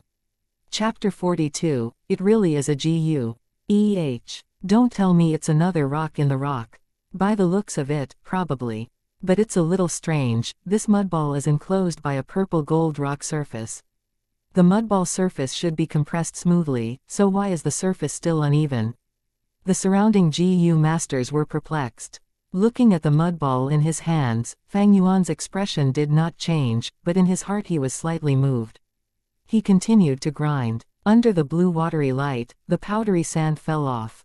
Among the powder, there were some soil crumbs mixed in it, falling onto the pile of rock powder beside his leg. Don't tell me there's really something. Upon seeing this, some of the GU masters stared with their eyes wide opened. It's hard to say, someone spoke with an uncertain tone. I feel like there's really something. Another spoke softly. The yellow mudball gradually decreased in size due to the friction, and when it was palm-sized, someone barged into the tent. Young lad, hold up. I, Jia Jin Sheng, will be buying it. Fang Yuan's movement came to a halt. At once, the GU masters in the tent all focused their attention on this person. He looked young on the outside, his appearance around 20 to 25 years old. He wore a golden-colored robe with a lace belt on his waist, and on the belt there was a square-shaped jade piece. There was a word across the piece of jade, showing the letter 1. Evidently, this was a rank 1 GU master. To still be a rank 1 GU master at 20 years old, it seems that his talent isn't good. But the status of this person was rather unique. Seeing him, the GU masters in the tent all bowed and greeted him, saying together, "Your subordinate greets you, second young master." Second young master. He called himself Jia Jin Sheng earlier. Is he the half-brother of the merchant caravan leader, Jia Fu? This means to say, this rock gambling den is opened by him. But now that he appeared to interfere, it seems that he's breaking the gambling den's rules, the GU masters softly conversed. That's right, I am this shop's shopkeeper. Little brother, one coming out to gamble at such a young age, aren't you afraid of your family's scolding? I will offer 40 primeval stones now to buy that mudball in your hand. What do you think? 40 primeval stones is a lot already, and there may not be a GU inside, but today I am in a good mood. Thus, seeing that this is your first time gambling, I don't want you to lose everything, so I'll give you a portion of your capital back. Jia Jinsheng quickly walked in front of Fang Yuan and said, 40 primeval stones. Fang Yuan raised his eyebrows slightly and took a look at Jia Jinsheng with the corner of his eye, coldly laughing. It seems you want to forcefully buy the mudball fossil in my possession. Forceful purchase is spoiling the gambling den's rules. Furthermore, you're now on Qingmao Mountain. You want to bully a GUU clansman like me in front of everyone. Oh. On hearing Fang Yuan's last sentence, all the other GU masters could not take it, and animosity grew uncontrollably in them as they looked towards Fang Yuan's direction. Their expression towards Jia Jinsheng also became unfriendly. Jia Jinsheng had thought a 15-year-old like Fang Yuan would be easy to deal with, easily persuaded with a few words. But to think this Fang Yuan had such capabilities, and with a single sentence, he caused Jia Jinsheng to be in such a predicament. Seeing the GU masters getting ready to interfere, Jia Jinsheng's expression changed immediately as he changed his tone, quickly waving his hands. Little brother, you're mistaken. I am the shopkeeper of this gambling den. How could I ruin my own reputation by breaking my own rules? How would I be able to conduct business in the future? He. I just found your mudball a little interesting, thus I wanted to buy it. If you do not wish to sell it, that's fine. But if there's nothing inside later, don't blame me for not reminding you. Fang Yuan paid no more attention to him. He turned around and continued to focus on grinding the mudball in his hands. His movements were very slow and very meticulous. Often, there was only a hint of dry soil powder falling off after a moment or so. Following his movement, a hibernating GU worm gradually appeared in front of everyone's eyes. My God, there really is a GU worm. He really opened a GU. What the hell, this sort of method of gambling can also work. This young man's luck is off the charts. He actually managed to forcefully luck out on getting a GU. Immediately, the GU master's exasperation filled the tent. The female GU master subconsciously covered her mouth, being unable to believe the scene before her. As shop clerk, along the way she had been to many mountain villages, seen all sorts of people and all kinds of customers, but she had never seen such a comedic scene. There is really a GU. Cold light flashed across Jia Jinsheng's eyes as he hated and regretted in his heart. The thing he hated most was to be taken advantage of. This gambling den that he opened, he had placed many surveillance methods. Once a customer was about to open a GU, he'd receive the news and would normally forcefully buy it. But now Fang Yuan was inside his gambling den, getting a GU under his very eyes. Jia Jinsheng could feel his heart bleeding. What he obtained was a toad GU. Its entire body was yellow from head to foot. The belly was light yellow, and its back was brownish yellow, covered with many pimply boils, full of nodules and warts which were a distinctive characteristic of the toad species. At one glance, it looked slightly horrifying. It was not big, being only palm-sized. Holding it in the palm was akin to holding 2 to 3 eggs. Fang Yuan's expression was calm under all sorts of admiration, envy and exasperation, carefully deploying his primeval essence and injecting it into the toad's body. At this moment, the GU was being refined by Fang Yuan. GU worms obtained from within fossils are normally extremely weak. Not only do they have little to no strength left, their consciousness is also lazy, leaving them defenseless and unable to resist. Thus, they can be easily refined by the GU masters. Upon being awakened by Fang Yuan, the toad GU opened its eyes slowly, and its belly slightly vibrated, softly calling out. Croak. Its voice was soft, but it made everyone's expression very interesting. The difference in value between a GU that was alive against one that was dead was huge. It's a live GU, he really opened a live GU. Someone rubbed his eyes, unable to believe this. This is the mudskin toad, damn it, it really is the mudskin toad. Someone recognized the toad Gu's identity and screamed agitatedly. This young man really has got luck, why don't I have such luck on my side? Someone sighed, filled with complicated emotions such as envy, jealousy and hatred. Young master, congratulations. This is to date, my first time seeing such a precious GU worm. The female GU master was shocked beyond words, her eyes glistening with life. It's actually the mudskin toad. This is a rare rank 2 GU worm, its value worth 500 primeval stones. Damn it, damn. Someone actually managed to open such a GU worm in my shop. I've lost big time, big time. Jia Jinsheng's face was pale as he stared daggers at the toad, his heart having a strong urge to just snatch the GU away. But he knew he couldn't, for if he really did that, it would be asking for trouble. This was not his family's village, but the GUU clan's territory. Maybe I should have paid a bit more primeval stones, maybe he might have given it to me. That's right, he's just a student. If I offered 100 primeval stones, there's no way he'd not be moved. Why didn't I do that? Jia Jinsheng was full of regret. No, maybe this young lad does not know his stuff. Even though he opened a mudskin toad, I should be able to suppress the price and buy it. Jia Jinsheng's heart had renewed hope. But at the next moment, this hint of hope was mercilessly smashed by Fang Yuan's words. Fang Yuan plainly looked at the mudskin toad in his hands, ignoring the surrounding people's praises and shock. He used an extremely calm tone and said to Jia Jinsheng, mudskin toad, rank 2 GU worm.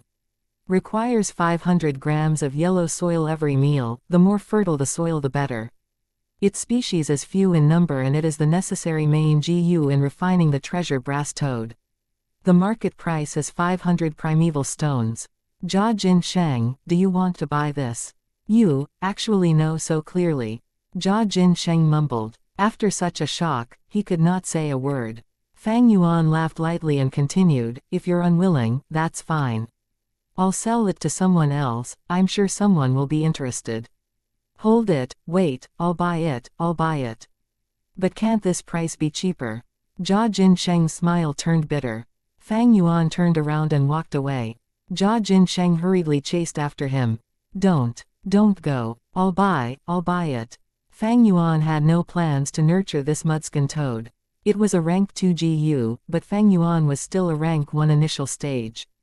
Although it ate yellow soil, Qingmao Mountain was full of green soil, hence finding food for it would be troublesome.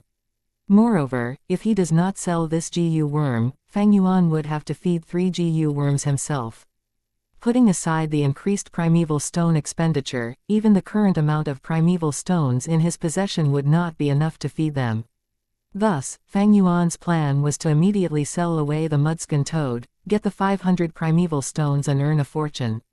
To a rank 1 initial stage like Fang Yuan, 500 primeval stones was considered a large amount already. The transaction was quickly completed and Fang Yuan transferred the mudskin toad to Jia Jinsheng in front of the crowd, at the same time accepting 5 heavy money bags. Each bag had 100 primeval stones. Fang Yuan originally had 98 primeval stones, and after spending 60 on gambling rocks, he had 38 left. Now, his fortune multiplied many times, and he owned 538 primeval stones. Upon seeing this, many GU masters turned green with envy. Fang Yuan put the 5 bags in his bosom before taking the last piece of purple gold fossil and walked out of the tent. Young master, you're not opening that fossil. The female GU master blinked rapidly and stared at Fang Yuan's back, loudly reminding him. Fang Yuan paid no heed and left the gambling den without turning back. He left behind a gang of stunned GU masters, staring at each other silently.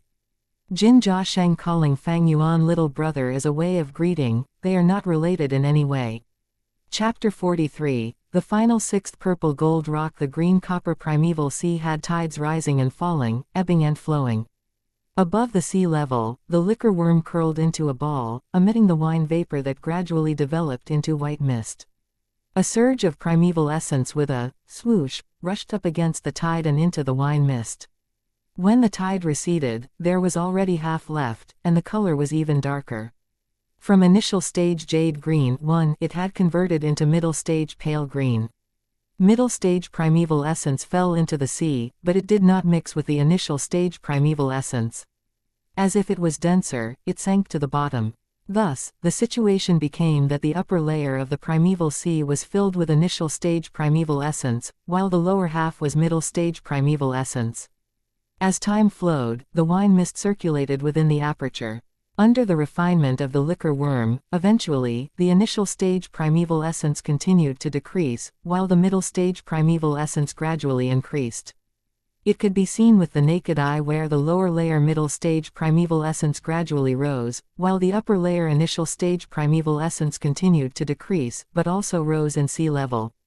As Fang Yuan refined his primeval essence, he extracted the natural essence from the primeval stones at the same time, quickly replenishing the dwindling primeval essence in his aperture. Finally, the 45% primeval sea in his aperture was fully refined into middle stage primeval essence. Much thanks to the middle stage primeval essence, or else I would not have been able to open the rocks 5 times in the gambling den. Sitting in a lotus position on his bed, Fang Yuan gradually opened his eyes. It was currently late at night. After he walked out of the gambling den, he did not tour around any of the other shops, but instead headed back to the academy.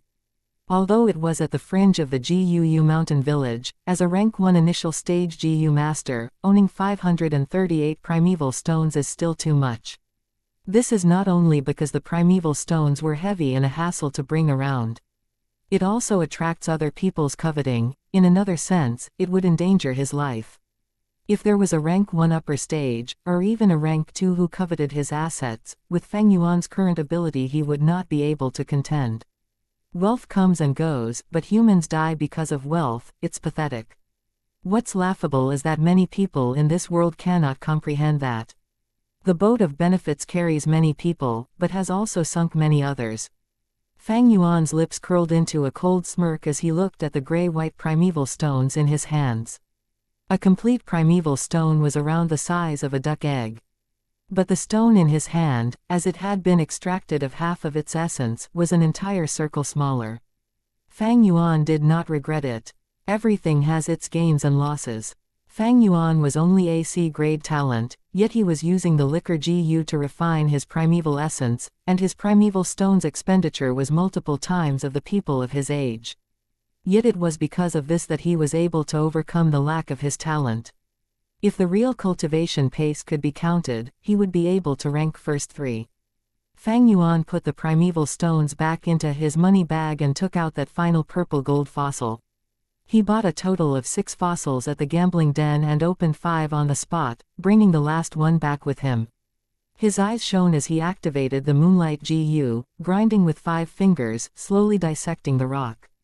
The purple gold fossil gradually shrunk under the blue ripples, and finally was grinded to nothingness, leaving behind a pile of powder on the ground. Fang Yuan was not surprised, because in rock gambling, you lose 9 out of 10 times.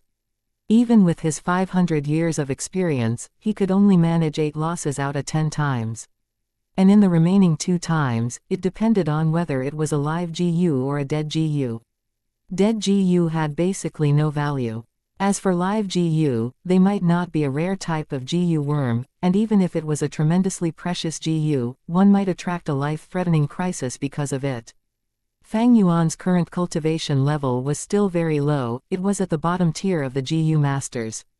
The mudskin toad that he obtained earlier, if it weren't for the fact that this was the Guu mountain village, it might have been forcefully snatched away by that Jia Jin Sheng. Gambling was never the way for developing family wealth, and in fact it was a bigger cause of bankruptcy and debt. This was not the development path that Fang Yuan wanted to take. Although the final purple gold fossil did not have a Gu worm, Fang Yuan was not disappointed. In fact, he looked at the pile of rock powder and gradually broke into a smile. Indeed, his ultimate motive in entering the gambling den was all for this pile of rock powder. That mudskin toad was only something he had gotten out of convenience. He privately opened the fossil, and other than him, nobody knew the truth of this result. From that day forth, he could claim that the liquor worm was awakened and subdued from the purple gold fossil. This idea was fabulous. Firstly, nobody could confirm what Gu worm really exists in the fossils. Who would dare say that the liquor worm could not hibernate within the purple gold fossil? That's completely possible. Secondly, he had several eyewitnesses. He opened the mudskin toad, which would have left a strong impression on the GU masters in the gambling den. Thirdly, even if someone relentlessly questioned him, he could push everything onto his luck. Luck was something unfathomable. Even if someone suspected that this was the flower wine monk's liquor worm, against an excuse like luck, they'd have no idea how to argue against Fang Yuan. Within the dark room, Fang Yuan's expression was ominous. One-sided covering up was akin to covering fire with paper. There would be a day where he would be exposed. To get rid of a hidden threat like the liquor worm, he'd have to strike first. This is Fang Yuan's style. Moreover, he had thought about it carefully, and in the cultivation process that was to follow, he would need to expose the liquor worm. For a rank 1 GU like the liquor worm, it is extremely precious to rank 1 GU masters. But for rank 2 GU masters, it is no longer compatible for them. Thus even if this was exposed, all I would get is some attention, but it would not affect the overall situation, thus becoming nothing to be concerned over. It is not like the spring and autumn cicada. If the spring and autumn cicada is exposed, I might die a horrible death at the very next moment. 500 years of experience in handling problems had already made Fang Yuan extremely familiar with human mentality, with their every thought clear as day to him. The flower wine traveler's legacy and the mudskin toad, among my memories these are the only two treasures here, and now that they have been obtained by me, what I can do next is only gradual and steadfast cultivation. Fang Yuan sighed a deep breath and relaxed his body, feeling a strong sense of fatigue engulfing him. A GU master's primeval sea cultivation could not replace sleep. Fang Yuan pulled his blanket and lay down on his bed, his eyes still half open. Although there were 500 primeval stones hidden under the bed, as well as many pots of green bamboo wine, he still felt a sense of urgency and danger. These 500 over primeval stones were already a form of limit. From flourish to decline, Fang Yuan was clear that henceforth his primeval stone expenditure would only get bigger. But his income was mostly from extorting his classmates. He had been increasingly feeling the growth and improvement of his classmates. Especially in the recent few extortions, Jiu Mo Chen, Kai Chen, and his brother Jiu Fang Zheng, had greatly improved in their kicks and punches. Previously he only needed 1 or 2 strikes to take them down, but now he needed 5 or 6. Another 3 to 4 plunders, and their punches and kicks would have been polished fully. If they challenge me one by one, with my current stamina, I cannot endure that kind of round-robin battle. 500 primeval stones might seem a lot, but with my current expenditure of 4 stones a day, it is actually not that much. Qingmao Mountain already has no treasures left, but nearby on the Baijiu mountain, there is a secretly built strength inheritance of a rank 4 GU master of the righteous path. Sigh, it still boils down to the flower wine monk's treasure being too little, only giving me a liquor worm. There is still that film image wall, maybe I can sell it to a certain merchant in the caravan. Fang Yuan thought as his eyelids grew heavier until he finally fell asleep. Chapter 44. Monkey Wine. Not yielding the opportunity of the liquor worm on the second day in the afternoon during lunch break, Fang Yuan went to the shopping district outside the mountain village again. As many of them had to work in the day, there was not many villagers at the tentage area. Fang Yuan walked to the area where the vendor was selling intimate grass last night, according to his memory. He reached only to see an empty cart, still on the spot. An ostrich was dragging the cart along. It stood on the spot proudly, its body size as large as an ostrich while having the appearance of a chicken. The back of the creature bulged into a curved angle. A pair of wide wings were collected on the side of its body, the feathers splendidly bright in 7 colors. The chicken head was raised tall, its huge red coxcomb like an agate crown, flashing with the luster of a gem under the sunlight. It seems I was still too late, the intimate grass was sold out. What a pity, if I were able to buy a few catty of intimate grass, I'd be able to save quite a bit of primeval stones. Fang Yuan's footsteps came to a halt as he walked away and continued to venture deeper into the area. Come, have a taste of the delicious wine from all the different villages. There are more than 100 types of wine here, like the lantern grass wine, the 9-tune wine with a strong aftertaste, the light and elegant ancient dragon well, the sweet and sour flower rock tune, the mouth-watering 100-spring-old cellar, the rich and heavy fragrant intoxication of 3 autumns. In front of a blue round bucket before the tent, a shop assistant was hawking with gusto. A light flashed through Fang Yuan's gaze as he immediately grew interested. With a turn, he entered the wine shop. The decor in the wine shop was very unique. At the most inner part of the tent, there was a long counter. A GU master was stationed there, with tens of crystal ladybugs around the size of wicker baskets behind him, sticking onto the tent's cloth walls. On the floor there was no carpet, but rather the uncovered mountain rocks and soil. Among the soil, vibrant colored mushrooms grew. These mushrooms had all sorts of colors, looking round and slightly cute.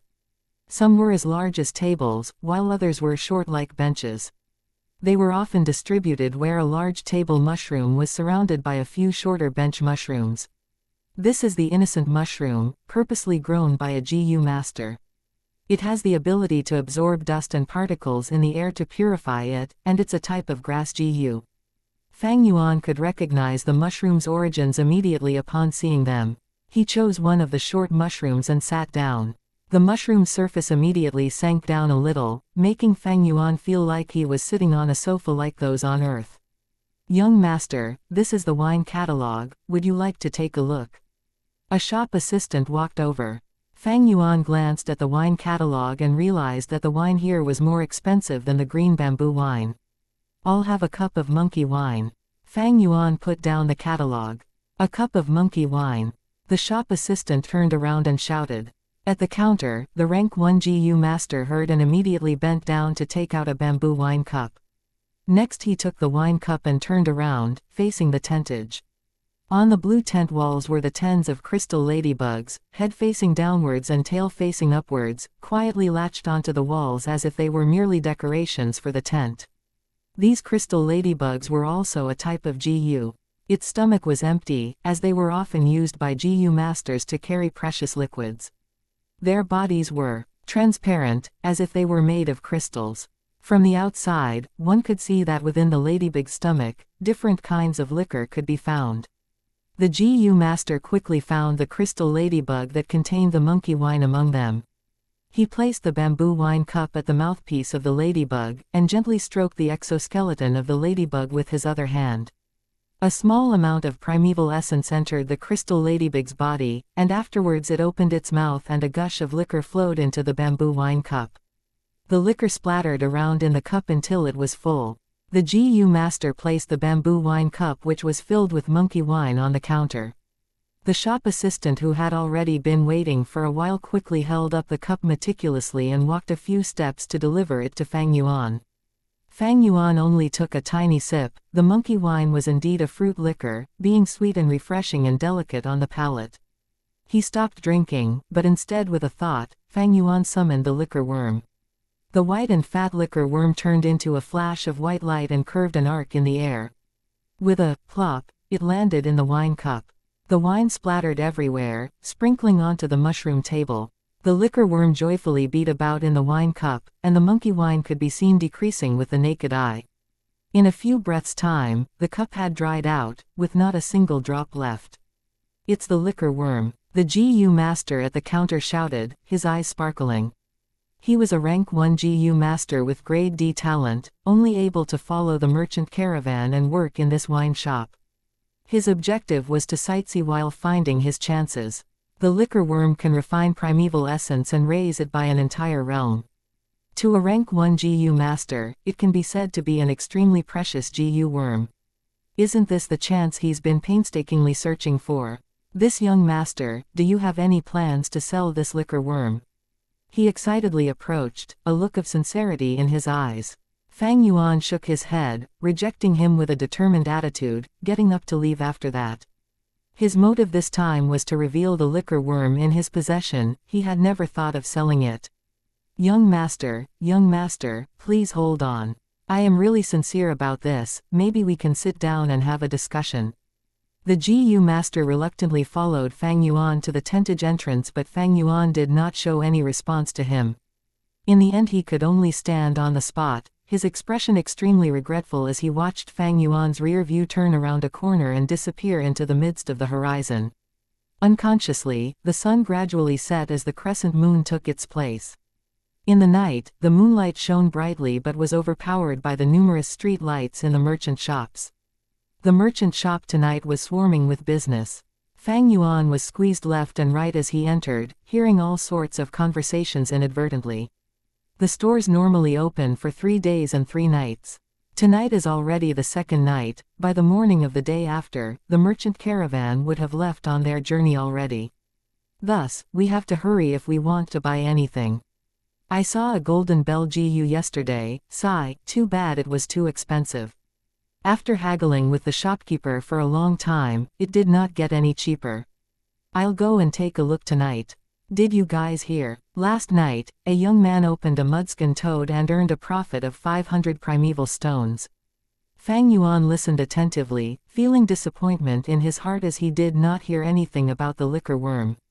The liquor worm is only a rank 1 GU worm, but it is extremely meaningful to a rank 1 GU master, yet it's useless to a rank 2 or rank 3 GU master as they are unable to refine their primeval essence any further with it. Thus it is normal that no one paid attention to this. However, taking the initiative to expose the matter of the liquor worm cannot be rushed for a period of time. If I overdo it, it might end up letting the cat out of the bag. As Fang Yuan walked, he pondered silently in his heart. At this point, there was a hustle in front of him. Next, Fang Yuan heard someone shout, "Quickly come and see, there's a dishonest merchant here selling fake GU to our clansmen." Anger stirred among the crowd. Oh, there's something like that happening. Go and see quickly, which shop dares to cheat our clansmen. Fang Yuan followed the crowd and moved towards the commotion as well. What met his eyes were a group of people surrounding the mouth of a large red tent, the massive crowd swarming it. Some were curiously watching while others stared coldly, but most of the people were enshrouded with a sense of anger. Outside the tent stood 2 people. One of them was a young rank 2 GU master, whose attire showed that he was obviously from the GUU clan. The other person had a familiar face. It was the owner of the gambling den, Jia Jinsheng. The young GU master held a black GU worm in his hands, raising it up and shouting to the crowd, "My clansmen, this person in front of me sold me a fake GU yesterday. Lying to me that it was a black boar GU, and sold it to me for 250 primeval stones. To think that when I got home to refine it, I realized that it was not a black boar GU but simply an ordinary stinky fat worm." Jia Jinsheng laughed coldly. "Don't accuse me falsely. Since when did I tell you it was a black boar GU? What proof do you have?" The young GU master, on seeing Jia Jinsheng's denial, fell into a rage and grabbed Jia Jinsheng's wrist. "You cunning merchant, you dare to deny it. You actually dare to lie to me of the GUU clan on Qingmao Mountain itself. Are you trying to look for death? Let go of me." Jia Jinsheng was also furious as he flicked his wrist, slapping away the young GU master's hand. "If you want to find trouble and extort money, you should find a better target. I am not afraid of you. My brother is Jia Fu, a rank 4 GU master. What can you do to me?" "You." The young GU master stared with his eyes wide, but did not dare to take action. The name of a rank 4 GU master was enough to intimidate him. "Bah!" Jia Jinsheng spat on the ground, raising his head and looked at the young GU master, laughing in disdain. "It was you who wanted to take advantage of the cheap GU.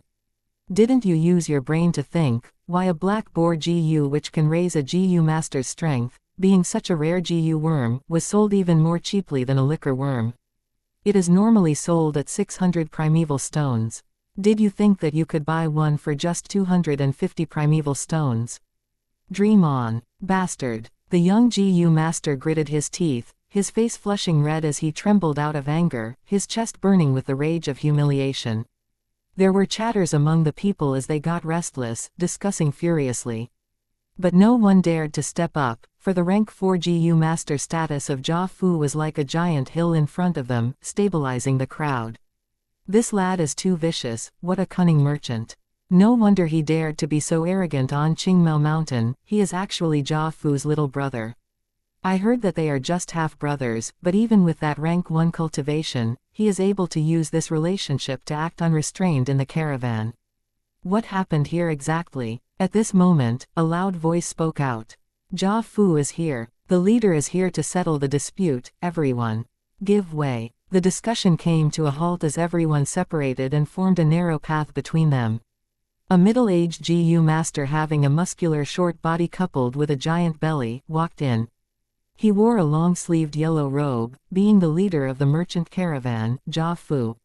Sir Jia Fu, my regards. The young GU master was furious but did not dare to say anything. He forced himself to endure the anger and paid respects to Jia Fu.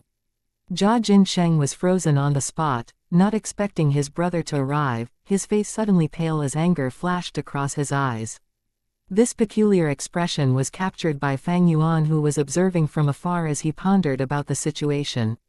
Chapter 45, Clear of the Schemes, Unknowingly Trapped in the Urn. Hello, young GU master, what is the problem here? Jia Fu walked to the middle of the crowd and asked amicably. The young GU master was flattered and he cupped his fists again. Looking at the surrounding clansmen, he bucked up his courage and explained the entire situation.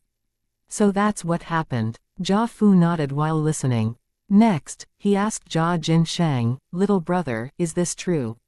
Jia Jinsheng turned his head away and snorted coldly, not looking at his brother. Jia Fu pondered solemnly. The surrounding people were silent, not daring to interrupt his thoughts. All awaited in anticipation of his verdict.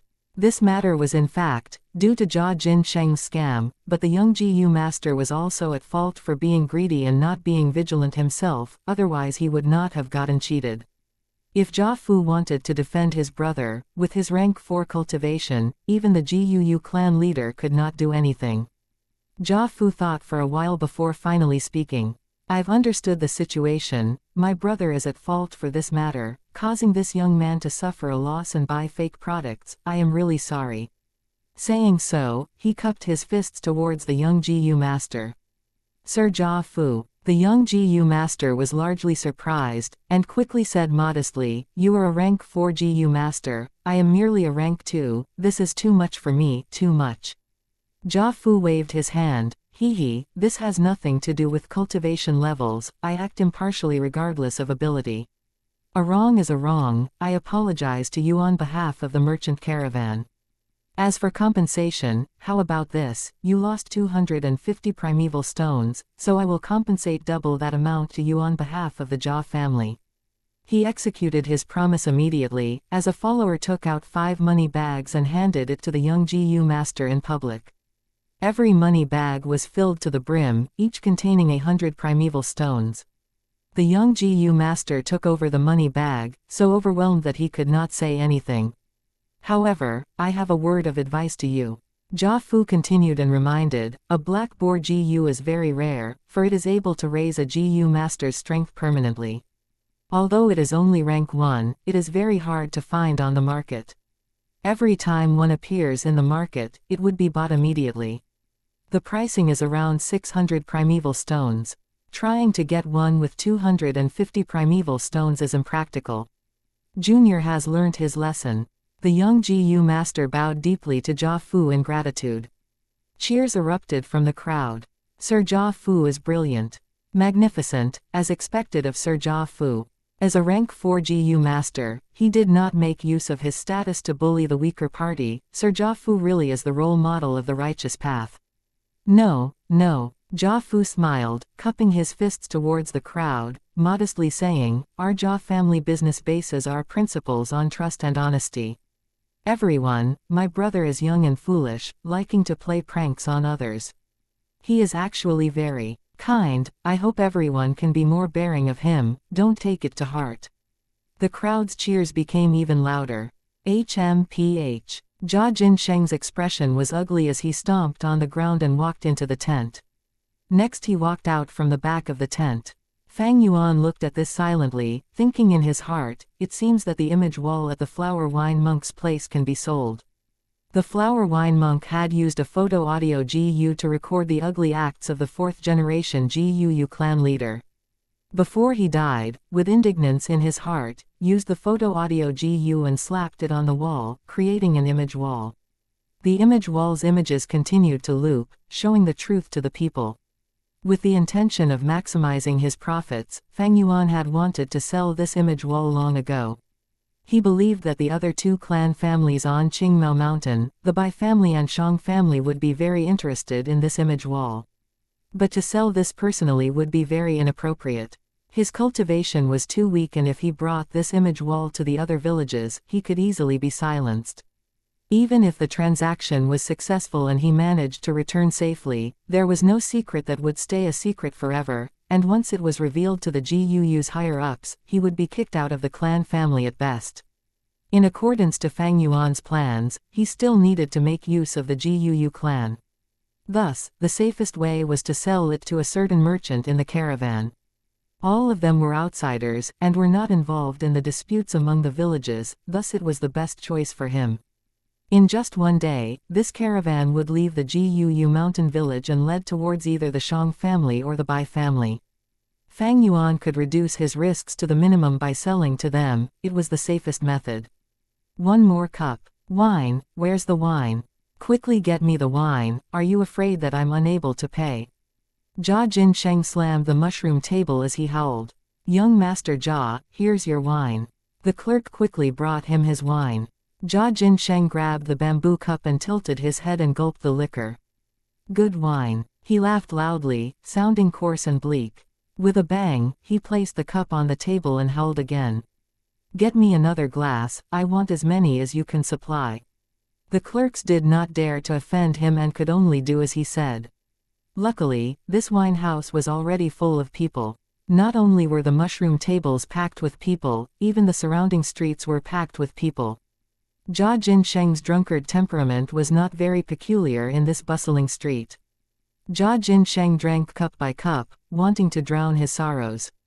With his back facing the crowd, no one observed that as he drank, 2 clear lines of tears flowed down his cheeks. Who would know of his pain, his sorrow? A hateful person has to have his pitiful side. Conversely, everybody had their own stories. Amongst his brothers, he was the youngest, being the most handsome and resembling his father the most, thus being the most doted by his father. But heaven made fun of him by giving him only D-grade talent. As he grew up, he lived under the pressure of his brothers. He was indignant and wanted to resist, but with that talent, there was nothing he could do. His father felt death approaching and wanted to split his assets. 2 people were to lead a merchant caravan. They pledged to break up the family property in accordance to the results. Jia Jinsheng wanted to rely on his own method to acquire the family assets and the recognition of his clan. But to think that he became his brother's stepping stone once again. When Jia Fu appeared, he knew he fell into a trap. This was a scheme right from the beginning. But what could he do? Once he entered this caravan, he was doomed to be Jia Fu's fodder. Rank 4 and Rank 1 was such a huge gap that he was powerless to fight again.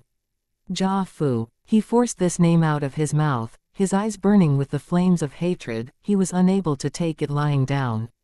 Do you wish to deal with your brother?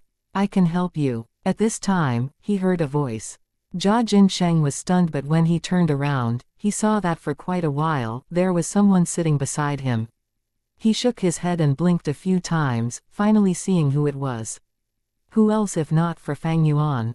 It's you. He stared at Fang Yuan, slightly angry. I remember you. Lucky lad, getting a mudskin toad from my gambling den. You're here to mock me. Fang Yuan looked at Jia Jinsheng, his eyes cold as water.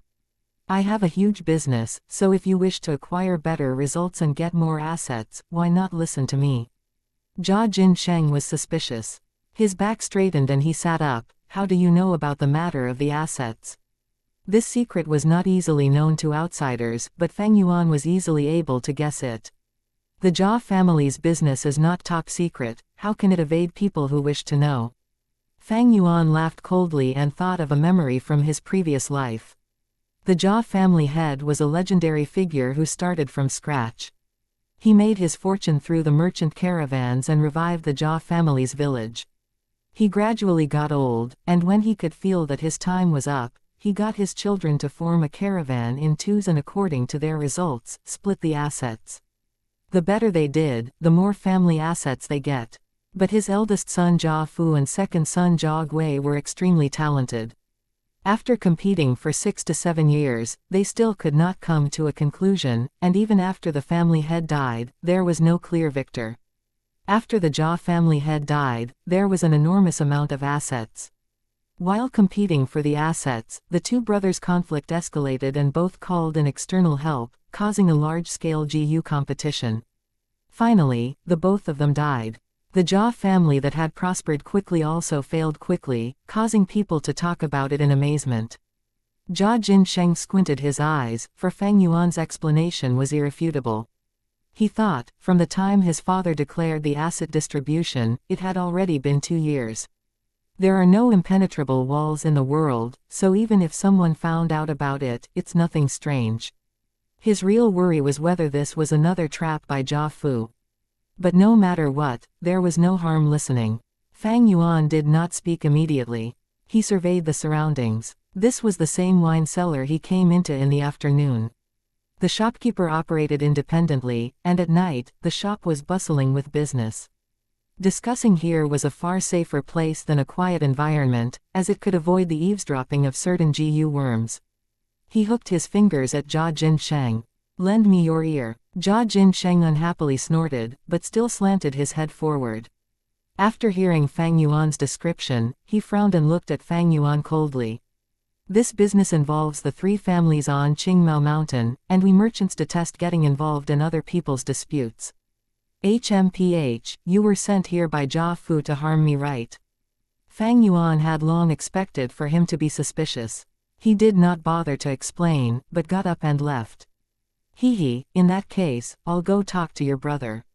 Jia Jinsheng squinted his eyes, staring at Fang Yuan. Only until Fang Yuan had left the wine shop did he lose his patience. He chased out of the tent and caught up to Fang Yuan. "Don't go, we can have a talk." Fang Yuan placed both hands behind his back, staring at him from the side, coldly saying, "I know you are suspicious of me, but now that your brother has you firmly caught, you're almost close to finished. If you choose to believe in me, there's still hope, if not you're doomed. Are you daring enough to take this bet?" Jia Jinsheng's expression changed as he corrected and said, "Jia Fu is but only a little older, I have never acknowledged him as my brother. But you're right, I'm taking this bet." Fang Yuan said solemnly, 2,000 primeval stones, no haggling. Jia Jinsheng laughed bitterly, "Too expensive, this trade involves high risk. The greater the risk, the greater the rewards." Fang Yuan shook his head, his attitude firm. "If you sell it to those 2 families, you will only earn much more." Jia Jinsheng nodded, showing a hint of seriousness. "This I believe, for these years the Bai family has been growing fast, and an A-grade talent called Bai Ningbing has appeared recently. He has a great future ahead. Qingmao Mountain's situation is gradually changing. Your GUU family's dominance is wavering, and if I sell this to the Bai family, I can at least earn twice as much." Hearing Jia Jinsheng's understanding of the Qingmao Mountain's situation, Fang Yuan could not help but evaluate him again, thinking, "This Jia Jinsheng, he is still a merchant family member after all, not those useless second generations." Jia Jinsheng sighed, "Regardless of whether this is a trap, I'm jumping in. I promise you, 2,000 primeval stones it is. However, I want to see the merchandise first." "Of course, come with me." Fang Yuan laughed as he led the way. Jia Jinsheng was already trapped in the urn, and the situation was fully in Fang Yuan's grasp. Chapter 46. Don't think too much when killing people. Following his memories, Fang Yuan brought Jia Jinsheng to the cavern in the mountain. The two entered the crack in the stone, and the path became more narrow as their vision was dyed in darkness. Jia Jinsheng grew more vigilant as he was in an unfamiliar environment. Finally, he could not hold it in any further. "I have a question. Jia Fu always treats people with honesty and is amicable with a good reputation. On the other hand, I lied and cheated, forcing transactions through coercion. Why did you choose to deal with me and not him?" Fang Yuan's voice traveled through the stone crack. "Because his cultivation is too high, so if he sees the image wall, he can choose to deal with me, or abandon the deal and just give the image wall to the GUU clan head. I do not like giving the decision-making to others, furthermore I do not believe in integrity." The so-called prestigious reputation is just because the profits are small and are unable to incur his greed. More importantly, it was because Jia Jin Sheng's position was special, for his cultivation was weak and he was easy to manipulate. Fang Yuan was naturally not going to mention this, of course. Hee. Jia Jin Sheng laughed dryly, his suspicions mostly gone immediately. That last sentence really resonated within me. The two finally got into the secret cave. Jia Jin Sheng saw the image wall at once, and could not help but laugh loudly. Ha ha, I guessed right, you didn't lie to me. Fang Yuan stood behind him, laughing lightly, not saying anything. Jia Jin Sheng looked at the wall, seeing the changing images and the animosity between the flower wine monk and the fourth-generation clan leader. He looked at it once and retracted his gaze, looking at Fang Yuan, mocking, your fourth-generation ancestor doesn't look that strong, huh? Fang Yuan replied, this is nothing. The Gu clan needed a hero, thus the fourth generation became a hero. Not long after, the Bai family needs a despicable scum, so the fourth generation will become a degenerate. Hero, scum, all these are just people's opinions. Well said. Jia Jin Sheng laughed as he surveyed the cave. His sight was set on the corpse of the flower wine monk, and he stopped for a while before saying, what a pity, a rank 5 powerhouse. You've gotten much benefits from him, huh? A rank 5 GU master's inheritance was significant. Jia Jin Sheng's heart beat faster upon thinking of this, and he could not help but ask. Fang Yuan shook his head. It's been so long, most of the GU are dead, I only got a liquor worm. Jia Jin Sheng did not believe him. Don't lie to me, brother, as long as this deal goes through, we are accomplices, I won't reveal any information. Tell me honestly, what did you gain from this? Fang Yuan laughed coldly and did not bother replying him. Jia Jin Sheng's response was anticipated, and this was also why Fang Yuan chose him over Jia Fu. Jia Jin Sheng continued to say, at the very least, I know the flower wine monk has 1,000 Li Earth Wolf Spider 1. That is a rank 5 steed-type GU, with a large body and is proficient in burrowing underground. The flower wine monk was a demonic cultivator, and his ability to get about freely was mostly due to this 1,000 Li Earth Wolf Spider, allowing him to escape from the righteous cultivators. Oh, there's something like that. Fang Yuan frowned. Regarding the flower wine monk, he did not have much information. Jia Jin Sheng smugly said, I came to your village last year and heard this legend, and I found it interesting, so I went home and researched about it. The 1,000 Li Earth Wolf Spider and flower wine monk were inseparable, and in my opinion, this cave should have been dug out by the spider. Otherwise, with the Qingmao Mountains rich and heavy soil, how can a cave like this form? Brother, you don't have to conceal it anymore.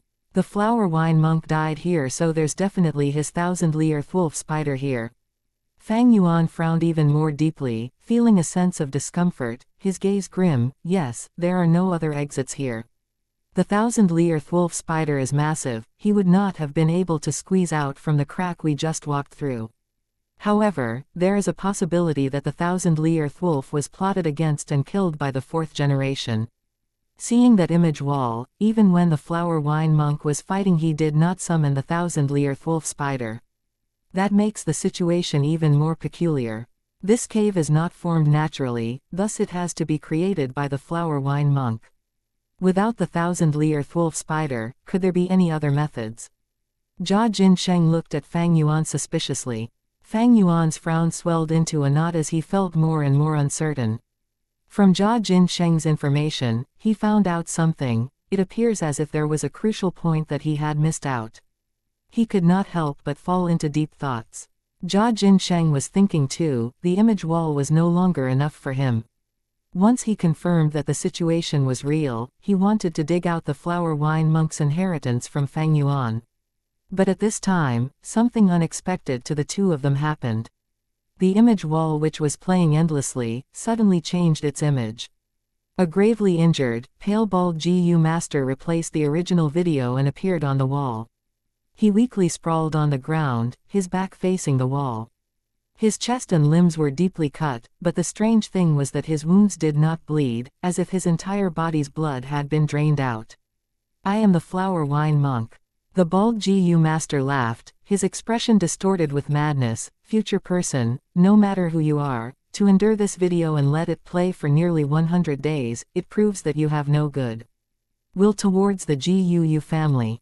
Very well, you shall be my successor. My entire inheritance is yours, but I have a condition. You must exterminate the GUU clan for me. Murder the entire clan and leave no one alive. Jia Jinsheng was stunned on the spot, his face frozen with shock. A rank 5 powerhouse, the flower wine monk's inheritance. He was stunned, and for a moment his brains were churning and thinking. My God, a rank 5 powerhouse, what does that mean? Rank 3 is a family elder, rank 4 is a village lord, and a rank 5 is a mountain lord, able to rule over a mountain and do as he pleases. To think that in this tiny place, there is a rank 5 GU master's power inheritance. Wait, flower wine monk is a demonic cultivator, so if I inherit his powers, is it inappropriate? No, strength has nothing to do with good or evil. The flower wine monk wants his successor to destroy the GUU clan, but do I really have to? He's already dead, I just have to take his inheritance and ignore those issues. This is a godsend opportunity. Even with my D-grade talent, if I inherit the flower wine monk's inheritance, I might be able to improve my talent. Those rare talent-raising GU worms, they might be part of the inheritance. If I inherit this fortune and become a rank 4 or 5 GU master, I'd be able to contest with Jia Fu. Wait, I almost forgot, there's an outsider, what should I do? Should I split the inheritance with him? No, kill him. Only by killing him can I protect this secret. Yes, I should calm him down first, and lie that we're going to split the treasure. Getting rid of his guard, then assaulting him and killing him here. This place is so hidden, it's great. Even if I kill him, nobody would know. Although he thought of all these, it was merely a moment in real life. Having a plan, he squinted and revealed a fake smile. He slowly turned around and faced Fang Yuan, but just as he was about to speak, he saw 2 blue moonblades flying towards him. His pupils dilated into the size of a pin, the distance was too small, he could not respond in time. You. His voice came to a halt. The moonblade aimed accurately for his neck, and in an instant, his skull flew into the air, fresh blood pouring out like a fountain. After 2 seconds, his corpse plopped on the ground. The scalding blood poured on the mountain walls, dyeing the withering vines red. Don't think so much when killing people. Fang Yuan looked at the corpse plainly and then shifted his gaze towards the image wall. To think there was such a twist here. How interesting, he muttered as his eyes emitted an eerie glow. Qian Li de Lang Zhu 1000 Li Earthwolf Spider, the Li here is Chinese mile. 1000 Li is 500 kilometers. Chapter 47. Jia Jinsheng, I actually did not want to kill you. The rain crashed down heavily. Gray clouds covered the sky, and the continuous mountains far away blended into a mass of black ink. The rain curtain interwove the heavens and earth together. Crack! The sky flashed bright abruptly, and a bolt of lightning cut across the sky like a silver snake, then in an instant it was gone. Summer was approaching, and the end of spring's heavy rain seemed to bring about a trace of the warmth of summer. On Qingmao Mountain, huge expanses of jade-green spear bamboo stood tall and straight, resisting the winds and rain, the bodies of the bamboo straight like a spear as ever, the tips of the bamboo pointing towards the blue sky dome. In the GUU village, row upon row of innumerable tall pillared houses endured against the great rain's washing. Outside the village, the caravan had already set out on their journey once again. The rain is heavy, take note of the pavement. Don't fall behind, GU masters better pull your GU properly. Especially the fat beetle, don't block the mountain road anymore. You bunch of mortal martial fighters, better open your eyes wide and pay careful attention. Lose a single thing and you'll be paying for that. There was an endless stream of shouts rising and falling in succession from the merchant caravans. After stopping over at the GUU village for 3 days, it was time for this merchant caravan to leave the place and follow the mountain path through Qingmao Mountain and head for their next destination. The heavy rain cleansed the heaven and earth, and the roads surrounding the village were paved with cobblestone. This was still all right. However, after around 500 meters the roads would turn into a muddy and narrow mountain path. The head of the proud ostrich chicken was drooping, its colorful rainbow feathers soaking wet under the rain, sticking into clumps, becoming the example of a drenched and bedraggled chicken. The fat beetle worm moved its fat huge body, walking extremely slow forward. The rainwater beat upon its black armor, forming streams of water flow, sliding down both sides of its body onto the earth. The shaggy mountain spider was also drenched, and its green-black colored fur were adhered together. On the contrary, the toad GU were happily calling out, carrying out the load, and GU masters, hopping forward on the mountain.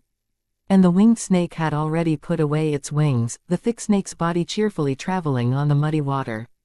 To protect the goods and prevent them from getting drenched wet by the rainwater, the GU masters were showing their magical abilities at the moment. On a few enormous fat beetles stood GU masters in the middle. Their 2 hands were raised high, each of them having a one-stretch golden light worm floating in midair 1 inch away from their palms. The green copper primeval essence was like steam evaporating as it concentrated into the one-stretch golden light worm's bodies. The entire GU flashed like a golden bean, acting as the heart, supporting a tremendous faint gold-colored bubble dome. The hemisphere-shaped bubble dome had a rather huge scope. It was able to completely cover 1 fat beetle worm and still have some leftover space. As the rain smashed upon the bubble dome, it would bounce away, just like hitting on an umbrella. However, this sort of one-stretch golden light worm continuously consumed primeval essence, and in the long run the rank 1 GU masters would not be able to take it anymore. As expected, after a while, a GU master shouted, "No more, my primeval essence is almost exhausted, who can take over?" "I can." Almost simultaneously, a GU master rushed forward and replaced his position. A few GU masters pulling the carriages or riding the mountain spiders activated the green silk GU in their bodies. Under its influence, their hair started to grow furiously. A normal person's hair had at least 100,000 strands. 100,000 strands of hair, each being 5 to 6 meters, intertwining and covering the GU master's body along with the steed, formed an impenetrable hair raincoat. The green silk GU was a rank 1 GU worm, often used for defense.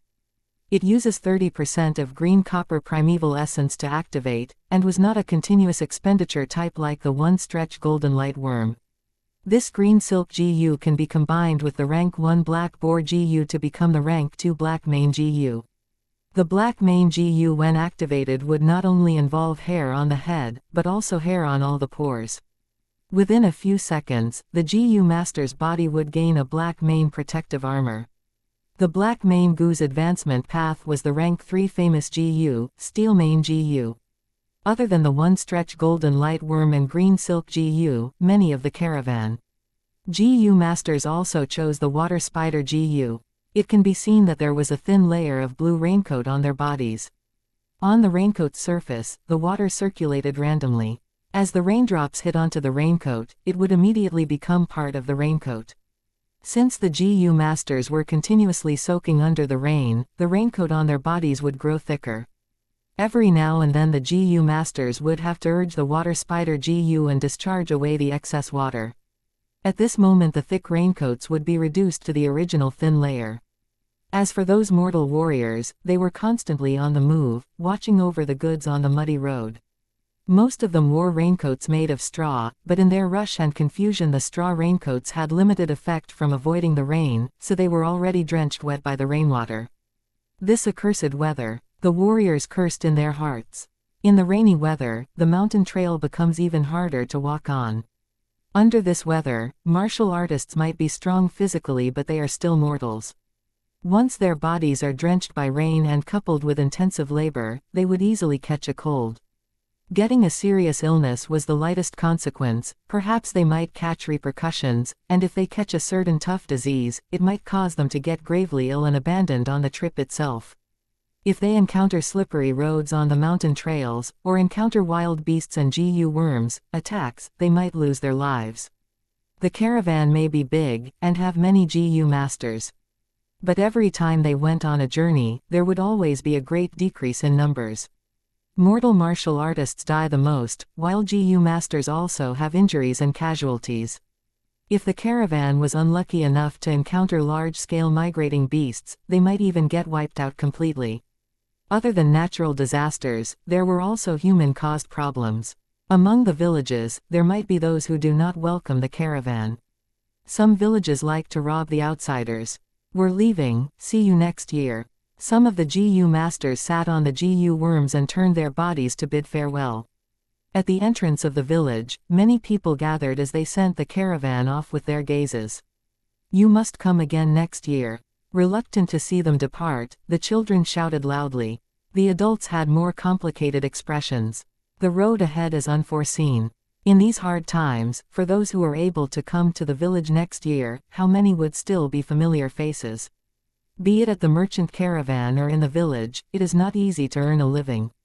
As the caravan left further and further, as the crowd dispersed, the cheerful and light-hearted market atmosphere had also subsequently disappeared.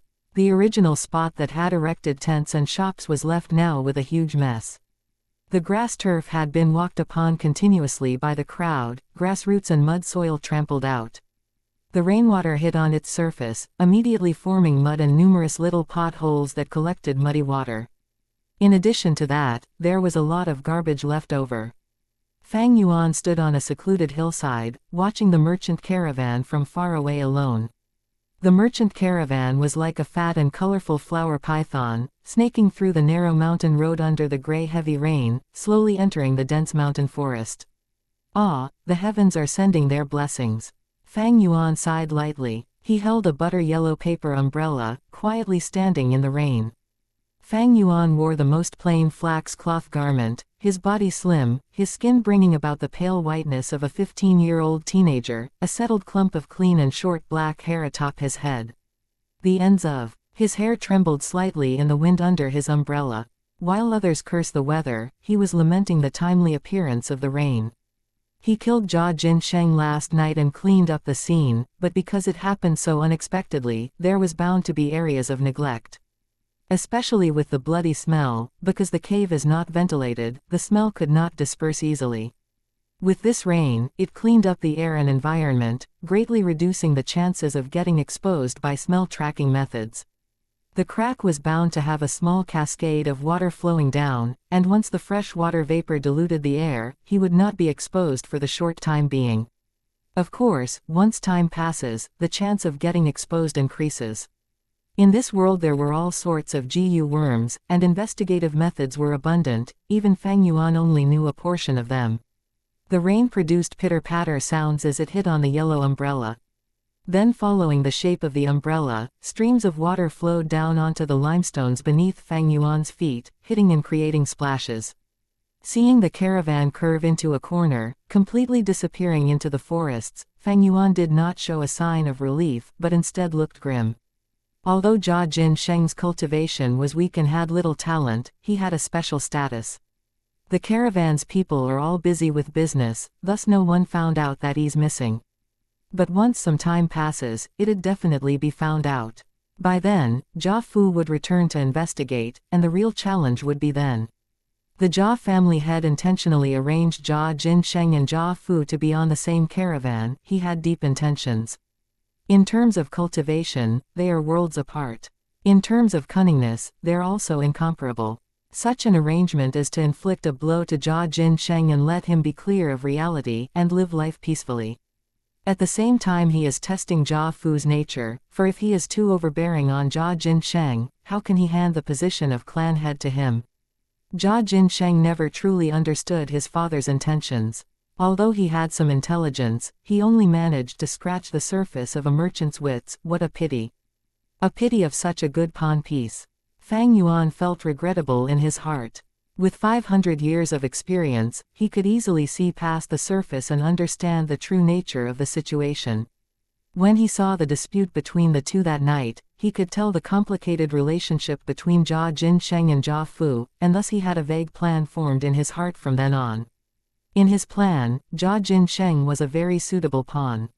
His cultivation was weak but he held a high position in the caravan, and although he had some wits, he had little experience, thus Fang Yuan could easily manipulate him. Once controlled, this pawn would be extremely useful. For one, he could build a strong network of smuggling through his relationship, preparing up for usurping treasures from future killings. Secondly, Fang Yuan could hide in the background and use the image wall to stir up conflict among the Qingmao Mountain's 3 families, causing a civil war and enabling him to be able to reap the rewards. Thirdly, Fang Yuan could rely on him to make his way into the Jia family interior. The future Jia family dispute caused a large-scale GU fighting competition. It will be a huge affair with lots of benefits to gain. Fang Yuan could make use of this to acquire the greatest reward for himself. My cultivation is still too low, restraining me greatly in doing things. If there was a pawn for me to use, I can do some things that I cannot attempt myself. It is not only convenient but also lowers the risk of doing so.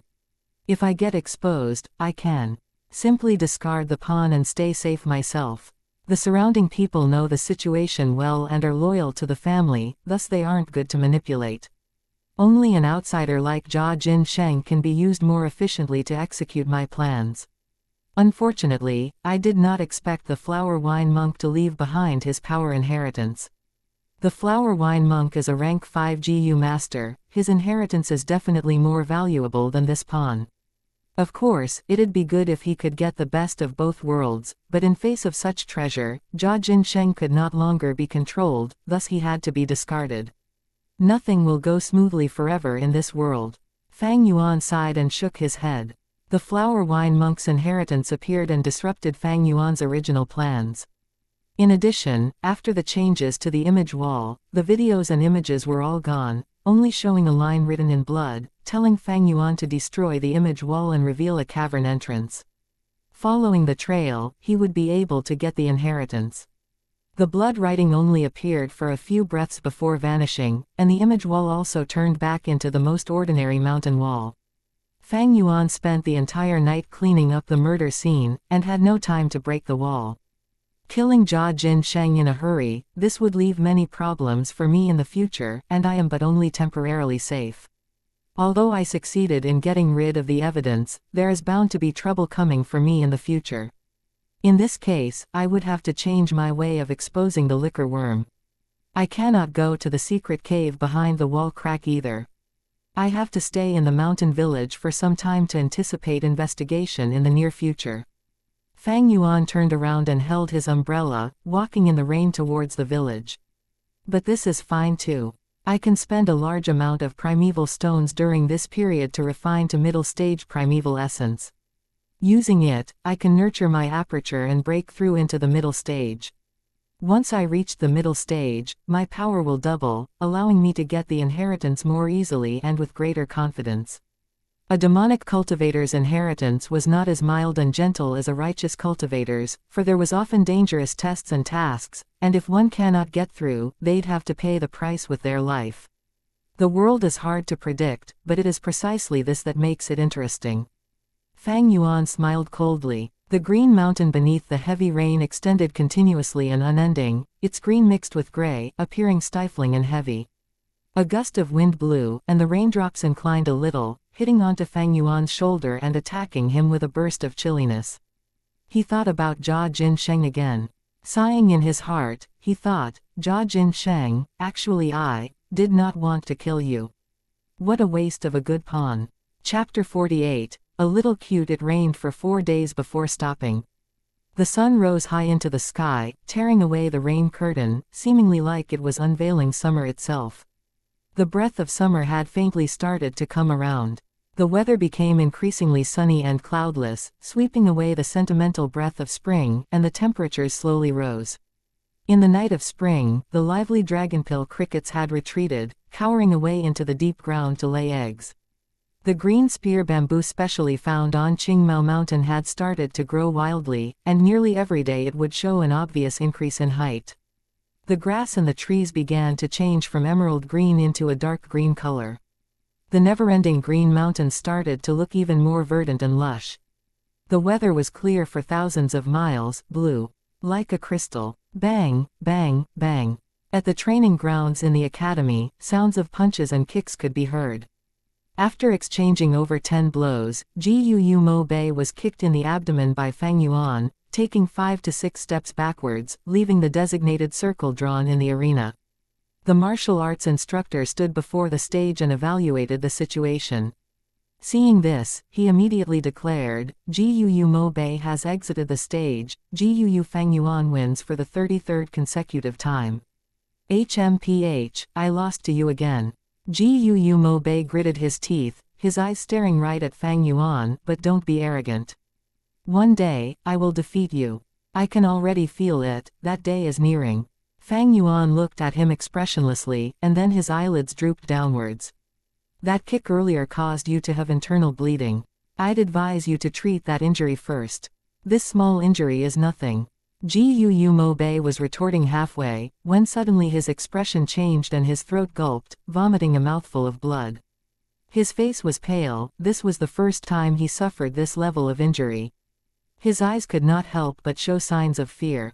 The martial arts instructor hurried over and pacified him. Don't worry about this level of injury, you just need to rest for a few days. Just stop practicing your punches and do not do vigorous exercises during this period. The moment he finished saying so, two healing Guu masters who were waiting outside rushed over and meticulously helped Guu Mo Bei out. Guu Mo Bei did not dare to say anything else, but he looked at Fang Yuan deeply in his eyes, filled with anger, hatred, regret and indignance. Mo Bei has good martial techniques, but he couldn't beat Fang Yuan. Fang Yuan is too good, basically no one can beat him. Mo Bei actually vomited blood, how scary. I don't want to fight a guy like this. Sigh, but the instructor said today is practice combat, up on the arena. Each of us needs to go up and fight once. The students stood outside the arena, some looking towards Fang Yuan in fear, some sighing non-stop, some were pale while others felt trepidation. Among them, some were injured. A few held their bruised faces, some held their limbs, gasping for breath. Others laid on the ground, rubbing their thigh. Next, seeing that there were no challengers coming up, the instructor yelled. However, no one answered. Usually those who were courageous to challenge Fang Yuan were only Guu Mo Bei, Guu Kai Chen and Guu Fang Zheng. But these three were already beaten. Silence swept across the students as others even retracted their steps slightly. The instructor frowned on seeing their fearful expression. He could not help but think of the academy elder's words, these days, Fang Yuan has gotten too dominant, we have to suppress him. The other students cannot even raise their heads under his pressure, and if this goes on, the courage in their hearts will be simmered. Our academy nurtures courageous tigers and wolves to fight enemies, not fearful sheep and lambs. What's wrong with all of you? No matter how strong he is, Fang Yuan is only 15 years old, he's one of your peers. He has the same age as you, eats the same food as you and drinks the same water. He does not have 3 heads or 6 arms, he's not a monster. Pluck up your courage and show me the pride of the Guu clan within you. The instructor yelled, trying his best to motivate the students. But he is too strong, we cannot beat him. The classmates who fought him are in such a pitiful state. Mo Bei got beaten until he vomited blood. Fang Yuan is getting more ruthless with his strikes, instructor, we do not dare to fight him. The students spoke softly, weakly retorting. The instructor was stomping with anger. These ignorant youngsters. He was clear as a bystander. Fang Yuan had gone through 33 consecutive fights without any rest in the middle. Although he was constantly adjusting his breathing, his stamina had already depleted. Fang Yuan's attacks getting merciless proves this fact even further. He could no longer take it easy like before, he is losing control of his strength and the situation. If someone tries harder, his fatigue will be revealed. With just a few more people, he could be defeated on the stage. Once Fang Yuan is beaten, his dominating presence will be reduced sharply, the students' courage ignited and the motive to suppress Fang Yuan achieved. But now, the students were deterred by Fang Yuan's tough front. At times, what defeats a person is not a strong enemy but one's own heart. The instructor was anxious in his thoughts, and continued to motivate them. But he was not good with his words. In the beginning he said these same words to ignite the hot-bloodedness in the youngsters and stirred up some challengers. But now that he had said this so many times, the youngsters are all numb already. Fang Yuan folded his arms and stared at this coldly. Although he was standing in the center of the stage, he was acting like a complete bystander. The instructor encouraged for ages but the students were still looking at each other's, not one had moved. The martial instructor could not help but be angry and helpless. He turned to Fang Yuan, unhappily chiding, "Fang Yuan, you're also at fault. Your blows are getting more vicious among classmates, you should be more gentle and friendly, how can you deal such vicious blows? Be careful from now on and attack carefully. If you cause another classmate to vomit blood, I will declare your loss and evict you from the stage." "Instructor, you were wrong." Fang Yuan snorted, his gaze not showing any weakness, looking right at the instructor. "Practicing and fighting, we naturally have to give it our all, otherwise how can it achieve the aim of training? Don't tell me that when we are in battle, we also have to request our enemies to be more gentle and friendly." The instructor flew into a rage. "HMPH, your attacks are vicious, you are harming your classmates and you dare to use twisted logic."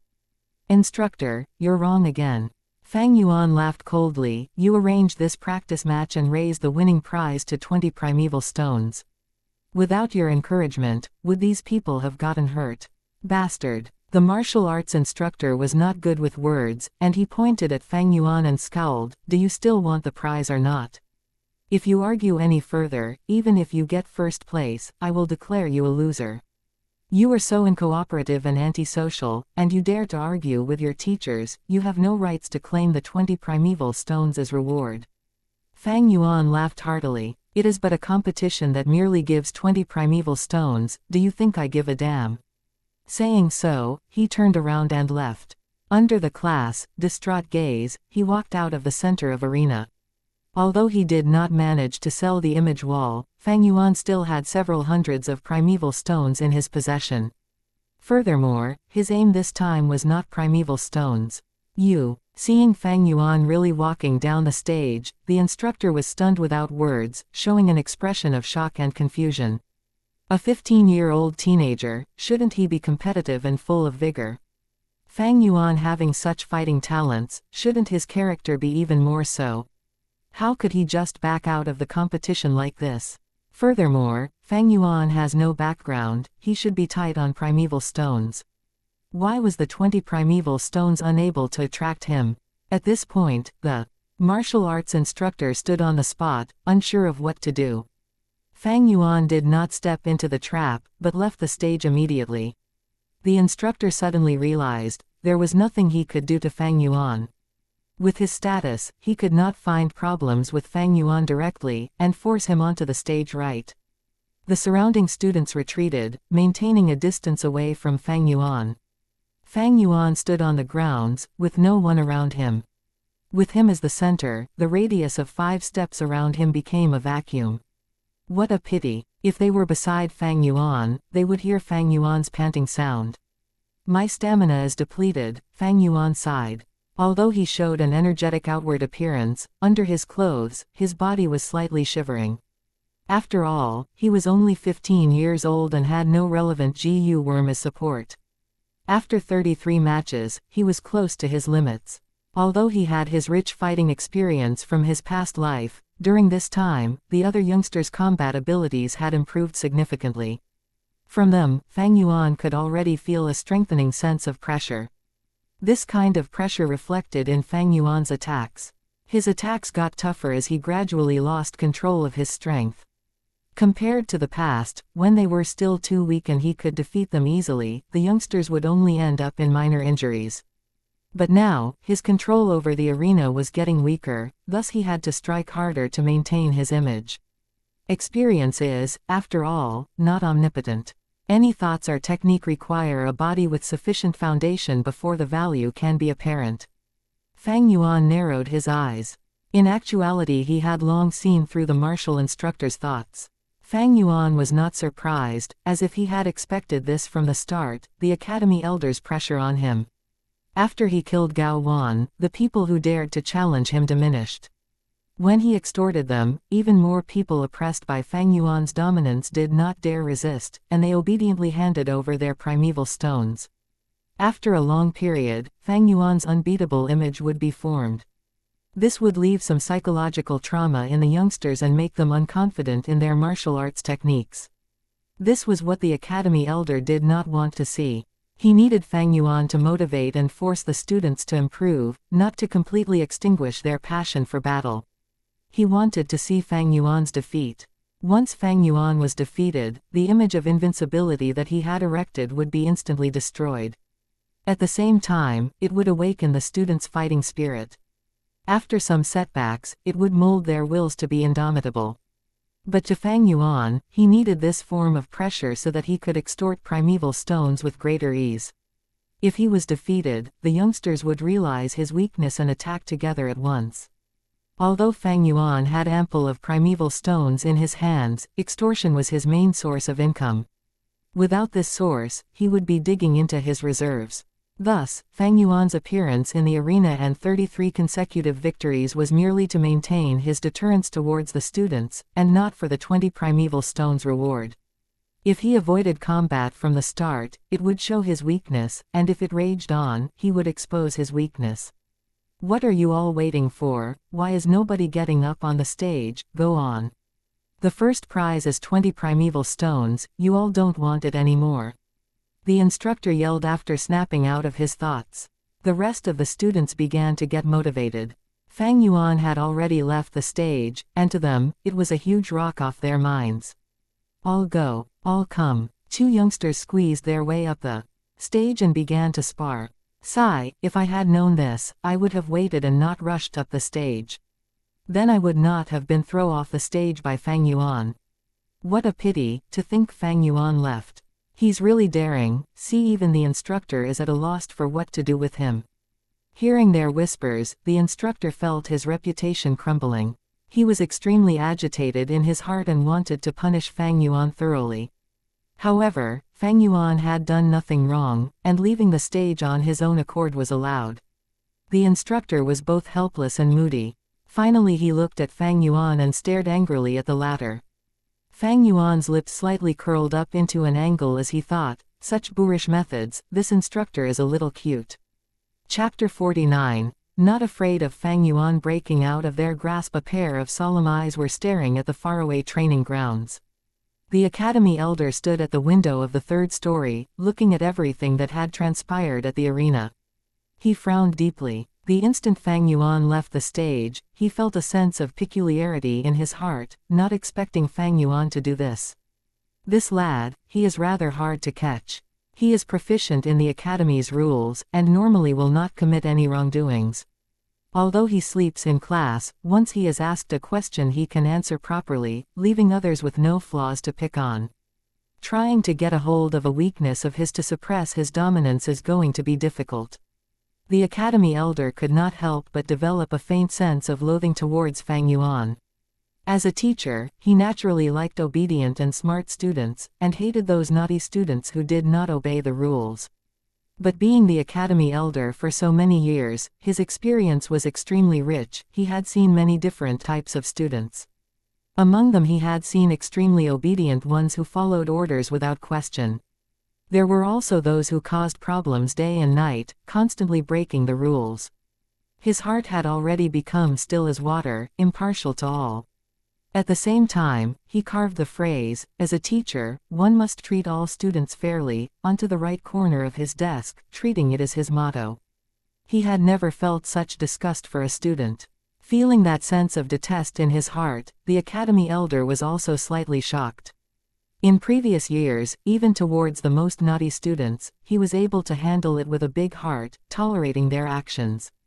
But when it came to Fang Yuan, why did he lose this sense of impartialness? He thought about it again and again, and finally realized the reason. This lad called Fang Yuan, he had a form of arrogance in his blood. It seemed from the fundamentals that Fang Yuan did not respect his teachers for their status. Towards the martial arts instructor earlier, he not only disobeyed him, but even rebuked him in public. Actually, such cases of retorting against teachers were commonly seen in previous years. However, those kids always had an agitated state of mind.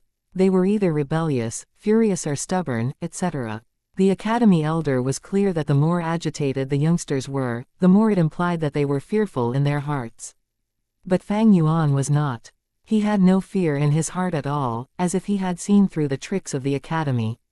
His expression was aloof, and even after he left the stage, his expression showed no signs of changing, as if he had done something insignificant. Yes, he treated the matter of disobeying his teachers as a trivial matter that was insignificant. In simple terms, he was not afraid. It was just this point that caused the academy elder to already feel unhappy, developing a sense of disgust for him. The academy elder could endure a student more rebellious than Fang Yuan, or a teenager 10 times naughtier than him. That was because these students knew fear and were moving based on their agitated emotions. As long as they were fearful, as long as they were impulsive, they would be easily manipulated and will not go out of control. He was calm and uncaring, not treating his teachers with reverence. He was not respectful. Someone who has no reverence for the clan, even if they are nurtured, how can they be useful for the clan? Once they appear, this sort of person, they have to be suppressed, they must be suppressed. Otherwise, his existence will create a sense of irresistibility in the students. In the long run, it will affect the others, causing them to lose their reverence for their teachers, and as the academy, how else are we going to manage the students? The academy elder squinted his eyes, making up the decision in his mind. But then, his face showed a troubled expression very quickly. How was he going to suppress Fang Yuan? Fang Yuan had done nothing wrong, there was no weakness that he could exploit. Fang Yuan's cunning demeanor gave him a sense of helplessness. He had never met a student like this, one who was so familiar with the academy's rules and regulations. As the academy elder, he was always impartial to all students. He could not be like a slum gangster and purposely find trouble with a youngster like Fang Yuan. He had placed his hopes on the martial arts instructor, but now he was deeply disappointed.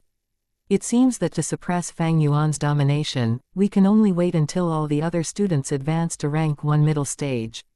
A GU master's advancement is mostly influenced by their talents. With his rich experience as the academy elder, he had calculated before in his heart, the ones who had the greatest chance to advance first are GU Feng Zheng, Kai Chen and Mo Bei. They were in A rank and 2B grades respectively, and with their elders' help behind them, they had no lack of primeval stones. No matter which one of the three, they were mostly likely to be the first to advance to rank 1 middle stage cultivation. GU Feng Zheng, Kai Chen and Mo Bei, these three are our hopeful seeds this season. The academy elder looked at the arena and sighed.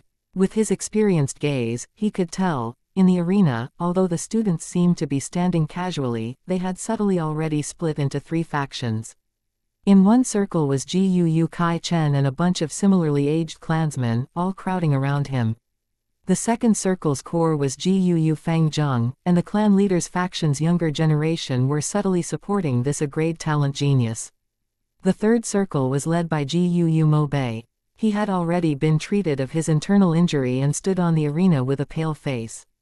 The classmates beside him were asking him about his condition. This is the meaning of letting them compete with each other. Seeing the 3 factions, the academy elder was overjoyed and laughed. Allowing the students free rein to compete, this was not just to nurture their battle senses, but also to prematurely choose the leader-type characters.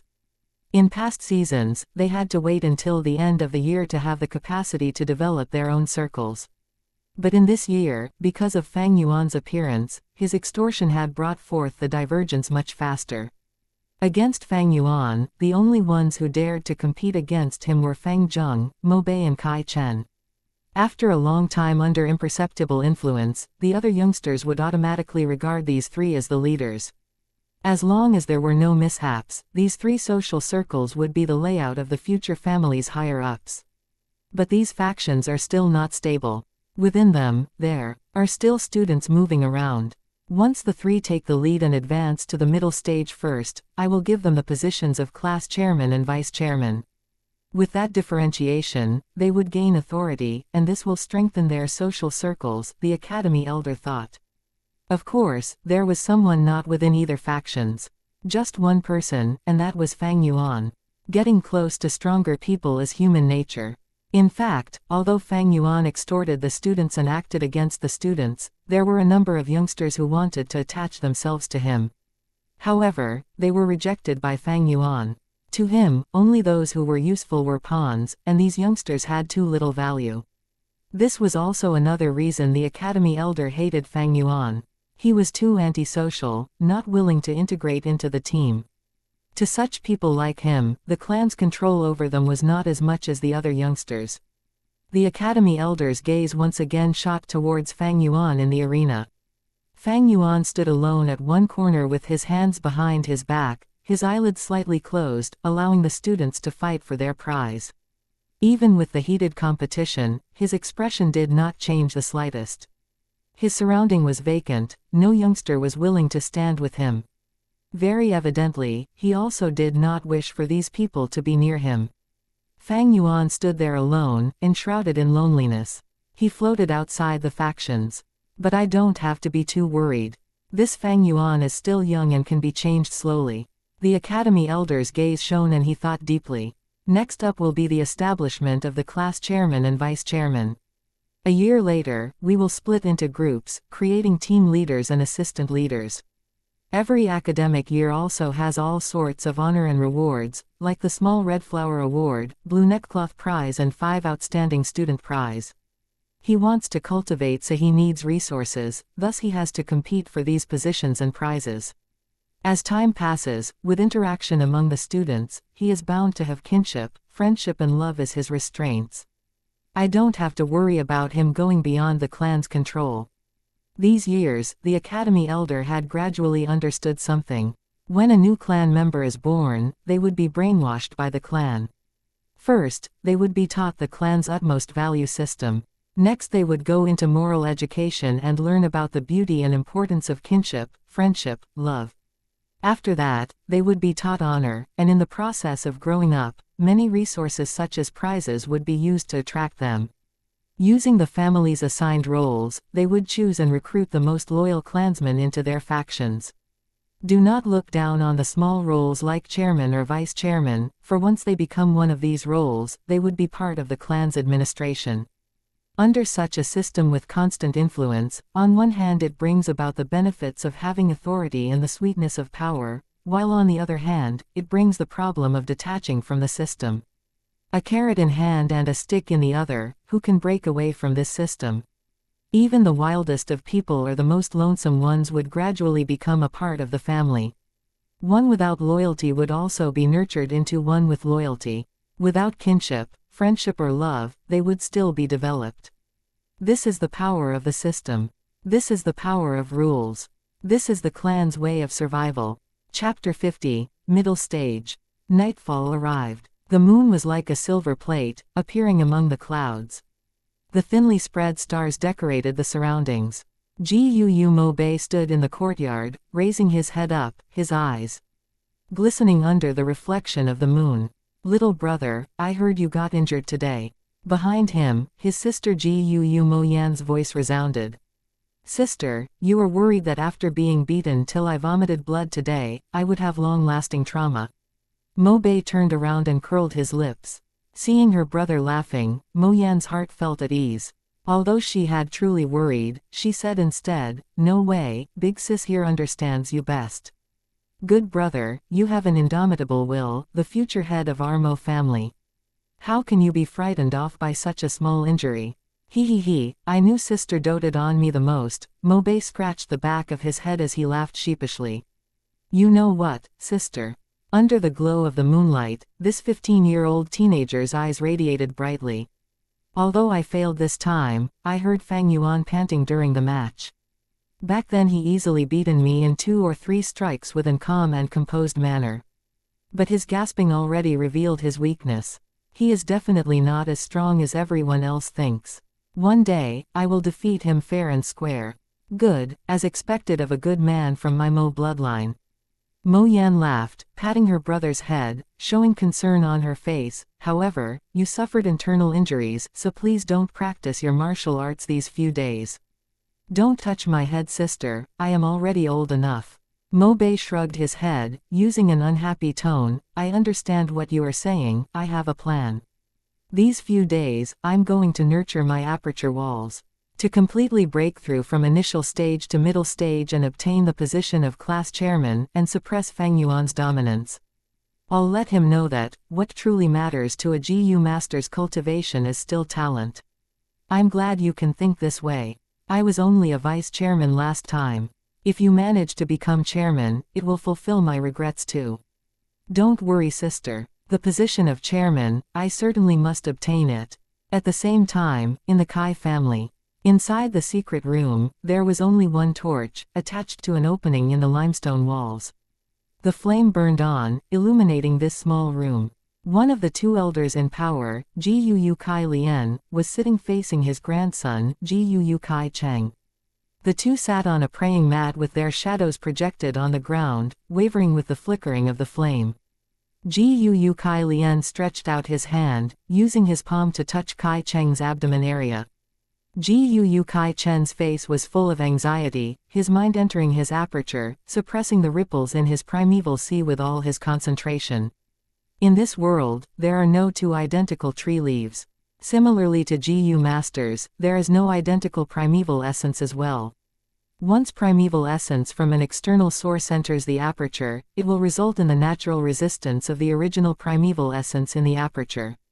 If Jiyu Kai Cheng does not suppress it, and instead allows his primeval essence to resist, it will result in a clash between the essences. Such intensive reaction can cause great damage to the aperture. The aperture's primeval sea is the foundation and roots of a Jiyu master's cultivation, and is of utmost importance. Once the aperture is damaged, at the very least one's cultivation may lower, but if it is severe, their latent talent may be lowered as well. Once the aperture is completely shattered, the Jiyu master would die immediately. After a while, Jiyu Kai Lian gradually stopped transmitting his primeval essence, slowly taking back his hand. Jiyu Kai Cheng took a deep breath of relief, his tense body relaxing. Thank you, grandfather, for nurturing my aperture and transfusing primeval essence to me every 3 days. It has been hard on you. Jiyu Kai Lian's forehead was full of sweat, and he sighed and said, "This is inevitable. Your talent is only C grade, so if we rely on your ability alone to rise to middle stage, it'll take a long time. The time will usually be twice of a B grade, and 4 times of an A grade. In such a situation, your talent will be exposed. Thus, even if this method is dangerous, we have to use it." Grandson understands grandfather's intentions. As long as you understand. The old man sighed, this method also has another sequela. After your aperture has been nurtured by my silver primeval essence, although the silver primeval essence has a greater effect, it is still an external source of primeval essence to you. Henceforth, even if your aperture walls change from a light wall to a water wall, it would still be mixed with my energy. The more external energy there is, the more impure your aperture will be, and this will stifle your talent, limiting your development in the future. Jiyu Kai Cheng bit his lips. Grandfather, for the future of the Kai family, I am willing to sacrifice my future prospects. Jiyu Kai Lian was pleased, stroking his beard. It is good that you have such thoughts. But the heavens always leave a glimmer of hope for you are not hopeless yet. If we can find the cleansing water Gu, it will be able to cleanse your aperture walls and flush out all the external energies in your aperture C, removing this sequela. In addition, I have also used my relationships to search for a liquor worm for you. This worm is able to help a rank 1 Gu master refine their primeval essence and raise it by 1 small realm. In this way the primeval essence that is refined will be your body's own primeval essence and not an external one. Using this way to nurture your aperture leaves no repercussions and risks, it is a much better nurturing effect.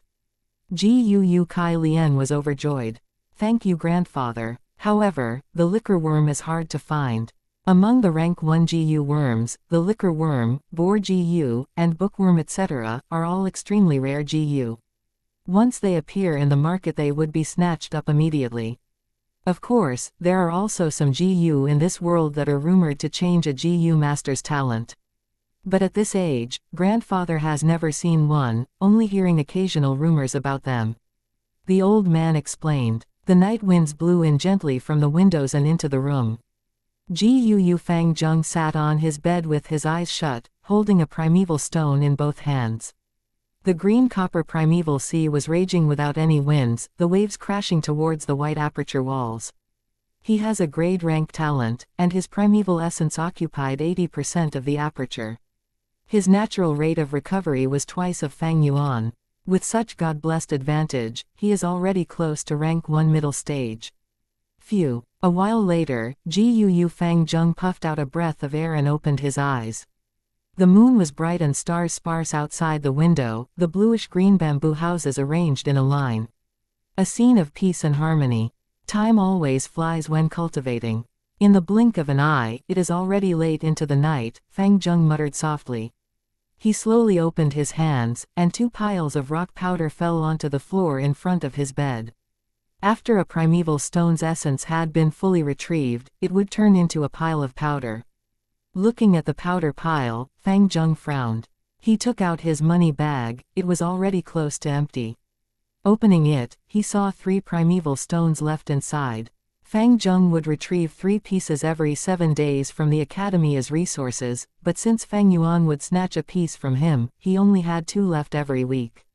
Uncle and aunt would also give him living expenses, but it was also 3 stones every 7 days. Just with these primeval stones, how is it enough?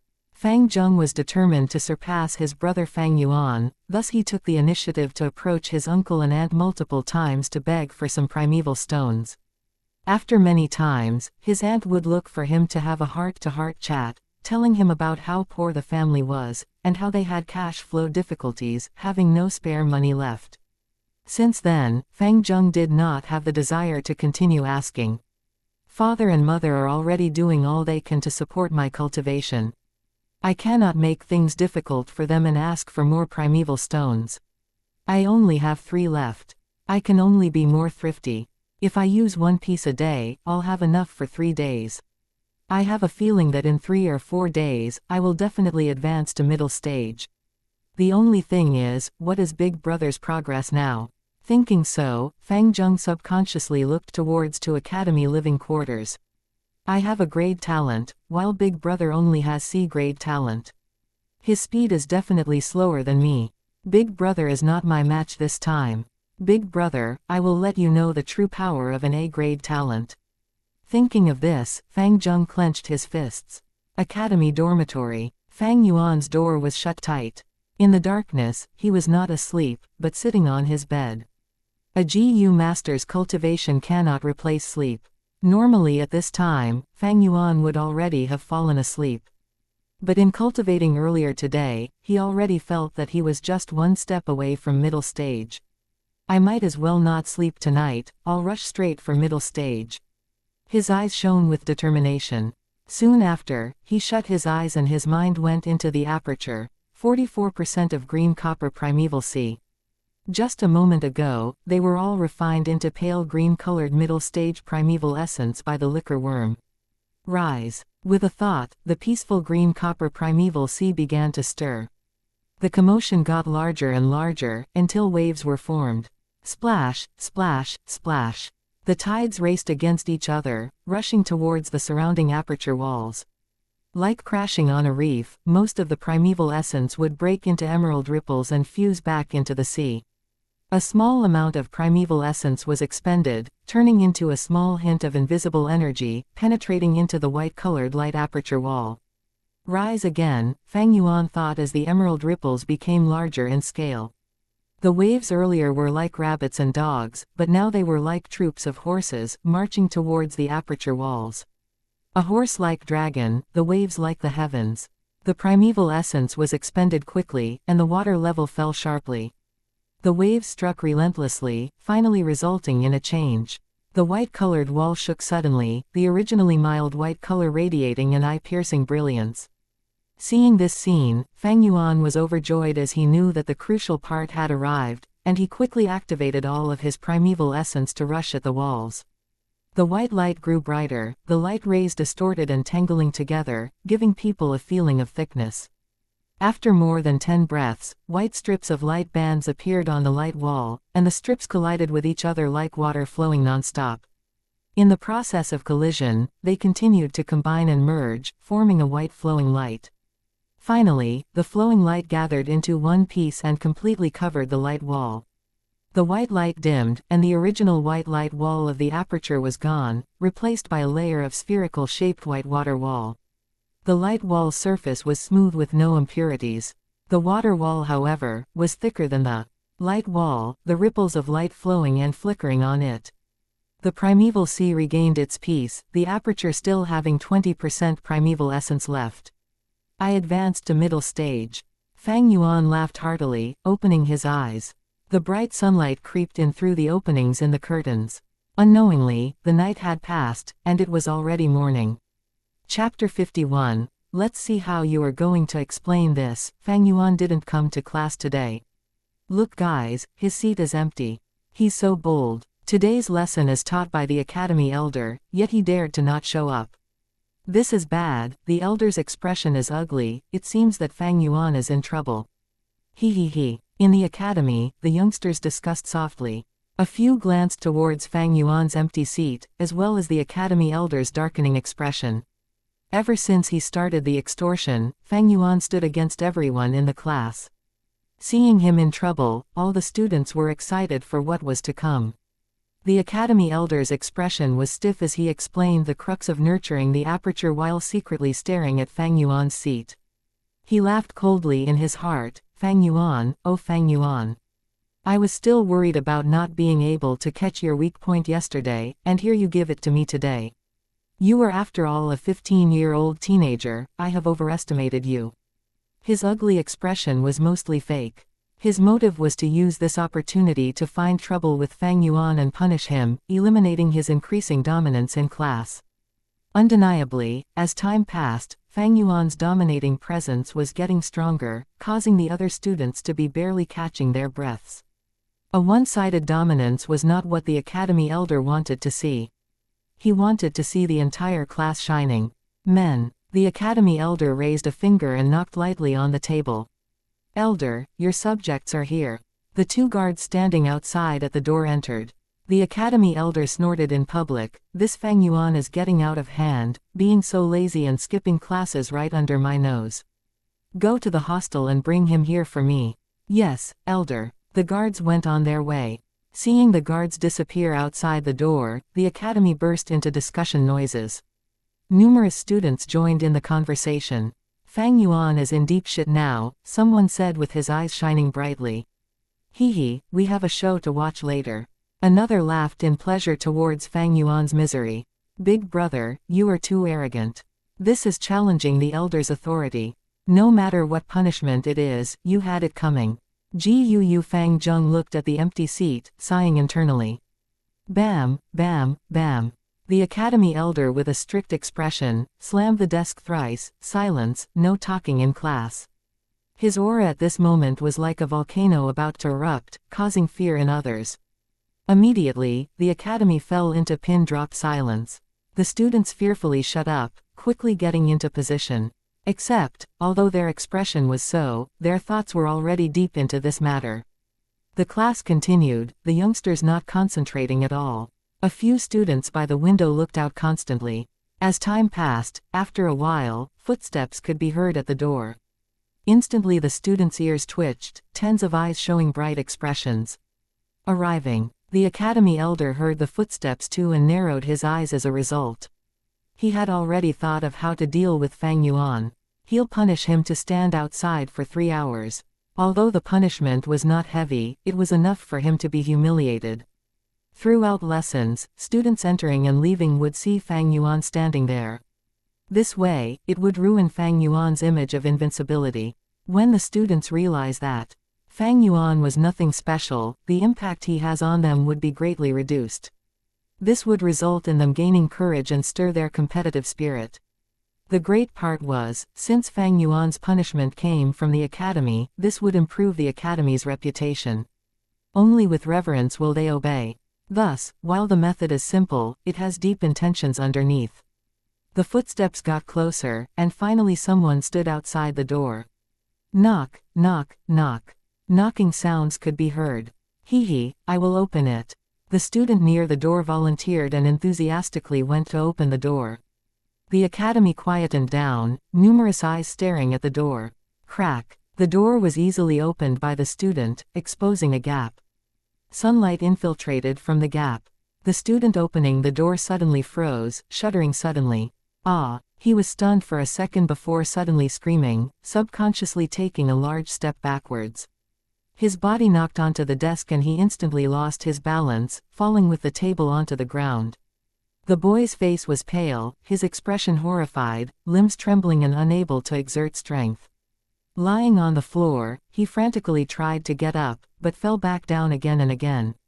What's wrong? In a moment everyone was astonished, all of them frowning deeply. Numerous gazes curiously looked towards the door.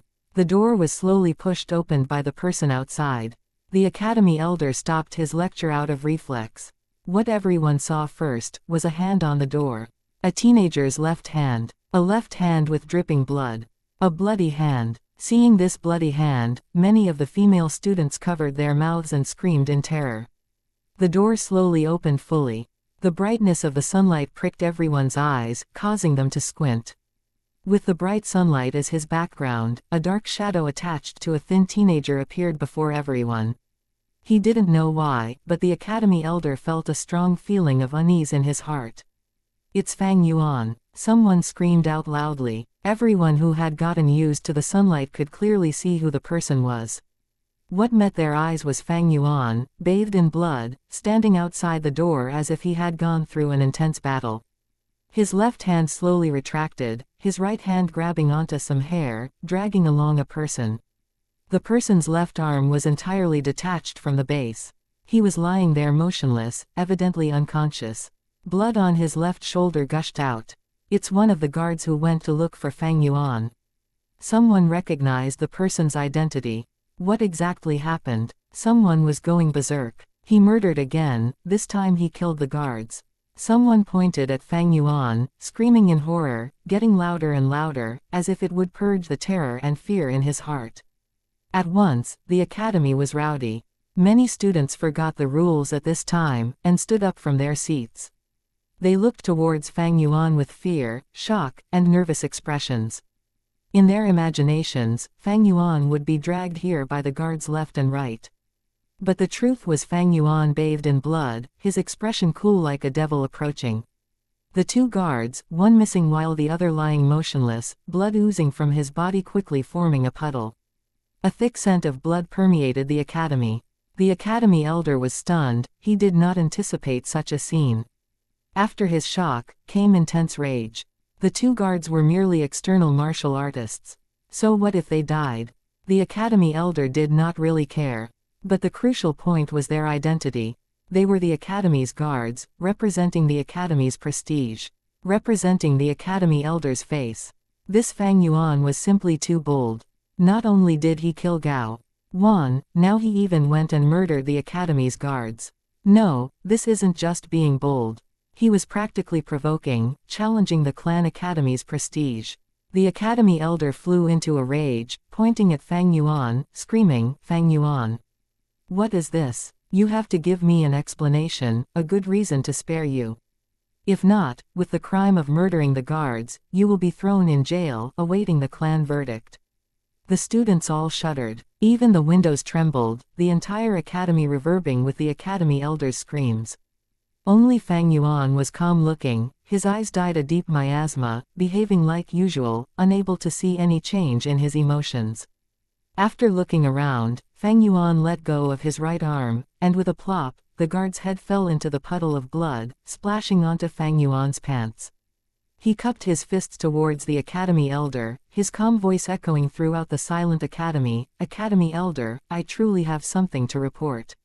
"Speak." The academy elder spoke with both arms behind his back, arching his head as he looked at Fang Yuan, his expression ice-cold. Laughing coldly in his heart, he thought, "Fang Yuan, you're making more and more mistakes, increasing the severity. I'll see how you're going to explain yourself." Chapter 52. You have no choice but to accept my explanation. Inside the academy, everyone's attention was on Fang Yuan. Their expressions showed shock, fear, mockery and callousness. Fang Yuan paid no attention to these people. He looked at the academy elder with a stern expression, with his finger pointing towards the fainted guard. Reporting to elder, these two guards had impure motives, devious intentions. They broke into my room when I was at the crucial moment of breaking through into the middle stage. As everyone knows, a GU master cultivating cannot be interrupted. Especially so when one is trying to break through into higher realms. A moment of distraction would not only cause the breakthrough to fail, but their aperture would also get damaged.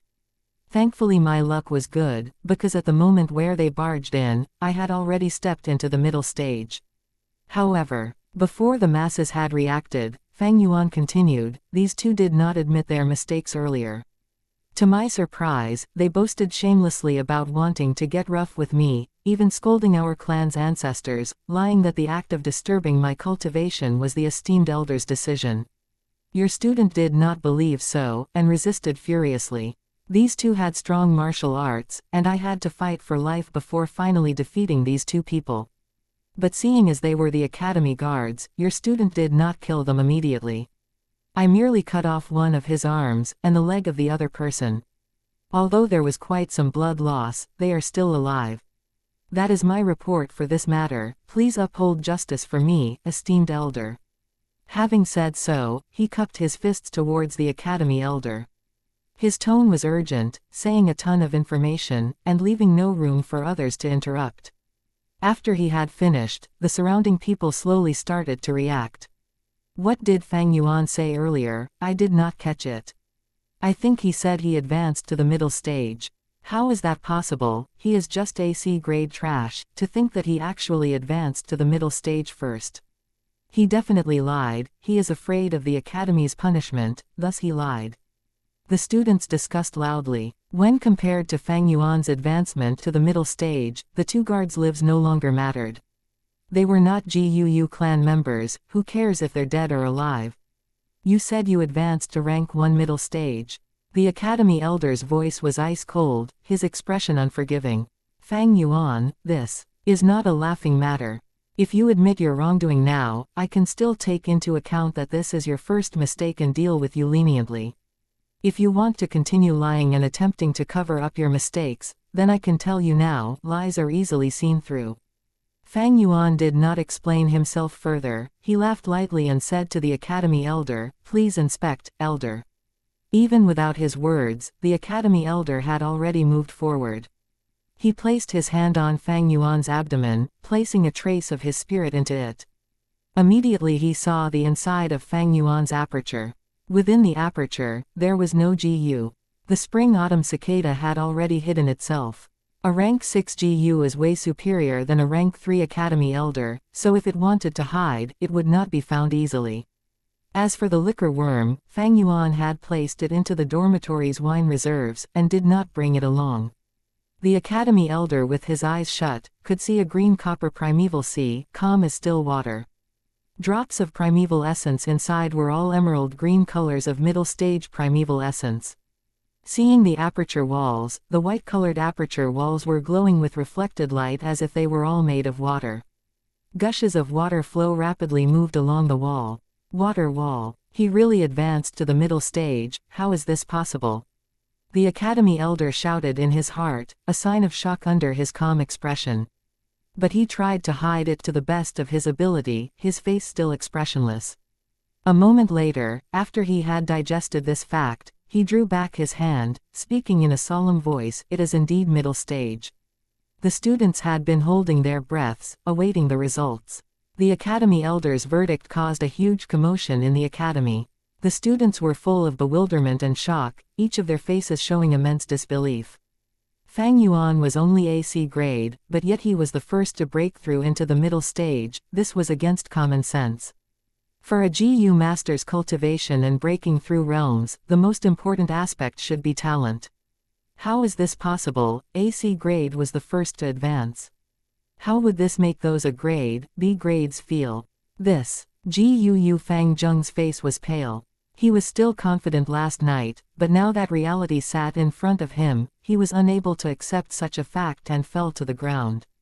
GUU Mo Bei clenched his fists, and GUU Kai Chen hatefully gritted his teeth.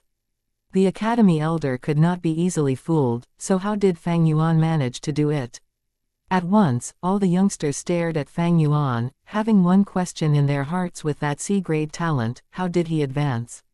The academy elder's heart was similarly full of doubt. Under such great empuzzlement, he ignored the idea of suppressing Fang Yuan and asked directly, Fang Yuan, I hope you can explain this. How did you manage to advance to middle stage? Fang Yuan laughed silently. Heaven rewards the hardworking, and as a result of students' persistent training, I managed to advance smoothly. Lies. Tisk, if heaven rewarded the hardworking, I'd be first long ago. Diligently studying and training. Some time ago, I still saw him strolling around the shop district. The students were evidently not satisfied with such an answer. Is that so? The academy elder replied neutrally, his gaze staring at Fang Yuan, emitting pressure. Fang Yuan's expression was candid, making eye contact with the elder without fear. His body was bathed in blood, his linen shirt messy, as if he had gone through an intense battle. A pair of black abyss-like eyes, showing a kind of peacefulness, indifference, and even hiding a hint of amusement. Seeing such a gaze, the academy elder's heart wavered. This Fang Yuan, he is not afraid, not fearful, not threatened, and not shocked. How can he be interrogated by me right here? With his C-grade talent, being the first to advance to middle stage, there has to be a secret. But since he does not want to say it, as the academy elder, I cannot forcefully interrogate him.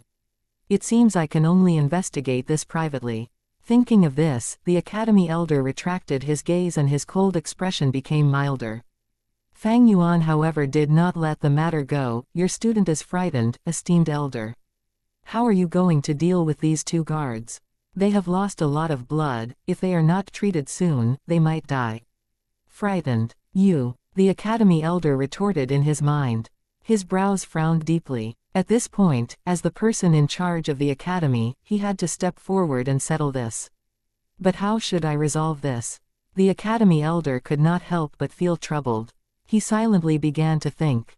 Fang Yuan took all of the academy elder's change in expressions into consideration. He laughed internally. The academy elder must be really troubled now. These two guards, they were merely outsiders, their lives cheap as grass. In normal times, no one would care if they died. But now the situation was different. They were sent out by the academy elder. If they really died, the academy elder would lose his reputation. Thus, the guards could not die. The academy elder is going to save them. The part that truly troubles the academy elder is Fang Yuan's verdict. In his original plan, Fang Yuan first played truant, and then killed the guards. This could be said to be defying his teachers, being arrogant and self-centered. According to the clan rules, he'd be thrown into the clan jail, reflecting upon his mistakes inside. But when adding in the matter of Fang Yuan's advancement to middle stage, these wrongdoings became very different. Fang Yuan played truant and killed the guards because he was cultivating. This was reasonable. The crucial part was, he was successful in advancing to the middle stage, and became the first in this class. This allowed him to be on the side of reason. Just what did Fang Yuan rely on to advance to middle stage? This secret would be discussed later. Winners win all, losers lose all. The world only cares about result. No one would reprimand such an outstanding junior. The academy elder could not execute any punishments on him. What is the academy for? It is to nurture outstanding GU masters, and inject fresh blood into the clan. Now that we have such an aspiring young man, you as the academy elder still wants to find trouble with him. That would be neglecting your role. Just like a student who got good results, as a teacher he should be encouraging and praising him, instead of punishing and criticizing. A teacher who punishes and scolds a student for his good results is not one that would ever be recognized. Perhaps the other elders would secretly cause problems for Fang Yuan because they fear Fang Yuan's future prospects, or because of grudges and past grievances. But him alone, the esteemed academy elder, cannot do such a thing. Because he is in charge of the academy, he has to be impartial, at least on the surface. These are the rules. Do I just let him go like this? It was not easy finding a weakness of his. The academy elder was indignant. He knew in his heart that all the youngsters in the academy were merely spectators of this matter. They can only look at the matter as entertainment, but are unable to see the crucial point in this. They are unable to experience the excitement in this battle.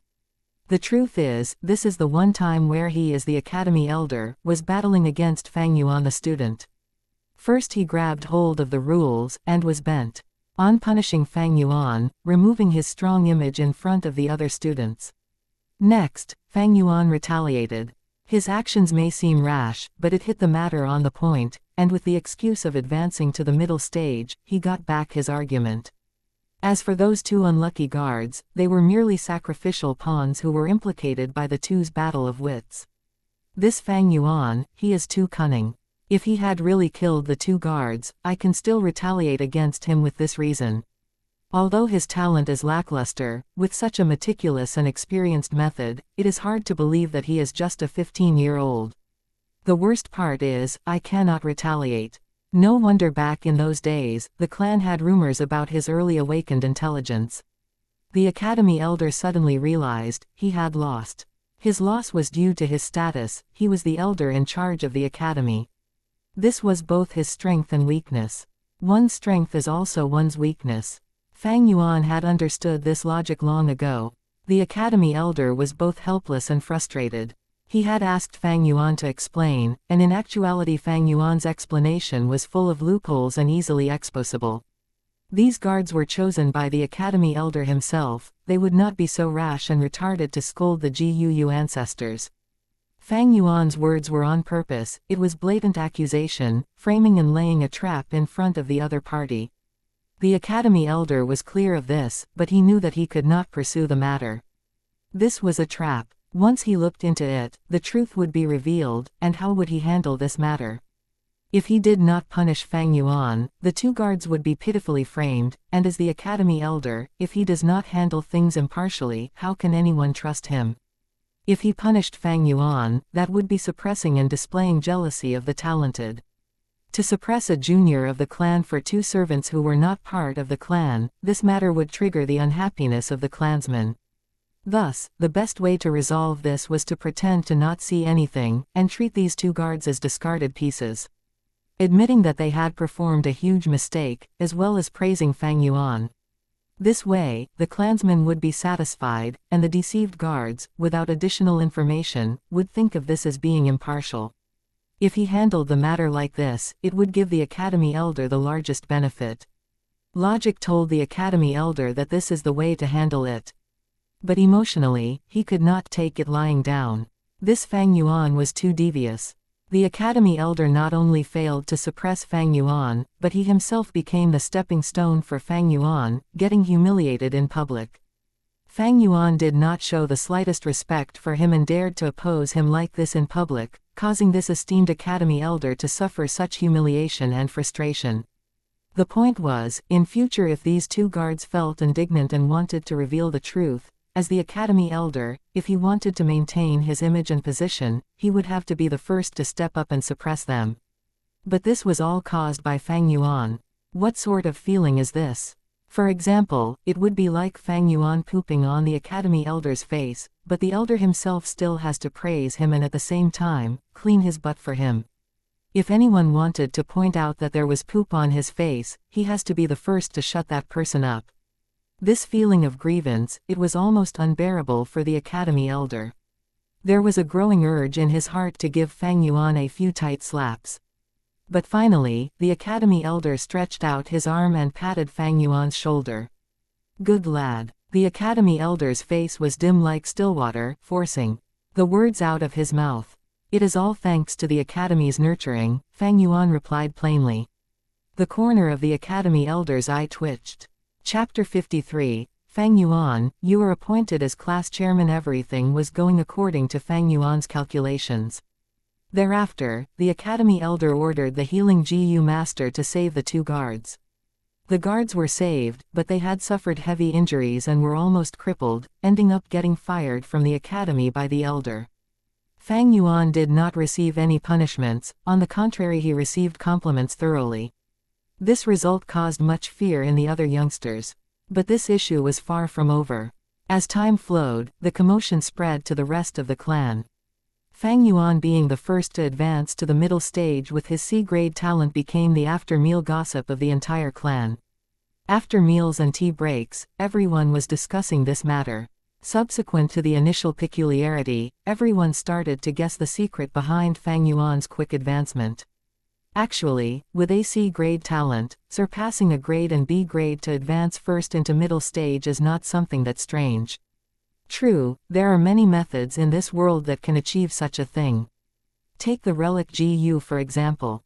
Once this GU is used, the aperture walls would be enhanced and it will assist the cultivation to rise by a small realm, being the easiest method of breaking through. At once, the crowd's discussion evolved into all sorts of possible answers and methods. As for theories about liquor worms and external sources of primeval essence, these ideas were also naturally brought up by many people.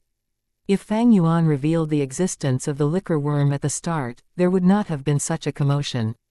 But because he hid it, this resulted in the curiosity of many people being raised. Although it appeared peaceful, Guu village had an undercurrent brewing. Numerous eyes were watching the Academy Elder, all waiting for his explanation. As the Academy Elder, if he did not know how a student that he had taught himself had advanced, that would be negligence of his role. Thus, the Academy Elder had to give an explanation. Days passed by. The second youngster to break through the initial stage and advance to middle stage appeared. It was Guu Mo Bei. Soon after, with just a 3-hour difference, Guu Fang Zheng advanced too. He was after all, dragged down by the lack of primeval stones. Of course, there was also the reason of him being traumatized by Fang Yuan. The third was Guu Kai Chen. Even if he had Guu Kai Lian's infused primeval essence, the method's effectiveness was not very high and could only be performed once every 3 days, adding to the fact that it was very risky. But with his C-grade talent, getting third position was already a success. On the 5th day, the Academy Elder once again handed out subsidies.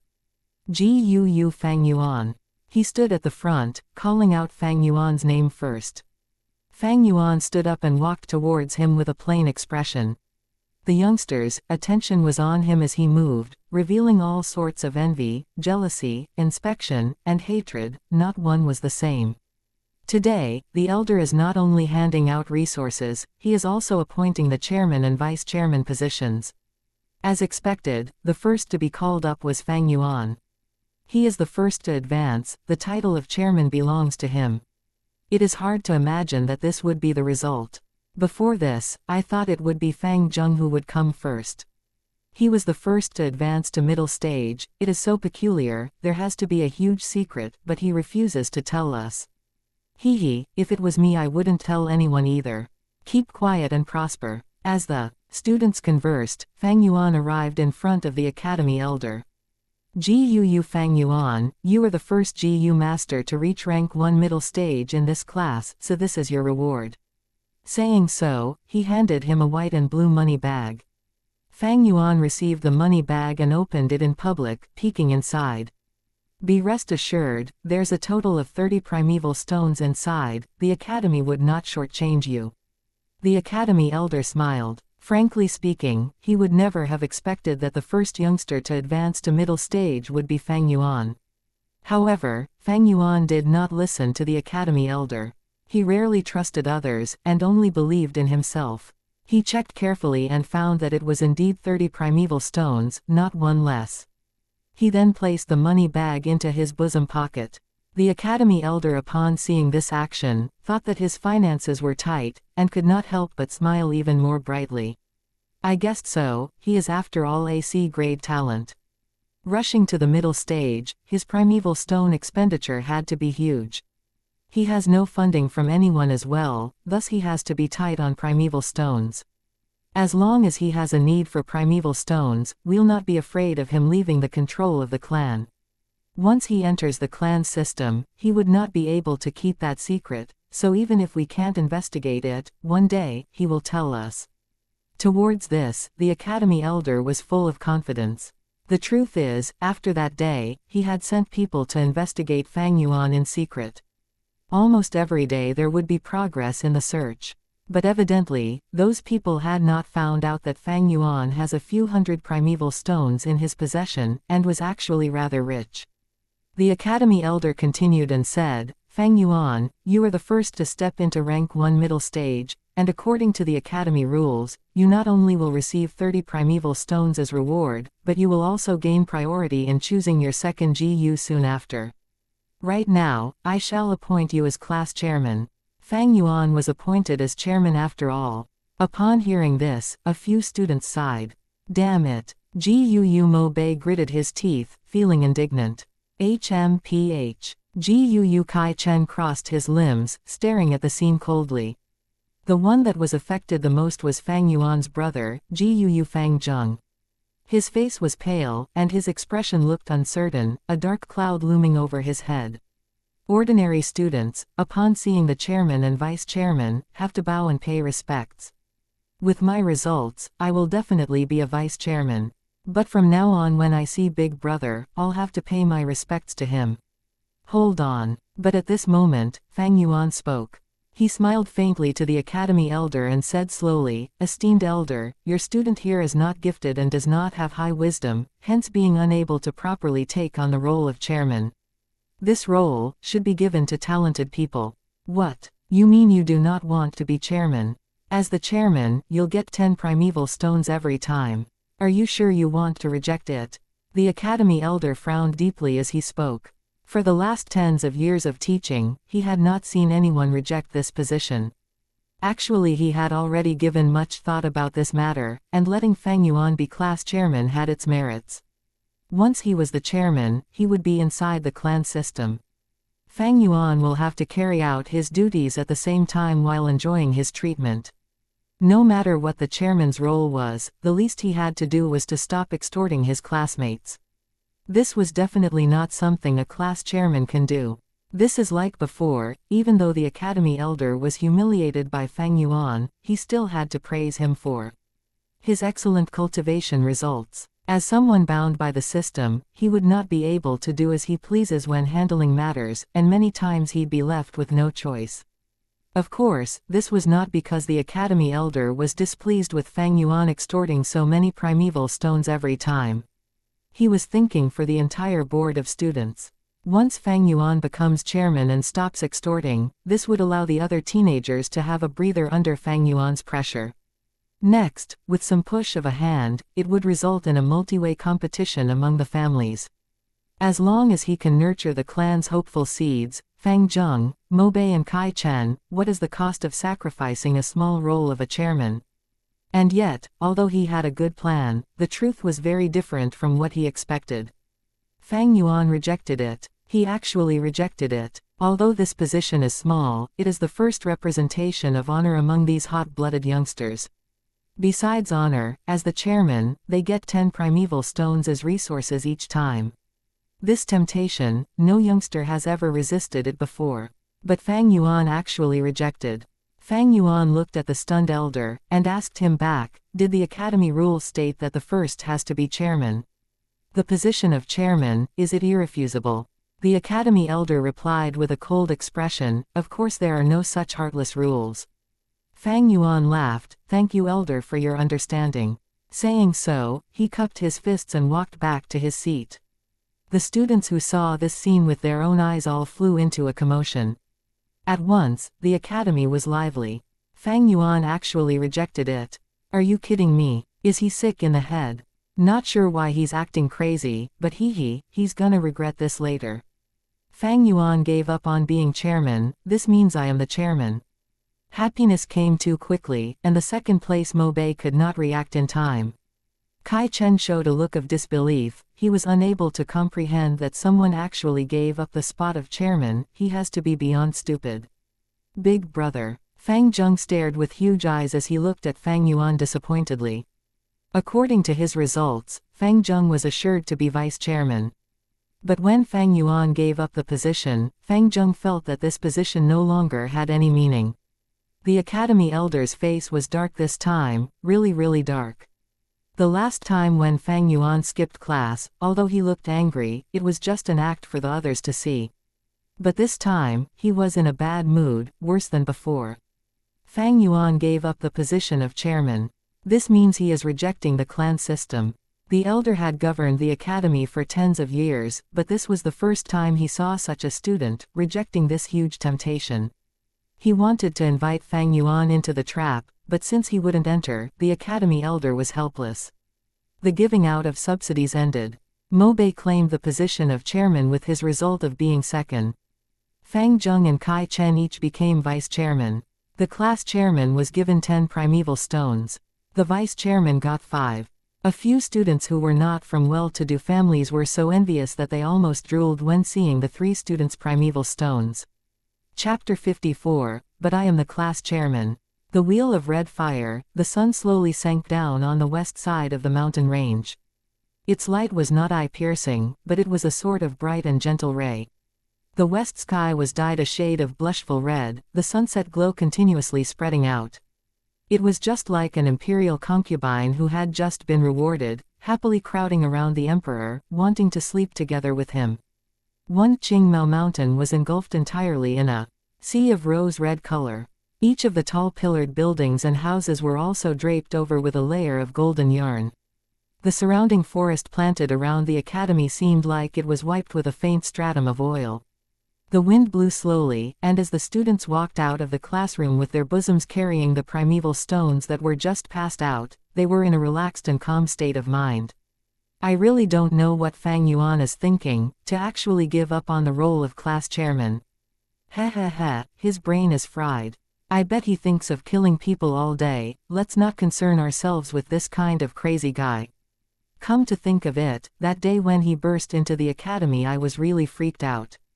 It was just so terrifying. I had a nightmare on the day itself after I went home. The students were in groups of 2s and 3s as they walked. Good day, class chairman. Greetings, class chairman. Gu Mo Bei swaggered around as he walked, and wherever he went the students would bow and greet him without exception. His face was unable to stifle the expressions of excitement and infatuation. This was the fascination of authority itself.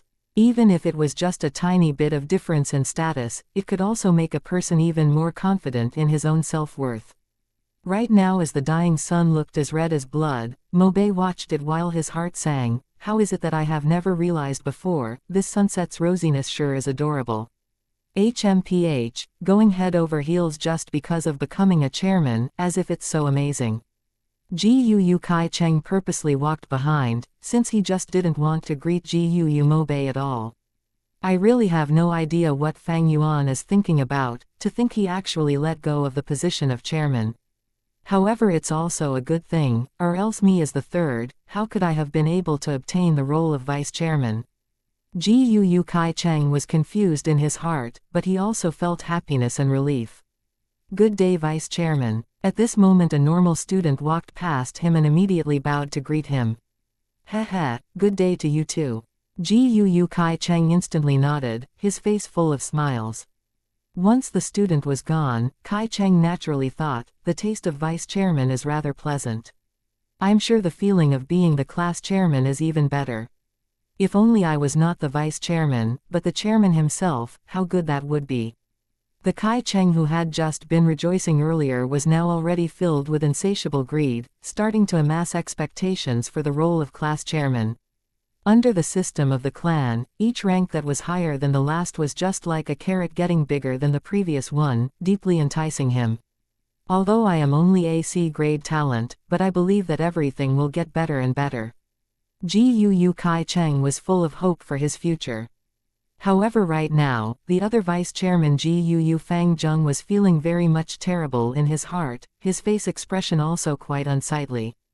Big brother, you. He looked wide-eyed with disbelief at the academy's gate entrance, where a lone figure stood. Old rules as usual, every person 1 piece of primeval stone. Fang Yuan stood while hugging his arms, his tone dull. Fang Zheng's mouth opened and closed a few times, then after some moments of effort he finally said, "Big brother, but I am the vice chairman now." That's true. Fang Yuan was expressionless as he nodded, giving Fang Zheng an indifferent look. The vice chairman receives an allowance of 5 pieces each time. So you should give up 3 pieces instead. Fang Zheng was flabbergasted, and for a moment he was unable to say a word. A group of teenagers were crowding around Gu Mo Bei as they walked over. When they saw Fang Yuan blocking the school gate entrance, Gu Mo Bei flew into a rage, his finger pointing towards Fang Yuan. Fang Yuan, you sure have the guts to actually still dare hold us back. Right now I am the chairman, and as a normal student when you see me, you should first bow and greet me. What answered him next was Fang Yuan's fist. Gu Mo Bei was caught unexpected. After being hit by the fist, he could not refrain from retreating a few big steps backwards, his face full of disbelief. You hit me, you actually dared to hit me.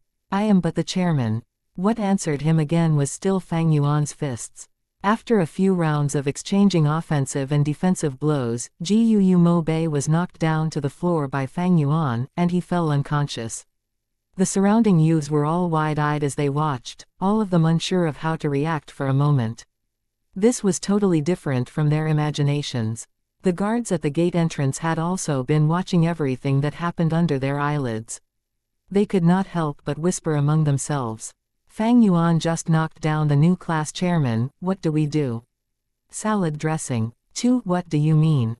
It means just watch them, then call some other guys and tidy up the place.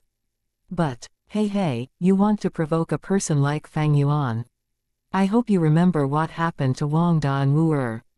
The questioning guard immediately quivered and stopped saying any more. The two guards at the huge gate entrance stood perfectly straight and upright. To let an incident happen right beside them, it was as if they were deaf and blind, unable to hear or see anything. After Fang Yuan sorted out Gu Mo Bei, he also dealt with Fang Zheng and Kai Cheng. It was then that the other teenagers realized that nothing had changed. Fang Yuan was still the same old Fang Yuan, and the extortion would still continue as always. Each of you hand over 1 piece of primeval stone, Vice Chairman 3 pieces, Class Chairman 8 pieces. Fang Yuan announced the new rules. The youths could only sigh and obediently fish out their primeval stones. When they walked out of the school gates, suddenly someone slapped his head and exclaimed loudly, I've thought of it, no wonder Fang Yuan did not want the position of class chairman. He wanted to continue extorting us. That's right. Every time he does it he would get about 59 pieces of primeval stones, and right now it's gone up to about 68 pieces. If he was the class chairman, he'd only get 10 pieces. Quite a few of them were enlightened. He's too treacherous, too cunning, too savage. Some of them were slapping their thighs, full of hatred and resentment. Sigh, this way it means that there's nothing extraordinary about the position of class and vice chairman. They'll also be extorted and be left with 2 pieces, just like the rest of us. It was unknown who just spoke, but when the youngsters heard it, they all could not help but turn silent. The academy elder slapped the table fiercely, feeling extremely furious. This Fang Yuan is just too absurd, what is he trying to do? To go as far as to continue extorting, taking 8 pieces from the class chairman and 3 pieces from the vice chairman. With this, what is the difference of being a class and vice chairman in comparison with the other normal students? The academy elder tried his best to suppress his voice, but his tone was filled with fury. When Fang Yuan rejected the position of class chairman, it meant rejecting his own integration into the clan's system. In strict terms, this was a sort of betrayal towards the clan itself. This was enough to make the academy elder very angry. Immediately after that Fang Yuan had gone to extort his fellow classmates. His handreach was getting further, and this had already gone beyond the academy elder's bottom line. After the extortion this time, the influence of class chairman and vice chairman would be completely weakened. Over time, the normal students would lose their respect and interest for these 2 positions. While Fang Yuan's actions this time seemed small, the meaning behind it was rather heavy. It was pretty much using oneself's own strength to challenge the clan's system. This was something the academy elder totally did not wish to see. He was raising the clan's fresh new hopes, not the clan's traitors. Yet despite knowing Fang Yuan had gone and challenged his baseline, he knew that he was unable to do anything to handle the matter. If he really did, the first one who would not let him go would be the clan head. The second and third person to have opinions against him would be Gu Kai Lian and Gu Mo Chen. The clan head put in all his hopes onto Gu Fang Zheng, for Fang Zheng was the only A-grade talent in 3 years. The clan leader needed a tenacious and independent genius, not a fragile and delicate flower who was cared for. At the same time for Kai Lian and Mo Chen, they also had placed their hopes onto their own respective grandsons, hoping that their grandchildren would grow in the midst of setbacks and frustrations. If the academy elder acted and replaced the students in punishing Fang Yuan, once word got out, then there would be the sayings of, Mo and Kai family's future successors could not beat Fang Yuan and could only let the elders help them out. How unpleasant that would be. This would inevitably be a huge blow towards the fame and honor of the Mo and Kai family.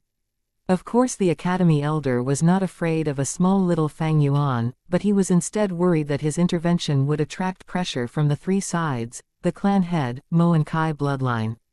They pretty much made up of almost the entire Gu high authorities. As a lowly elder, how could he possibly endure? The root of this matter still goes back to Fang Yuan's secret. What in the world did he rely on to break through to the middle stage? The academy elder restrained the fire in his heart and shot his gaze at the 3 investigation reports on his table. The first report showed extensive info about Fang Yuan's family background. Fang Yuan was born into a good family, there was nothing strange about his identity, and his life experience was perfectly clean and spotless. Both his parents had passed away and he was taken in by his uncle and aunt. However, they did not get along, and ever since he attended the academy, Fang Yuan had always stayed in the academy hostel. The second report was about Fang Yuan's life records. He had showed early intelligence during junior age, and was seen optimistically by the clansmen, predicted to be a possible A-grade talent. Yet after the awakening ceremony, he was tested to be AC grade, greatly disappointing the clan. The third report was on Fang Yuan's recent trail. His everyday life patterns were very simple, and he had a rigid schedule. During the day he would always be attending lessons in the academy, and in the night he would always sleep in the dormitories. He was extremely hardworking in his cultivation, and would always enter a Gu master's cultivation every night, nurturing his aperture. There were times he would go out to the villages only in to have better meals and buy wine to drink. He had a special affection towards wine, and loved to drink the green bamboo wine. Under his hostel bed, he kept tens of pots of green bamboo wine. The academy elder looked carefully again at the 3 reports, his heart forming a deeper impression of Fang Yuan again. Both his parents died early, and he was unable to get along with his uncle and aunt. No wonder this brat Fang Yuan does not have a sense of belonging towards the clan. He was personally crowned as a genius among all by the clansmen, yet they also personally plucked him out of the sky and threw him down to the earth. No wonder he is so wild and unruly, and so peculiarly cold and detached. His life is so simple and he is assiduous towards cultivation. This is him holding back his breath, unwilling to concede, he wants to prove his ability to the clan. Thus that is why when I suppressed him, he retaliated so fiercely. Once the academy elder carefully thought until this point, he could not help but heave a sigh. The more he learned about Fang Yuan, the more he understood Fang Yuan. Of course, understanding does not mean forgiving. Fang Yuan went against him, offending his dignity, rejecting to be class chairman, and even extorting his classmates. These were things he could not tolerate. Shaking the information in his hands, the academy elder frowned again. Although these reports are detailed, they have nothing to do with Fang Yuan's advancement secret. It has already been a few days, these people are atrocious. Boom, boom, boom. At this time, knocking sounds were heard on the door. Come inside, the academy elder said. The door opened. It was the clan head, Gu Bo's personal guard. The clan leader has orders, esteemed elder, please hurry to the main family pavilion, there is a matter to discuss. Oh, what's the matter? The academy elder stood up from his seat, he had felt the severity of the issue from the guard's tone and expression. The rank 4 Gu master Sir Jia Fu has come back, his brother Jia Jin Sheng has gone missing. The guard answered. Hiss. The academy elder instantly drew a mouthful of cold air. This analogy is unique to the author. I translated as closely as possible, yeah. Something about how basically 2 colors in the sky blend together like an emperor, sleeping, with his concubine. Salad dressing is a Chinese wordplay that is very hard to contextualize. Zhenmi ban and Liang ban are homophones with the character ban, so it is a phrase commonly used when people don't know how to reply to the how question. Chapter 55, exactly the words I wanted to hear. The moon, round like a wheel, was faintly discernible among the floating clouds. The academy elder hurriedly walked on the road, his face barely visible under the flickering moonlight. It was hard to survive in this world, and GU masters going missing was a common thing. With his extensive life experience, the academy elder knew that under normal circumstances, these sort of sudden disappearances often spelled death. Anyone can die, but Jia Jinsheng cannot. Especially not dying in the GUU village. His identity was special, his father being the Jia family head, his brother being the rank 4 GU master Jia Fu. A rank 4 GU master has yellow-gold primeval essence, and they have absurd fighting power.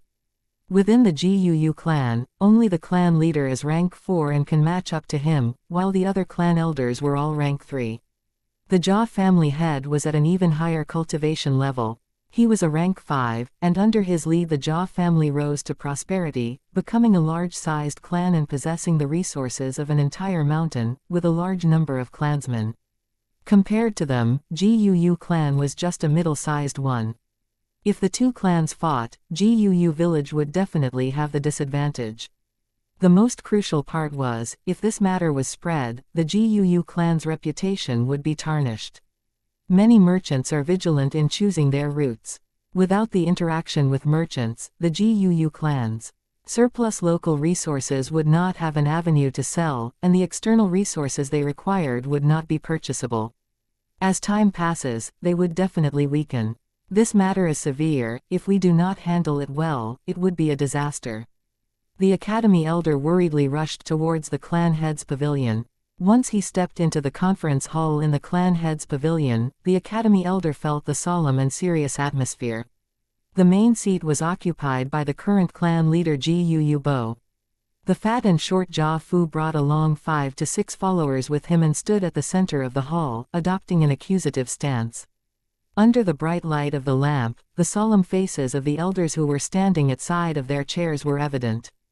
Jia Fu was a rank 4 GU master, and since he was not sitting, these rank 3 clan elders naturally did not dare to sit.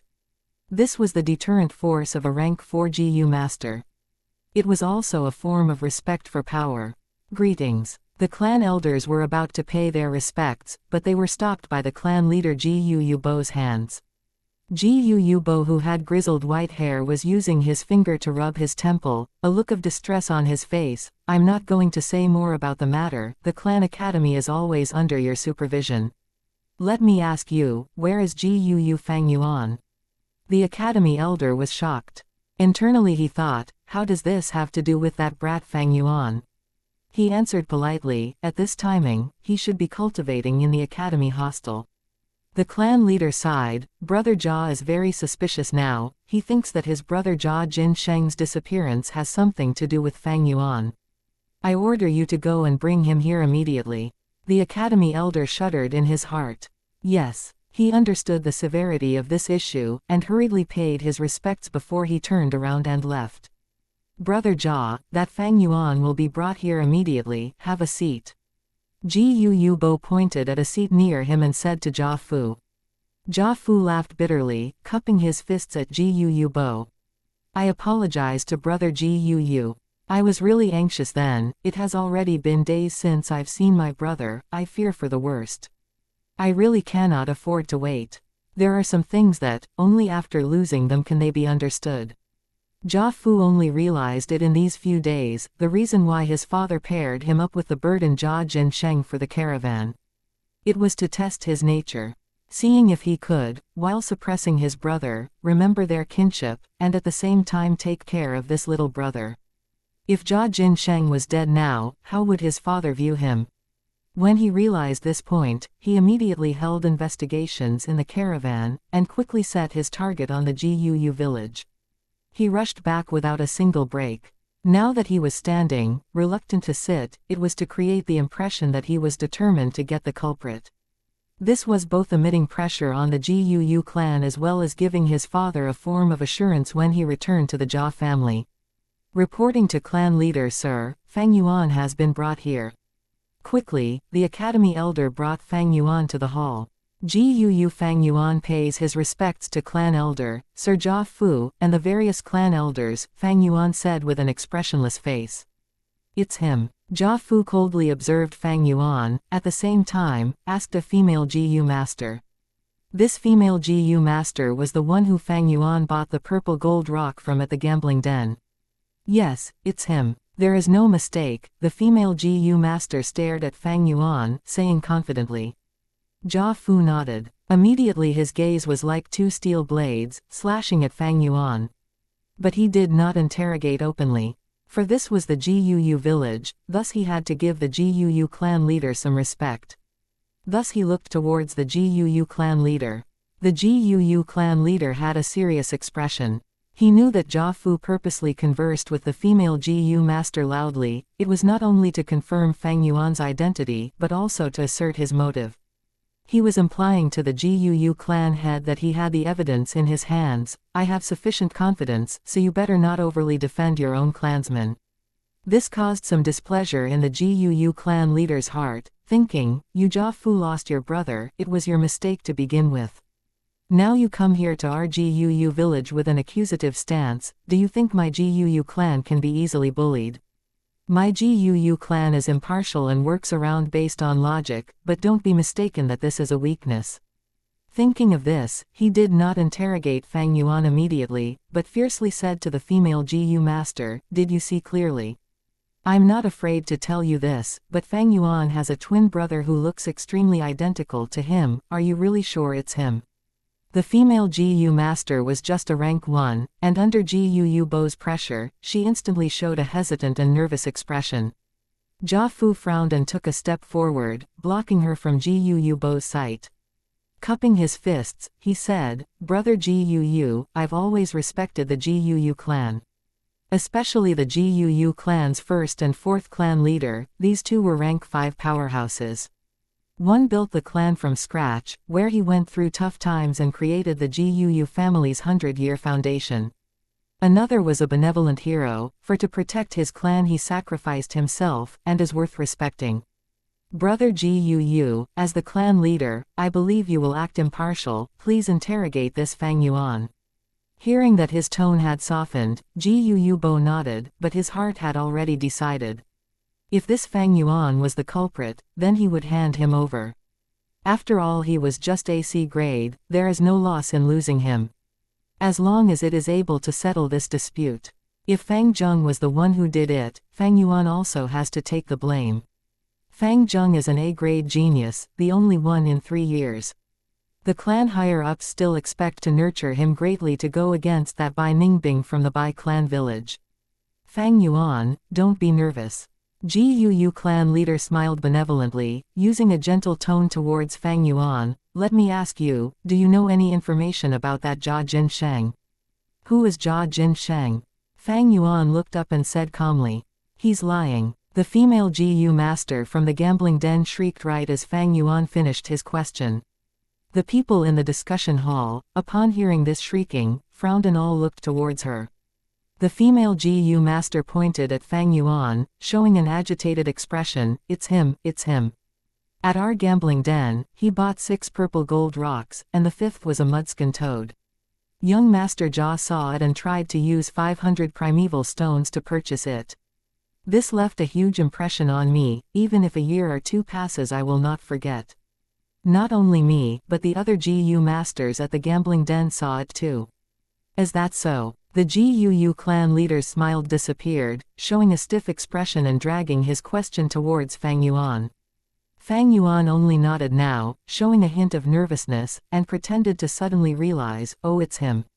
All right, if he's Jia Jin Sheng, then I do know him. But after the gambling den incident, I did not see him ever again. He's lying again. This time, it was not the female GU master, but a male GU master who called out in public. Fang Yuan looked towards him, and as if he had recognized him, showed an expression of shock, but quickly tried to hide it. His expression changes were reflected in everyone's eyes. Everyone started to ponder. Esteemed sirs, I am an employee at the wine shop. The male GU master first cupped his fists to everyone, and then vigorously pointed at Fang Yuan. That night, I saw clearly at the wine shop. He was sitting with young Master Jia Jin Sheng, and the two secretly conversed for a long time.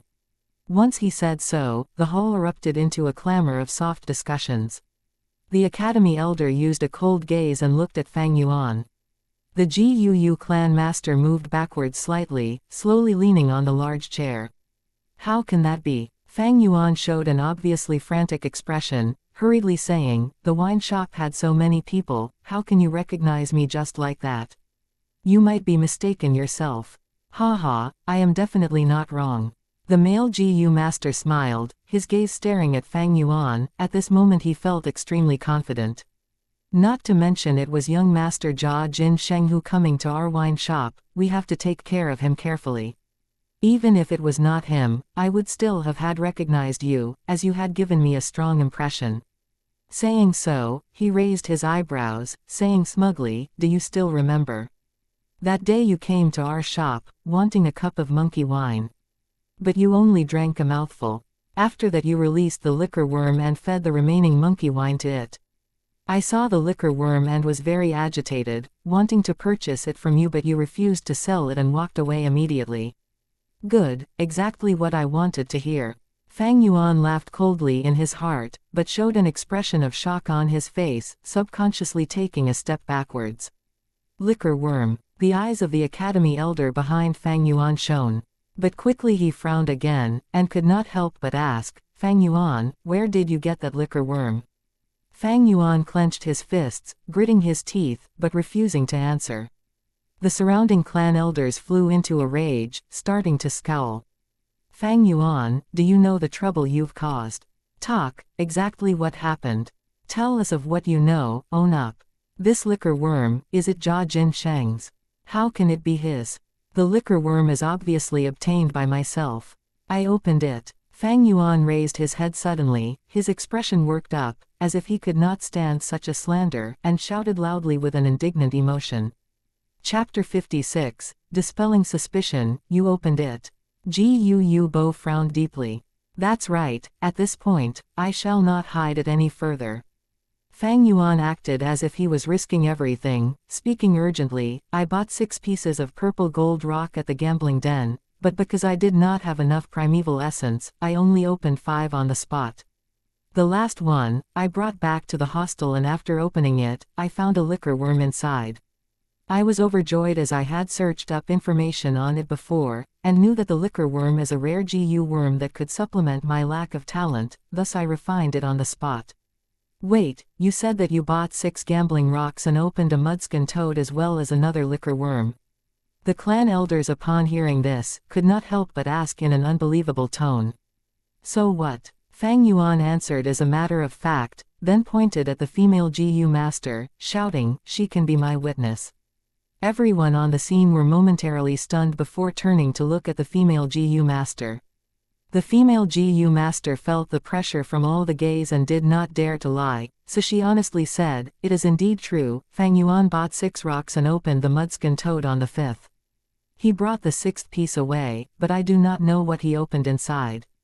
Buying 6 purple gold rocks and getting 2 Guu worms consecutively, isn't this luck way too good? The clan elders mumbled, what's so hard to understand? It's luck, who knows, hey, back in the days when I gambled rocks I also. Wait, Guu worms are hard to refine, why did it sound like Fang Yuan easily refined it? Some of the family elders asked suspiciously. You're muddled. Don't you know that when a Guu is extracted from a fossil, they're extremely weak, tittering on the brink of death? Even refining then from a lower rank is possible. What's so peculiar about him refining the liquor worm?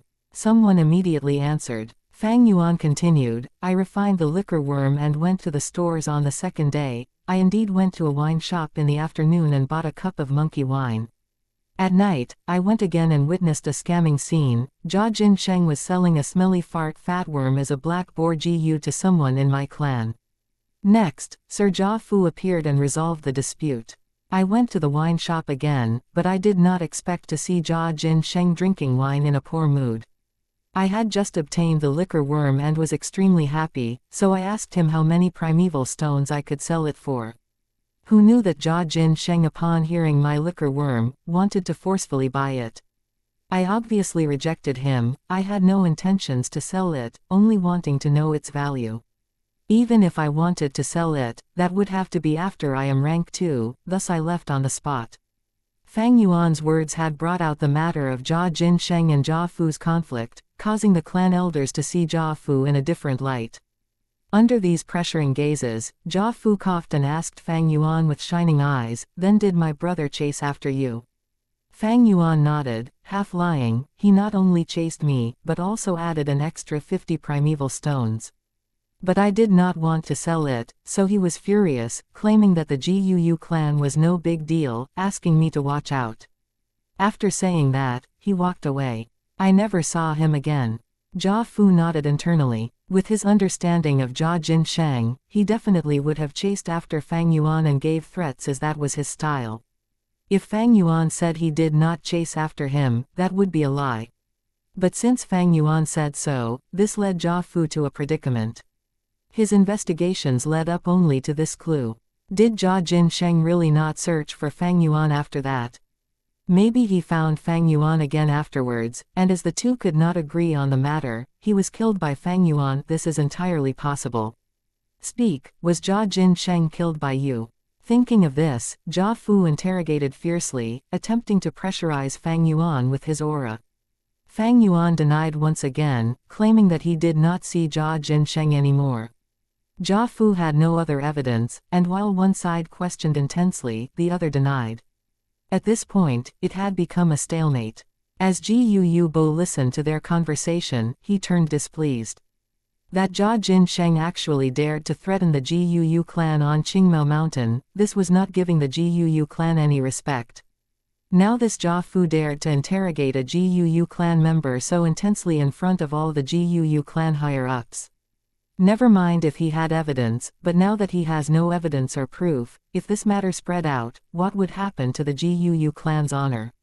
Brother Jia, it's not that I want to speak out of turn. The clan leader interrupted his interrogation and continued, Jia Jinsheng has gone missing for so many days, hope is bleak. The culprit who caused this crime definitely left behind some traces. Did brother find anything yet? Jia Fu stared fiercely at Fang Yuan before raising his head and sighed, I understand brother's words. If there were any traces, I would not have come here to find the culprit. That criminal is obviously experienced with vile methods and meticulous handling. To speak the truth, all the clues are at a dead end, and on the day we left, there was a huge rain that could have washed away all the possible blood traces. Guu Bo smiled faintly. Brother Jia, I heard that your Jia family has a tracing Gu worm called the underworld path butterfly. It can emit soul fragrance and be implanted on Gu worms. The scent is colorless and odorless, and never fades. Your Jia family members' Gu worms all have this scent. As long as you use the underworld path butterfly, following the fragrance, you'll be able to find the Gu worms and thus your brother. Jia Fu solemnly said, I used the underworld path butterfly long ago, but there was no effect. I'm sure you've heard that once the Gu worm dies, the fragrance dissipates. Evidently the murderer killed all of the Gu worms in my brother's possession. Guu Bo's words turned, that's strange. The murderer harmed your brother, but he did not go for the Gu worms, or for extortion to get primeval stones. The murderer killed this tiny rank 1 Gu master, what was the motive? Indeed, what was the motive? Regardless of whether Jia Jinsheng was dead, there had to be a motive, right? If not for Gu worms nor primeval stones, then was it for love? But if it was a crime of passion, it had to be a long-term process, and Jia Fu would not have come to the Guu clan. The caravan members and clansmen would fall under greater suspicion as they have a long relationship with him.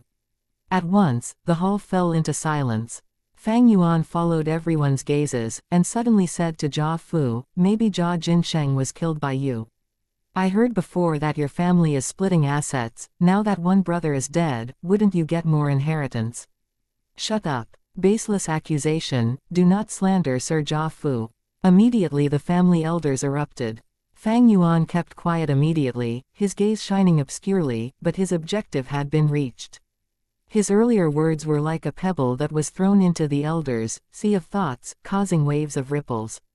The clan elders followed this train of thought, and started to think, Jia Fu cannot kill Jia Jinsheng, this causes more harm to him than reward. Wait, even if he won't do it, that does not mean others won't. The Jia family's internal dispute. A certain elder had a flash of inspiration and lightly muttered. His volume was not high, but in the silent hall it could be heard clearly. At once, the elder's gaze shone. Finally, they have thought of this. Fang Yuan's mouth twitched, his eyelids drooping, hiding away his cold gaze. The Jia family's clan leader wants to split the assets and impart the role of clan leader, and because of this his children underwent intense competition, especially Jia Fu and Jia Gui, both being rank 4 GU masters and having their own supporters. In these few years, the Jia family situation is somewhat known by many of the mountain villages. Jia Jinsheng's misfortune was too strange. Currently there was no evidence showing that Fang Yuan was the killer. It was obvious that the motivation for murder was not enough just based on the theory of killing just because of a liquor worm. At the same time, the murderer's actions and methods would not be so meticulous and secretive. But if Jia Gui was the one acting in the shadows, then it could be explained. Everyone present was a higher up, and as someone in a position of power, there had to be something capable about them. At least for political schemes, they had great intuition and perception. The Jia family dispute, this gave everyone's imaginations a pair of wings. The Jia family clan leader had arranged Jia Jinsheng to join the caravan. One reason was to test Jia Fu's nature, to see if he was a good brother, and only suppressed but not bully his brother. Now that Jia Jinsheng was in trouble, Jia Fu would be implicated, and who is the true winner? Obviously Jia Fu's greatest competitor, Jia Gui. The criminal's actions were so fluid, causing all clues to come to a dead end. This showed how experienced the criminal was. How could this be done by a 15-year-old like Fang Yuan? All the answers were revealed at once. The discussion hall was still silent, but the elders exchanged gazes full of meaning. To make someone believe in something wholeheartedly, it is not through convincing, but directing. Fang Yuan's keen observation allowed him to see these glances, and he laughed coldly in his heart, but his face still showed an expression of indignance and stubbornness. Jia Fu's face was so dark and gloomy it could drip water. The matter of the Jia family internal dispute caused him to think of Jia Gui. At that moment, his soul shook. Who else had a greater motivation than Jia Gui? No one. I understand now, I understand everything. The academy elder stood behind Fang Yuan, looking at him. His eyes shone. Fang Yuan is both lucky and unfortunate, meeting Jia Jinsheng at the last moment. With his age of just starting to attend school, how can he get rid of all the evidence? If he had such scheming abilities, how can he show this expression of indomitability? He denied it earlier just to hide the existence of the liquor worm. At this point, everyone had dispelled their suspicions towards Fang Yuan. Getting rid of the suspicions on me is just the first step, what happens next is crucial. Fang Yuan was in grasp of the situation, and at this point, everything was going according to plan. He sighed internally and looked at Jia Fu. Jia Fu looked at him too, the unfriendliness in his eyes growing obviously more intense. Chapter 57, A Gentleman's Lie. Jia Fu was conflicted. He had dispelled his suspicions of Fang Yuan and was certain that Jia Gui was the mastermind. But yet, so what if I know the truth? Jia Fu felt anger and sadness surging. I have no evidence at hand, so if I accused Jia Gui in front of father without any proof, father might even think I am trying to frame him. Jia Fu was smart, and he looked at Fang Yuan, a light flashing in his eyes. Jia Jinsheng had journeyed with him together, and now that he was missing, it was Jia Fu's fault for not taking care of him. Since he could not accuse Jia Gui, he had to give his father some answer. And this answer was in front of him. That's right, if Fang Yuan is the scapegoat, it would at least help me get through this crisis. Once I get over it, I can get back at Jia Gui with twice the payback. Jia Fu thought deviously. He raised his pitch, interrogating Fang Yuan. Fang Yuan, how do you prove that you did not harm Jia Jinsheng? The clan elders were stunned. This is obviously your internal dispute, why are you still grabbing onto my clansmen? Only the GUU clan leader looked grim, his expression turning sharp as he stared at Jia Fu. Fang Yuan, what proof do you have to show that you were not present at the time and did not harm Jia Jinsheng? If you can't prove it, you are the murderer. Jia Fu pointed at Fang Yuan, his gaze furious as he threatened with his aura. He's trying to push our clan's Fang Yuan into being the scapegoat. How atrocious. At this point, the clan elders had reacted and their expressions all turned unkind. They had been fighting and scheming against each other for a long time, so if they thought about it, they would know easily about Jia Fu's standpoint and intentions. Witness. Of course I do. I prepared it long ago. Fang Yuan smiled internally, but showed an expression of shock, as if he wanted to speak but couldn't. No need for others, just tell me if you do or not. Jia Fu raised his voice again, forcing Fang Yuan. Fang Yuan showed an indignant expression, but finally gritted his teeth and said helplessly, no. Ha ha. Then you are. Jia Fu was about to declare his verdict, but at that point. Halt. The academy elder took a step forward and stood in front of Fang Yuan with a solemn expression. Of course he has a witness, that would be me. You? Jia Fu asked in shock. That's right, me. The academy elder, facing rank 4 Jia Fu, was slightly overpowered. But seeing Ji Yu Bo's encouraging gaze, he gathered his courage and raised his head. These days when Fang Yuan unexpectedly became the first to break through the middle stage, I sent my men to investigate him. His everyday activities and actions are recorded down. There was no time for him to harm Jia Jinsheng. Yes, this is it. Fang Yuan hid behind the academy elder's back, where no one could see his curled lips, revealing a smile. Jia Fu's expression was dim. He did not expect the academy elder to stand out and protect Fang Yuan. The crucial point was, the Ji clan leader did not object. This had a great meaning, for it meant the Ji clan was going to protect Fang Yuan. I get it. I wanted to get Fang Yuan to become the scapegoat, but that was from my perspective, and I did not consider their perspective. Indeed, once Fang Yuan is criminalized, the Ji clan has to bear the evil name of harming a Jia family member. From then on they will have to face the Jia family's retribution as well as losing their own reputation. Furthermore, future caravans would not dare to come here and trade anymore, the loss is too great. Thinking of this, Jia Fu was anguished and wanted to slap his own head. The Ji higher-ups did have such considerations.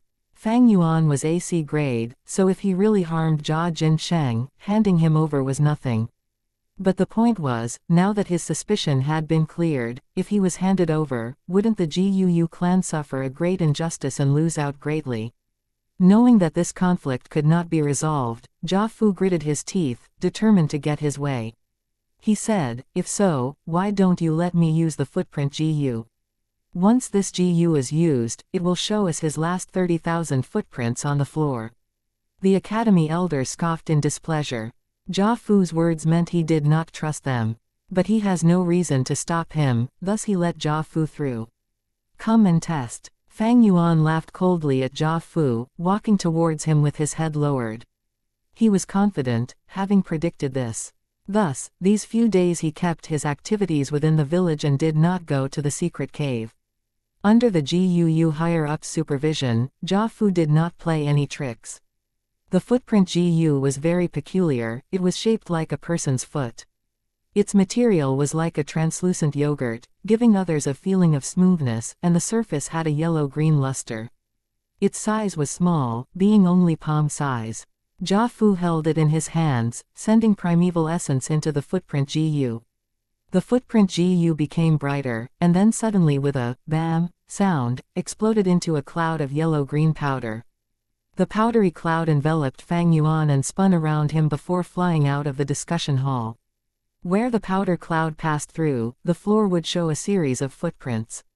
These footprints glowed in a yellow-green light around the same size as Fang Yuan's foot. They were Fang Yuan's footprints when he entered the discussion hall. The footprints extended from the family head pavilion into the academy hostel and then to the academy and circulated.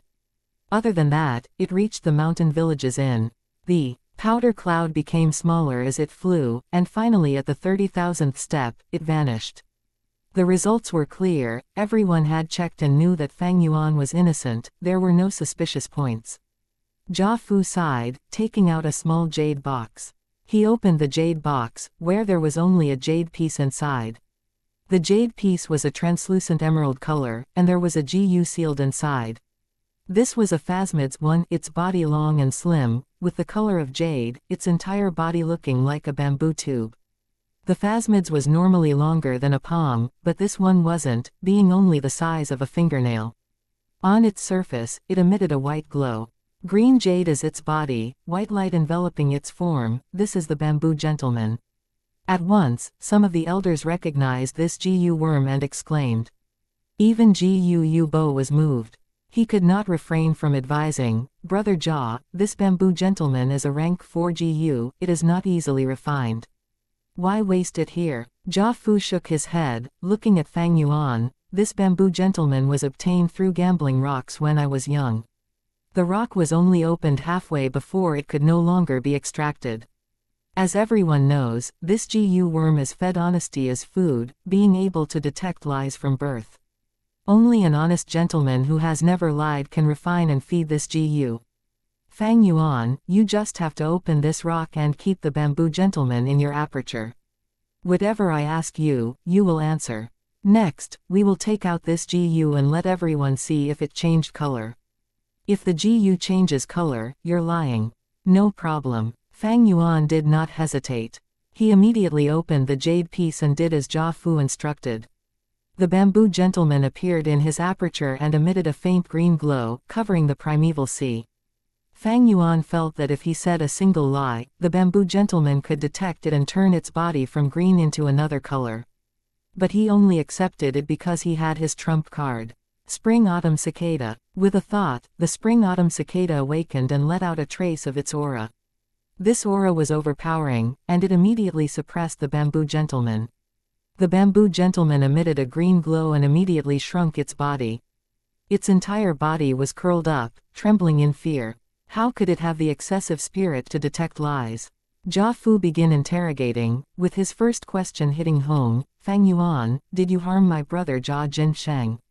No, Fang Yuan affirmed. Jia Fu asked, do you have any other information about him? Fang Yuan shook his head, no idea. Jia Fu asked again, did you say anything dishonest to us earlier? Fang Yuan shook his head again, no. All right, you can take out the bamboo gentleman now. After finishing with 3 questions, Jia Fu instructed Fang Yuan.